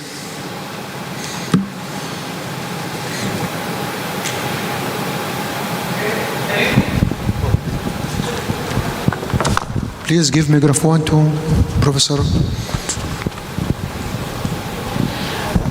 Thank you very much to all three speakers for their nice speech. I have a question for Dr. Hisham and one for Arish, and a comment for you, Dr. Akhtar Ali Mohammed. To me, in emergency department, the most difficult physical examination of the patient is ocular emergencies. For example, I am working in emergency department since 23 years. 2 years as GP, 4 as residents, and the remaining as physicians. But I'm still afraid to examine a patient with ocular emergency because it involves a very small area, and there are so many different disease. So really, as I said, I'm working in ED since 23 years, but it is a scare for me. Do you have any suggestion for me to be much more better to examine the patient and care and do their management. And please let me finish my question. And one question for Dr. Arish. In your third slide, you mentioned we have 450,000 deaths, annual deaths, and 650 hospitalization. According to this knowledge, the average of the mortality is over 70 for the hospitalized patients. Is it right? I might got wrong. Is it right? The average of the mortality in the hospitalization patients is about 76. This percentage, it's Dr. Arish, Dr. Hisham, please be in the front of listening. Okay. You can come here, please. And for Dr. Ali, Akhtar Ali Mahmoud, thank you very much. It is really very impressive, very interesting for me to listen to such a lecture, and it is about transformative scenario planning. You mentioned about many things that are really, really very important for a success. I mean, you talk about the coordination. Okay, I think it would be better to have additions such as communication, a well communication, how communication, when to communicate, to whom to communicate. And also we may mention about the responsibility, sharing the responsibility. And also to accept the mistake. If anybody accepts the mistake, they can find a solution. Otherwise, never. They can. If I do not accept my mistakes, I cannot find any solutions. Then, and to always we mentioned about the self-protection. I think it is wrong. It should be a group or whole protection. We may mention about it, and changeable. Everybody should be prepared as changeable, change their mind, their skills, their, practice, and like this. And we may know about our limitation, knowing or aware about the limitation. Nobody is a hero alone. Nobody is here alone. So you shared and philosophy centers. I want to share one of my. There is a problem. You have a problem, and it needs a solution. If you have a solution, do not wait. Do it immediately. This is the first step. The second, you have problem, but there is no any solutions. There is no any solution. Please and please, do not hurt anybody and neither yourself. Thank you very much. No any question. Okay. First, thank you, Dr. Bahjat. The cases I speak in my lecture, we must manage by any doctor in the emergency, even by the GB doctor, because if there's cases presented to you to the emergency with chemical injury, acidic or alkaline, we must keep in mind first step irrigation before even sent to the ophthalmologist, or even before the ophthalmologist come to the emergency in order to examine the patient. This first message. Second message, we must keep in mind, maybe the patient is presented to the emergency after midnight. You must keep in mind everything, every step first. You must examine the eye. You must know this case is orbital cellulitis or retrobulbar cellulitis, retrobulbar hemorrhage. We must deal, because the time is very important. We don't delay up to the ophthalmologist come, because maybe this is affect the patient and maybe lost. If you try to examine the eye, maybe you manage the patient in proper way.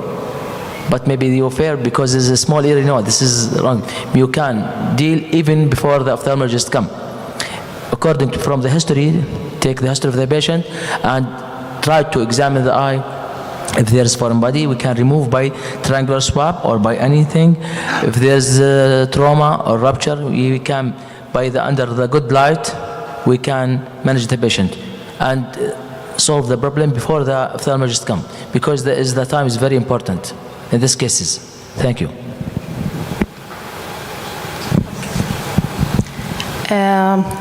That number are estimated from CDC, and the total number of deaths it's among complicating cases.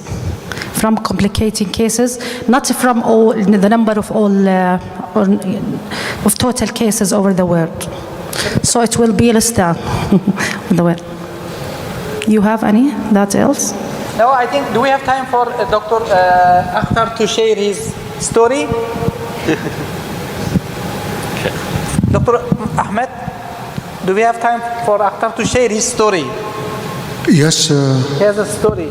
Thank you. I think one of the things that is, as you said, mistake, Except mistake. as an organization, as people, we need to learn to forgive people. We can't be holding people for mistakes. Mistakes happen. We all can make mistakes. So in a conducive environment and a good organization, you want to achieve this balance of power, balance of love with sense of justice. When this balance prevails in any organization, you have a much healthier staff, you have a much healthier organization. So forgiveness, we need to have incorporated into our systems. The second aspect is, as you said, that if you see that you have seen, if you know how to fix a problem, perhaps it could be the right approach in that situation, but not necessarily always. Because we again going back to that longitudinal model of command, we're saying, I know this, I have seen this, this will be done. But if you ask a story from a different person, that could be quite different. So yes, there's no right or wrong answer. There's no hard and fast rule. We just kind of adapt. But again, how we are adapting, how we're getting that balance. And sorry, just remind me the last part of the question was? No, you had a story. You want to share a story, one of your story. Oh, the story? Okay. So apologies if I'm taking a bit longer time. So when Kahan was actually working with the Colombians in the 2017, so when the Colombians were actually brought in, so they had the guerrillas, they had the military, they had the government, they had the academics, business people. And one of the priests got up and said, so how the relations got built up. The priest got up and said, I happened to go to this mass grave, and I found bones mixed with adults and very young children. And I asked the forensic pathologist there, how did this happen? So this is a mass grave of pregnant women. The moment he said that, there was an absolute silence in that group. And that is your aha moment to bring these people together. And the same guerrilla said, we are here for this meeting because we don't have to do this again. So this is the art of transformative scenario planning, how you bring people together. Thank you. Any questions, please? Any more questions? Okay, thank you very much. At the end of the second day of our sessions, we wish you good luck and success. And tomorrow we will meet with another speakers. Professor Bashar, please.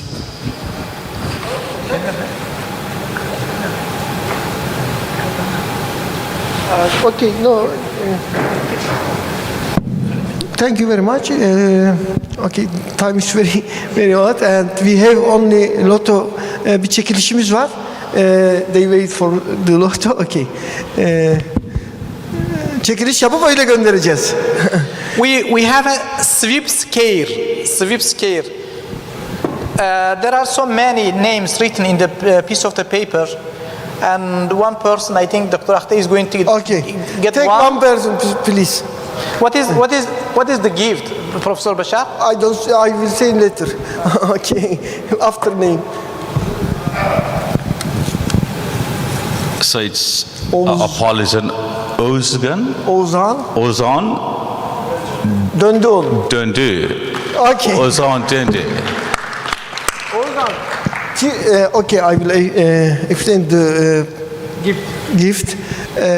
Tiran sempozyumunu veya Gelecek İlki Kongre arasında seçim yap. Kayıt olarak. Hiç sevinmedin lan. Teşekkür ederim öncelikle.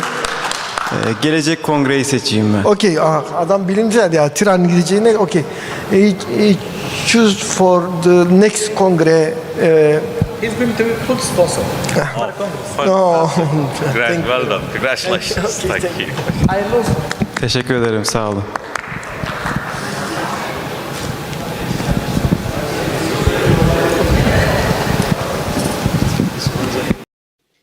Distinguished professors, esteemed participants, welcome to the 17th National Emergency Medicine, 8th International Critical Care, and 8th Intercontinental Emergency Medicine Congress.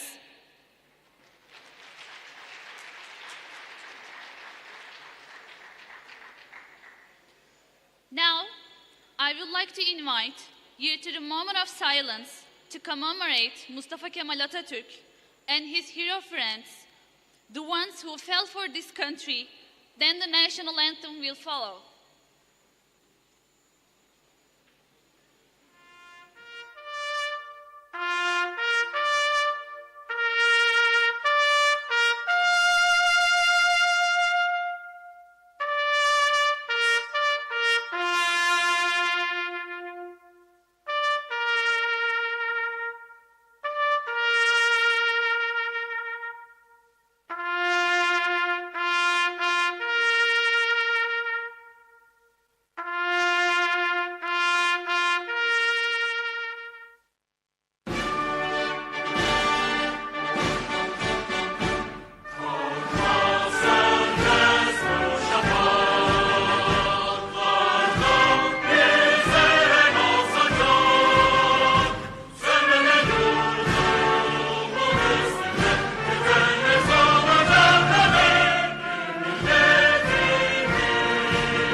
This year Congress is another scientific feast with more than 50 associations from more than 40 countries. On this meaningful day, now I would like to invite Professor Paul Kivila, past president of the ASAP.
Kivela.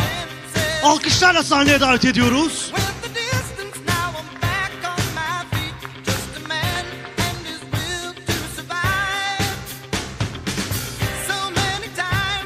It happens too fast. You trade your passion for glory.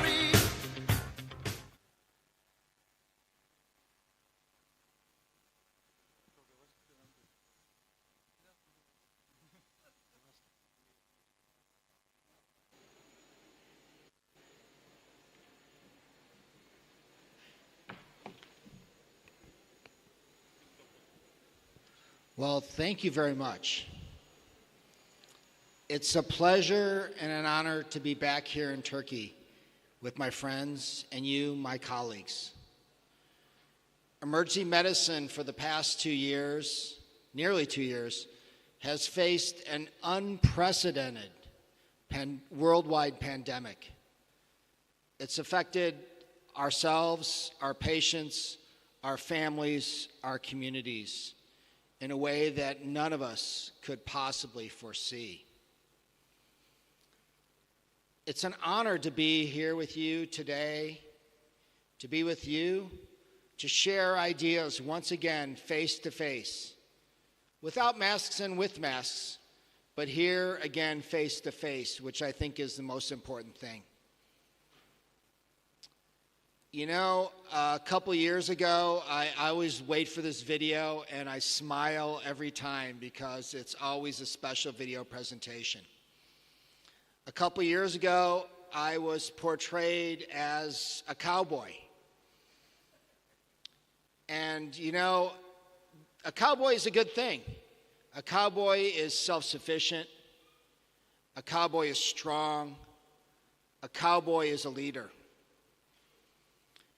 And right now, you know, I appreciate the sentiments, but there is another cowboy leader here in the crowd that I want to bring up here right now.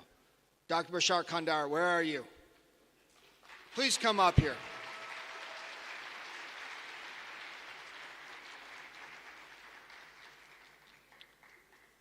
And no conference, no group is without a great leader.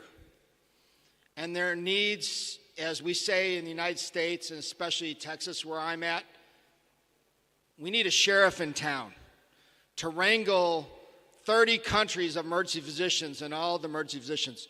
So there's nobody better that I can see that's the sheriff in town.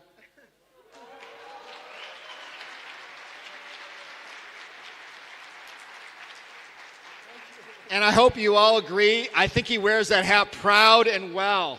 And I hope he wears it a lot of times. Thank you very much. I look forward to seeing all of you here for the next several days. And it's an honor to be here again with you here, my very close friends from Turkey and around the world. Thank you again for having me. It's a pleasure and honor to be here with you. Thank you.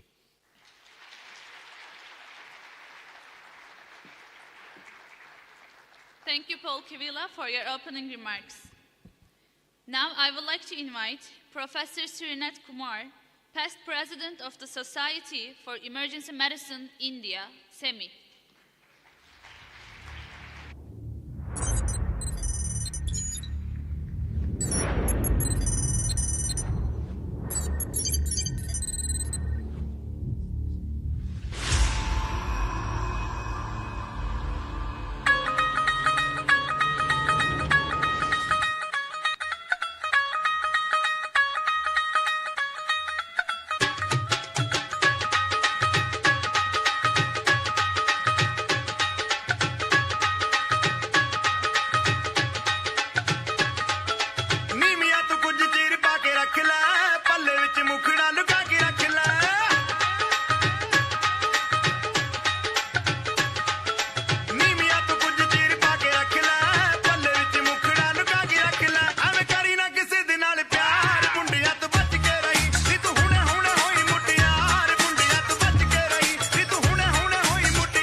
Srinath Kumar.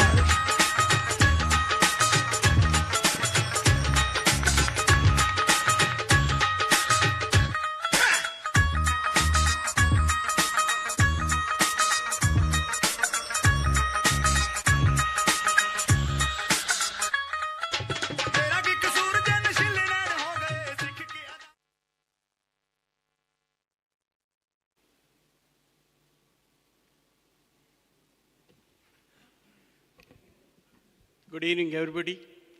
It's always a pleasure to be here in Turkey along with Professor Bashar Kandar. There is no words to express tonight that last 2 years how much we missed each other. And then every time when we come here, it's a great experience. It's just not only exchanging our ideas, but meeting the people and getting to know each other. And every year by year, you meet a lot of leaders across the world here in Turkey. It's always blessed to meet the tallest leader in emergency medicine in Turkey. There is no competition. He has come 3 times to our country, and it was always a pleasure to be with him in our country also. Many leaders we have met, many leaders are come, many leaders will go. But what we never forget is emergency medicine, which brings together all of us. I would request Professor Bashar Kanda to come onto the stage to receive a memento from India. And I also request my secretary, Dr. Saravana Kumar, Society for Emergency Medicine, to join and give away this memento, which is very particular. And you can see what it is. It's nothing but we had sent a that is the Society for Emergency Medicine India emblem to NASA, which was been taken all the way to Mars. And there we dedicated this to each and every emergency physician across the world.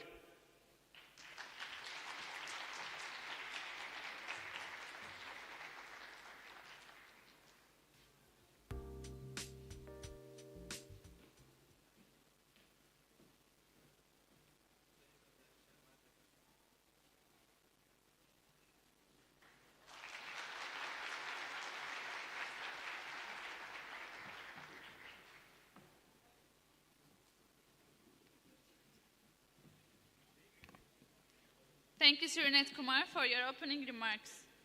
Now, I would like to invite Eric Review, co-chair of the pre-hospital section of USEM, co-chair of the Clinical Practice Committee of IFEM.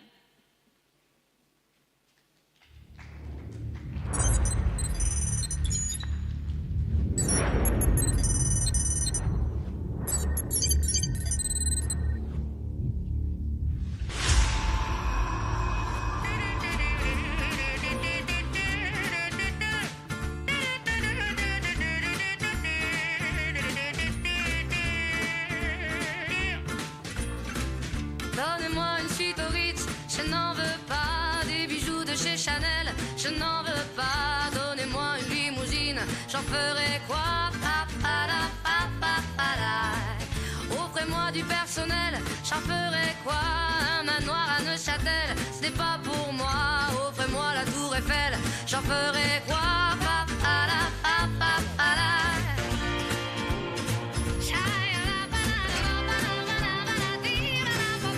Je veux de l'amour, de la joie, de la bonne humeur. Ce n'est pas votre argent qui fera mon bonheur. Eric Revue! Alkışlarla sahneye davet ediyoruz. Allons ensemble découvrir ma liberté. Oubliez donc tous vos clichés. Bienvenue dans ma réalité.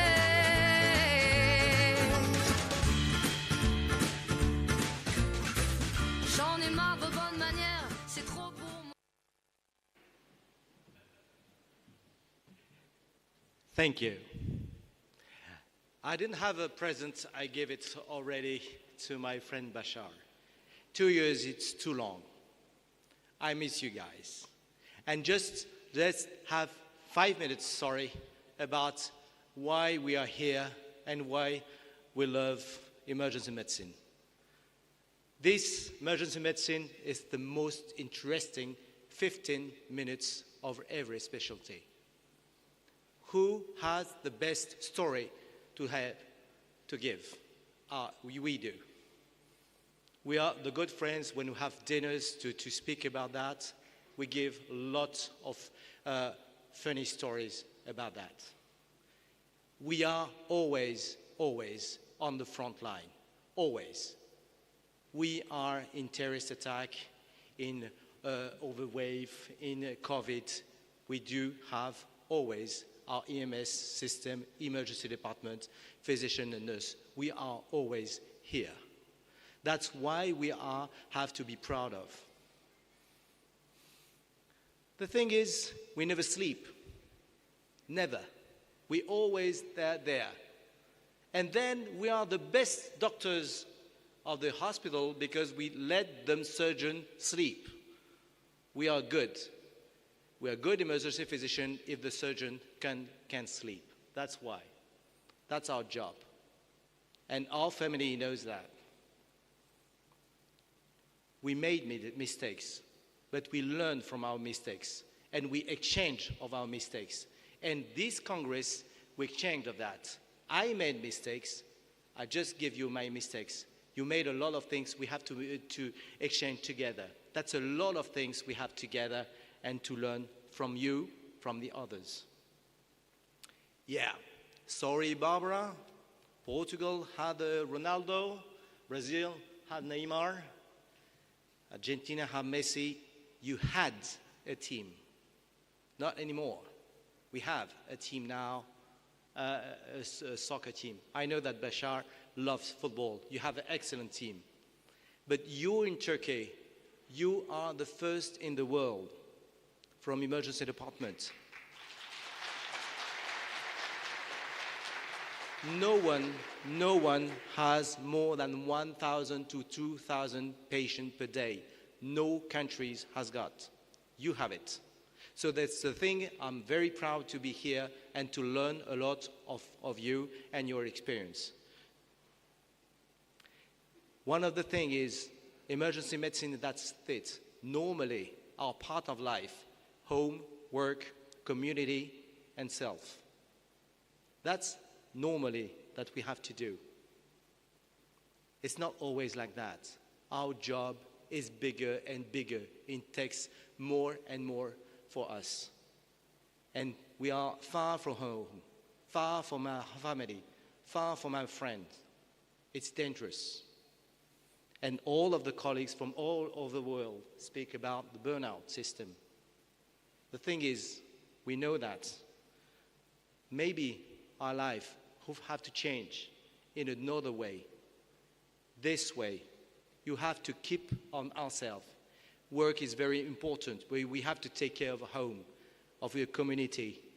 And this Congress is the famous example of why friends are here, why we are here, and we are together. So thank you to you to make this Congress so funny, to have so lot of exchange together. So I enjoy you to come to the next Congress. And as you know, we are here in Turkey. And what's the name of the hotel here? Titanic. I hope we won't sink together. But I would just say thank you to Bashar.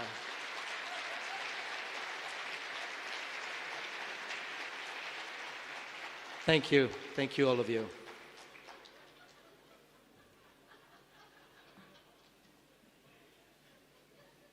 Thank you, Eric Rabiu, for your opening remarks.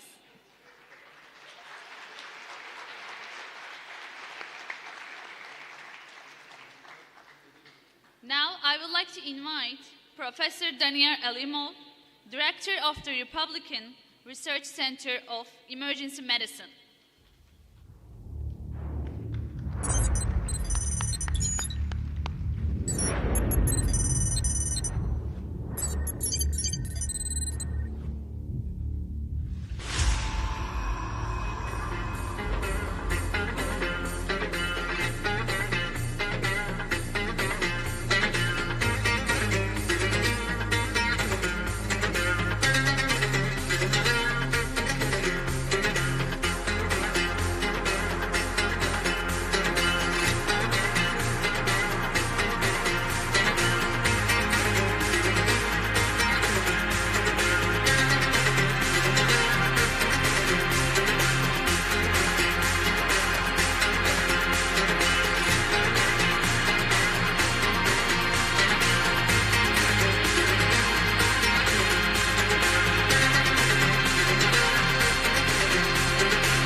Danyar Alimov and Hikmat Amarov.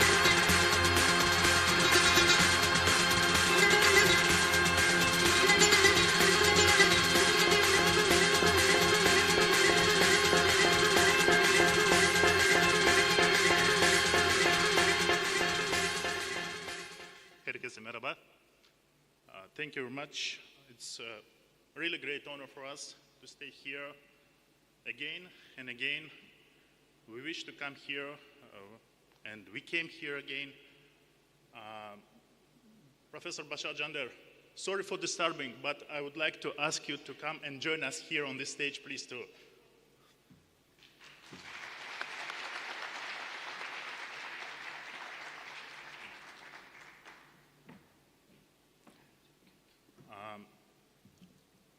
On behalf of the Health Minister of the Republic of Uzbekistan, I had a great honor first to greet this esteemed society, the excellent auditorium, and you as a leader who gathered all of us here in these very crucial times. It's my honor and pleasure. Thank you very much. Thank you. And a small gift from our society to you. Thank you.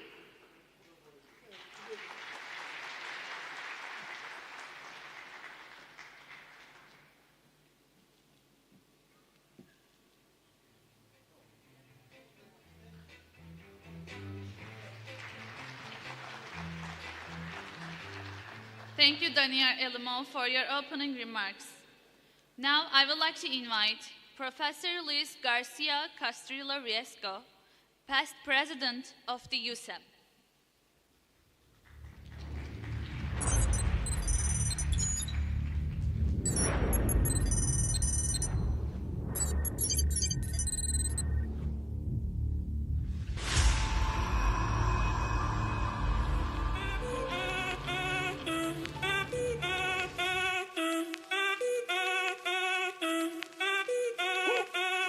Si el ritmo te lleva a mover la cabeza, ya empezamos como es. Mi música no discrimina a nadie, así que vamos a romper. Toda mi gente se mueve, mira el ritmo como los tiene. Hago música que entretiene. El mundo nos quiere, me quiere a mí. Toda mi gente se mueve, mira el ritmo como los tiene. Hago música que entretiene. Mi música los tiene fuerte bailando y se baila así.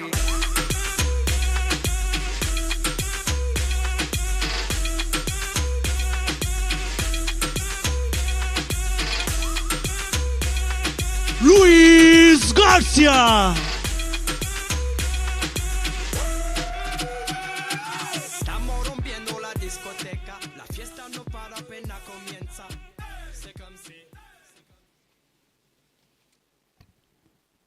Thank you, thank you, thank you.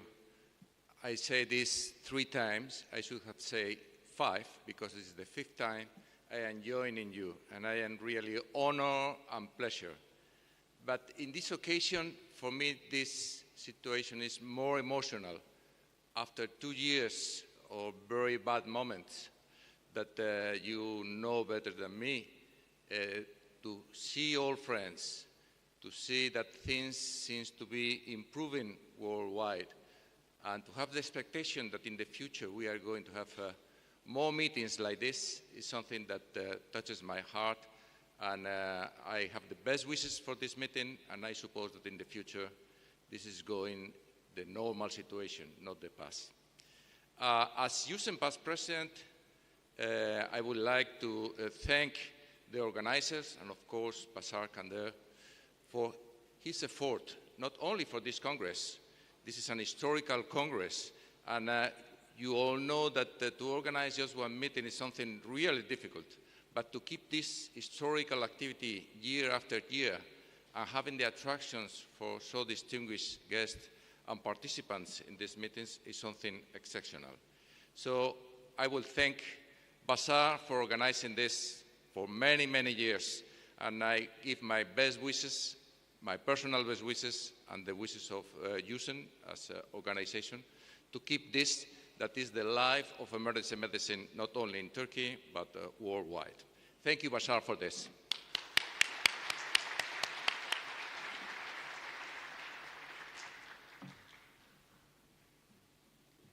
Thank you, Luis Garcia, for your opening remarks.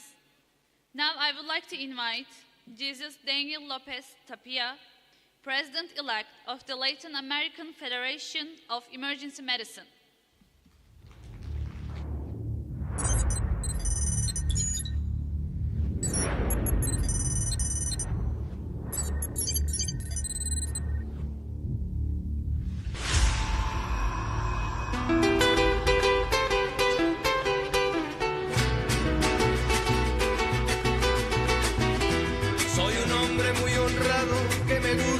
mejor.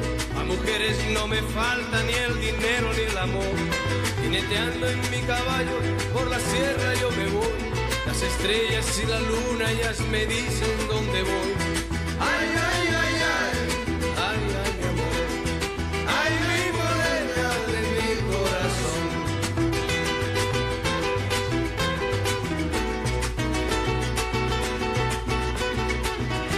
Me gusta tocar guitarra, me gusta cantar el son. Mariachi me acompaña cuando canto mi canción. Me gusta tomar mis copas. Daniel Lopez Tapia. Tequila blanco con su sal le da sabor. Ay, ay, ay, ay, ay, ay, mi amor. Ay, mi morena de mi corazón.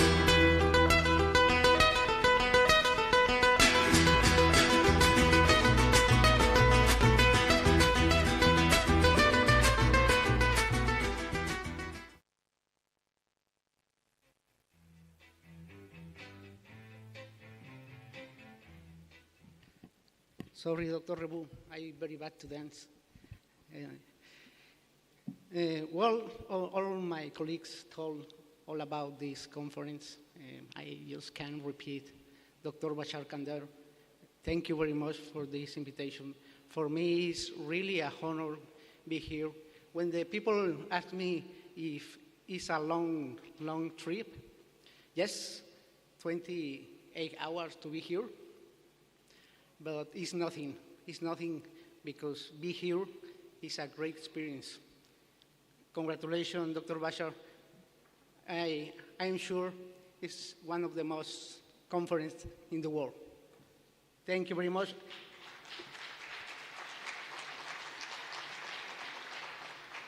And congratulations, all of you, because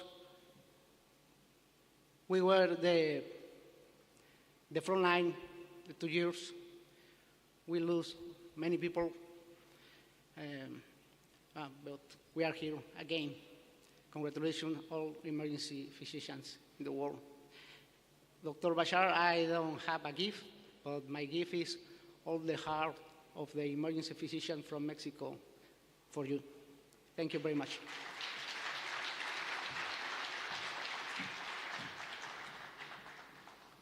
Thank you, Jesus Daniel, for your opening remarks.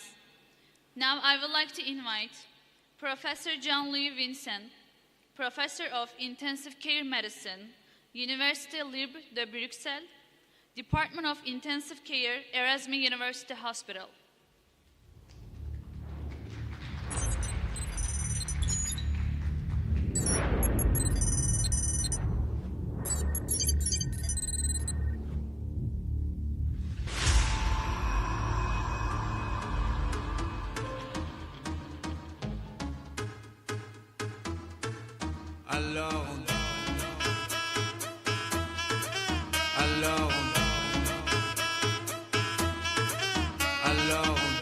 Qui dit études dit travail, qui dit taf te dit les thunes, qui dit argent dit dépenses, qui dit crédit dit créance, qui dit dette te dit huissier, lui dit assis dans la merde, qui dit amour dit les gosses, dit toujours et dit divorce, qui dit proche te dit deuil car les problèmes ne viennent pas seuls, qui dit crise te dit monde, dit famine dit tiers-monde, et qui dit fatigue dit réveil, encore sur de la veille, alors on sort pour oublier tous les problèmes. Alors on Jean-Louis Vincent. Alors on danse. Alors on danse. Alors on danse. Alors on danse.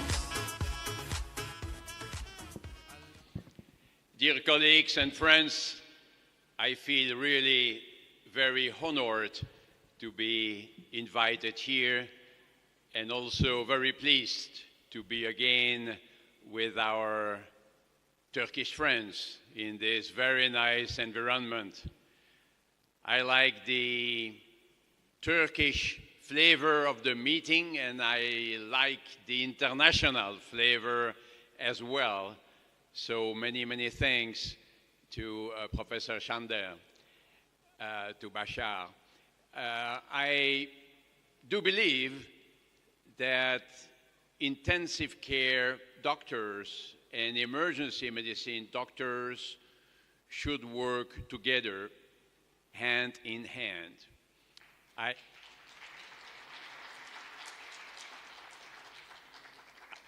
have been professor of intensive care medicine for many years, and this included teaching of emergency medicine, at least in the most severe aspects, the aspects that concern the critically ill patient, cardiac arrest, polytrauma, and septic shock, and other real emergencies.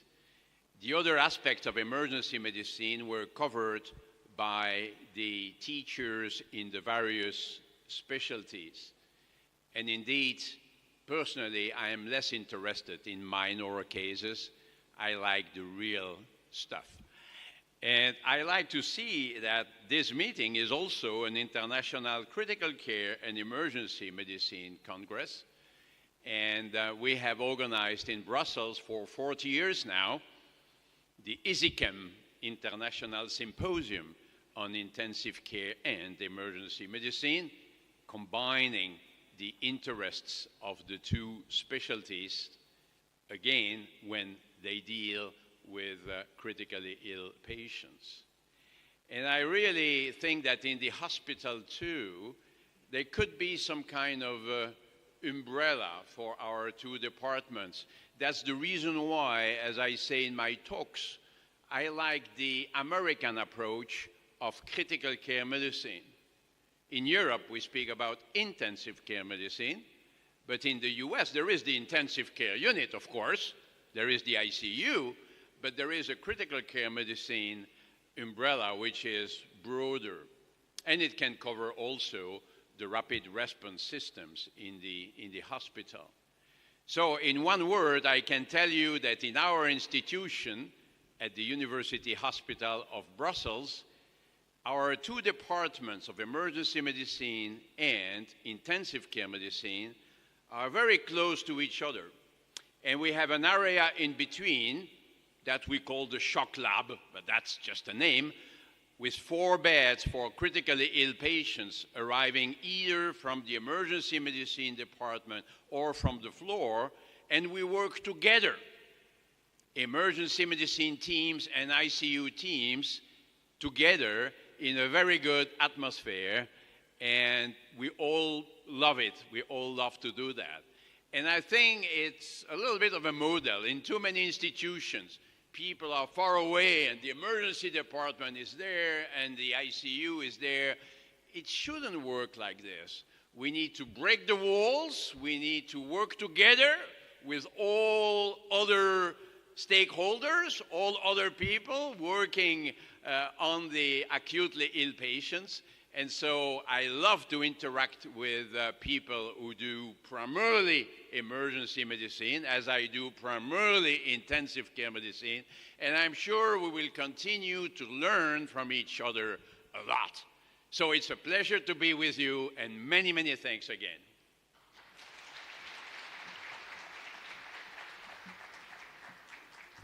Thank you, Vincent, for your opening remarks. Now, I would like to invite the mentor and the constructor of the emergency medicine training in Turkey and the president of the EPAT, Professor Başar Candar.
Evet, 2,5 yıl.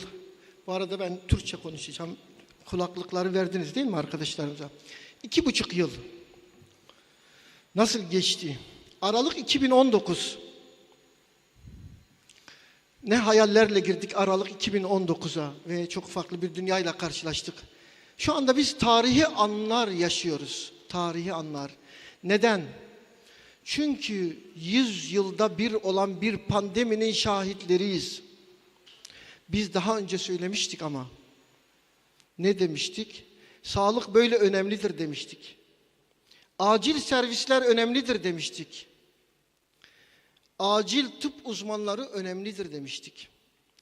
Görülen süreç dünya düzeninin sağlık üzerinden yeniden dizayn edildiğini gösterdi. Bunu bir teori olarak değil, yaşadığımız süreci tarif için söylüyorum. Bakın hayatımızda olmayacak şekilde değişiklikler oldu. Kim bizi bu kadar evlere kapatabilirdi? Çocuklarımıza sarılmadan 1 yıl geçirmek zorunda kaldık. Bunları hangi güç yaptırabilirdi?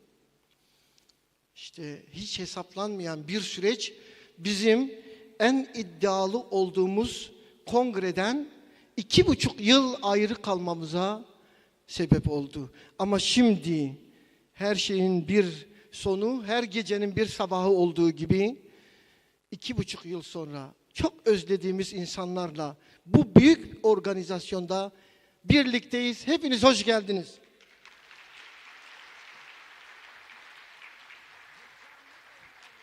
Mükemmel. Görüyorsunuz. Anlatmaya gerek yok. Konuşmuyorum. Görüyorsunuz. Anlatmaya hiç gerek yok. Görüyorsunuz. Görüyorsunuz. Vay şöyle olmuş, böyle çok olmuş, konuşmam. Kesin. Görüyorsunuz. Ve ilerliyoruz tam yanına doğru, görüyorsun.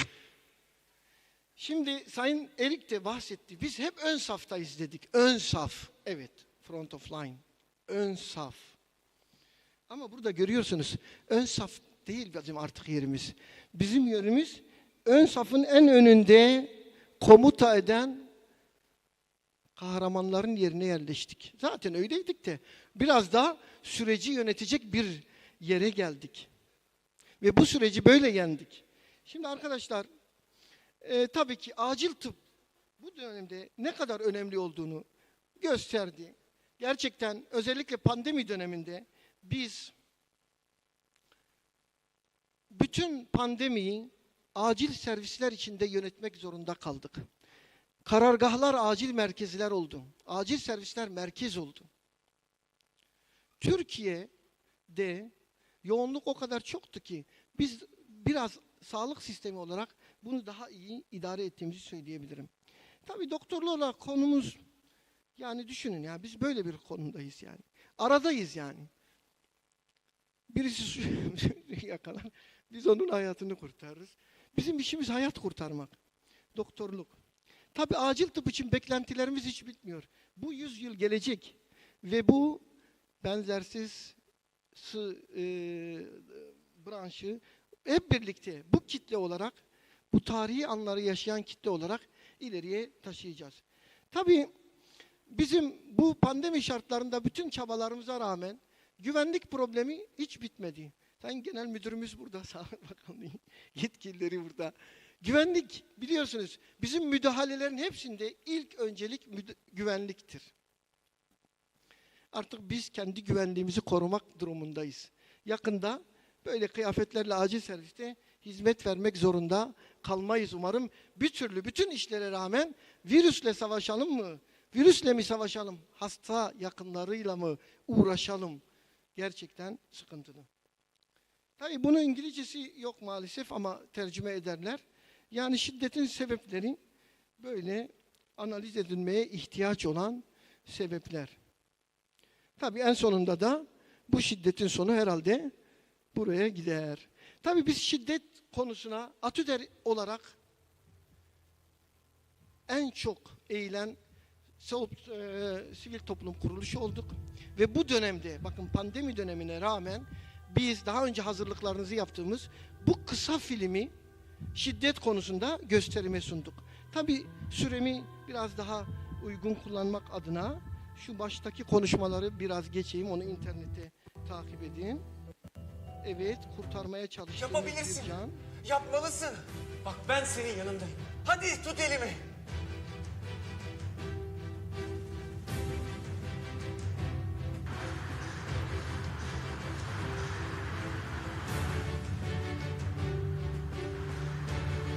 Hadi kardeşim hadi. Hadi yapabilirsin. Hadi kurban olayım hadi. Bırakma. Evet. Aynen böyle. Uzat. Buradayım ben. Hadi. Tut elimi.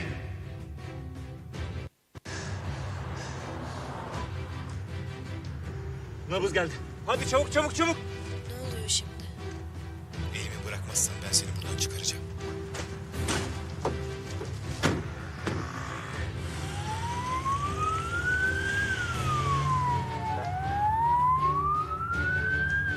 Uzun sürecek mi?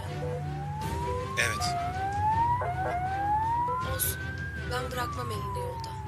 Alo hocam. Hasta travma hastası, mavi kod getiriyoruz. Ares hasta döndü. 5 dakika CPR yaptık. Nabız var. Tansiyonu alıyoruz. Şuuru kapalı. Tamam.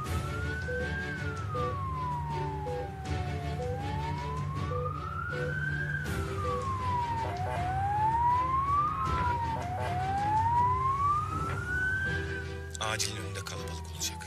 Hastalar, hasta yakınları, meraklı bir kalabalık. Ailenden haber alıp gelenler. Onları aşarken de tut elimi. Bırakma. Görmedin mi diyorsun? Ya olacak şey mi? Burada ne yapıyorsun sen o zaman? Üzgün ve sinirliler. Kabul edemiyorlar olanı biteni. Annem doktor. Doktor kızım yaşıyor mu? Ne olur Bir suçlu arıyorlar. Acılarını çıkartacakları birileri. Hanımefendi. Hanımefendi alır mısın? Burada bulamazlar ki. Doktor kızım yaşıyor mu? Ne olur söyleyin. Buluyorlar. Hasta bakıcılara, hemşirelere, doktorlara. Kimi bulurlarsa, kime güçleri yeterse. Ama siz bana yardım ediyorsunuz. Elimi tutuyorsunuz benim. Sen sakın elini bırakma. Biz onlara rağmen başaracağız. Sen yeter ki tut elini. Ya niye bir şey söylemiyorsunuz Allah aşkına? Söyle ne Ya olur. niye konuşma? Öldüm çocuk. Kızınız Çok yaşıyor. Ambulansla biz gerekli müdahaleyi yaptık. Kızınız iyi olacak inşallah. Tamam mı? Sakin ol. Çok teşekkürler doktor bey. Başarılı bir müdahale yapmışsınız. Sayenizde hastayı hayatta tutabileceğiz. Sağ ol. Merak etmeyin. Kızınız daha iyi olacak. Acil tıp uzmanları gerekli müdahaleleri başarıyla gerçekleştireceklerdir. Bize güvenin, umutlu olun. Ama en önemlisi sakin olun. Bizim yanımızda bizimle birlikte yer almanız gerekiyor. Eyvallah, sağ olun doktor. Sağ olun.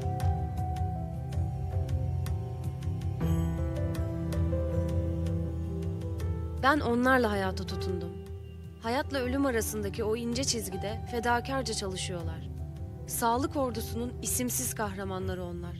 Acil tıp uzmanları ve çalışanları. Beni siz hayata bağladınız. Kendim ve sevdiklerim adına hepinize minnettarım. Ben şanslıydım. Ama sizin anneniz, babanız, eşiniz, çoluğunuz, çocuğunuz, akrabanız, arkadaşınız bu kadar şanslı olmayabilir. Ne olursunuz unutmayın. Size rağmen olmaz. Ama sizinle iyi olur.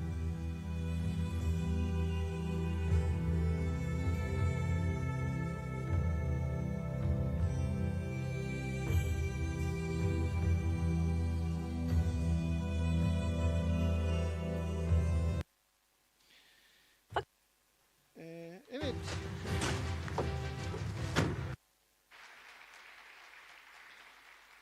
Şimdi baktım ki film çevirmek kolaymış. Aradan beni sıkıştırdılar. Senaryoyu da yazıyoruz. İkinci bölümde artık düşündüm ya bu hastalar genelde kendini kurtaranlara böyle aşık falan olabiliyorlar diye. Böyle kolaymış bu film çevirmek yani. Emre bunu nasıl götürüyoruz? Fakat öncesinde Ama tabii bu- sağlıkta şiddet meselesine bir göz Görmekle atalım. kalmadık. ATÜDER yani Acil Tıp Uzmanları Derneği son günlerde sıkça tartışma konusu olan sağlıkta şiddet meselesine dikkat çekmek için sosyal medyada bir etkinlik CNN'de düzenledi. haber Ve etkinliğe olarak bunu- tüm hekimler davet edildik, görelim. Bunu verdik. Yine hızlı geçeceğim. Bu daha da ilginç. Yani güzel bir haber. Türkiye bu filmi konuşuyor. Evet. Tüm Türkiye bu filmi konuşuyor. Uzun sürecek mi? Evet. Burada da müsaade Koronavirüs geçeceğim. savaşında en gerçekten büyük mücadele... medyada rahat bir şekilde yer aldık bu dönemde. Tabii bununla ilgili bir de kamu spotu yapmıştık. Onu belki izleyebiliriz. Bir de kamu spotu. Çünkü şiddet gerçekten bizim en çok hani üzerine odaklanmamız gereken konuların başında. O yüzden bunu iletmemde fayda var.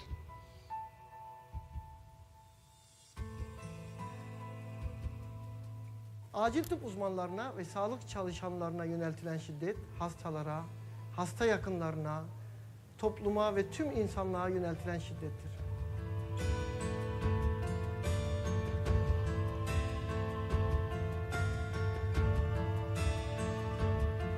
Ne olursunuz unutmayın. Size rağmen olmaz. Ama sizinle iyi olur. Evet, yani bunu mümkün olduğunca Türkiye gündeminde tuttuk. Görüyorsunuz TT olarak da herhalde burada 3. olmayı başardık. Burada bir kamera arkası görüntüleri var nasıl olduğunu bilin diye. Burada da 2 yönlü oyuncu. Biraz da Erik'e takılalım. Ya futbol yine farklı ya. Film endüstrisi iyi falan ama ne varsa yine futbolda var. Burada göreceksiniz şimdi.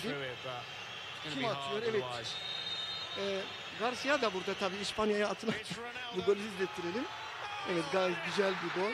Tabii Ronaldo'nun neler yaptığını hep biliyoruz. Ronaldo ve Messi arasında büyük bir rekabet var. Biz genelde Ronaldo tarafını tutuyoruz. Mehmet Hocam sen Ronaldo'cu muydun? Ronaldo. Biz biraz Ronaldo'yu seviyoruz. Görüyorsunuz golün güzelliğini. Burada da böyle bir şey var tabii ki. Okuyorsanız. Tedaviye de Ronaldo'yla Messi'ye gidin diye burada özetlenebilecek bir şey görüyorsunuz arkadaşlar. Dolayısıyla biz de bu konuyu iletişim konusunu da böyle gündemde tutmamız lazım. Şimdi acil servislerin çok önemli başka bir konusu da özellikle Türkiye'de yoğunluk. Bakın Türkiye'de yoğunluk. Pandemi bu yoğunluğun ne kadar önemli olduğunu bize gösterdi. Çünkü pandeminin ilk dönemlerinde özellikle İspanya'da, İtalya'da, İngiltere'de, Amerika'da sistemin çok zorlandığını gösteriyorlardı. Türkiye'de sistem zorlandı mı?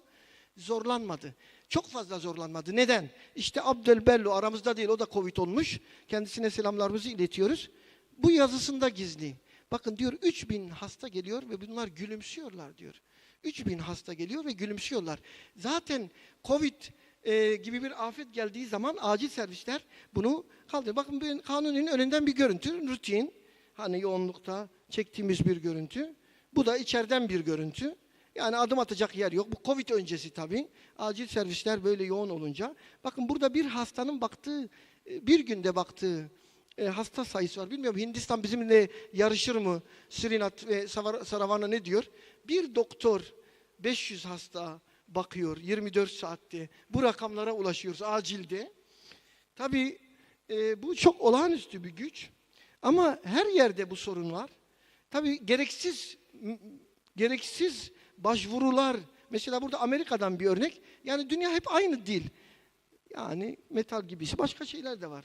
Türkiye'de de biliyorsunuz başka bir sağlık sorunu olmasına gerek yok. Bununla acile başvurabilirsiniz. Tabii acil şiftleri böyle yoğun olunca da çıkışımız pek iyi olmuyor. Bakın burada yine Amerika'dan paylaştığımız bir şey. Evet gece 3'te geliyor. 5 yıldır olan. Biz Türkiye'de ya ne yapıyorsunuz, niye geliyorsunuz diyorsunuz. Ya sorun Türkiye veya başka yer değil. Sorun aciller ve diğerleri. Öyle bir sorun var yani. Bu da Hindistan'dan herhalde. Konstipasyon için acile gelenler. Ve Amerika'daki yatak durumu. Bak ben takip ediyorum. Yatak en gelişmiş. Amerika kabul ediyor. Paul bilir şeyleri. Evet yatak yok. Yani hani Türkiye'de yatak yok da Amerika'da da yatak yok. Bakın aynı benzer şeyler. Hani şuraya buraya gideyim diyor arkadaşlar da. Sayın Genel Müdürüm bunları not etsin. Hocam bak yoğun bakım dolu, servis dolu. 20 kişi bekliyor sırada. Yoğunluk sorun. Ama yoğunluğun çözülme yöntemleri var mı? var. Bakın bizim asistanlar için bunu aldım. Bakın Amerika'da çalışma şeyleri 12 gece 13 gündüz yani 25 gününüz öyle. Yani bu da bizim hastanenin kedisi. Hani o da geliyor. Hatta Japonya'dan bir şey aradı. Kedi yavrusunu getirmiş acil servise. Onu internette görebilirsiniz. Böyle bir şey var. Acil tıp ve acil servislerde. Tabii TUS'lar açıklanacak. TUS tercihleri var.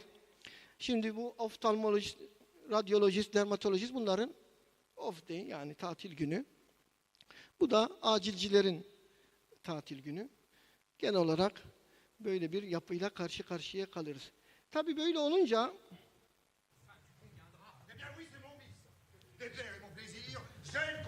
Si tu laissais un peu ton âme mousquetaire, la fortune et la gloire. Et que faudrait-il faire? Chercher un protecteur puissant? Prendre un patron? Et comme un lierre obscur qui circonvient un tronc et s'en fait un tuteur en lui laissant l'écorce, grimper par ruse au lieu de s'élever par force? Non, merci. Dédier, comme tous ils le font, des vers aux financiers, se changer en bouffon dans l'espoir vil de voir aux lèvres d'un ministre naître un sourire enfin qui ne soit pas sinistre? Non, merci. Déjeuner chaque jour d'un crapaud, avoir un ventre usé par la marche, une peau qui plus vite à l'endroit des genoux devient sale, exécuter des tours de souplesse dorsale? Non, merci. De trouver du talent comme Mazette, être terrorisé par de vagues casettes et se dire sans cesse « Oh, pourvu que je sois dans les petits papiers du Mercure, François !» Non, merci. Calculer, avoir peur, être blême, aimer mieux faire une visite qu'un poème, rédiger des placés, se faire présenter. Non, merci. Non, merci. Non, merci. Mais chanter, rêver, rire, passer, être seul, être libre, avoir l'œil qui regarde bien, la voix qui vibre, mettre, quand il vous plaît, son feutre de travers, pour un oui, pour un non, se battre ou faire un vers. Travailler sans souci de gloire ou de fortune, un tel voyage auquel on pense. Dans la lune, triomphant par hasard, en garder le mérite, bref, dédaignant d'être le lierre parasite, lors même qu'on n'est pas le chêne ou le tilleul. Ne pas monter bien haut, peut-être, mais tout seul. Fais tout haut l'orgueilleux et la mère. Mais tout bas, dis-moi tout simplement qu'elle ne t'aime pas. İşte burada ben konuşuyorum yani, evet. Öyle geçelim. Evet.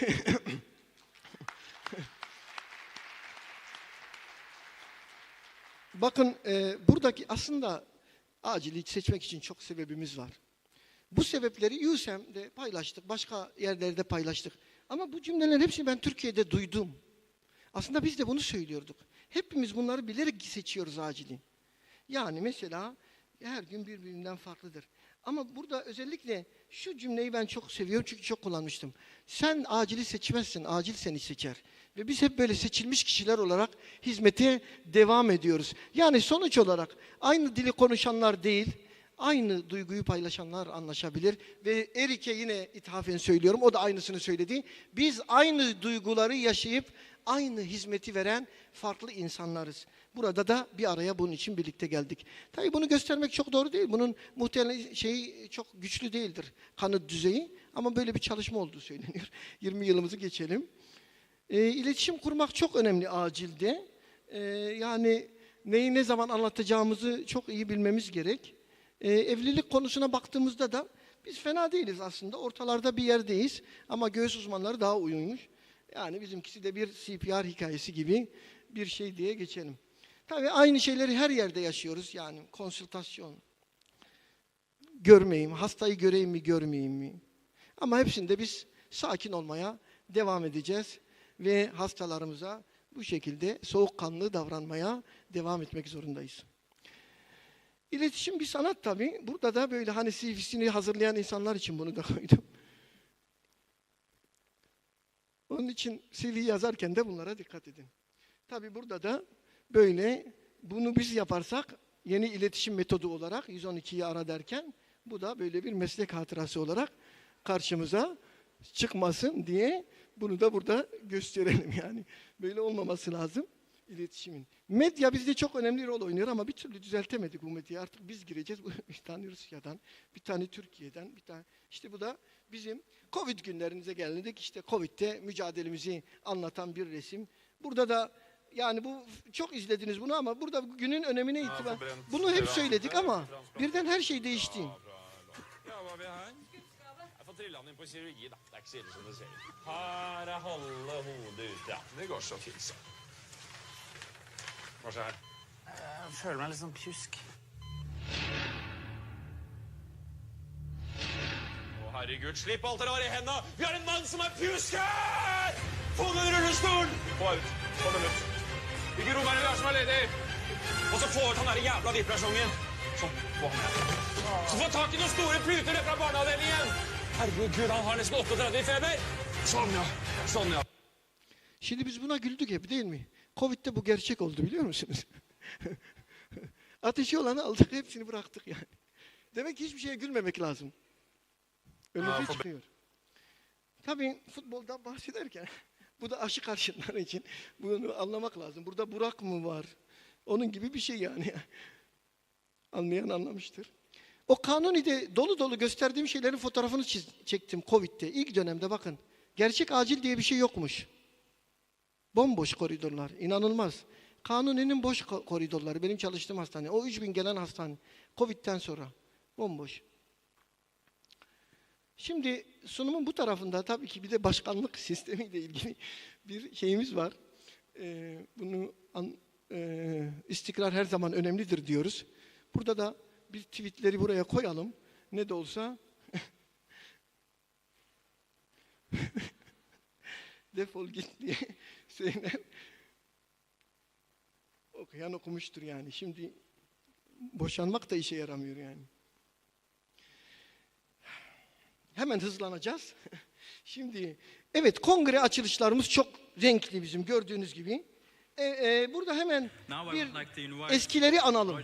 Mesela gelemedi. Roger Dickerson Güney Afrika'dan Afrika'yı temsilen geliyordu ama gelemedi. Çünkü ülke izin vermiyor dışarı çıkmasına. Ama onu bir analım. Söz gelirse.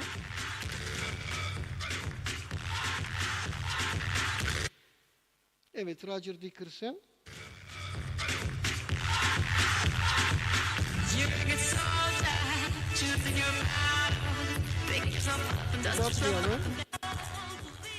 Bundan sonra yine sanıyorum Hindistan'ı çağırmıştık. Hatırlayalım. Ses alalım.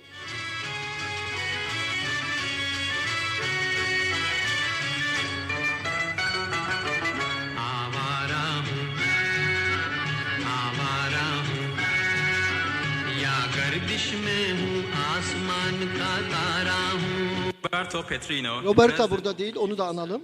Roberta her zaman katılır, gelecektir.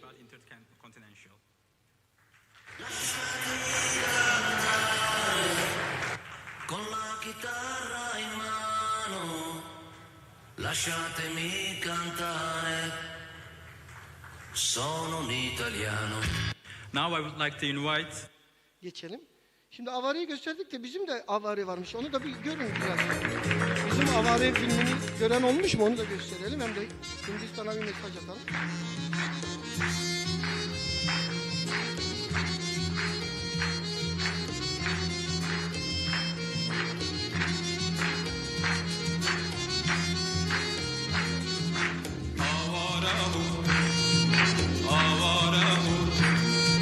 Ya kardeş ya bahtımız ne kara avara elimde olsa avare gezer miyim yar avare gezer miyim yar avare gezer miyim. Bu da Türkçe versiyonu. Evet. Şimdi Roger Dickerson'ı andık törenden. Hemen Roger Dickerson üşenmemiş mesajını yollamış. Onu dinleyelim.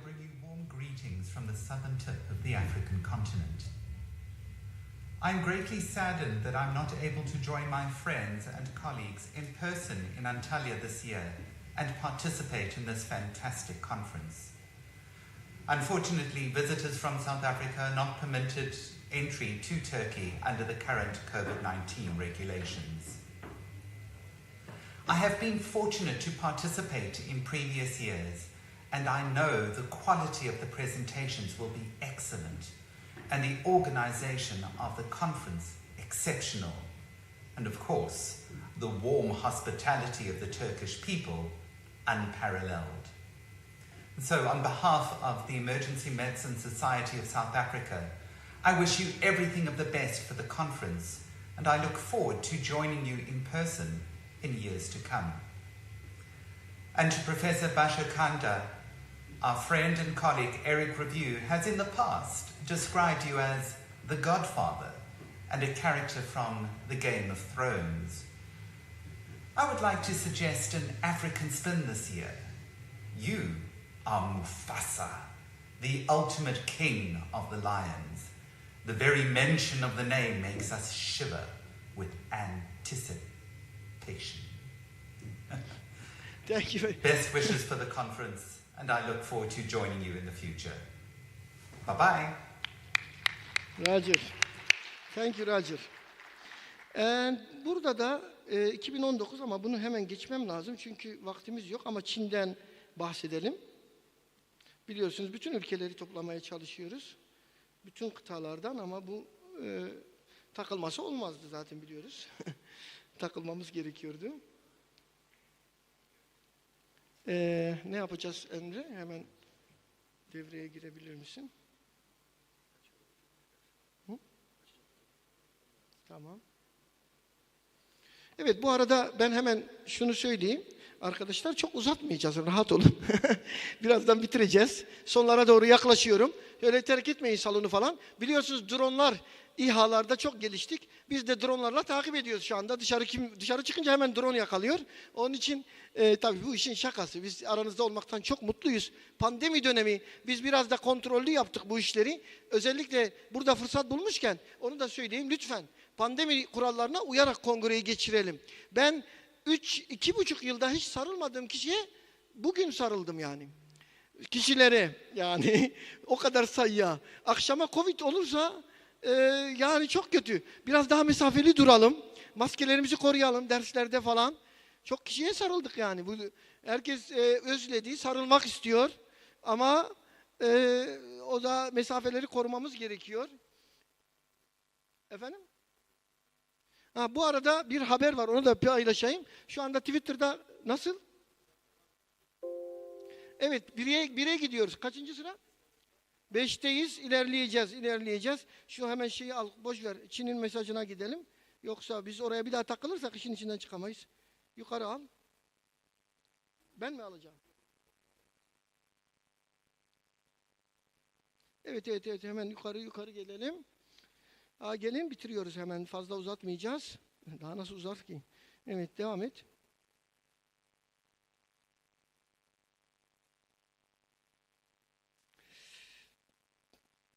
Evet, inelim. Buradan evet gel buraya. Ben buradan hemen geçeyim de bir daha takılmasın. Aman geçelim. Evet. Çin'in şeyi vardı. Oradan mesaj alalım. Biliyorsunuz Çince'de vardı geçen kongremizde. Rusçayla birlikte. Onların da mesajı, bir dakika, mesaj burada değil mi? Uzun değilse okuyalım. Çünkü yani güzel, tabii bizim açımızdan bütün ülkelerin bu duyarlılığı göstermesi. I am Professor Wang Zhong from China, the chairman of the Chinese Society for the Promotion of International Communication.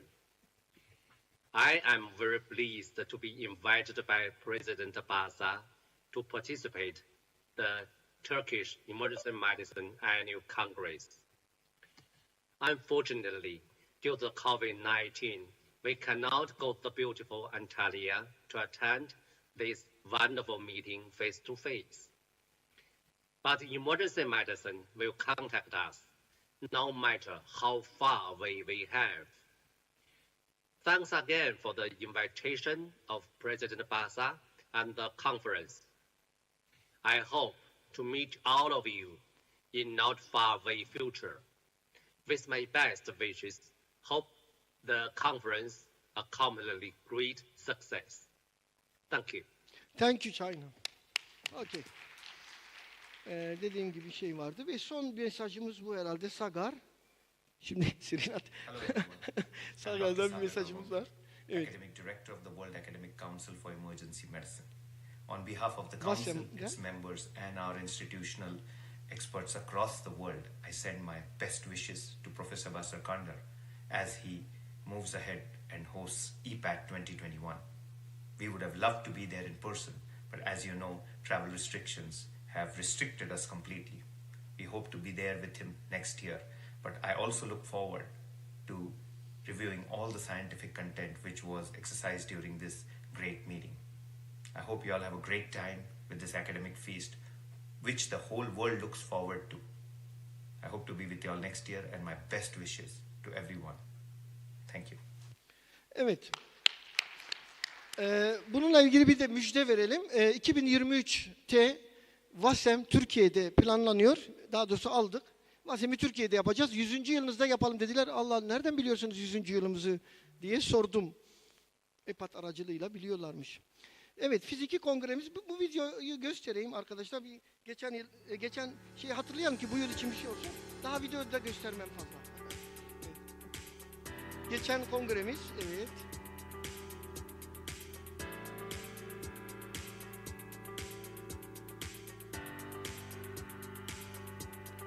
İşte altın acil ödülünü son olarak sonra Bingür Sönmez almıştı. Çin'den gelenler, Yunanistan'dan, Hindistan'dan. Tabii satranç turnuvalarımız, yarışmalarımız, gala gecemiz.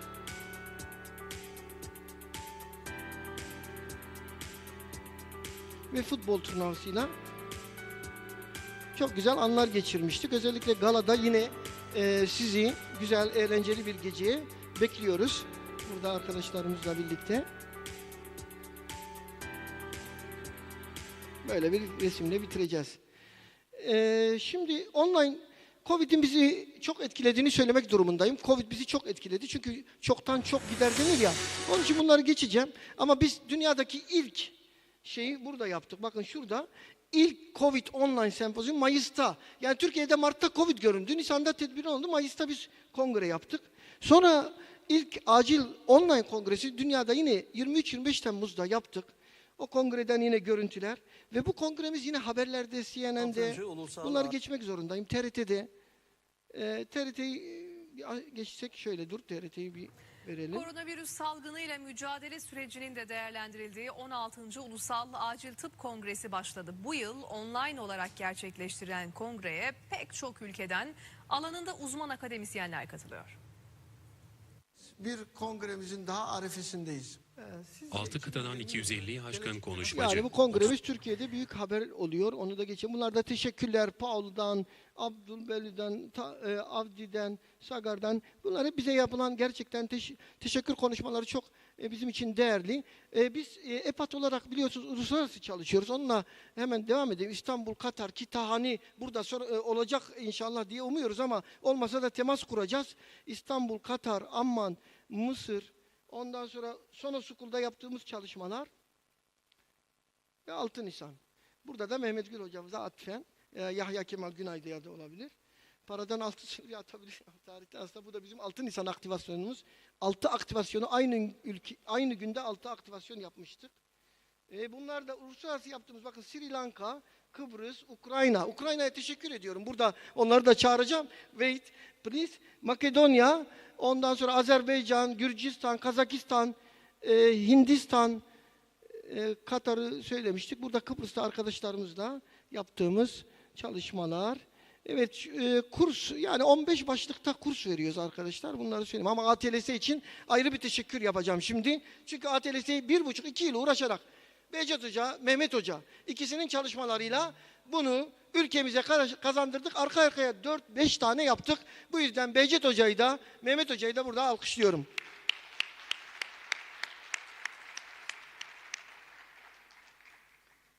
Evet, Behçet Hoca'nın bununla çok emeği olduğunu tekrar ifade edeyim. Behçet Hoca bu da senin için. ATLS görüyorsunuz. Bu hızla devam edecek. Genel müdürümüz de burada. Onların da desteğiyle pre-hospital'ı da yapıyoruz. Çok iyi gidiyor. Yani bu çok önemli. Sona School uluslararası 6 ülke, şu anda 7, 8, 9. ülke sırada. ATOK. Burada da Mehmet Okumuş hocamıza teşekkürlerimi sunuyorum. Mehmet Okumuş burada mı? Onu da alkışlayalım ATOK için. Ve İKYD kursu çalışmalarımız, bakın İKYD çok önemli. Bunu daha önce gösterdim. Burada tekrar göstereyim ama kısaca. Bakın. Adama zorla masaj yapma.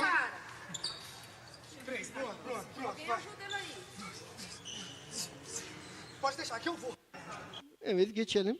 Değişik değişik. Hastalara bile bazen öğretmek zorunda kalıyoruz gördüğünüz gibi. Kendi kendini solutması lazım. Bıraktığı anda gidecek. Bunu geçeyim. Evet, Atüder olarak bir sürü aktivasyon yapıyoruz arkadaşlar. Biliyorsunuz yangınlardan sonra hemen biz yapabildiğimizi yaptık. Ağaçlandırmalar yaptık. Bu dönemde çok kitaplar arka arkaya. Kitaplarımız burada görüyorsunuz. Çok önemli kitaplar arka arkaya ama bu textbook'umuz 4000 sayfa. Yabancı uluslararası yazarlarımız da var. 400 bölümde 400 yazar, 4000 sayfalık bir dev textbook. Acil tıbbın geldiği yeri gösteriyor Türkiye'de. Ve bunlar haberlerde çok güzel yer aldı ama ben geçeceğim çünkü sizi sıkmayacağım daha fazla. Şu anda da bu Sayın Vincent'in bahsettiği acil kritik bakım birlikteliğini gösterdiğimiz bir kitabımız. Bakan Bey'imizi ziyaret etmiştik ve 2 müjde demiştik. O müjdeleri söyleyelim mi? Kimse sormuyor.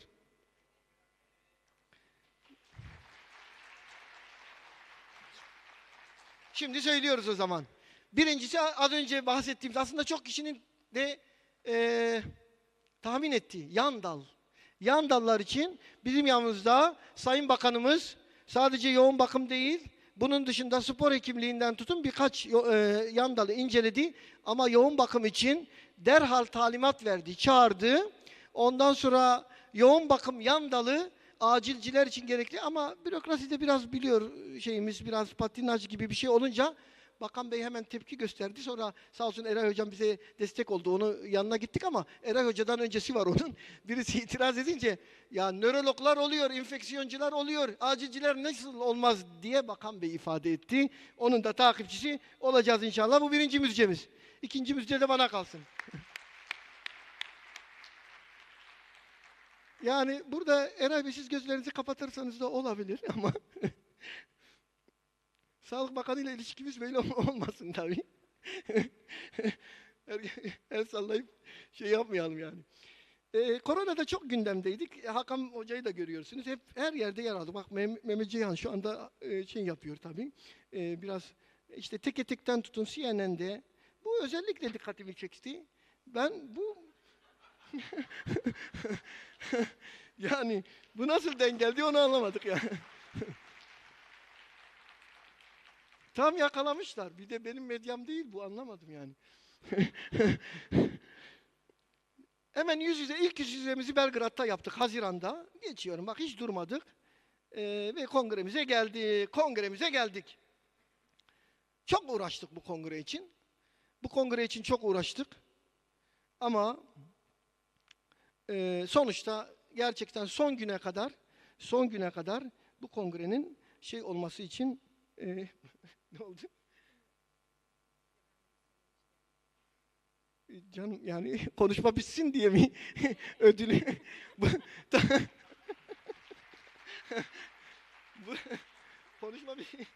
konuşmayı bitirmek için. Peki tamam. Tamer Karadağlı'nın hareketini burada destekleyelim.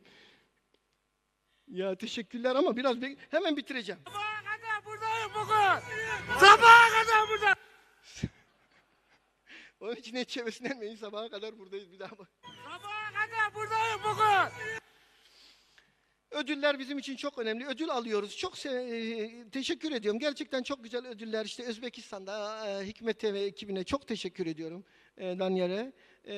Ve Ürdün'de, Katar'da bakın bunlar hep Sağlık Bakanı.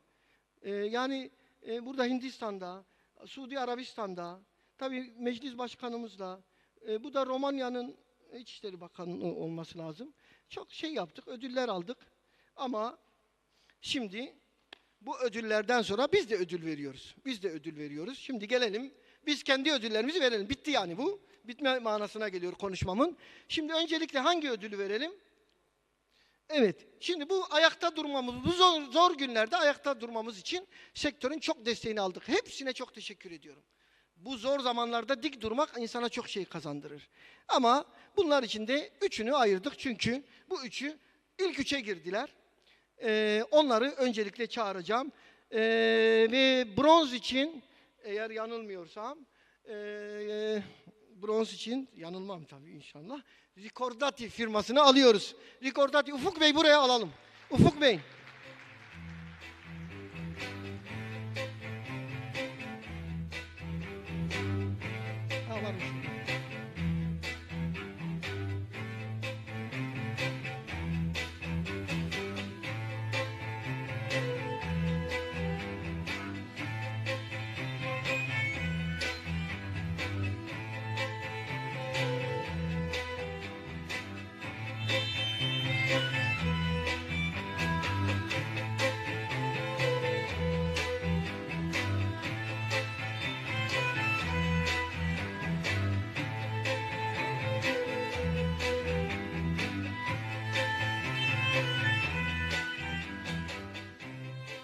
Ve gümüş. Gümüş sponsor Menarini Grup. Erinç Hanım veya Erdem Bey beraber alalım. İkinizi de alalım.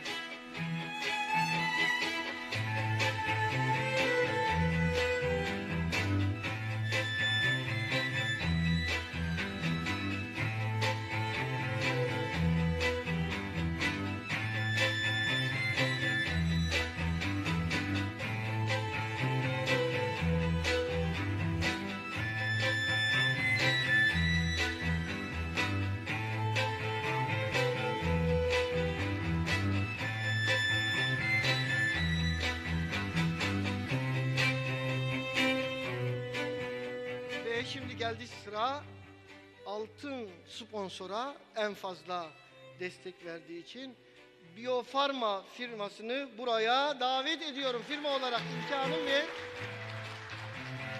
ekip olarak geliyorsunuz. Çok teşekkürler.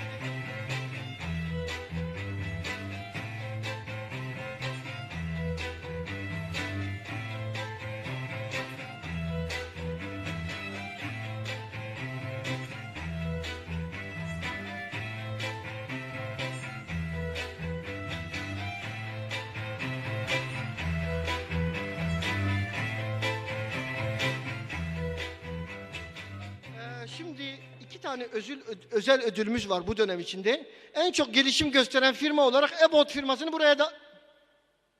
Ya nereden çıktı ya? Abdi İbrahim firmasını buraya davet ediyorum. Abdi İbrahim.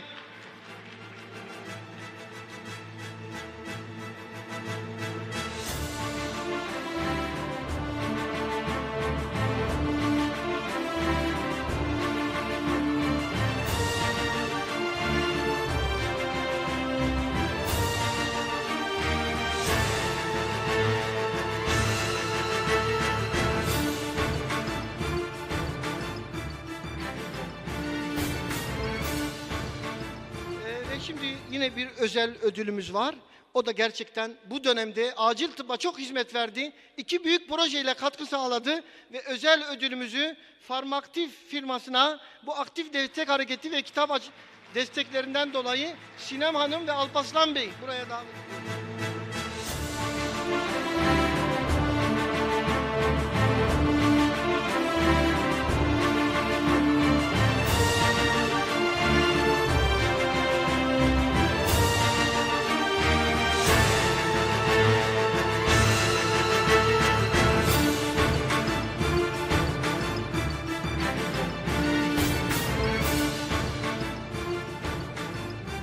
Şimdi en önemli ana geldik arkadaşlar. Şimdi dikkatli olun. Şimdi dikkatli olalım. Evet, bu kongrede en önemli an. Şimdi biz şu ana kadar Altın Acil ödülünü verdik. Kimlere verdik? Mesela ilk ödülü Gazi Yaşargil, sonra Aziz Sancar, sonra Goldfrank, Paul Kivela, Bingür Sönmez. Ve şimdi bu ödülü vereceğiz. 7. Altın Burgada'ya da vermiştik. Pardon, online onu geçelim. 7. ödülü veriyoruz şu anda. Sema gelir misin? Evet. Sema CV'sini okumak üzere ama ben şuradan bahsedeyim. Louis şimdi Sema evet sizini alalım. Hemen kısa bir CV'siyle tanıtmaya çalışacağız. Çünkü baktık 300 sayfa mıydı CV? 300 sayfa CV vardı. Evet. Evet. He is professor of intensive care medicine at the University Libre de Bruxelles and intensivist in the Department of Intensive Care at Erasmus University Hospital in Brussels.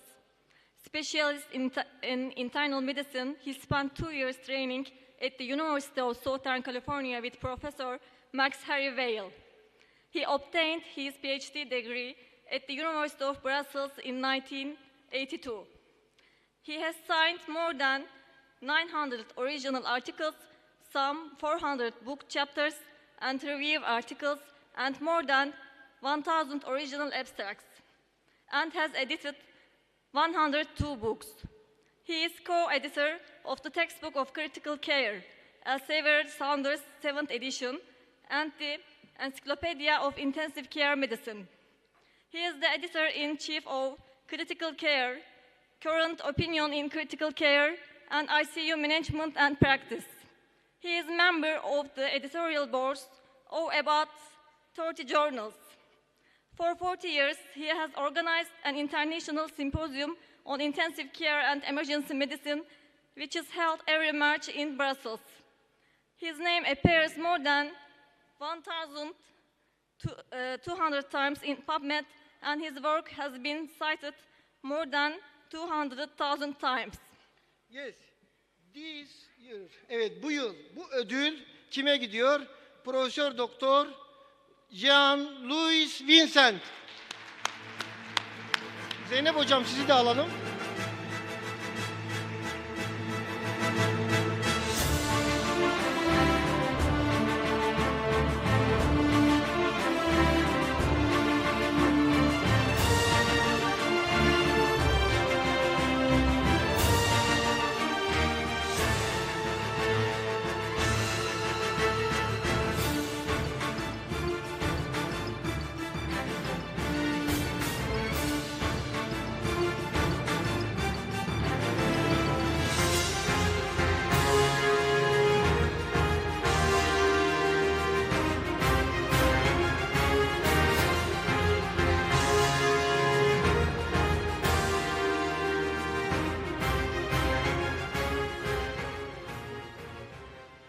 Bitiriyoruz. Mayıs'ta buradayız. Kongre bitiminden sonra Mayıs'ta tekrar bir arada olacağız.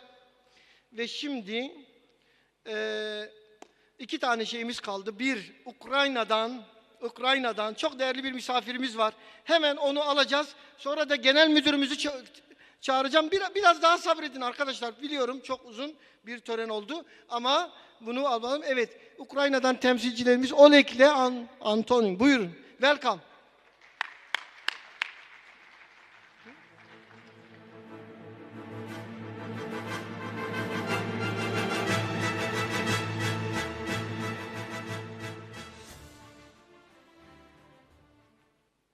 Dear friends and colleagues, today I am pleased to see and welcome you to this forum.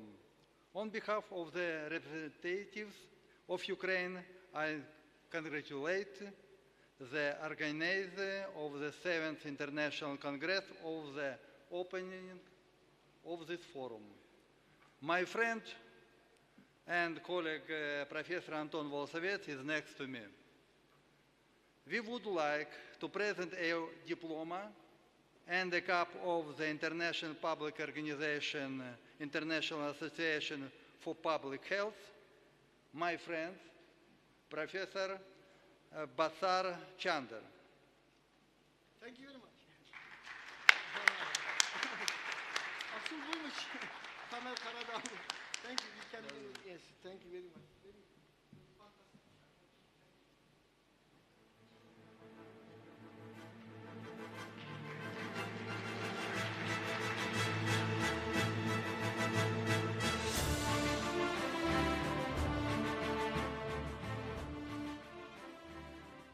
I am sure that our Congress will be held at a high level. Success to all of us. Thank you very much. Nice to meet you in Turkey. Welcome again. Thank you. Sayın Genel Müdürüm bize bir selamlama konuşması lütfederseniz çok mutlu oluruz. Acil Sağlık Hizmetleri Genel Müdürü Sayın Eray Çınar hocamız. Buyurun.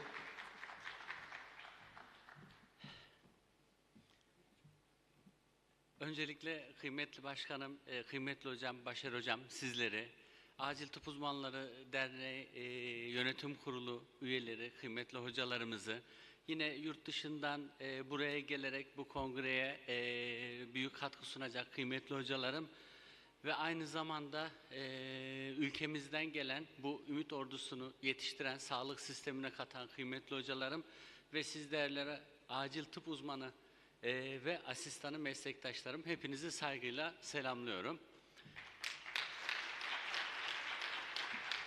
Konuşma esnasında bir ümit ordusu kelimesi kullandım. Yani gerçekten öyle. Çünkü bizler hekimiz, ben de göğüs cerrahisi uzmanıyım.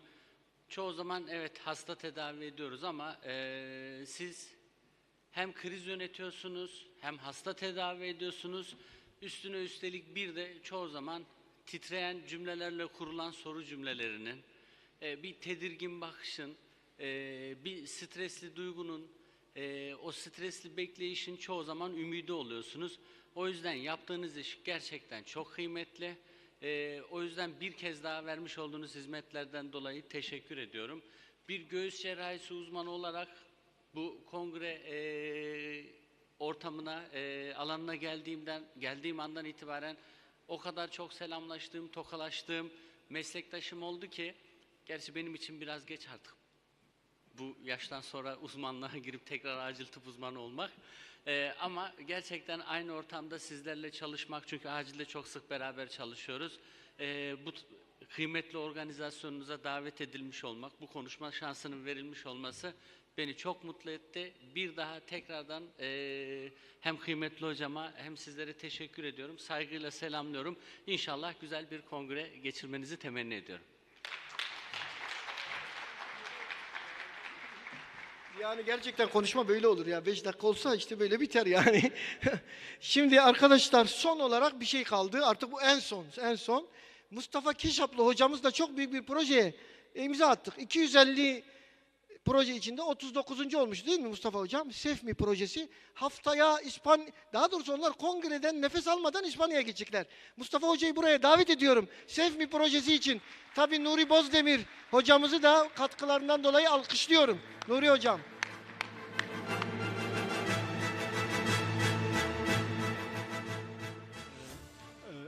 Hi everyone, I want to speak about our project, Safe and Emergency Medicine for Elderly. It's a kind of European Union project. I know that the time is so late, but I will just summarize a few points, important point of our project.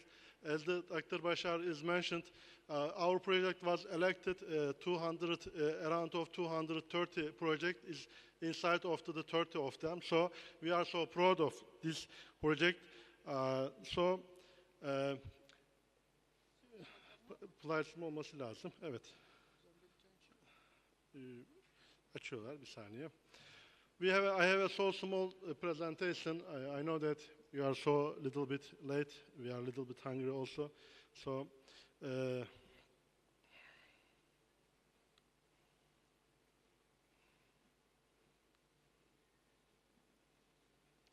this is let me introduce a little bit with my words. So this is the first geriatric emergency department in Turkey.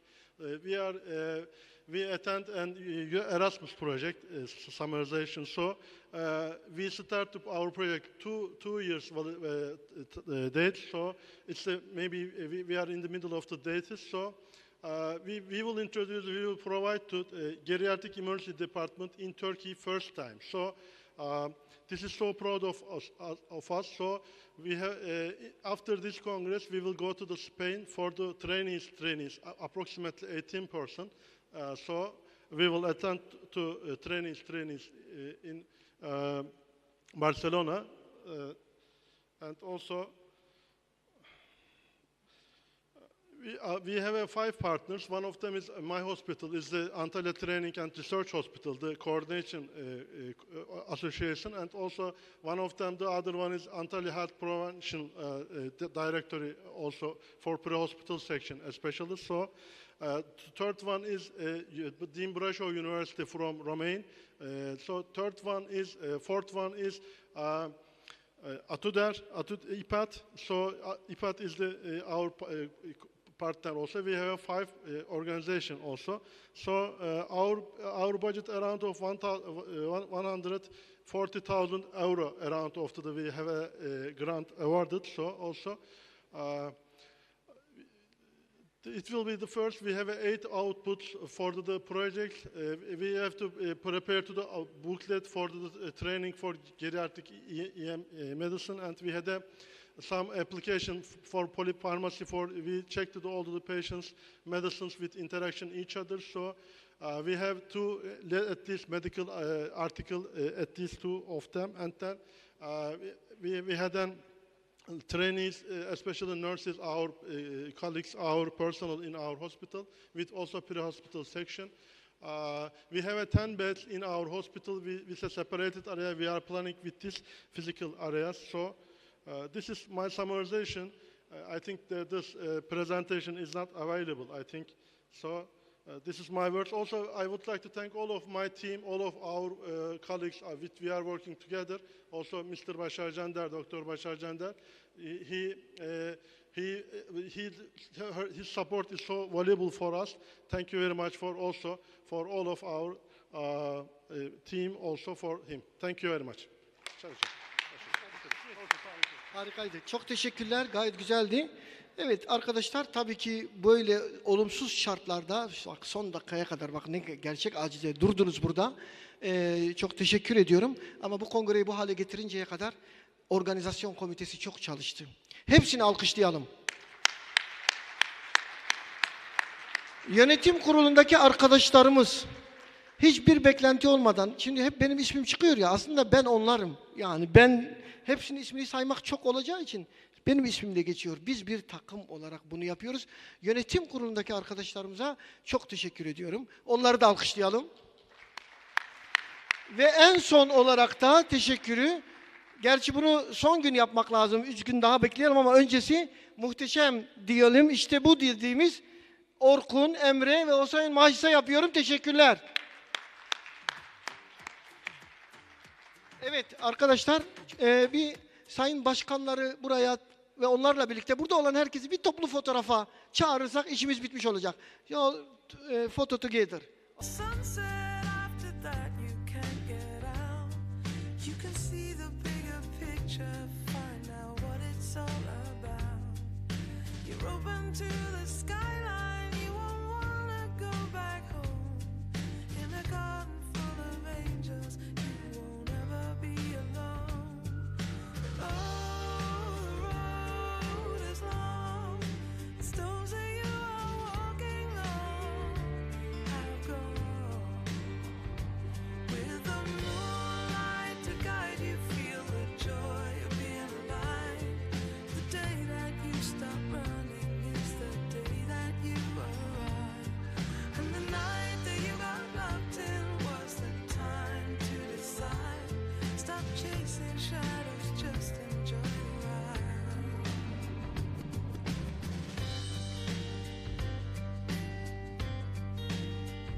Against the window, you can watch it fade to gray, but you'll never catch the fickle wind if you choose to stay. But oh, the road is long, the stones that you are walking on have gone. With the moonlight to guide you, feel the joy of being alive. The day that you stop running, and the night that you got locked in was the time to decide. chasing shadows, just enjoy the ride. Stop chasing shadows, just enjoy the ride.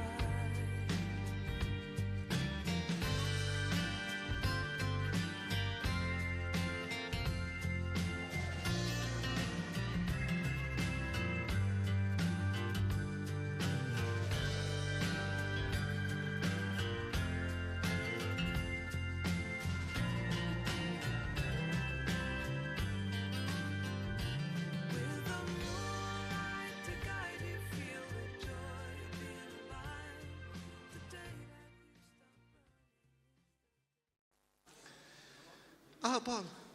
Evet arkadaşlar. Yerleri alalım. Erik. Evet. I will start. Öncelikle arkadaşlar kongreye başlamadan önce şunu ifade etmek istiyorum ki tabii ki birçok arkadaşı 2,5 yıldır görmedim. Şu anda görüyorum ve hemen sarılmak istiyorum. Ama vaktimiz o kadar dar ki şimdi çok doluyuz. İlk konferansla başlayacağız ve ben şimdi sözünü açmış oluyorum. Good afternoon everybody. Welcome to Turkey. Welcome to Intercontinental Emergency Medicine Congress in Turkey. Okay, thank you. After 2 years, it's very big memory for us. After 2 years, more than 2 years, this is the first face-to-face Congress. We are like big family and we miss each other very much. Paul, we can start. We haven't had 4 days full old truck 4 days till evening. Okay, we can start, Dr. Paul. I miss you. Yes. Well, I miss you and I miss everyone. I miss you, Shara, and I also missed all of you here in Turkey and all my colleagues from emergency medicine around the world.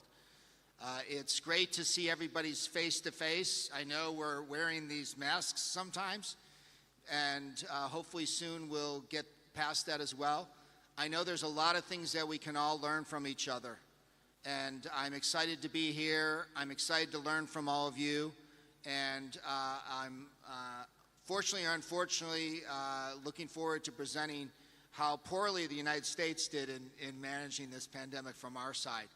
But I think there's a lot we can all learn from each other, and again, very happy to see all of your faces and look forward that all of you have survived this pandemic. And I'm looking forward to thoughts about how we can do better going forward. Thank you. Thank you very much, Dr. Paul. And we will start because we haven't enough time. And I want to invite everybody to a very wonderful, fantastic opening ceremony. We will prepare for this. I think we tried for this more than 6 months. And we can start. I want to invite first speaker. Dr. Arif Karagöz, he is topic about role of ultrasound in airway assessment and management. Please, Dr. Arif.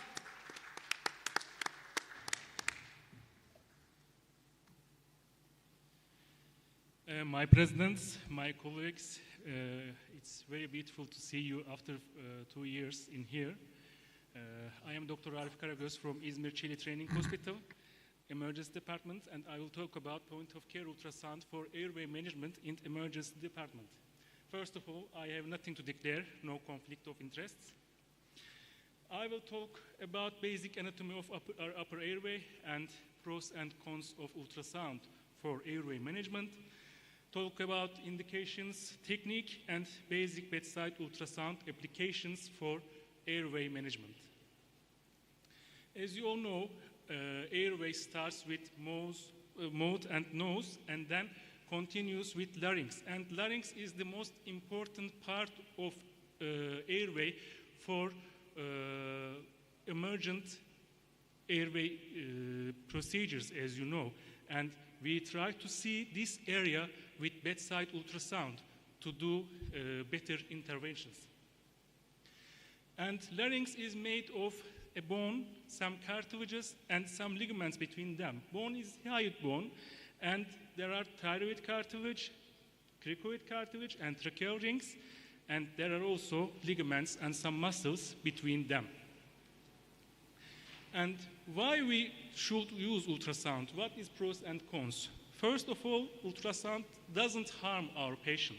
It doesn't consist any ionizing radiation or any contrast material, etc. It's repeatable, it's quick and easy to perform and perfect to use at bedside. And it's also easy to learn. But we want to use ultrasound, so we have to have an ultrasound device in our emergency department. And it's also operator dependent. If you are a novice sonographer,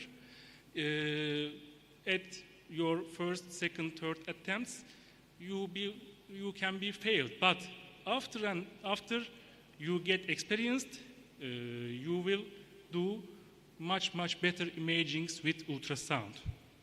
And in some circumstances, we cannot use ultrasound. For example, if there is subcutaneous emphysema, etc., these circumstances doesn't allow us to use ultrasound. And what are the indications?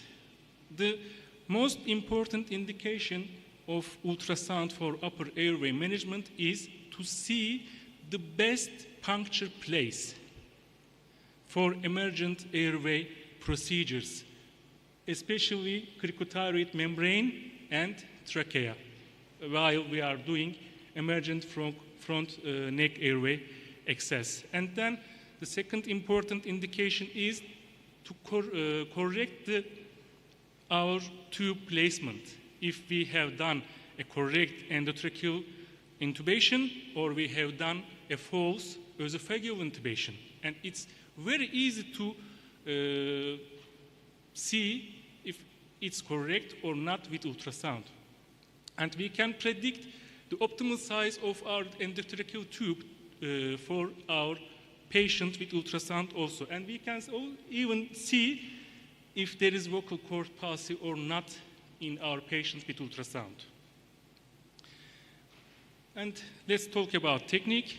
Our patient is laying supine in center sniffing position, neck is extended.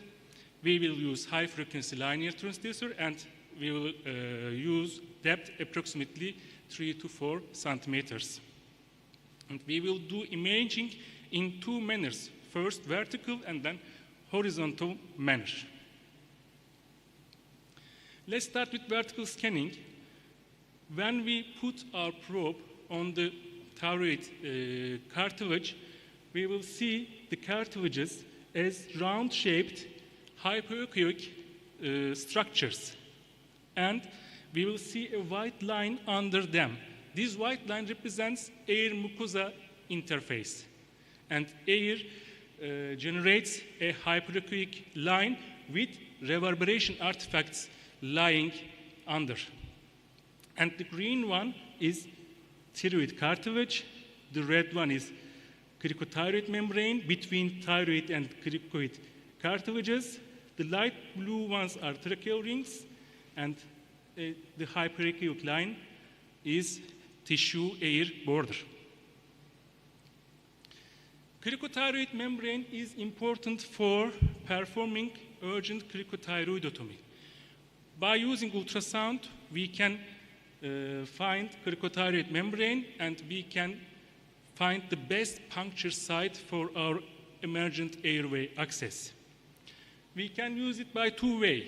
First, we can measure the depth of trachea from skin and mark the correct place with a pen, then take away our probe and go on. Or, after vertical imaging, we can turn our probe 90 degrees in a horizontal manner, and we can use out-of-plane technique to see our puncture goes on from the ligament.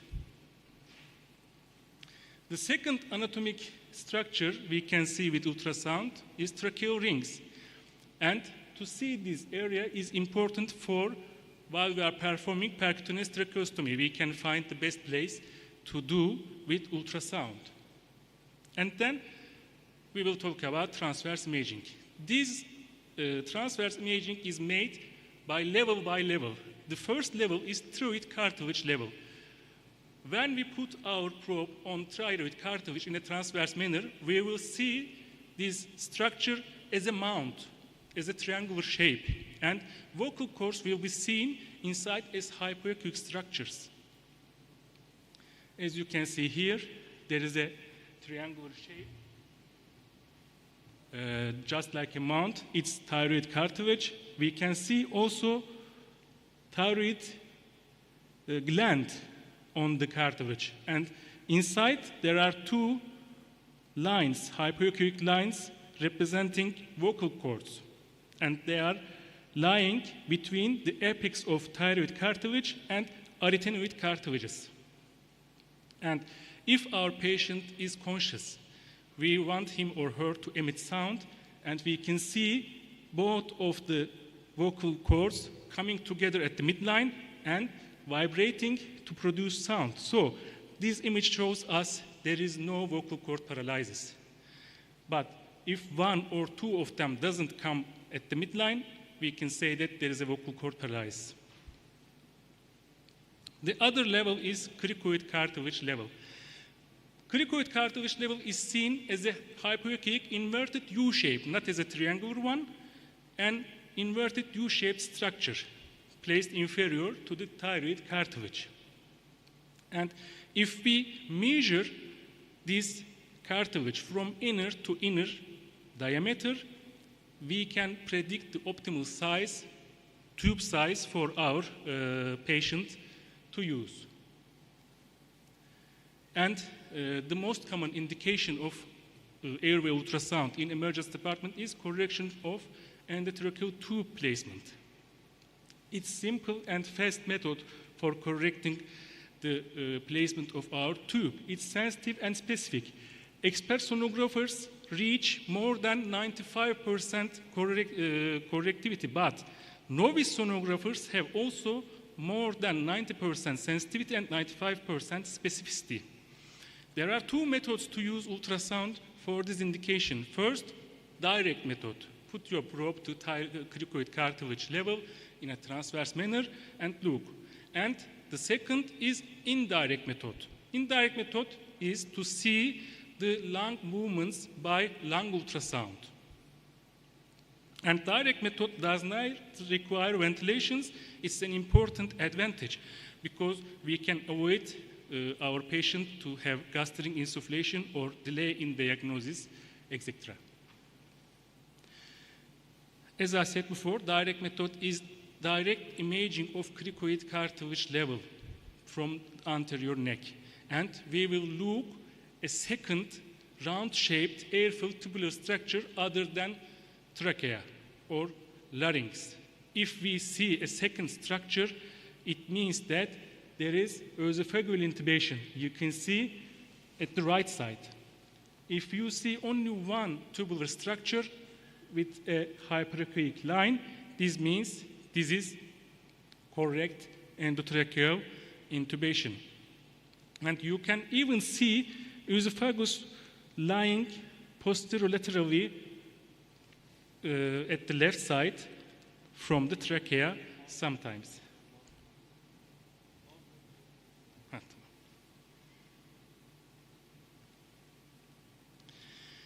Indirect method is looking for pleural movement, but we have to ventilate our patient to use indirect method.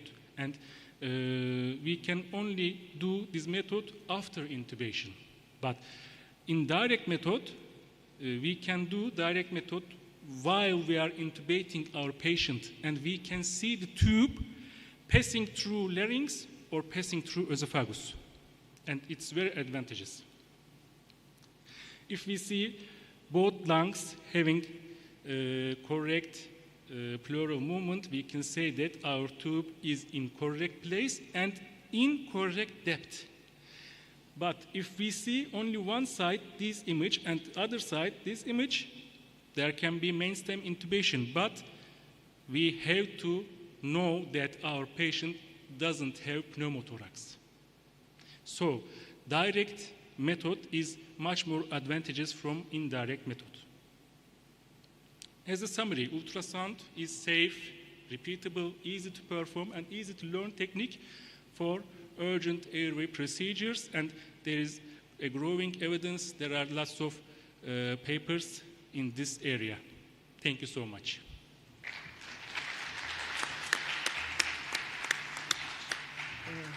Thank you very much, Dr. Arif. We will take question, the last of section, okay? You can invite. Yeah, first of all, great presentation. And how often do you use this in evaluating airways? Do you use this 100% of the time, 50% of the time? How often do you use this? Okay, Arif, go, sorry. Sorry, I thought we will talk about in discussion time, sorry. Especially for endotracheal tube placement correction, we use this method more than 70 or 75%. But for my expectation, for airway interventions, we started to use ultrasound, but we are novice, in fact. But we are trying to get expertise around this area also. But for placement, we are doing it, and we have also wrote a paper for American Journal of Emergency Medicine. We have a paper there, and we have shown that it's very easy to learn also.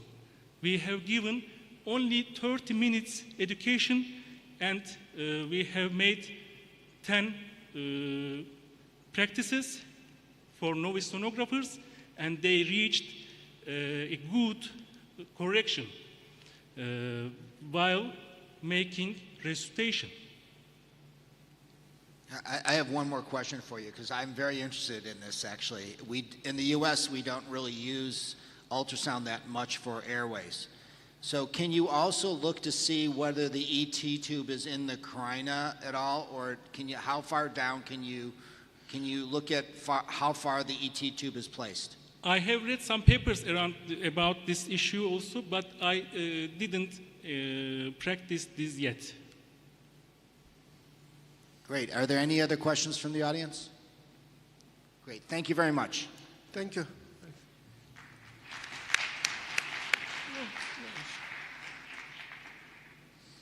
Our next speaker is Dr. Savana Kumar, who's going to talk about the importance of proper positioning for airway management. Dr. Kumar.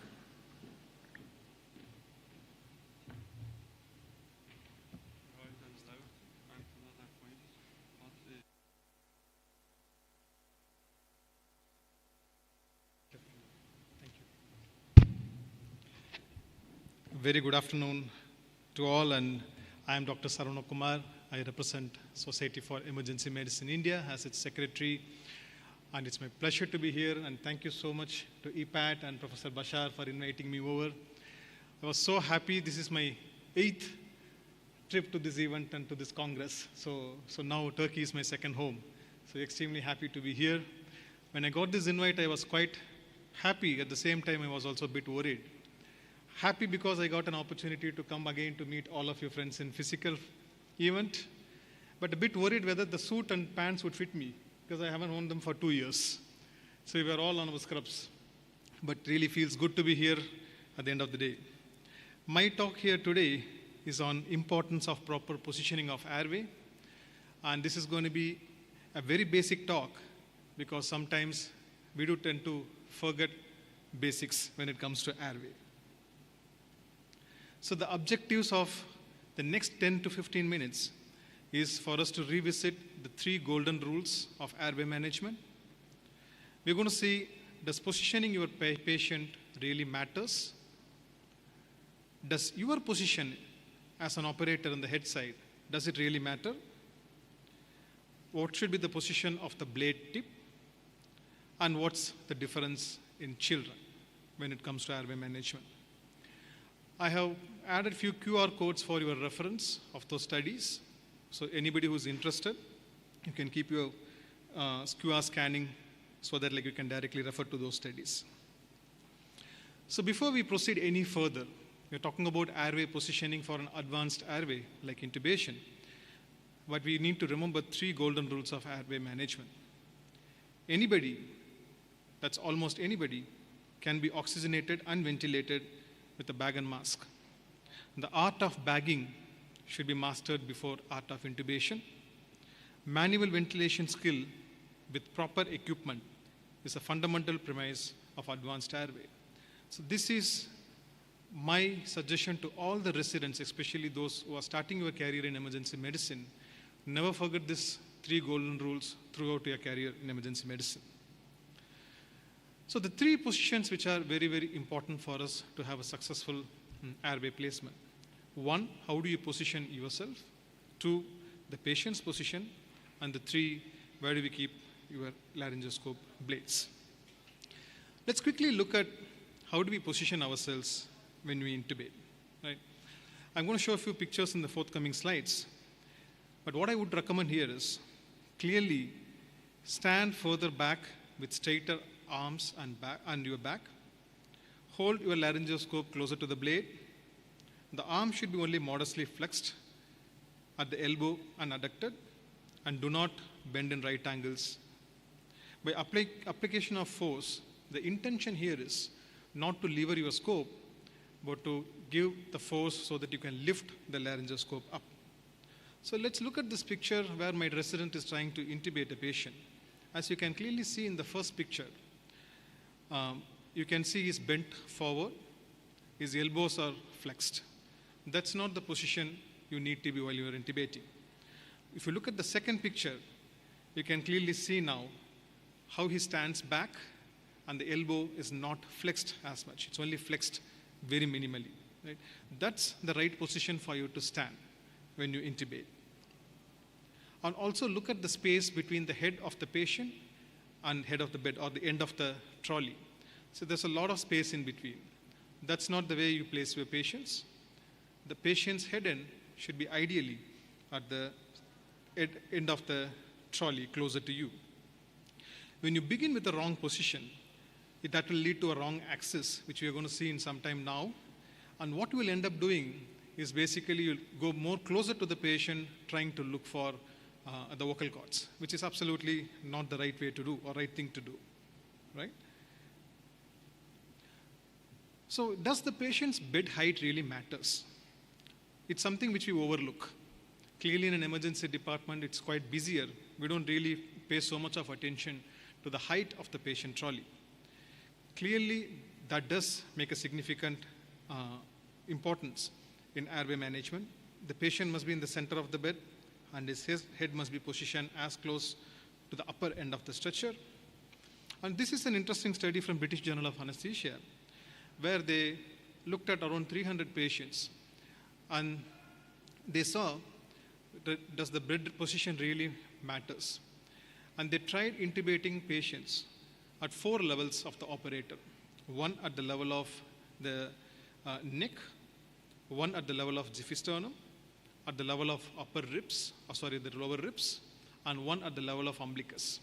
So it is found that when you place the patient's trolley at the level of your umbilicus and slightly above that, the chances of you getting your intubation right in the first attempt is going to be significantly higher, irrespective of how much of a difficult grade of intubation it is.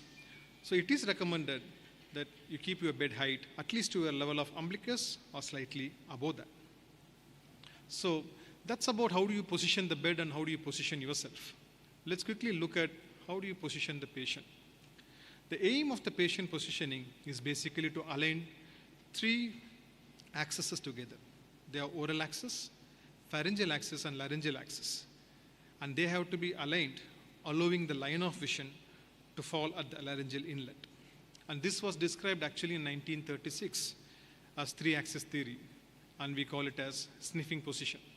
So I'm going to show what is a sniffing position rather than trying to read what a sniffing position looks like in the forthcoming slides. So clearly these are the 3 angles which we need to align: the pharyngeal axis, the tracheal axis, and the oral axis. So once you align, you pass your blade, and your tip of your blade lies at the vallecula. That's how you create more space for you to visualize the vocal cords. So let's have a look at how to align that. If you don't align your patient's airway, the patient occiput is not elevated, and if the neck is not in flexion, it creates a steep visual angle, as you can see in the first picture. And what you will end up doing is will try moving closer to the patient's mouth, trying to search for the vocal cords. The second picture is the correct method, where the occiput is correctly elevated, placing the patient in a sniffing position, allowing the visual axis to align with the airway axis. And it is found that sniffing is better when it comes to any difficult level of intubation. So sniffing position has highest first pass success rate. So once you place your blade in the vallecula, if you place it in a proper position and lift, clearly you're going to see the vocal cords as shown in the second picture. But improper positioning of the blade or the tip of your blade, or in fact improper selection of a wrong size blade, in spite of your sniffing position and your position, you may not still see the vocal cords when you intubate. So these are some of the other positions which are recommended, like ramped or stacked or head elevated laryngoscopy position, especially in obese patients where you're trying to align your xiphoid process with the external auditory meatus in the first one, where you use certain blankets, or you might use a troop elevation pillow to achieve the same. But what's interesting is there are studies, and this one is a recent meta-analysis of about 632 study subjects, which basically has found that clearly sniffing or ramped makes no difference. So even in your obese patients, as long as you follow the basic steps of positioning yourself correct and putting the patients in sniffing position, you should be still able to intubate this patient successfully. So these are other possible angles where you can try intubation. This is on upright intubation, where there are a few interesting studies, especially with residents trying to intubate for the first time or learning intubation. They found upright positioning has better success rate as well. So the recent article in AJIM in 2017 actually says the upright intubation position has a first pass success rate of about 85%. So when we say upright, this is placing your patients above 45-degree angle. It may not be feasible in all your patients in ED, especially with trauma and other patients, but however, it does help certain times, and if anybody who's learning intubation, if you have an opportunity to try it, you may. So let's come to pediatrics. Is it any different from adult positioning? Yes, there are certain anatomical considerations you need to remember. We all know the occiput is quite large in pediatric age group. They have a large tongue. The tonsils and adenoids are larger. The vocal cords are placed much higher. They've got a weak hypoepiglottic ligament, floppy epiglottis, a short and a narrow trachea, and also an anatomical subglottic narrowing. So now how do you position airway for pediatric age group? Clearly 3 steps. Align the glabella with chin, open the anterior neck space, and try to align the external auditory meatus horizontal with the suprasternal notch. So this is the position in pediatrics, where you see clearly the external auditory meatus is aligned with the xiphisternum, the neck is open, and also the chin is aligned with glabella. So this is one of the easiest positions for getting your intubation right in pediatric age group, and you may probably use a headrest or a shoulder roll to achieve this position. So quickly to summarize, I want to reiterate to all of us that bag and mask is actually a very important skill to learn before intubation, and it's an essential skill for all of us emergency physicians. And if you are a resident in this Congress, I would strongly suggest master the art of bag and mask first. Keep the patients as high as possible.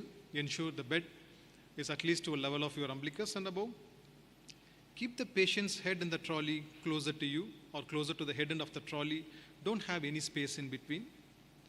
Align the 3 positions, 3 angles. That's a sniffing position. Stand back and don't flex your elbows too much. If you don't get your airway or vocal cords, don't go closer. You should rather go backwards, trying to align those 3 ankles. You can try ramp or stack position in obese patients and ensure that the tip of the blade is also in the right position, where in adults it's in the vallecula, whereas in pediatric age group, you will actually include epiglottis as well when you are trying to do a scopy to see the vocal cords. And if you are a resident learning intubation, try upright intubations. You might probably find that a bit easier. And with that, let me thank the organizers once again for giving me this opportunity here, and extremely happy to be back here on the stage. Thank you.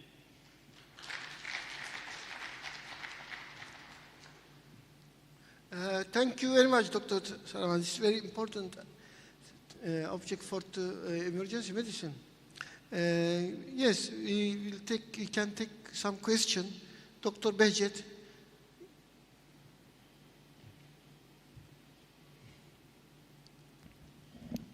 Thank you very much, Dr. Kumar, for a nice presentation. My question is about the position. You mentioned about the importance of the position while we are doing the intubation, especially the position of the provider, the position of the patient, and also the position of the requirements. That's really very nice. That is, I'm satisfied with it. I think you read many papers while you were preparing for this presentation. Just my question is about the corona corruption. In the beginning of the corona, it was mentioned many times everywhere and put a barrier between the provider and the patient while you need to intubate the patients. Well, do you think it was a right way, or do you think we did it wrong, very harm the patient? This is my question. Secondly, you said this is your 9th time being in Turkey. Thank you very much. Always welcome. But unfortunately, for becoming a Turkish citizenship, you need come one more time again. Welcome. Thank you, Professor Behjet. I'll answer the second one first, and yeah, hopefully I'll get it next year. And with regards to your first question, I think it's a very important question because at the beginning of Corona, we all tried using those intubation shields and the hood and various fancy-looking transparent equipments, and that did complicate the process a little bit. We also tried that, and clearly many a times it was a bit difficulty to maneuver using the small space which you have got there. But again, as time passed by, we also got a lot of study and research which said using those boxes is clearly not going to be helpful in preventing the spread of COVID. So rather, a full PPE for the operator is a much better option. So that's what most of us moved towards. And we in fact stopped using any intubation boxes or hoods for any of our COVID patients, perhaps in the first wave itself. So during the second wave, we didn't use any such hood. And clearly, we didn't see any incidence of raised COVID cases among the emergency doctors, especially because of getting exposure to the airway procedures. I hope I could answer your question. Yes, thank you very much. Maybe one more question or comment. Okay. We can announce. I want to invite the list. The last speaker, Göksu Afacan Öztürk. Please. Göksu Afacan.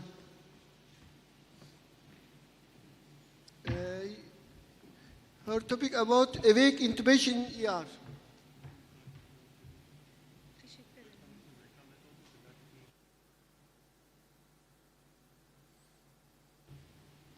Hello everyone, my name is Göksu and I'm from Istanbul. I try to summarize your awake intubation in ER. Awake intubation is a placing endotracheal tube in trachea while the patient continues to breathe. The principal advantage over rapid sequence intubation is that you not take away the patient's respiration or airway reflex, which makes the process safer in many circumstances. The disadvantage is that the patient's personality, movements, as the patient's airway reflex must be managed, and it may take time. And even when done well, the review won't be yet as good as in paralyzed patient. Instrumenting the back of the throat may cause gagging to possibly vomiting. Throat is quiet and unlikely to lead to clinically significant aspirations. And the more difficult airway features, the less urgent the intubation, the more likely you should intubate awake. Patients who are at high risk to vomit are not good candidates for an awake technique. In general, awake intubation should be preferred in airway does not need to be immediately secured. Significant risk for a difficult airway, low risk of vomiting, compliant patient, and endotracheal intubation via the nasal or oral route is feasible.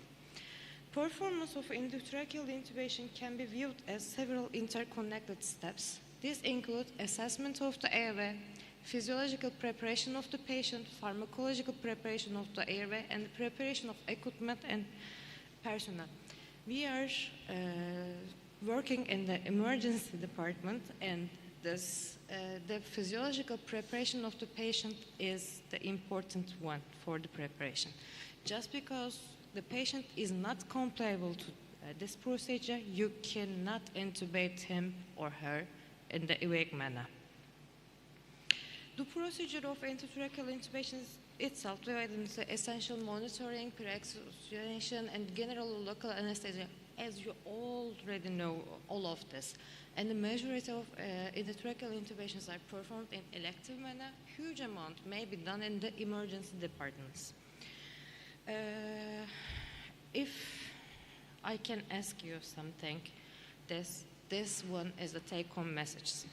Awake tracheal intubation must be considered in the presence of predictors of difficult airway management. Cognitive aids such as checklist is recommended before and during performance of awake tracheal intubation. Supplemental oxygen should always be administered during all of the procedure. Effective topicalization must be established and tested, and lidocaine should not exceed 9 mg/kg. This is the lethal dose for the lidocaine. Cautious use of minimal sedation can be beneficial, but sedation could not be used as a substitute for inadequate airway topicalization. If you cannot topical anesthetic to the patient, you cannot replace it by the general sedation. If you want, you can use it. The number of attempts should be limited to 3, with one further attempt by more experienced operator. If you can't be able to intubate patient in 3 times, let it go away. Anesthesia should only be induced after 2-point check. The visual confirmation and capnography has confirmed correct tracheal tube positions. And also, all departments should support emergency medicine residents to attain competency and maintain skills in awake tracheal intubation. They only really talk about awake intubation for anatomically difficult airways, but I actually think that the physiological difficult airway will be more common indication in emergency medicine routine. And also, I wouldn't be trying an awake approach in the emergency department with an uncooperative patient.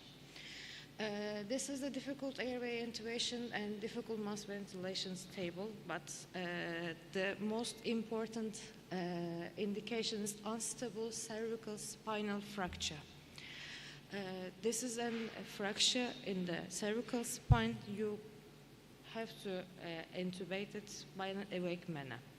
They make controversial and probably incorrect statement that awake tracheal intubation should ideally be performed in the operating theater, but we have plenty of skilled assistants, drugs, equipment in the emergency department. Also, I will admit space is sometimes a little short. We need to monitor for airway obstruction, hypoventilation, arrhythmias, and hypotension. Most of this is obvious, but the use of antidote is an important recommendation.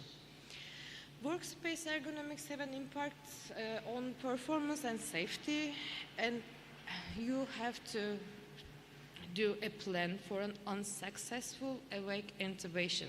You have to sedate your patients if all the things goes wrong.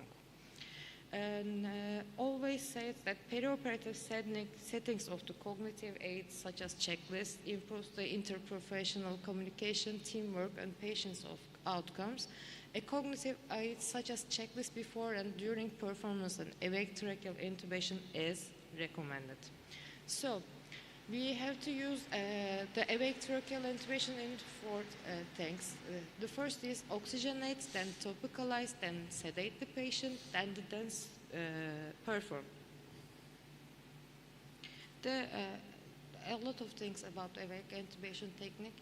Firstly, use anti-CLOX, then dry all of the area, then use topical-like agents, then minimally sedate your patient, then the perform. Awake intubations, a direct or laryngoscopes is glycoprolylates is this 0.5 0.2 milligram or atropine, but the glycopyrrolate is the chosen one, just because the atropine can have a lot of side effects. Then you can use the ondansetron for may help to decrease the gag reflex, suction, then dry, nebulized lidocaine and atomized lidocaine for using the topicalized agents. Then you can perform the pre-oxygenation, position, gentle restraint, then just go with it. This is a summary for the procedure. You have to local anesthetic to the nose, then pharynx, then larynx, but you have to a little bit aid with sedation, and your patient is awake, and you just say, take a deep breath when you perform in laryngeal sedation. The oxygen is important. The administration of supplement oxygen during await intubation is recommended. High flow nasal oxygen should be the technique of choice. The topical lidocaine should not exceed 9 mg/kg, and practitioners should recognize that that is not a target but a maximum dose, and in practice it's rarely required, just because you aid your procedure with a little bit sedation with midazolam. And with all local techniques, local anesthetic toxicity will be in mind, and you have to do something for toxicity, including lipid emulsion should be in place. Regardless of the techniques used, the adequacy of topicalization should be tested in a traumatic manner, and you don't necessarily need an intubating fiber optic scopes. Choosing between techniques is based on patient factors, operator skills, and the availability of the equipment. You are working in an emergency medicine clinic. Use whatever you want, but if you can do the best. I think this is probably obvious in well-stocked operating room, but in the emergency department where scopes are rare, the fancy tubes are not always stocked. So I have definitely seen normal tubes are used by the fiber optic bronchoscope. And as I already said before, use anticyalogs. The glycopyrrolate is the chosen one. Other options include atropine and hyoscine. And oxygen is the vital. Acupuncture and acupressure are using for the dental procedures for gag reflex, but no evidence exists to support the use of acupuncture or acupressure for the awake intubation. This is the points for acupuncture and acupressure, but no evidence for this gag reflex. Sedation might improve the patient's tolerance and cooperation.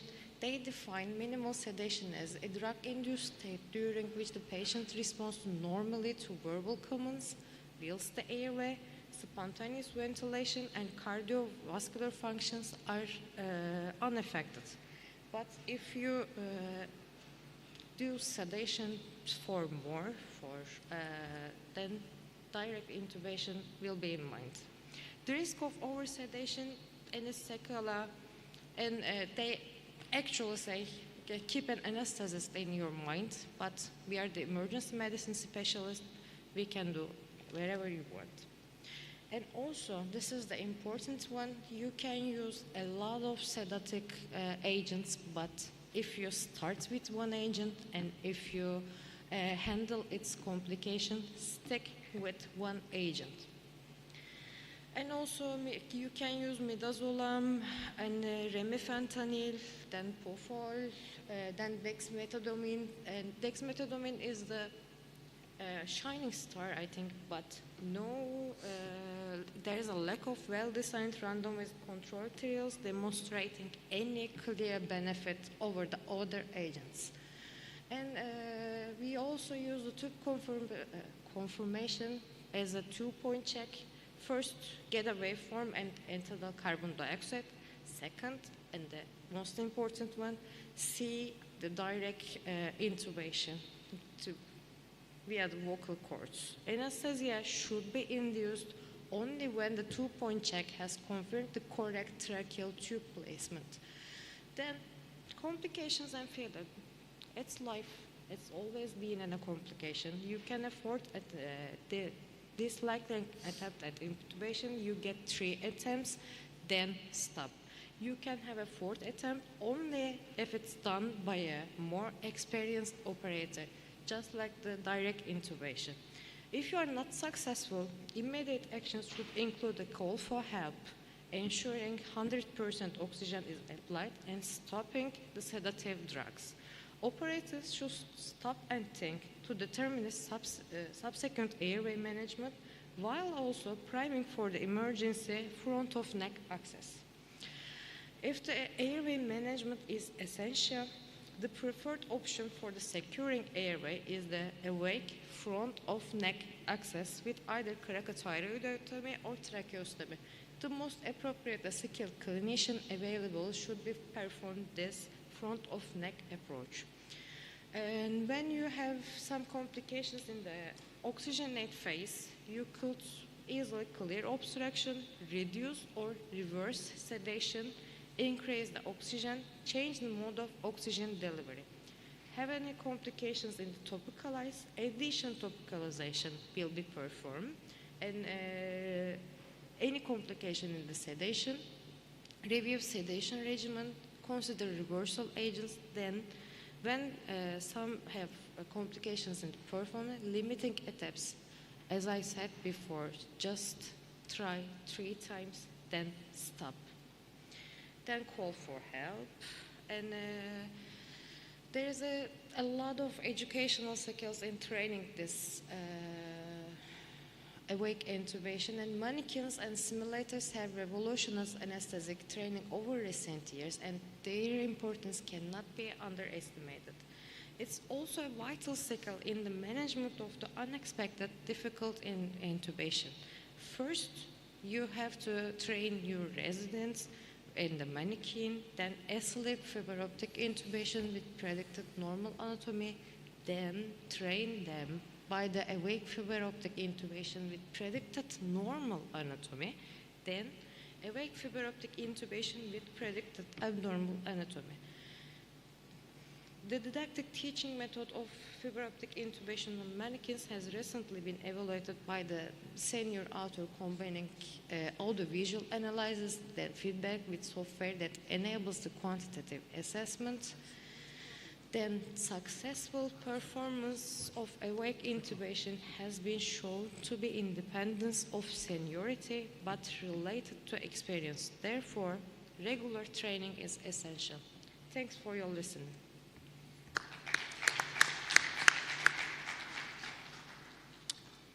Thank you very much. Does anybody have any questions? Then I'll ask one question. Yeah. Dr. Acil, how often do you do awake intubations versus fully sedated? I don't prefer it. Yeah, that's pretty much becoming the standard everywhere. So maybe perhaps we need to consider this again. But thank you very much. Any other questions? Okay. Thank you. Thank you, Dr. Göksu.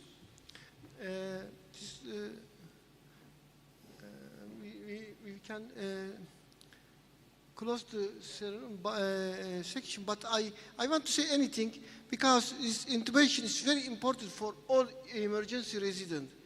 And I want to advise that please be sure,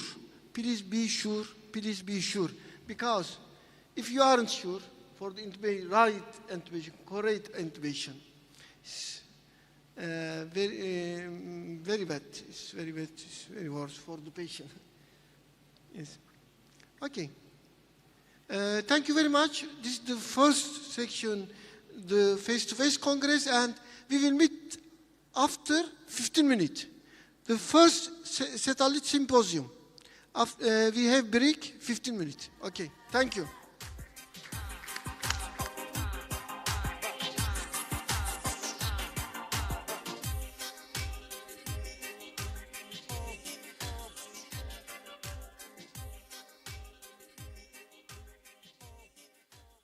Arkadaşlar. toparlanalım.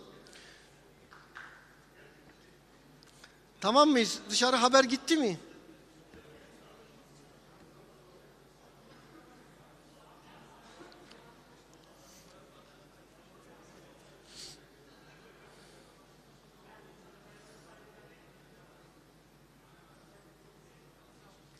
Emre zili çaldınız değil mi canım? Dronları hareket ettir. Dronları hareket ettir bakalım kim var.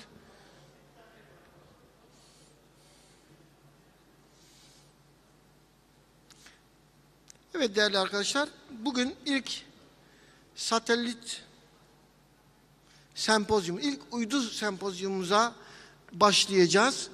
Yani ben şunu ifade edeyim, aslında şu anda yaptığınız her işlem, her iş tarihi bir iş.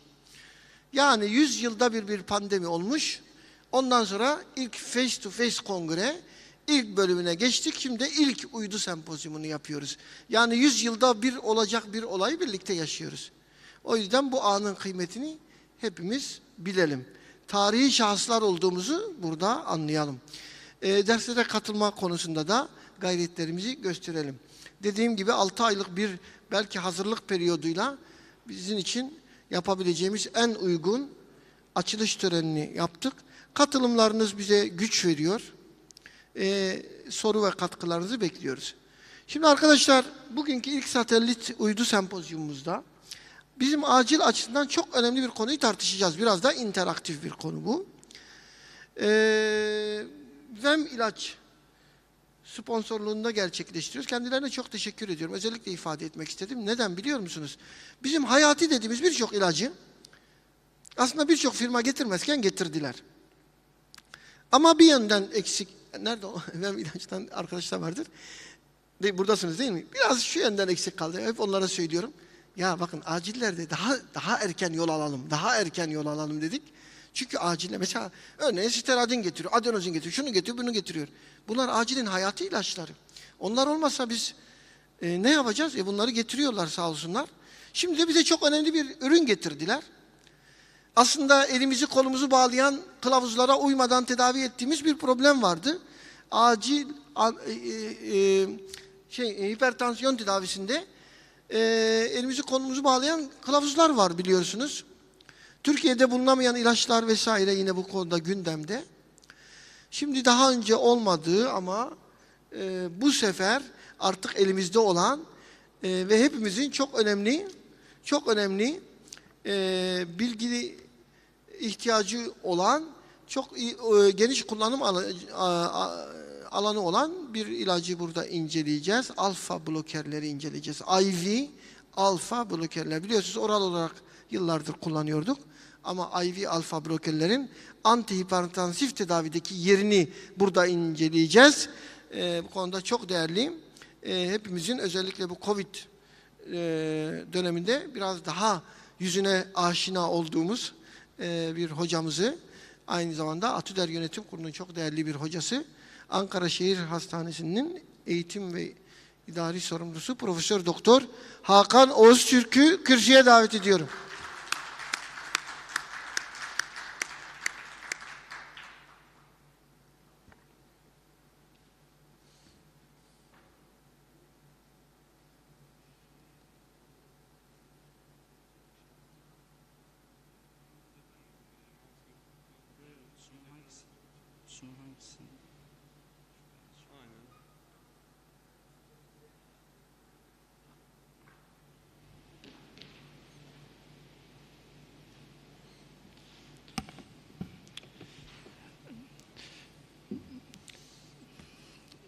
Uzun Covid döneminin bu bizleri bir şekilde kısıtlayıcı yaşam tarzına itmesi neticesinde bazı değerlerimizin farkındalığının oluştuğu bir süreçten geçiyoruz. Bu anlamda ben bu kongrenin eskiye özlemden çıkıp yaşanması adına çok değerli olduğunu düşünüyorum. Bu anlamda bu kongrenin hepimiz için her anlamda doyurucu geçmesi dileğimi de bu arada sizlerle paylaşmak istiyorum. Hepinize tekrar hoş geldiniz diyorum. Öncelikle heyecanımı ifade etmek istiyorum. Bu benim yanlış hatırlamıyorsam ilk satellite sempozyum, satellite sunum. Bu anlamda vereceğim acemice davranışlar için şimdiden özür diliyorum.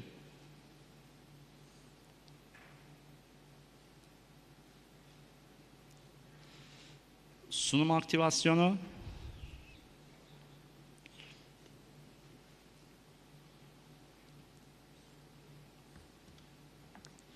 Öncelikle şunu sorayım. Kliniğinde intravenöz alfa blokörü kullanımı konusunda deneyim olan arkadaşımız var mı?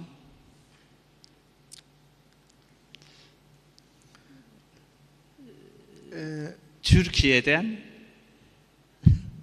Fransa'da kullanıyorsunuz siz.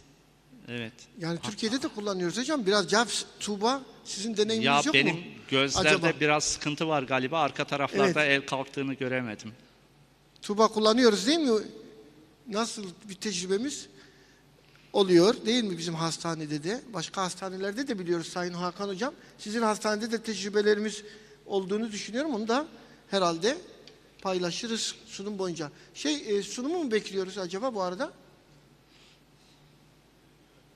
Tamam. Hocam biz bu ilaçta o zaman ben size interaktif başlayayım mı? Biraz ilerleyelim. Tabii ki hocam. Yani vakiti... Şöyle, yani alfa bloker ihtiyacı bizim için önemli miydi diye sorduğumuzda mesela bu salonda arkadaşlarımız da bu konuda çok yorum yapabilirler tabii ki. Mesela biz beta blokör hep kullandık acil hipertansiyonda. Alfa bloker ihtiyacını düşünen bir arkadaşlarımız var mı? Yani siz veya Hakan Hocam şöyle ya bir alfa bloker gelseydi de kullansak diye önceden bir şey olmuş muydu hiç? Veya acil hipertansiyonda ya elimizde bu yok bunu düşüremedik dediğimiz vaka oldu mu? Evet. Ben Hakan Hoca'ya yöneltmiştim ama buyurun. Evet sizden alalım. Buyurun evet. Önerilerinizi ve bilginizi bizimle. Buyurun.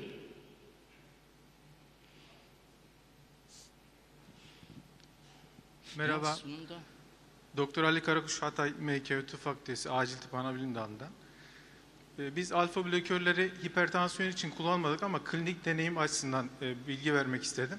Evet. Özellikle akrep sokmalarında, akrep ısırıklarında, kalp yetmezi olan vakalarda ve çocuk vakalarda kullandık 2 vakamızda.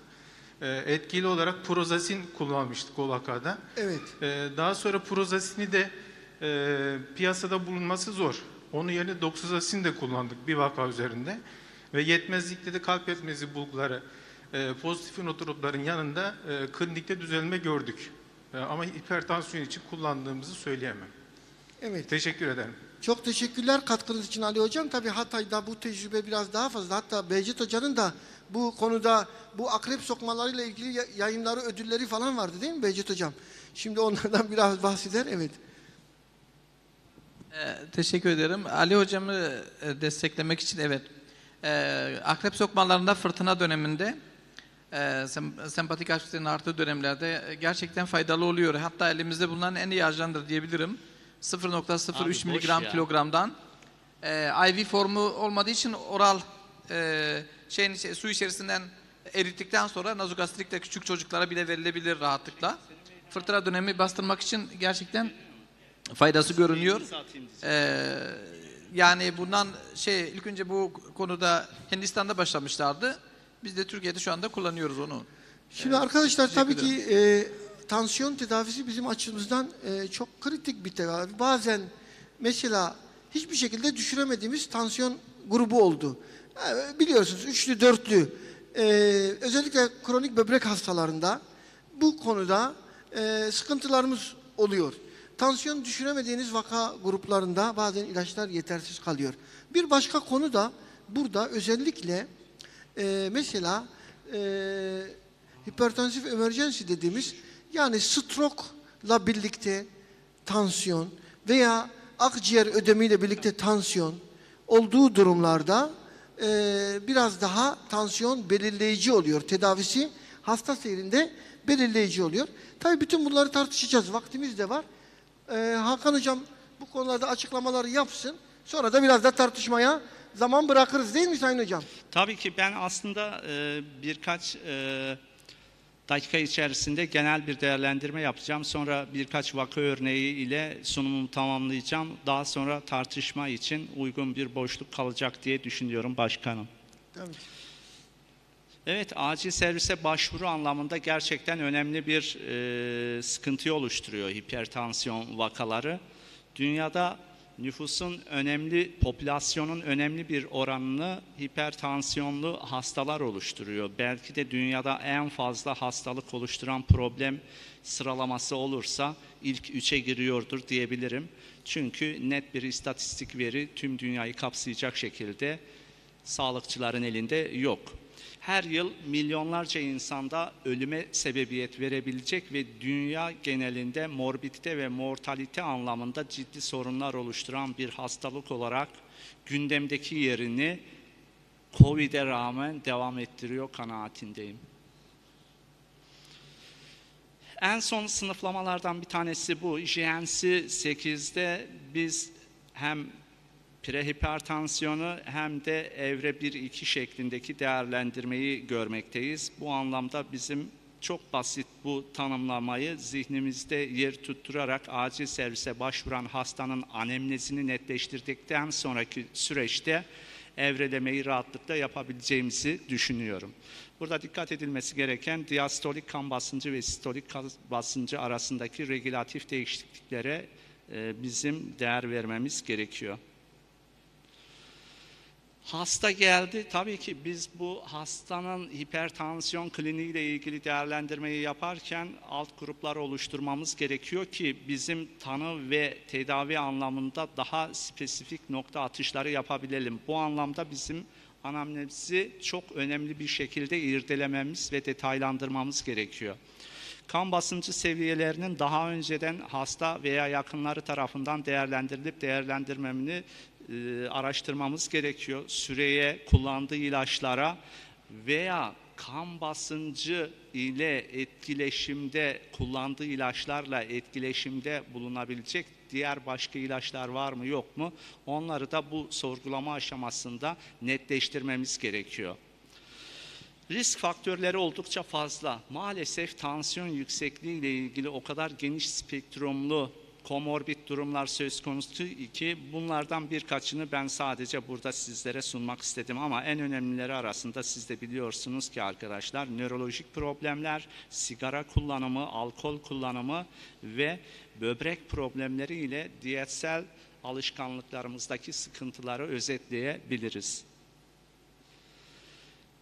Hasta geldiği zaman fiziksel bakısında klasik değerlendirmeleri net bir şekilde yapmamız gerekiyor. Kalp hızı ve ritminden, EKG değerlendirmelerinden önceki aşamada jugüler venöz dolgunluktan hem dinleme hem palpasyondaki pozitif verileri netleştirmemiz gerekiyor. Bunun dışında bize katkı sağlayacak en önemli unsurlardan bir tanesi de laboratuvar parametrelerinin sonuçları. Hem kan testleri hem idrar testleri hem de bir acilcinin kendi kimlik kartındaki bilgiler gibi EKG'nin tüm değişikliklerini bilmesi sonrasında yorum yapabilmesini gerektiren örnekleri bizim çekmemiz gerekiyor. Benim şahsi kanaatim bir acil tıpçı, bir kardiyolog kadar EKG yorumlama konusunda mahir olmalı. Bu anlamda da bir içsel reklam yapayım. ATÜDER bu konuda da acil tıpçıların yanında düzenli olarak EKG kursları oluyor. Yakın bir zaman aralığında Ahmet Hocam değil mi? Ankara'da bir kursunuz olacak. Bu anlamda bu kurstan da faydalanmanız temennisiyle sunuma devam ediyorum. İdrar tahlilleri bir diğer önemli belirteç olacaktır bizim için. Ve klasik sınıflama. Arkadaşlar acil hipertansif olguları biz aslında ben daha çok emergency ve urgency şeklinde alt gruplara değerlendirmesi şeklinde olanlarını benimsiyorum. Bunun dışında komplike olmayan yani non-emergency ve urgency olan komplikasyonu olmayan hipertansiyon şeklinde ve geçici hipertansiyon dediğimiz yine alt gruplarının olduğunu sınıflandırmada biliyoruz. Bir hipertansiyon hastasında belki de bir acil tıp doktorunun netleştirmesi gereken hususlardan bir tanesi de son organda herhangi bir problem oluşmuş mu oluşmamış mı? Çünkü tedavi süreci bununla direkt bağlantılı bir durum arz edeceğinden dolayı bunu netleştirmesi gerekiyor. Kalp, böbrek, beyin, buna gözü de ekleyebilirsiniz veya nörolojik açıdan başka sıkıntıların olup olmadığını da ekleyebilirsiniz. Yine periferik sıkıntılar da bu grupta değerlendirilebilir ama 3 ana organ bu anlamda hasar oluşturma açısından araştırılmayı gerektiriyor. Hipertansif aciller eğer son organ, hedef son organ hasarı ile birlikte kan basıncının yüksek olduğu bir durum söz konusu ise işte biz bu durumu hipertansif acil olarak tanımlıyoruz. Daha önceden normotansif olunabilen hipertansiyonu olan hastalarda da gelişebiliyor. Burada şunu vurgulamak istiyorum. Eğer bir kişide hipertansiyon varsa bu hipertansiyonun sayısal, rakamsal yüksekliğiyle end organ hasarı arasında da doğru bir orantı yok. Yani yükseklikle hasar arasında doğru bir orantı olmadığını da özellikle vurgulamak istiyorum. Tansiyonun az bir miktar rakamsal yüksekliği kesinlikle bir acil tıp doktorunda rehavete sebebiyet vermemeli.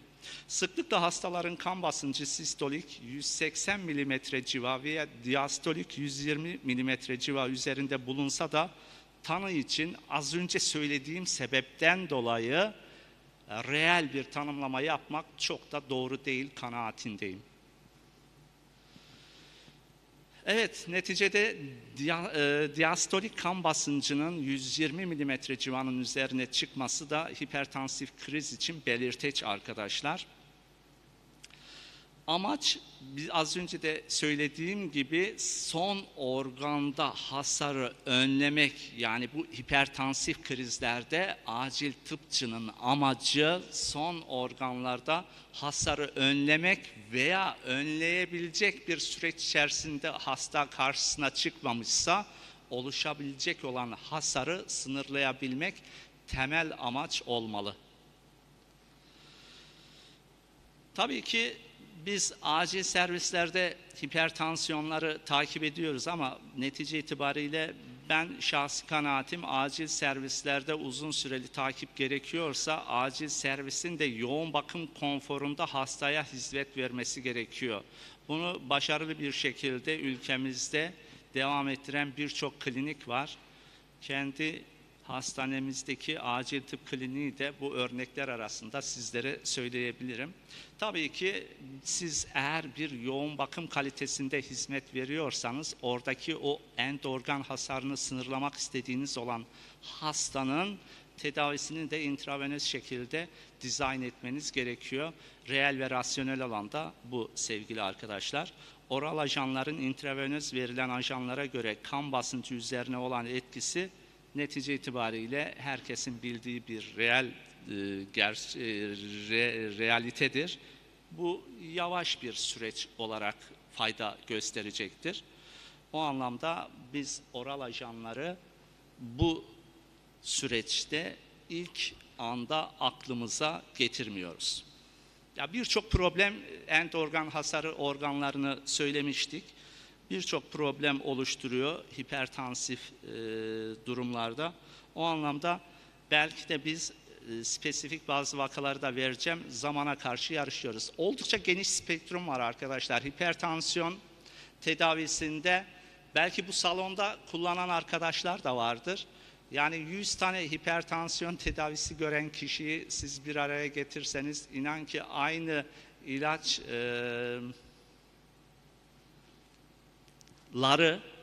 kullananların sayısı oldukça fazla değildir. Yani spektrum oldukça geniş ve her klinisyen, kardiyologlar olmak üzere farklı ajanları değerlendirebiliyorlar. Ama bunun işte önüne geçebilmek için saygın dernekler, kuruluşlar güncellemeler yapıyorlar ve buna göre şu problemde şu ilaçların ön planda düşünülmesi şeklinde yaklaşımları kamuoyunun, sağlık kamuoyunun bilgisine sunuyorlar. Evet, burada da farklı ilaçları görüyorsunuz. Peki yani bu kadar geniş spektruma ve farklı kategorilerde farklı etkileşimleri olan ilaçlardan biz nasıl bir süzme yaparak uygun olanını seçeceğiz? Yani ideal bir antihipertansif için biz hangi kriterleri göz önüne alacağız? Kalp tepkisini veya kalp atış hızını değiştirmeden sistemik damarsal direnci azaltarak kan basıncını düşürmeli. İdeal bir antihipertansif arıyor isek bu ilaç bu özelliğe sahip olmalı. Beyne, kalbe ve böbreklere kan akışını düşürmeden sistemik vasküler direnci azaltmalı. Kardiyovasküler kontrol mekanizmalarının korunabilmesi için barorefleks mekanizmalarını etkilememeli. Düşük yan etki profiline sahip olmalı. İnme ve koroner rahatsızlıklar gibi kardiyovasküler hastalıklar riskini azaltarak hem morbidite hem de mortaliteyi azaltmalı ve refleks taşikardi yapmamalı. Biz hekimler genelde bir ilaç vermeden önce olası yan etkilerinin ilk planda akla getirilmesiyle bir şekilde kullanacağımız ilaçta zihinsel kendi background'umuza karşı bir sınırlama yapıyoruz. Bence bu sunumdaki ideal antihipertansif özelliklerini bilmemiz başka yaklaşımların da önüne geçerek daha rahat karar verebilme açısından bizlere fayda sağlayacaktır diye düşünüyorum. Yaşam tarzı önerileriyle birlikte ki bunun içerisinde beslenme alışkanlıklarının değiştirilmesi, sağlıklı beslenme, sigaranın bırakılması, düzenli fiziksel aktivite ve kilo verme ve bu Covid döneminde maalesef tabii ki bunlardan kaçını rahatlıkla yapabiliyoruz? Soru işareti. Ve bu riskli durumlarda kardiyovasküler hastalık, kronik böbrek yetmezliği, diyabet veya son organ hasarı olanlarda acil ilaç tedavisi başlanması gerekiyor. Bunlardan bir tanesi de arkadaşlar urapidil, alfa bloker. Esas olarak bu ilacın özelliği postsinaptik alfa 1 adrenerjik reseptörleri antagonize ederek 5-hidroksitriptamin A1 reseptörlerini uyararak çalışma mekanizması gösteriyor. Böylece az önce dedik ya ideal bir antihipertansif refleks taşikardi yapmamalı. Böylece refleks taşikardi olmaksızın kan basıncında orta derecede düşüş ile vazodilatasyon sağlayan ikili etki gösteren bir mekanizma ile bizlere tansiyon düşürülmesinde yardımcı oluyor bu ajan. Dediğimiz gibi dual etki yani ikili etkisi söz konusu, refleks taşikardi yapmıyor ve bu anlamda biz şunu söyleyebiliyoruz. Katekolaminlerin vazokonstrüktör etkilerini azaltıp direkt kendisi dilatasyon yaparak kalbin kontraktil fonksiyonlarına çok fazla müdahale, çok değil, tamamen yakın genel anlamda bir müdahale olmadan ciddi anlamda bir katkı sağlıyor. Alfa blokaj etkisi bu. Buna ek olarak ikili etkinin ikinci ayağında ise sempatik sinir sistemi tonusundaki refleks artışı önlüyor, azaltıyor ve dolayısıyla da refleks taşikardi yapmıyor. Bu anlamda aslında hem Dünya Hipertansiyon Derneği'nin hem de diğer sağlık kuruluşlarının önerdiği hem algoritmalara hem de tablolara kendini yerleştirmiş olan bir ajan bu anlamda urapidil ve bu ilacın hem hipertansif krizlerin hem de perioperatif hipertansiyon yani cerrahi branşlarda da biliyorsunuz ki arkadaşlar hipertansif hem öncesinde hem de sonrasında ameliyatın ciddi bir sıkıntı oluşturuyor. Bu anlamda bu kesitsel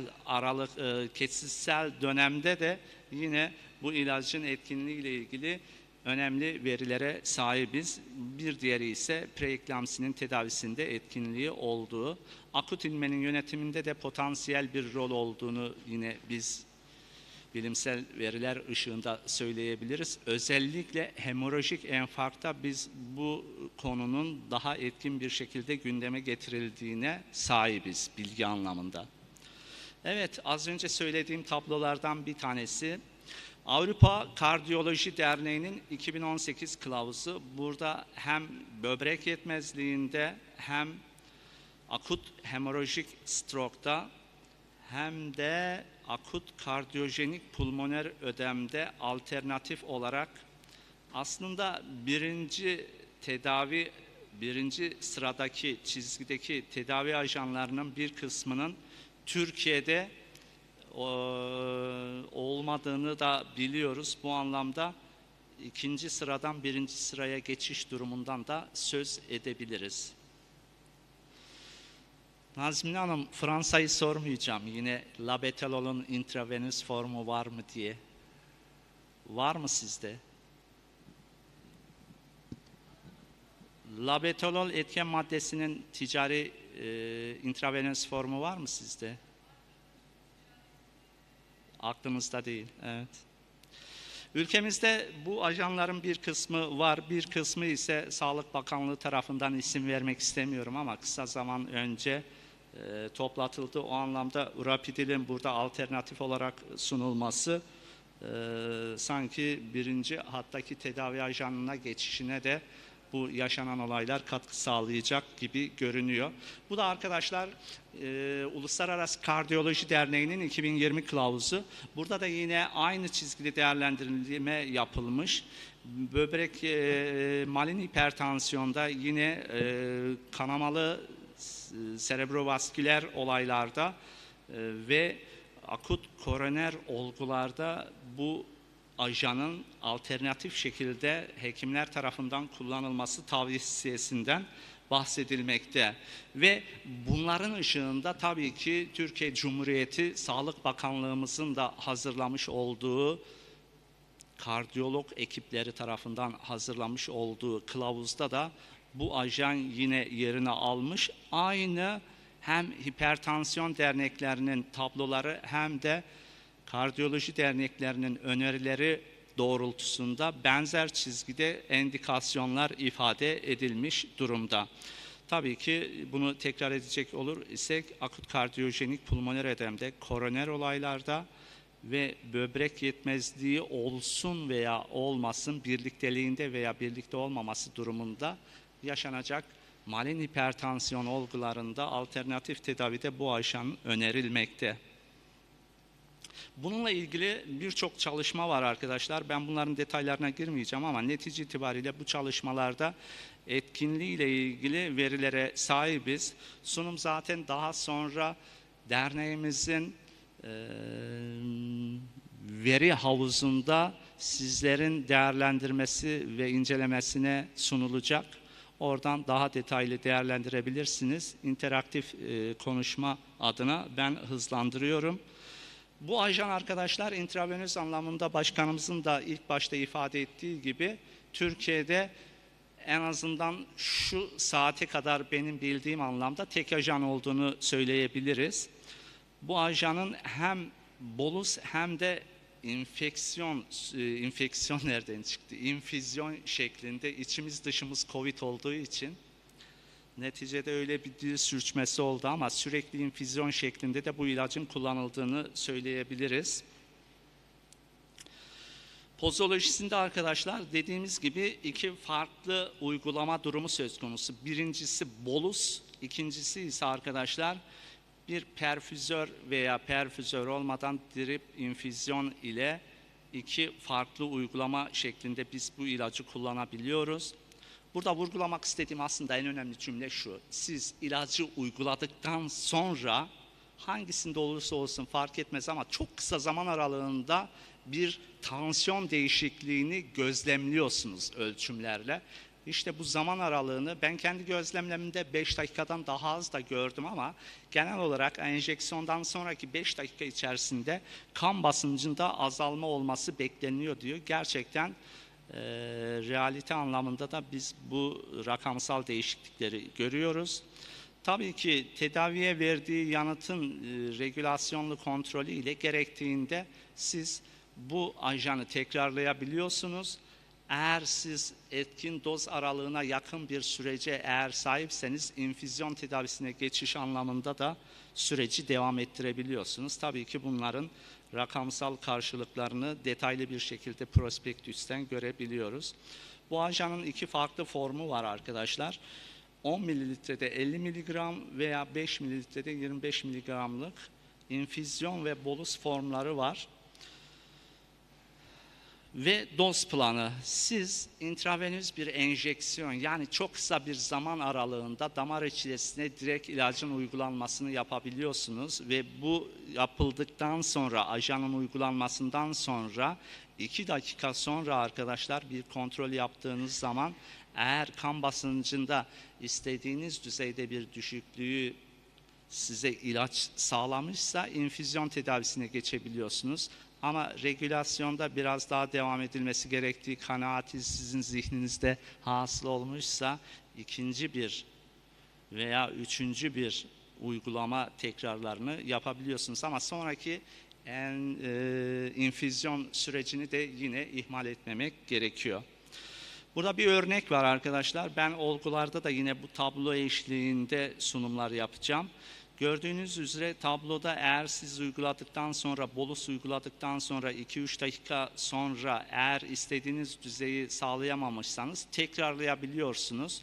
Evet, ben istediğim aralığa hastanın tansiyonu ulaştı diyorsanız gönül rahatlığıyla infüzyon sürecine geçebiliyorsunuz. İnfüzyon hızında arkadaşlar maksimum, ideal ve minimum değerleri burada görmektesiniz. Ama idame dozunun da ortalama 9 miligram saat dozunda ki bu kabaca arkadaşlar 250 miligram urapadil ilave edilmiş 500 mililitre infüzyon. Bunu sabit olarak aslında ben klinikte düşündüm.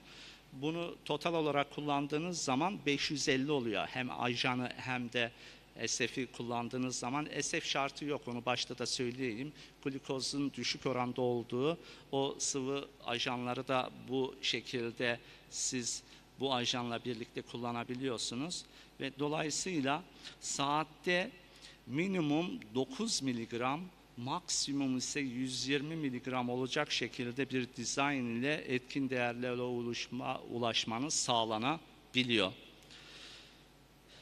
Neticede bu ajanın arkadaşlar %81 ile %100 arasında değişken bir pozitif etki sağladığını söyleyebiliriz.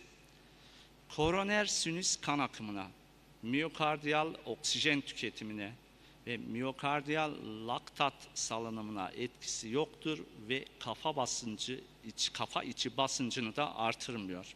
Yan etki oranı oldukça düşük arkadaşlar ama kesin olan şu ki şu ana kadarki araştırmalarda çok ciddi sıkıntı oluşturabilecek yan etkiden bahsedilmiyor. Hipotansiyon, baş ağrısı ve baş dönmesi de akla getirilmesi gereken oranı çok düşük ve agresif olmayan yan etkiler olarak sıralanabiliyor.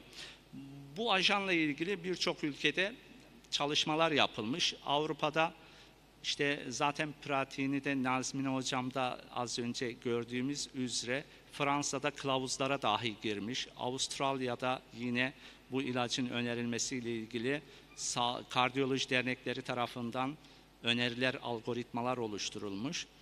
Ve bu ilacın farklı ajanlarla etkinlik karşılaştırmaları yapılmış ve bu anlamda arkadaşlar tek bir doz uygulamadan sonra dahi örnek vererek dilaltı nifedipin ile karşılaştırılmasında yanıt oranının nifedipine göre oldukça fazla olduğu sonucuna varılmış.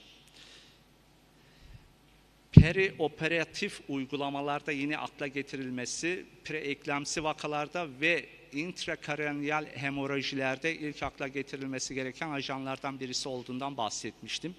İşte bu çalışmada yine bu cümlemi destekleyici mahiyette.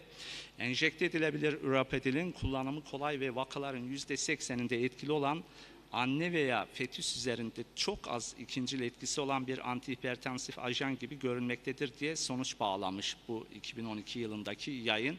Ama yani çok az etki dediğimiz ciddi bir kalıcı hasarın olmadığı basit yan etkiler şeklinde düşünülebilir. Bir diğeri perioperatif hipertansiyondu.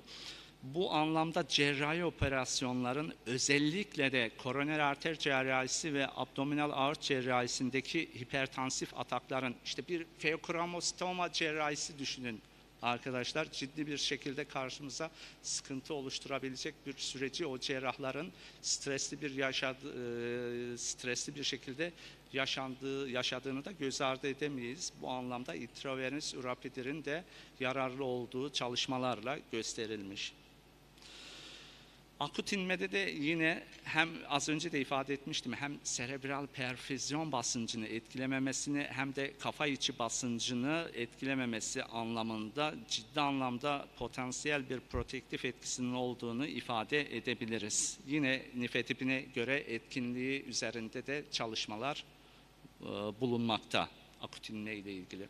Tabii ki yani her ilaç mükemmel değildir, aynı bizlerin olduğu gibi, değil mi?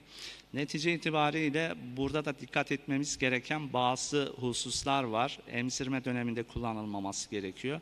Yaşlı hastalarda kullanılmaz değil ama önlemlerin alınmasının ilk planda akla getirilmesi gerekiyor. Simedidin kullanılan hastalar, karaciğer yetmezliği hastalar, çocuklarla ilgili henüz yeterli bilimsel datalara sahip değiliz.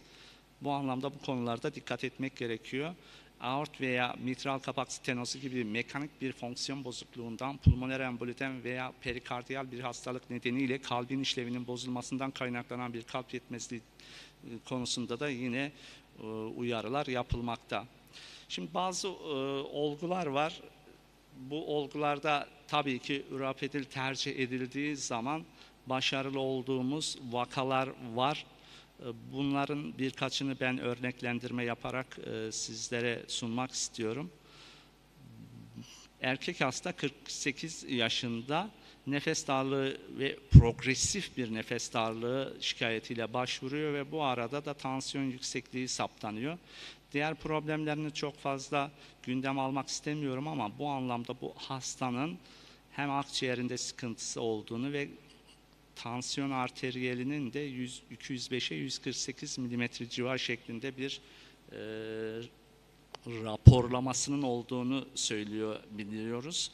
Elektrokardiyografisinde atrial fibrilasyonu olan, ekos'ta yapılmış olan bu hastada ajan olarak ürapedilin kullanılması sonrası 3. aşamada infüzyon aşamasına geçmeden bir tansiyon değerinde, ki şu 1. ve 3. aşama arasında arkadaşlar zamansal aralık olarak en fazla 9 dakika, 10 dakika veya 12 dakika gibi bir zaman aralığını düşünelim. Yani öyle çok uzun bir zaman aralığı söz konusu değil. Regülasyona katkı sağladığını ifade edebiliriz. İkinci olgu da yine 62 yaşında kadın hasta, son 3 ay içerisinde yine ilerleyici bir nefes darlığı varmış bu hastanın da yine benzer ve kardiyoloji ilaçları alıyor ama buraya yazmamışım. Düzenli bir kullanım durumu çoğu insanımızda olduğu gibi bu kişide de yokmuş ve kan basıncı yine yüksek. EKG'de sağdal bloğu izleniyor ve bu anlamda bu ilacı tercih ettiğimiz zaman arkadaşlar 152'ye 88 25 miligramlık 5 mililitrelik bolus dozundan bahsetmiştik arkadaşlar. Bu uygulandığı zaman 60 dakikada, ki bunun zaten az önce sizlere maksimum, ideal ve minimum dozlarından bahsetmiştik. İdeal doz aralığına göre hesaplandığı zaman hedeflenen seviyeye kadar infüzyona devam ettiğimiz zaman arkadaşlar bu hastada da biz 146'ya 82 mm civarlık değerleri gördük bu olguda. Önemli endike olduğu durumlardan bir tanesinin de intrakraniyal hemorajiden söz etmiştik. başlangıçta. Bu vakada o kategoride değerlendirilebilecek bir vaka. Yaşlı olmayan bir vaka, 52 yaşında.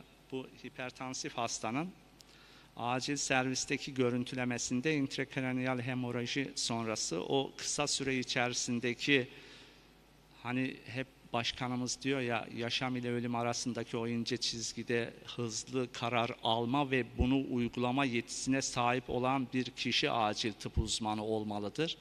Ben de aynı düşüncedeyim. İşte o kısa zaman aralığında siz ivedi bir şekilde bu yüksek durumdan end organlarda da oluşan hasarları daha da fazla artırmama adına müdahil olmak durumundasınız. İşte ürapedinle biz de bu aşamada çok fazla, özellikle sistolik kan basıncını da düşürmememiz gerektiğini bilerekten süreci infüzyonla regüle edip daha sonraki aşamaya teslim etmiş olduk. Farklı bir hasta daha, aslında çok geniş spektrumları olan hastalar var ama bu kısa zaman aralığında bu sunumu hazırladım. O anlamda eksiklikler için tekrar özür diliyorum ama bu hastanın da yine end organ hasarı açısından değerlendirilmesi yapılmıştı. Biyokimyasında da çok böyle ciddi anlamda bir sıkıntı olmadığını hatırlıyorum. Risk faktörü sigara, zaten kullandığı ilaçları olan ve uzun süreli yıllardır tansiyon olan bu hastada muhtemelen yine düzensiz kullanmaydı. Yüksek bir tansiyon arteriyel ölçüm, manometrik ölçümle ideal şartlar sağlandıktan sonra yüksek olduğu saptanınca bu hastada hem bolus hem de infüzyon anlamındaki süreç kurallara riayet edilerek sağlandı. Altta zaten yine o kullanım aralığı ile ilgili algoritmik verileri tablo verilerini görüyoruz. Bu anlamda biz bu hastanın infüzyonunda, genelde ben acil serviste çok fazla böyle üçlü rakamlardaki değerlendirmeler olmadı ama ikili rakamlardaki değerlendirmeleri bizzat takip ettim ve bu anlamda genel itibariyle infüzyonda diğer kliniklerdeki deneyimlerin ne olduğunu bilmiyorum ama kendi adıma genelde infüzyonda minimum doz aralığını tercih ettim ve bu anlamda da çok ciddi çok ciddi demeyelim de bir sıkıntı yaşamadığımızı da net olarak ifade edebilirim. Arkadaşlar, Ürapedil'in birçok ilaçla, zaten nifedipin örneğini de vermiştim. Karşılaştırması ile ilgili yayınlardan bir tanesi de nitrogliserin. Çok fazla detayına girmeyeceğim ama kalp yetmezliği olan yaşlı hastalardaki yapılmış olan bu randomizde çoklu merkezli, muhtemelen evet Çin'de yapılmış. Bu çoklu kontrollü çalışmada da, çoklu merkezli kontrollü çalışmada da yine karşılaştırma yapılarak Ürapedil'in kardiyak yükünün daha iyi azaltabiliyor ve EF artışını teşvik edebildiğini ve sonuç itibariyle konjestif kalp yetmezliği semptomlarını hızla giderdiğini ifade etmişlerdir bu çalışmada. Akut sol kalp yetmezliği olan yaşlı hastalar için de güvenli ve etkili bir vazodilatör olarak sonuç bölümünde açıklama yapıyorlar. Böbrek problemi olan, ki gerçekten o yaş grupları böbrek açısından da sıkıntı oluşturuyor ve metabolik problemler olan bu kişilerde ek fayda da sağlayabilir şeklinde bu durumu diyabet için de söyleyebiliriz. Çünkü onunla ilgili çalışmalar da var arkadaşlar. Diyabet hastalarında hem lipid profiline hem de insülin regülasyonu ve glisemik düz regülasyon anlamında katkı sağladığına dair de yayınlar bulunmakta ama onu burada sunmadım. Yine arkadaşlar etkinliği ile ilgili başka bir çalışma Yeni Zelanda'da yapılmış ve bu etkinlik anlamında gözlem, birkaç saatlik gözlem yapıldığı zaman bu hastalarda tekrar kan basıncının infüzyondan sonraki süreçte yükselme durumunun ciddi anlamda bizi rahatsız etmediği sonucuna da varılmış. Bir olgu daha arkadaşlar, bu hastada yine komorbid problemlerin olduğu, düzensiz tansiyon arteriyele sahip olan bir kadın hasta. Oldukça genç denilebilecek, 42 yaşında acil servise başvuruyor. Nörolojik muayenesinde de arkadaşlar, tabii ki fizik muayenesi de bir hemoroji şüphesiyle, ivedilikle hastanın görüntülemeye gönderilmesi neticesinde mezensefalon çevresine lokalize bir kanama olduğu gözlenerek bu hastada yine biz o diğer nörolojik bilimlerle konsültasyon aşamasında tabii ki bizim tanıyı netleştirmemiz ve hastanın sürecinin, akıbetinin ne olacağını beklerken tedavi yapmama gibi bir lüksümüzün olmadığı gerekçesiyle ivedilikle tedavisine de başladığımız bu hastada da infüzyon sonrası 130'un altına düşmeyecek regülasyonu sağladığımız bir tedavi protokolü uygulayarak etkin bir tansiyon arteriye regülasyonu sağladık diyebiliyoruz. Bu ilacın özellikleriyle ilgili birkaç cümle söylemek gerekiyor ise kalp atım hızını değiştirmiyor.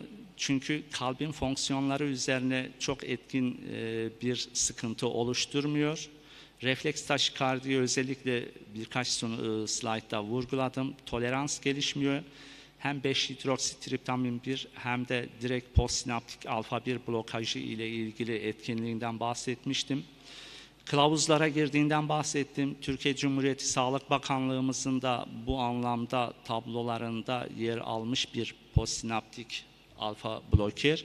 Sodyum içermiyor ki bu sodyum probleminin zaten hipertansif hastalarda düzensiz bir beslenme alışkanlığının da ciddi bir sıkıntı oluşturduğunu ifade etmiştik. Sodyum diyetine uygun, heparinin etkilerini değiştirmiyor. Az önce de söyledim, ikili etki mekanizması iki farklı şekilde sağlanıyor. Birincisi bolus intravenöz, diğeri ise driplioya perfüzatör ile infüzyon şeklindeki bir uygulama avantajından bahsetmiştim. Fiyat anlamında da gerçekten bir farklılık oluşturuyor diye bilgiye sahibim. Yani hipertansiyonun o geniş spektrumlu ajanlarının fiyat değişkenliklerinin de aynı spektrum şeklinde yorumladığı bir ligde fiyatının da avantaj sağladığı bir reel durum. Sunumumu biraz uzattım, affınıza sığınıyorum ve bu anlamda sözü tekrar size veriyorum Sayın Başkanım. Çok teşekkürler. Öncelikle. Şimdi arkadaşlar, şimdi konu biraz bizim açımızdan önemli yani. Hipertansif acillerin çok önemli bir bölümünü teşkil ediyor ve çok dramatik hasta grubu da bazen de dediğim gibi çaresiz kaldığımız hasta grubu oluyor. Ben şöyle bir hastamdan bahsedeyim. Bu hasta grubu çok önemli. Özellikle orta yaş, yani orta yaş diyeceğimiz 40-50 diyelim. Ona orta demiyorlar. Şimdi genç diye söylüyoruz ama o gruplarda baş ağrısı çok ciddi bir patolojidir. Hep söylerim, o yaşlarda baş ağrısından çok çekinin. Çünkü bu sakın habercisi olabilir. Özellikle 47 yaşlarında pik yaptığını biliyoruz.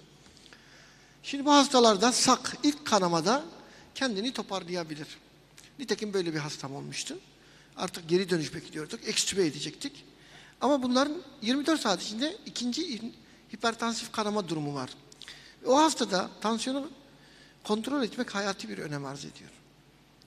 Onun için özellikle bir grup hastamızda bize çok önemli bir alternatif getirdiğini görüyorum alfa blokerleri. O da iskemik değil de hemorajik stroke'ta zaten elimizde en güçlü şeylerden biri Hakan Hocam, öyle görünüyor. Bizim arkadaşlarla bir deneyimimiz arttı. Biraz kendi hastanemizde de ama bir de iskemik stroke yapmış olduk. Değil mi arkadaşlar? Onda da iyi sonuçlar elde ettik ama Hakan Hoca'nın bahsettiği şey var.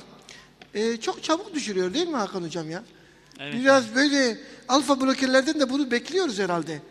IV intravenöz veriyorsun, bolus veriyorsun. Birdenbire şok bir tansiyon düşüşü görüyoruz. Bu da siz gözlemlendiniz mi bunu?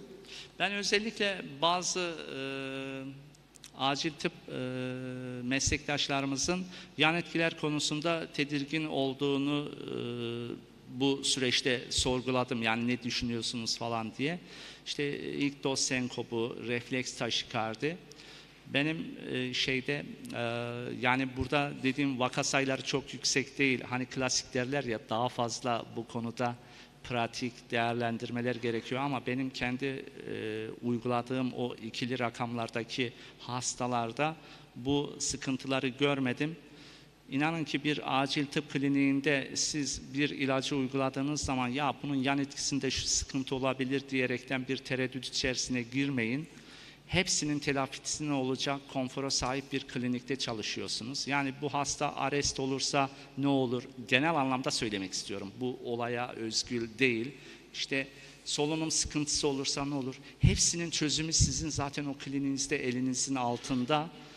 Yani siz negatif senaryoları düşünerekten olası pozitif sonuçlara ulaşma konusunda kendinizi lütfen sınırlamayınız. Evet, çok teşekkürler. Şimdi hem Behçet Hocam hem Nazmiye Hocamız istiyor ama vaktimiz dar hocam ya. Behçet Hocam uzatmamak şartıyla sizden başlayalım. Evet. Peki Nazmiye Hanım'a verelim. Evet. Çok kısa Tamam, konuşacağım. kısa. Ben 2005'te mezun oldum ve ben 2005'ten beri kullanıyorum bu ilacı. Öyle mi? Çok iyi bir deneyim o zaman. Evet. Evet. Açıkçası o zaman gençken profesörlerimiz bize dedi en az yan etkisi olan ve en az kontraindikasyonu olan ilaçtı.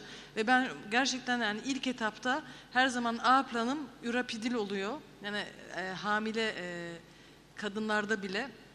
Ve şu ana kadar gerçekten hiç problem görmedim ve Hakan hocamızın dediği gibi ilk doz 25 miligram yetmedi, ikinci doz 25 miligram yetmedi, enfüzyon olarak veriyorum. Genelde 10 miligram başlıyorum, 25'e kadar çıktığım oluyor ama genelde o kadar 120'ye kadar hiç çıkmadım. Çok memnunum açıkçası. Laboratuvarda da herhangi bir şeylerim yok. Yani bunu gerçekten hani bir acil tıp uzmanı olarak paylaşmak istedim. Ya bu harika bir şey çünkü inanılmaz bir katkı oldu, katılım oldu. Çünkü, burada biz ilk ilaç kullanımı alfa bloker infüzyon yapacaksınız ya, her asistan, her genç doktorumuz, hatta hocalarımız ilk başta ben bile ya bir yapın bakalım başında bir duralım ne olacak fikrinde bir yaklaşımımız oluyor yani şimdi. Tabii burada Nazmiye 15 yıllık bir hikaye, bilmiyorum firma yetkilileri bu konuda ne der? Böyle bir tecrübe hiç görmemişlerdir herhalde. Muhteşem oldu. Yani şimdi bizim tereddütlerimizi giderdin Nazmiye. Bizim tereddütlerimiz gitmiş oldu. Asistanlarımız da dikkat etsin buna. Bakın 15 yıldır kullanan Fransa'da acil uzmanı. Tabii Türkiye'de biz 15 yıldır temin edemiyoruz. Bize yeni geldi ve bu çok aydınlatıcı oldu. Çok teşekkür ederim. Behçet Hocam. Vakit doldu. Evet, çok doğru. Çok güzel bir tespit. Şimdi bu özellikle şeyden sonra biraz vakte daha çok dikkat etmek lazım. Onu da söyleyelim. Şimdi arkadaşlar bir 10 dakika çay içersiniz değil mi? 10 dakika. 10 dakika, en fazla 15 dakika buradayız. Lütfen gecikmeyelim. 15 dakika içinde buradayız. Bu arada arkadaşlar Twitter aktivasyonlarımız başladı. Şimdi burada en yüksek, Emre ne yapıyoruz? Evet, şu hashtaglere en yüksek destekleri tespit ediyoruz. Lütfen hepiniz bu konuda elinizden geleni yapın. Bunlara da büyük ödüller vermeyi planlıyoruz. Vereceğiz. Tamam. Bekliyoruz 10 dakika sonra. Bugün yine bizim için bahsettiğim gibi tarihi bir gün. Pandemi sonrası ilk yüz yüze kongremizin ilk günü. Ve yine bir uydu sempozyumuyla karşınızdayız. Bu dönem aslında acil tıp açısından baktığımızda özellikle Covid döneminden sonra hani ani ölümler veya pıhtılaşma mekanizmasıyla ilgili problemler veya stroke'larda artışlar veya akut MI'da artışlar gibi konular hep gündemimize geldi. Özellikle Covid'in böyle pıhtılaşma mekanizmaları üzerine de etkisi bunu biraz daha farklı bir boyuta taşıdı. Ama akut koroner sendromlar herhalde acil eğitiminde bizim ilk sıraya koyduğumuz, resüsitasyondan sonra ilk sıraya koyduğumuz akut koroner sendromlar oluyor. Akut koroner sendrom tedavisinde yıllar içinde oldukça iyi gelişmeler yaşandı. Özellikle invazif girişimler bu konuda bir çığır açtı. Akut EMA ile kaybettiğimiz, akut koroner sendromla kaybettiğimiz hasta sayısı giderek düşecek ama bu kalite kontrolünü sağlayacak bazı konular, iyileştirmeler devam ediyor. Acil tıp çalışanları, acil tıp uzmanları, asistanları ve burada bizimle birlikte olan aynı zamanda acilde çalışan pratisyen hekimler ve diğer acil çalışanları açısından da akut koroner sendrom eğitimi bizim için çok önemli bir nokta olmaya devam ediyor.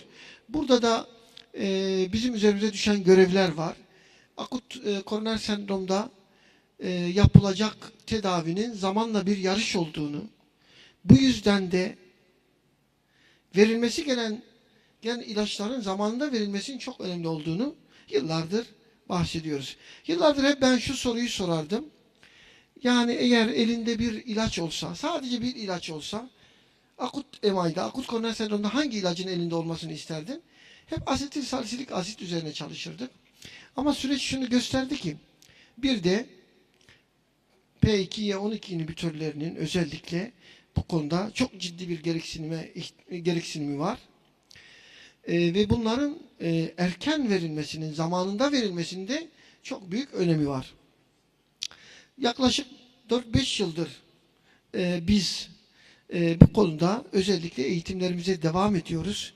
Kılavuzları takip ediyoruz, çalışmaları takip ediyoruz. Son 1-2 yıl içinde de yine yüz yüze yaptığımız kongrelerden sonraki süreçte kılavuzda çok önemli değişiklikler oldu. Bizi çok ilgilendiren değişiklikler. Ama bu derste özellikle bir cümleyi ben burada belirtmek istiyorum. Bakın, kılavuzlarda özellikle akut koroner sendromda bir şey geçer. İlk tıbbi temas. Bu ilk tıbbi temasın kimin tarafından yapıldığını acil hekimleri olarak çok iyi biliyoruz. Bu yüzden o ilk tıbbi temasta biz üzerimize düşeni acil çalışanları olarak yapmak zorundayız. Tedavide inisiyatif almak zorundayız. Bu konuda özellikle multidisipliner yaklaşımlar sağlayarak kardiyoloji camiasıyla birlikte acil tıp camiası, sektör temsilcileri ne yapmaya çalışıyoruz? Doğru tedavi oranlarımızı yükseltmeye çalışıyoruz. Eksik tedavilerimizi arttırmaya çalışıyoruz. Türkiye'nin geneline bakıp işte bu konuda hangi acil serviste, hangi ilde ne kadar bu P2Y12 inhibitörleri kullanılıyor, bunları da herhalde sunmamız gerekecek. Burada çok değerli yabancı konuklarımız var. Onlar da muhtemelen dinliyorlar kulaklıkla. Hindistan'dan, Özbekistan'dan, dünyanın çeşitli ülkelerinden onlar da takip ediyorlar. Onların da katkıları bizim için değerli olacaktır. Bu konuda çok değerli bir hocamızı ben davet edeceğim. Profesör Doktor Adnan Abacı, Gazi Üniversitesi Tıp Fakültesi Kardiyoloji Anabilim Dalı'ndan değerli hocamız bizi bu konuda aydınlatacak. Hocam buyurun.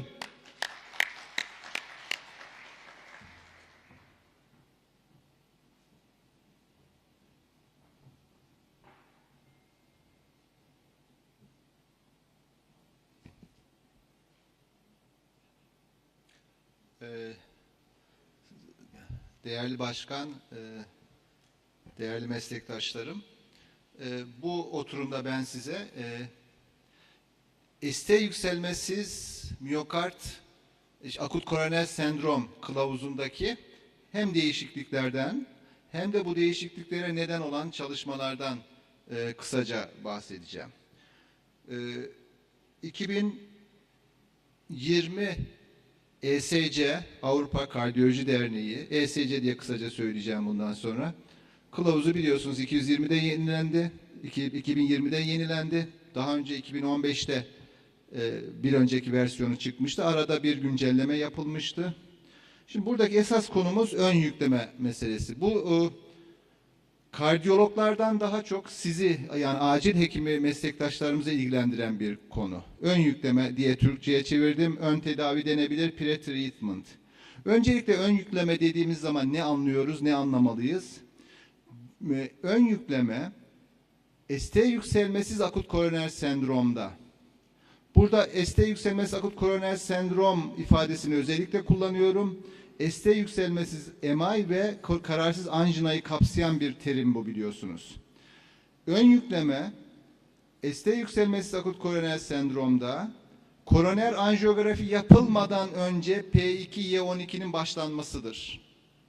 Bu bazen ambulansta ama hemen daima acil serviste yapılan bir uygulamadır. Bazen de kateter laboratuvarı olmayan bir hastanede de başlanabilir. Ama esas itibariyle ön yükleme acil servislerde yapılan, ülkemiz şartlarında acil servislerde yapılan bir tedavi şeklidir, bir uygulamadır. Konumuz, bugünkü tartışacağımız nokta ST yükselmesiz akut koroner sendromlar. ST yükselmeli miyokard enfarktüsünde ön yükleme diye bir tartışma yoktur. Çünkü bu hastalara tanı konar konmaz P2Y12 yüklemesi yapılmalıdır. O nedenle burada ön yükleme tabirini kullanmıyoruz. Hemen başlanır ve yüklenerek başlanır. Ön yükleme tartışması veya ifadesi ST yükselmesiz akut koroner sendromlar için geçerlidir. Öncelikle bunu vurgulayayım. 2015 kılavuzunu hatırlatacağım. ESC'nin 2015 NIST AKS kılavuzu bu konuda bize ne diyordu? Eldeki verilere bakarak, biliyorsunuz, yeri gelmişken şunu da hatırlatayım. 3 tane P2Y12 inhibitörümüz var. Bunlar klopidogrel, ticagrelor ve prasugrel. Kılavuz bu 3 P2Y12 inhibitöründen bir tanesi için, prasugrel için ön yükleme yapmayınız diyordu. Birazdan nedenini açıklayacağım. Diğer ikisi için, klopidogrel ve ticagrelor için ise bu konuda elimizde bilgi yok, yeterli veri yok. O nedenle yükleyin veya yüklemeyin diyemeyiz diye bir yorum yapıyordu ve öneri vermiyordu. Yani bu sınıf 1, sınıf 2A, sınıf 2B, sınıf 3 gruplarından hiçbirini kullanmıyordu. Sadece bir öneri yapamayız, elimizde yeterli veri yok diyordu 2015 kılavuzu. Peki bu kılavuza bunu dedirten neydi? Elimizdeki veri yok diyordu, neler vardı veya prasugrel için niye yükleme yapmayın diyordu. Elimizde kayda değer 2015 kılavuzu öncesi 2 tane çalışma vardı. Bu konuyu da üzerinde konuşabileceğimiz, bu konuya değinen. Bir tanesi PCI Cure çalışması. Cure çalışması aslında akut koroner sendrom hastalarında aspirine klopidogrel eklenmesinin yararlı olup olmayacağını araştıran büyük bir çalışmaydı.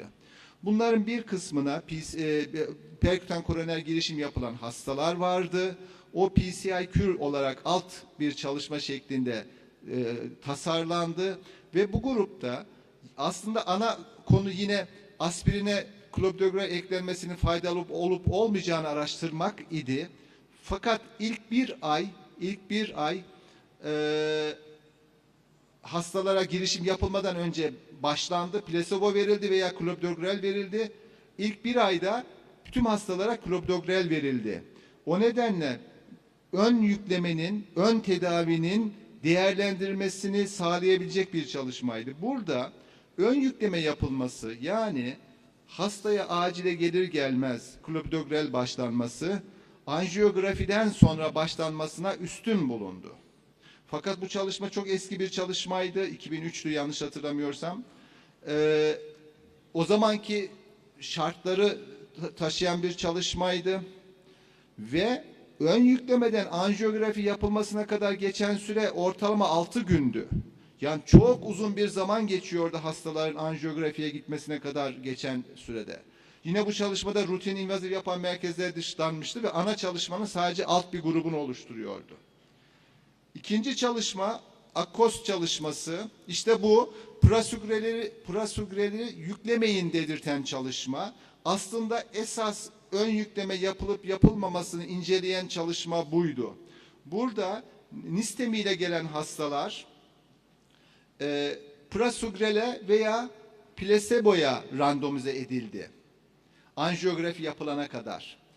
Anjiyografi yapıldıktan sonra bu ön yükleme yapılmayan gruba da tabii ki prasugrel yüklendi.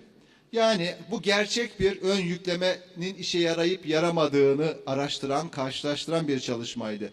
Prasugrel'in anjiyografiden önce hastayla karşılaşıldığında acil serviste verilmesiyle anjiyografiyi yapıp anatomiyi gördükten sonra prasugrel verilmesi karşılaştırıldı. Ve görüldü ki beklentilerin aksine, aslında beklentiler şöyleydi, ön yüklemenin iyi çıkabileceği yönündeydi. Fakat görüldü ki iskemik olaylar, iskemik olaylardan kastettiğimiz kardiyovasküler ölüm, tekrar enfarktüs, inme, acil revaskülarizasyon ve glikoprotein 2B3A inhibitörü kullanımı. Yani iskemik olaylar, iskemiyle seyreden olaylar. Bunlar arasında bir fark olmadığı görüldü. Yani beklentimizin aksine ön yükleme yaptığımızda bu klinik olaylar, bu iskemik olaylarda bir azalma görülmüyor. Buna karşın kanama, tabii ki antitrombosit veya antikoagülan tedavinin kötü bir tarafı kanama, biliyorsunuz her zaman için önem verdiğimiz bir nokta. Kanamalarda artış olduğu görüldü, majör kanama. Arkadaşlar biz kardiyoloji olarak kanamalara uzun yıllar gereken değeri vermedik. Ama son yıllarda, son 5-10 yılda şunu fark ettik ki kanamaya bağlı ölümler, enfarktüse bağlı ölümler kadar önemli. Bu nedenle artık dikkat ederseniz büyük çalışmalarda majör kanama bir enfarktüs kadar önemli kabul ediliyor. Ve kanamada artışa yol açıyorsanız eğer yaptığınız tedavi yüzünden o zaman mortalite faydası sağlayamayabiliyorsunuz. Hatta tersi bile oluyor. O nedenle kanama çok önemli. Bunlar majör kanamalar. Yani hayatı tehdit eden kanamalar. Ölümle sonuçlanabilen kanamalar. Dolayısıyla ön yükleme yapılan grupta majör kanamanın daha fazla olduğu görüldü. Yaklaşık bakınız 2 kattan fazla bir artış var. Bu şeyi çalıştırabilirsem. %1.7'ye karşı 0.7. Mutlak rakam olarak da %1'lik bir kanama artışı var. Dolayısıyla akos çalışması bize ön yüklemenin faydalı olmadığını gösterdi. Peki bu acaba ön yükleme ile anjiyografi arasında geçen süreyle alakalı olabilir mi? Yani süre uzadıkça, anjiyo geciktikçe faydalı olabilir mi ön yükleme? Bu da analiz edildi. Görüldüğü üzere erken yüklenenler, daha doğrusu yüklemeden, pardon, şunu çalışmıyor mu? O yüzden mouse kullanacağız. Tamam. Bu sefer de oluyor. Tamam. Ekranı göstermiyormuş dijital ekran olduğu için. Gördüğünüz gibi anjiyografi, yükleme ile anjiyografi arasındaki süre uzadıkça bir fark yok. Yani o düşüncemiz süre uzadıkça ön yükleme işe yarar düşüncemizi de desteklemiyor bu çalışma. İster ön yüklemeyi yaptıktan kısa süre sonra, ister 24 saate varan sürelerde ön yükleme yapmış olun, bir fark olmuyor. Yani ön yükleme faydalı değil. İşte bu çalışma biraz önce 2015 kılavuzunda prasugrelle ön yükleme yapmayın önerisinin nedeniydi. Peki 2015 kılavuzu bize ön yükleme hakkında clopidogrel ve ticagrelor ile ilgili size bir şey söyleyemem demesine rağmen hepimiz, hem siz hem biz kardiyologlar olarak bu hastalara ön yükleme yapıyorduk. Neden? Elimizde bilimsel bir veri yok. Kılavuz da o zamanki kılavuz ön yükleme hakkında bir şey diyemem ama prasugreli yüklemeyin diyordu. Böyle bir pratiği nereden geliştirdik? Şöyle bir düşüncemiz vardı. Eğer biz antitrombosit tedaviye erken başlarsak, anjiyodan önce başlarsak, yani anjiyoya geldiğinde hasta antitrombosit tedavi yerleşmiş, oturmuş olursa, yüklemesini tamamlamış, etkinliği gerçekleşmiş olursa, girişime kadar o geçen sürede damar açıklığının daha iyi olacağını, işlem sırasında da daha iyi bir antitrombosit tedavi altında işlem yaptığımız için işleme bağlı enfarktüslerin daha az görüleceğini, erken stent trombozunun daha az görüleceğini ve bu damarla ilgili tekrar tıkanmanın daha az olacağını düşünüyorduk. Bu bizim bunlar bizim teorilerimizdi. Ama aslında bir nokta daha vardı ki ön yükleme yaptığımızda işlem sırasında kanama riski artabilir. Bu hastaların daha sonra değineceğim bir kısmı bypass'a gidiyor, kanama riski artabilir. Akut koroner sendrom diye yatırıp akut koroner sendrom çıkmayan hastalara bu ilaçları veriyoruz. Ona bağlı riskler var. Bypass'ta gecikmiyor. Yani potansiyel zararları da var. Bu konuya daha sonra geleceğim için çok uzatmayacağım. Bunları çok göz önüne almıyorduk. Evet bunları düşünüyorduk ama bu potansiyel fayda, sol tarafı çok daha önem veriyorduk. O yüzden klinik pratiğimizde kanıt çok kuvvetli olmamasına rağmen ön yüklemeyi rutin kullanıyorduk. Hatta ilginç bir şey oldu. Bakın 2015 kılavuzu ne diyordu bize? Ön yükleme hakkında bir şey diyemiyorum prasugrel dışında. Prasugreli yüklemeyin ama klopidogrel ve ticagrelorla ilgili de bir şey söyleyemiyorum, yorum yapamıyorum diyordu. 2017'de aynı kılavuz güncellendi. Peki güncellenmede ne dendi o ön yüklemeye? Ticagrelor yoksa efendim klopidogrelle ön yükleme yapabilirsiniz, sınıf 2A öneri. Bir önceki kılavuzda yorum yapmıyorum diyordu. 2017'deki güncellemede sınıf 2A. Sınıf 2A'nın ne demek olduğunu biliyoruz. Yani sınıf 1 kadar kuvvetli olmasa da bir öneri. Tedavi yönünde bir öneri. Peki ne değişti? Arada bir yeni çalışma mı çıktı? Hayır. Bunu özellikle koydum. Kılavuzlar her şey demek değil arkadaşlar. Yani kılavuzlar da uzman görüşü içeriyor. Bakınız aynı veri setiyle 2015 kılavuzu yorum yapmıyorum dedi. Aynı veri setiyle, aynı çalışmalarla 2017 güncellenmesi efendim sınıf 2A ile ön yükleme yapın dedi. Bunu da dikkatinize çekmek istedim. Kılavuzlar hiçbir zaman kanun gibi görmemek lazım. Sadece NISTEM için söylemiyorum bunu. Genel yaklaşımımızda yani tıbba yaklaşımımızdaki noktada söylüyorum. Peki bunu da vurguladıktan sonra 2020 kılavuzu geldi. Bakınız bu sefer çok dramatik değişiklikler var. Ne oldu? Bir kere erken invaziv yaklaşım planlanan hastalara koroner anatomiyi görmeden rutin olarak P2Y12 inhibitörü başlanması önerilmez sınıf 3. Yani yapmayın. Uygulamayın. Sınıf 3 biliyorsunuz kontraindikasyon anlamında eski ifademizde. Dolayısıyla çok dramatik bir değişiklik oldu. Aynı zamanda tabii burada erken invaziv yaklaşım planlanan hastalarda tabiri sizi birazcık acaba bu az bir hasta grubu mu, özel bir hasta grubu mu diye düşündürebilir. Öyle değil. Günümüzde artık bütün dünyada NISTEMİ'ye erken invaziv yaklaşım uyguluyoruz arkadaşlar. Rutin olarak her yerde. Türkiye'nin hemen hemen her yerinde. Belki şöyle düşünebilirsiniz. İşte ilçedeki vesaire. Türkiye'de birçok değil her ilde artık anjiyografi laboratuvarı var. Büyük ilçelerde bile var. Olmayan yerler de ilçelere çok yakın. Örneğin ben işte memleketim olduğu için biliyorum, Dinar'ı biliyorum. Isparta'ya 45 dakika anjiyografi laboratuvarı var. Afyon'a 1 saat anjiyografi laboratuvarı var ve bu bilinçteki hekimler zaten bu hastaları hemen buralara yönlendiriyorlar. Yani artık hastaların anjiyografiye ulaşmaları Türkiye'de çok kolay, çok çabuk ve çok yaygın. Dolayısıyla erken invaziv yaklaşım günümüzde standart bir yaklaşım. Özel bir hasta grubuna uyguladığımız bir yaklaşım değil. Demek ki burada çok dramatik bir değişiklik oldu. Ön yükleme yapmayın artık. Üçüyle de yani prasugrelle de yapmayın, ticagrelorle de yapmayın ve klopidogreller de yapmayın. Bu kılavuzda bir başka önemli değişiklik daha. Yine perkütan korona girişime gidecek hastalarda ticagrelor yerine prasugreli tercih edin diye sınıf 2A öneri geldi. Peki kimlere ön yükleme yapabilirsiniz, yapmayı düşünebilirsiniz ki buradaki öneride dikkat ederseniz sınıf 2B yani çok kuvvetli değil. Erken invaziv yaklaşıma gitmeyecek hastalara kanama riskini de göz önüne alarak P2Y12 inhibitörüyle ön yükleme yapabilirsiniz. Bu daha çok 24-48 saatten geç invazive gidecek hastalarda bu da ön yükleme yapın değil bakınız. 2B yani yapabilirsiniz, yapmayı düşünebilirsiniz, yapmalısınız değil. Peki neden bu kılavuz bu kadar dramatik bir şekilde değişti? Burada birkaç önemli çalışma geldi. Bunlardan bir tanesi ISAR React 5 çalışması. Bu çalışma ticagrelor temelli tedavi ile prasugrel temelli tedaviyi karşılaştıran bir çalışmaydı. NIST akut koroner sendromda. Akut koroner sendromdan tümünde özür dilerim. NIST grubunu ayrıca söyleyeceğim. Bu çalışmanın hipotezi aslında şöyleydi. Bu çalışmayı planlayanlar bu endüstriden bağımsız bir çalışma olarak yapıldı. Bir Alman grubu yaptı. Hipotezleri şuydu çalışmayı planlarken ticagrelor yaklaşımlı tedavi prasugrel temelli tedaviye üstündür. Hipotez bu şekilde. Beklenti bu çünkü.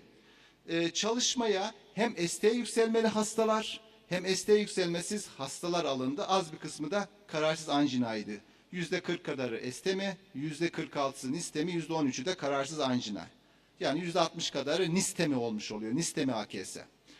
Primer sonlanımı çalışmanın ölüm, emay veya inme toplamında meydana gelen klinik olaylar idi. Hastalar ticagrelor veya prasugrel'e randomize edildi.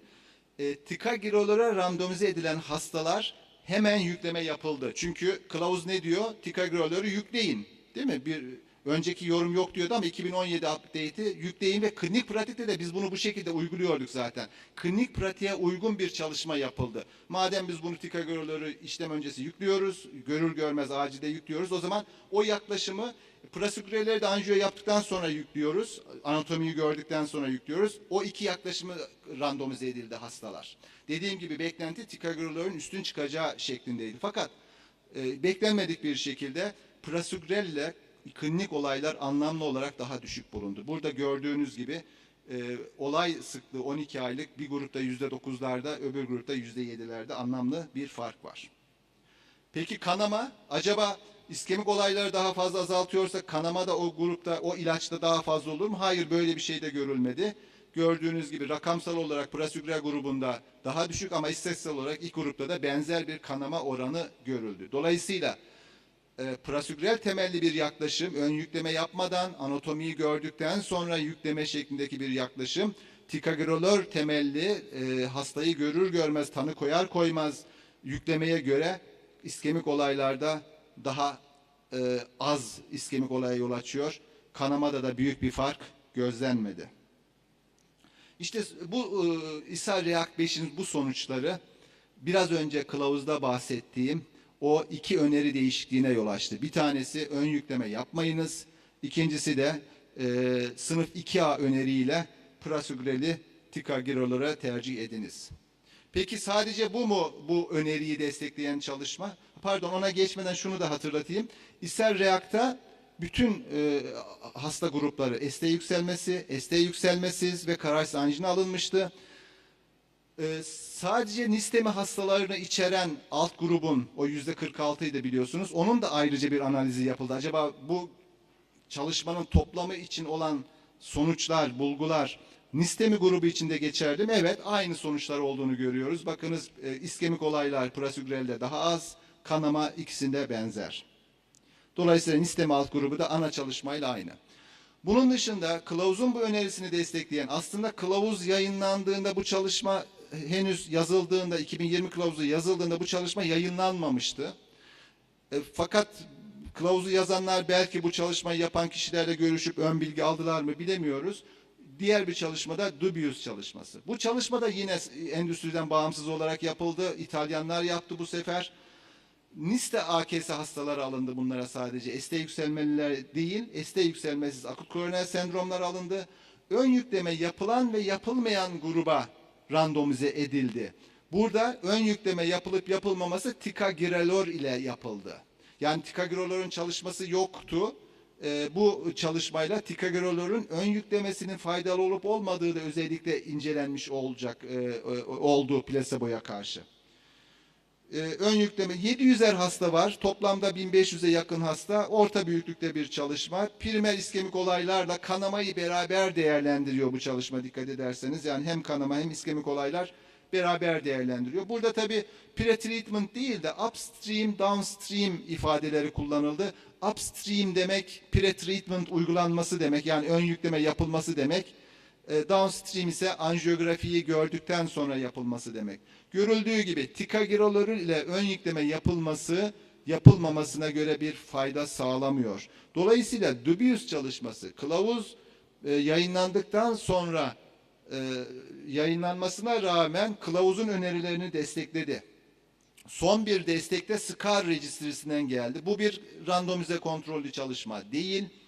Gözlemsel bir çalışma ama gözlemsel çalışmaların avantajı tabii ki birçok dezavantajı yanında bir de avantajı var. Çok yüksek hasta sayılarına ulaşabiliyoruz. Yaklaşık 60.000 ön yükleme yapılan hastayla işte 5.000 civarında ön yükleme yapılmayan hastayı karşılaştırdı. Dikkat ederseniz biraz önce de söylemiştim. Elimize çok kuvvetli veri olmamasına rağmen ön yükleme standart tedavimiz haline geldi. Bu registride, bu kayıt çalışması onu gösteriyor. Hastaların 60.000'ine ön yükleme yapılmış, 5.000'ine yapılmamış. Genel uygulamamızı gösteriyor ki 2010-2018 arasındaki bir dönemi kapsıyor bu. Peki bu kayıt çalışması bize neyi gösterdi? Tabii kayıt çalışması olduğu için ön yükleme yapılanlarla yapılmayanların klinik özellikleri aynı değil. O nedenle olay sayısı, olay sıklığı, örneğin ölüm, işte stent trombozu, ön yükleme yapılanlarda az görülmekle beraber hasta özelliklerine göre istatistiksel düzeltme yapıldığında ön yükleme yapılanlarla yapılmayanlar arasında bir fark yok. Hatta odds ratio, risk oranı ön yükleme yapılanlarda biraz daha fazla istatistiksel anlama ulaşmamakla beraber. Dolayısıyla SCAR kayıt çalışmasının sonuçları da bu yeni kılavuz önerisinin uygun olduğunu destekliyor. Peki bizim o önceden düşündüğümüz aksine neden ön yükleme NIST AKS'de ST yükselmesiz akut koroner sendromda işe yaramıyor?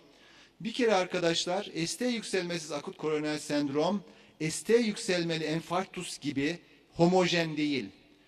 ST yükselmeli enfarktüs homojen bir grup ve onlar da anjiyoyu aldığımızda hemen daima bir damarı tıkalı buluyoruz ve girişim yapıyoruz. Halbuki ST yükselmesiz akut koroner sendrom heterojen bir grup. Bunların %60-70'ine ancak biz girişim yapıyoruz anjiyo yaptıktan sonra. %15 kadarına tıbbi tedavi uyguluyoruz. Yani darlık buluyoruz, darlıklar görüyoruz ama girişim yapacak bir damar bulamıyoruz veya uygun bulmuyoruz ya da darlık miktarını uygun bulmuyoruz. Dolayısıyla %15'ine tıbbi tedavi uyguluyoruz. %10 kadarına, %11 kadarına bazı çalışmalarda bu rakam 3 aşağı 5 değişebiliyor. %10 kadarında aslında akut koroner sendrom olmadığını görüyoruz. Yani hastaya biz yanlış tanı koymuşuz. Kararsız anjina demişiz veya ST yükselmesiz MI demişiz ama hasta bu değil. Başka bir nedenle onun troponini yükselmiş, başka bir nedenle EKG'si oynamış, yanlış tanı koymuşuz. Bu hastaların giderek bu oran düştü. Eskiden daha çoğunu bypass'a gönderiyorduk. Artık günümüzde perkütan girişim tekniklerinin gelişmesiyle bypass'a giden hasta oranımız çok azaldı ama hala nistemi hastalarının %10'a yakınını, %7'sini bypass'a gönderiyoruz. Şimdi bu durumda ne yapmış oluyoruz biz ön yükleme yaptığımızda? %30 hastada aslında o anda güçlü bir veya ikinci bir antiplaterete ihtiyacımız yok. Bir kere %10 hastaya koroner arter hastası olmadığı halde, akut koroner sendrom olmadığı halde ikinci bir antiplatelet tedavinin riskini yüklemiş oluyoruz. Kanama riskini. Artı bypass'a gidecek hastalarda bypass sırasındaki kanamayı artırıyoruz. Bir kere cerrahların en büyük korkusu bizden P2, Y12 almakta olan bir hastayla ameliyat yapmalarını istememizdir. Bunu hiç istemezler. Çünkü kanama riski çok belirgin olarak artar. Ya da bundan kaçınmak için bypass'ı geciktirirler. 4 gün, 5 gün bekleyelim bu ilacın etkisi geçsin diye derler. O zaman da bu sefer hastayı acil bypass gereken hastada kanama riskinden kaçacağım derken iskemik olay riskine sokmuş oluyoruz. Dolayısıyla bu heterojen bir grup. Aslında bu slide başta da göstermiştim ama altına tablo ekledim gördüğünüz gibi. Neden bizim o önceki mantığımızın işlemediğini çok iyi gösteriyor. Biz ne demiştik? Potansiyel faydaları var. Slide'ın sol tarafı. Potansiyel zararlar var. Preprosidal kanama riskini artırıyor. Bypass'a bağlı kanamayı. NIST AKS çıkmayan hastalarda gereksiz tedaviye bağlı kanama riski ve bypass'ta gecikmenin riski. Olay sıklığının da faydası da olabilir. İşte iskemik olaylar azaltabilir. Ama olay sıklıklarına baktığımızda bakınız. Potansiyel fayda elde etmeyi umduğumuz olay sıklıkları 1000 hasta başına haftalık %1'lik rakamlarda. Buna karşın 1000 hasta, %1 yanlış söyledim, 1000 hasta başına haftalık mutlak rakam olarak 1. Ama zarar kısmındaki olay sıklığı 1000 hasta başına haftalık 14'lerde, 26'larda, 20'lerde yani çarpan etkisi çok fazla. Dolayısıyla sağ taraftaki ufak bir zararınız sol taraftan gelecek büyük bir faydayı bile sıfırlayacak özellik taşıyor. Bir başka özellik, bakınız konuşmanın başında demiştim ki PSI-Cure'de klopidogrel ön yüklemesi iyi çıkmıştı. Tam bir ön yükleme çalışması olmasa bile ama 6 gün beklenmişti orada hastalar. Yani 6 gün boyunca anjiyo yapan, şimdi artık günümüzde böyle bir şey yok. Birçok NIST AKS hastasına ilk 24 saatte anjiyografi yapılıyor artık günümüzde. Yapılmayan kimler olabilir? Cumartesi gelen hastaların bir kısmı. Orada bile birçok klinik eğer hasta riskliyse, hastanın hemodinamisi risk altındaysa, başka aritmisi varsa, kalp yetmezliği varsa vesaire hafta sonu da anjiyo yapıyoruz artık. Dolayısıyla ilk 24 saatte anjiyo yapmadığımız çok az hasta var günümüzde. Bu son slaytım, biraz süremi de aştım farkındayım. Bütün bu çalışmaları ve o teorilerimizi toparladığımızda elde ettiğimiz veriler bize neyi gösteriyor? ST yükselmesiz akut koroner sendromlarda artık P2-Y12 başlamak için acele edilmemeli. 24 saat içerisinde koroner anjiyografi yapılacak hastalarda, ki çoğu hasta artık bu gruba giriyor, anjiyografi sonrasında başlanmalı. Yani acil serviste artık P2-Y12 yüklemesinden vazgeçmemiz gerekiyor ST yükselmesiz akut koroner sendrom hastalarında. Birkaç kere vurguladım, tekrar vurguluyorum. ST yükselmeli de böyle değil. ST yükselmeli de görür görmez yükleyeceğiz. Ama ST yükselmesiz MI veya kararsız anjina düşündüğümüz hastalarda artık anjiyografi yapıldıktan sonra yüklemek gerekiyor. Sadece aspirinle o aşamaya kadar aspirinle gitmek gerekiyor. Peki acil serviste hiç mi yüklemeyelim? Kimse medikal izlenecek hastalarda yükleyebilirsiniz. Yani bu hasta, kararınız medikal izleyeceğim, ben bu hastaya anjiyo yapmayacağım. Bir grubumuz var böyle, çok az da olsa bir gruba biz anjiyo düşünmeyebiliyoruz. Öyle bir gruba giriyorsa yükleyebilirsiniz. Medikal izleyeceğim ben bu hastayı, invazive gitmeyeceğim, hiçbir şekilde anjiyo düşünmüyorum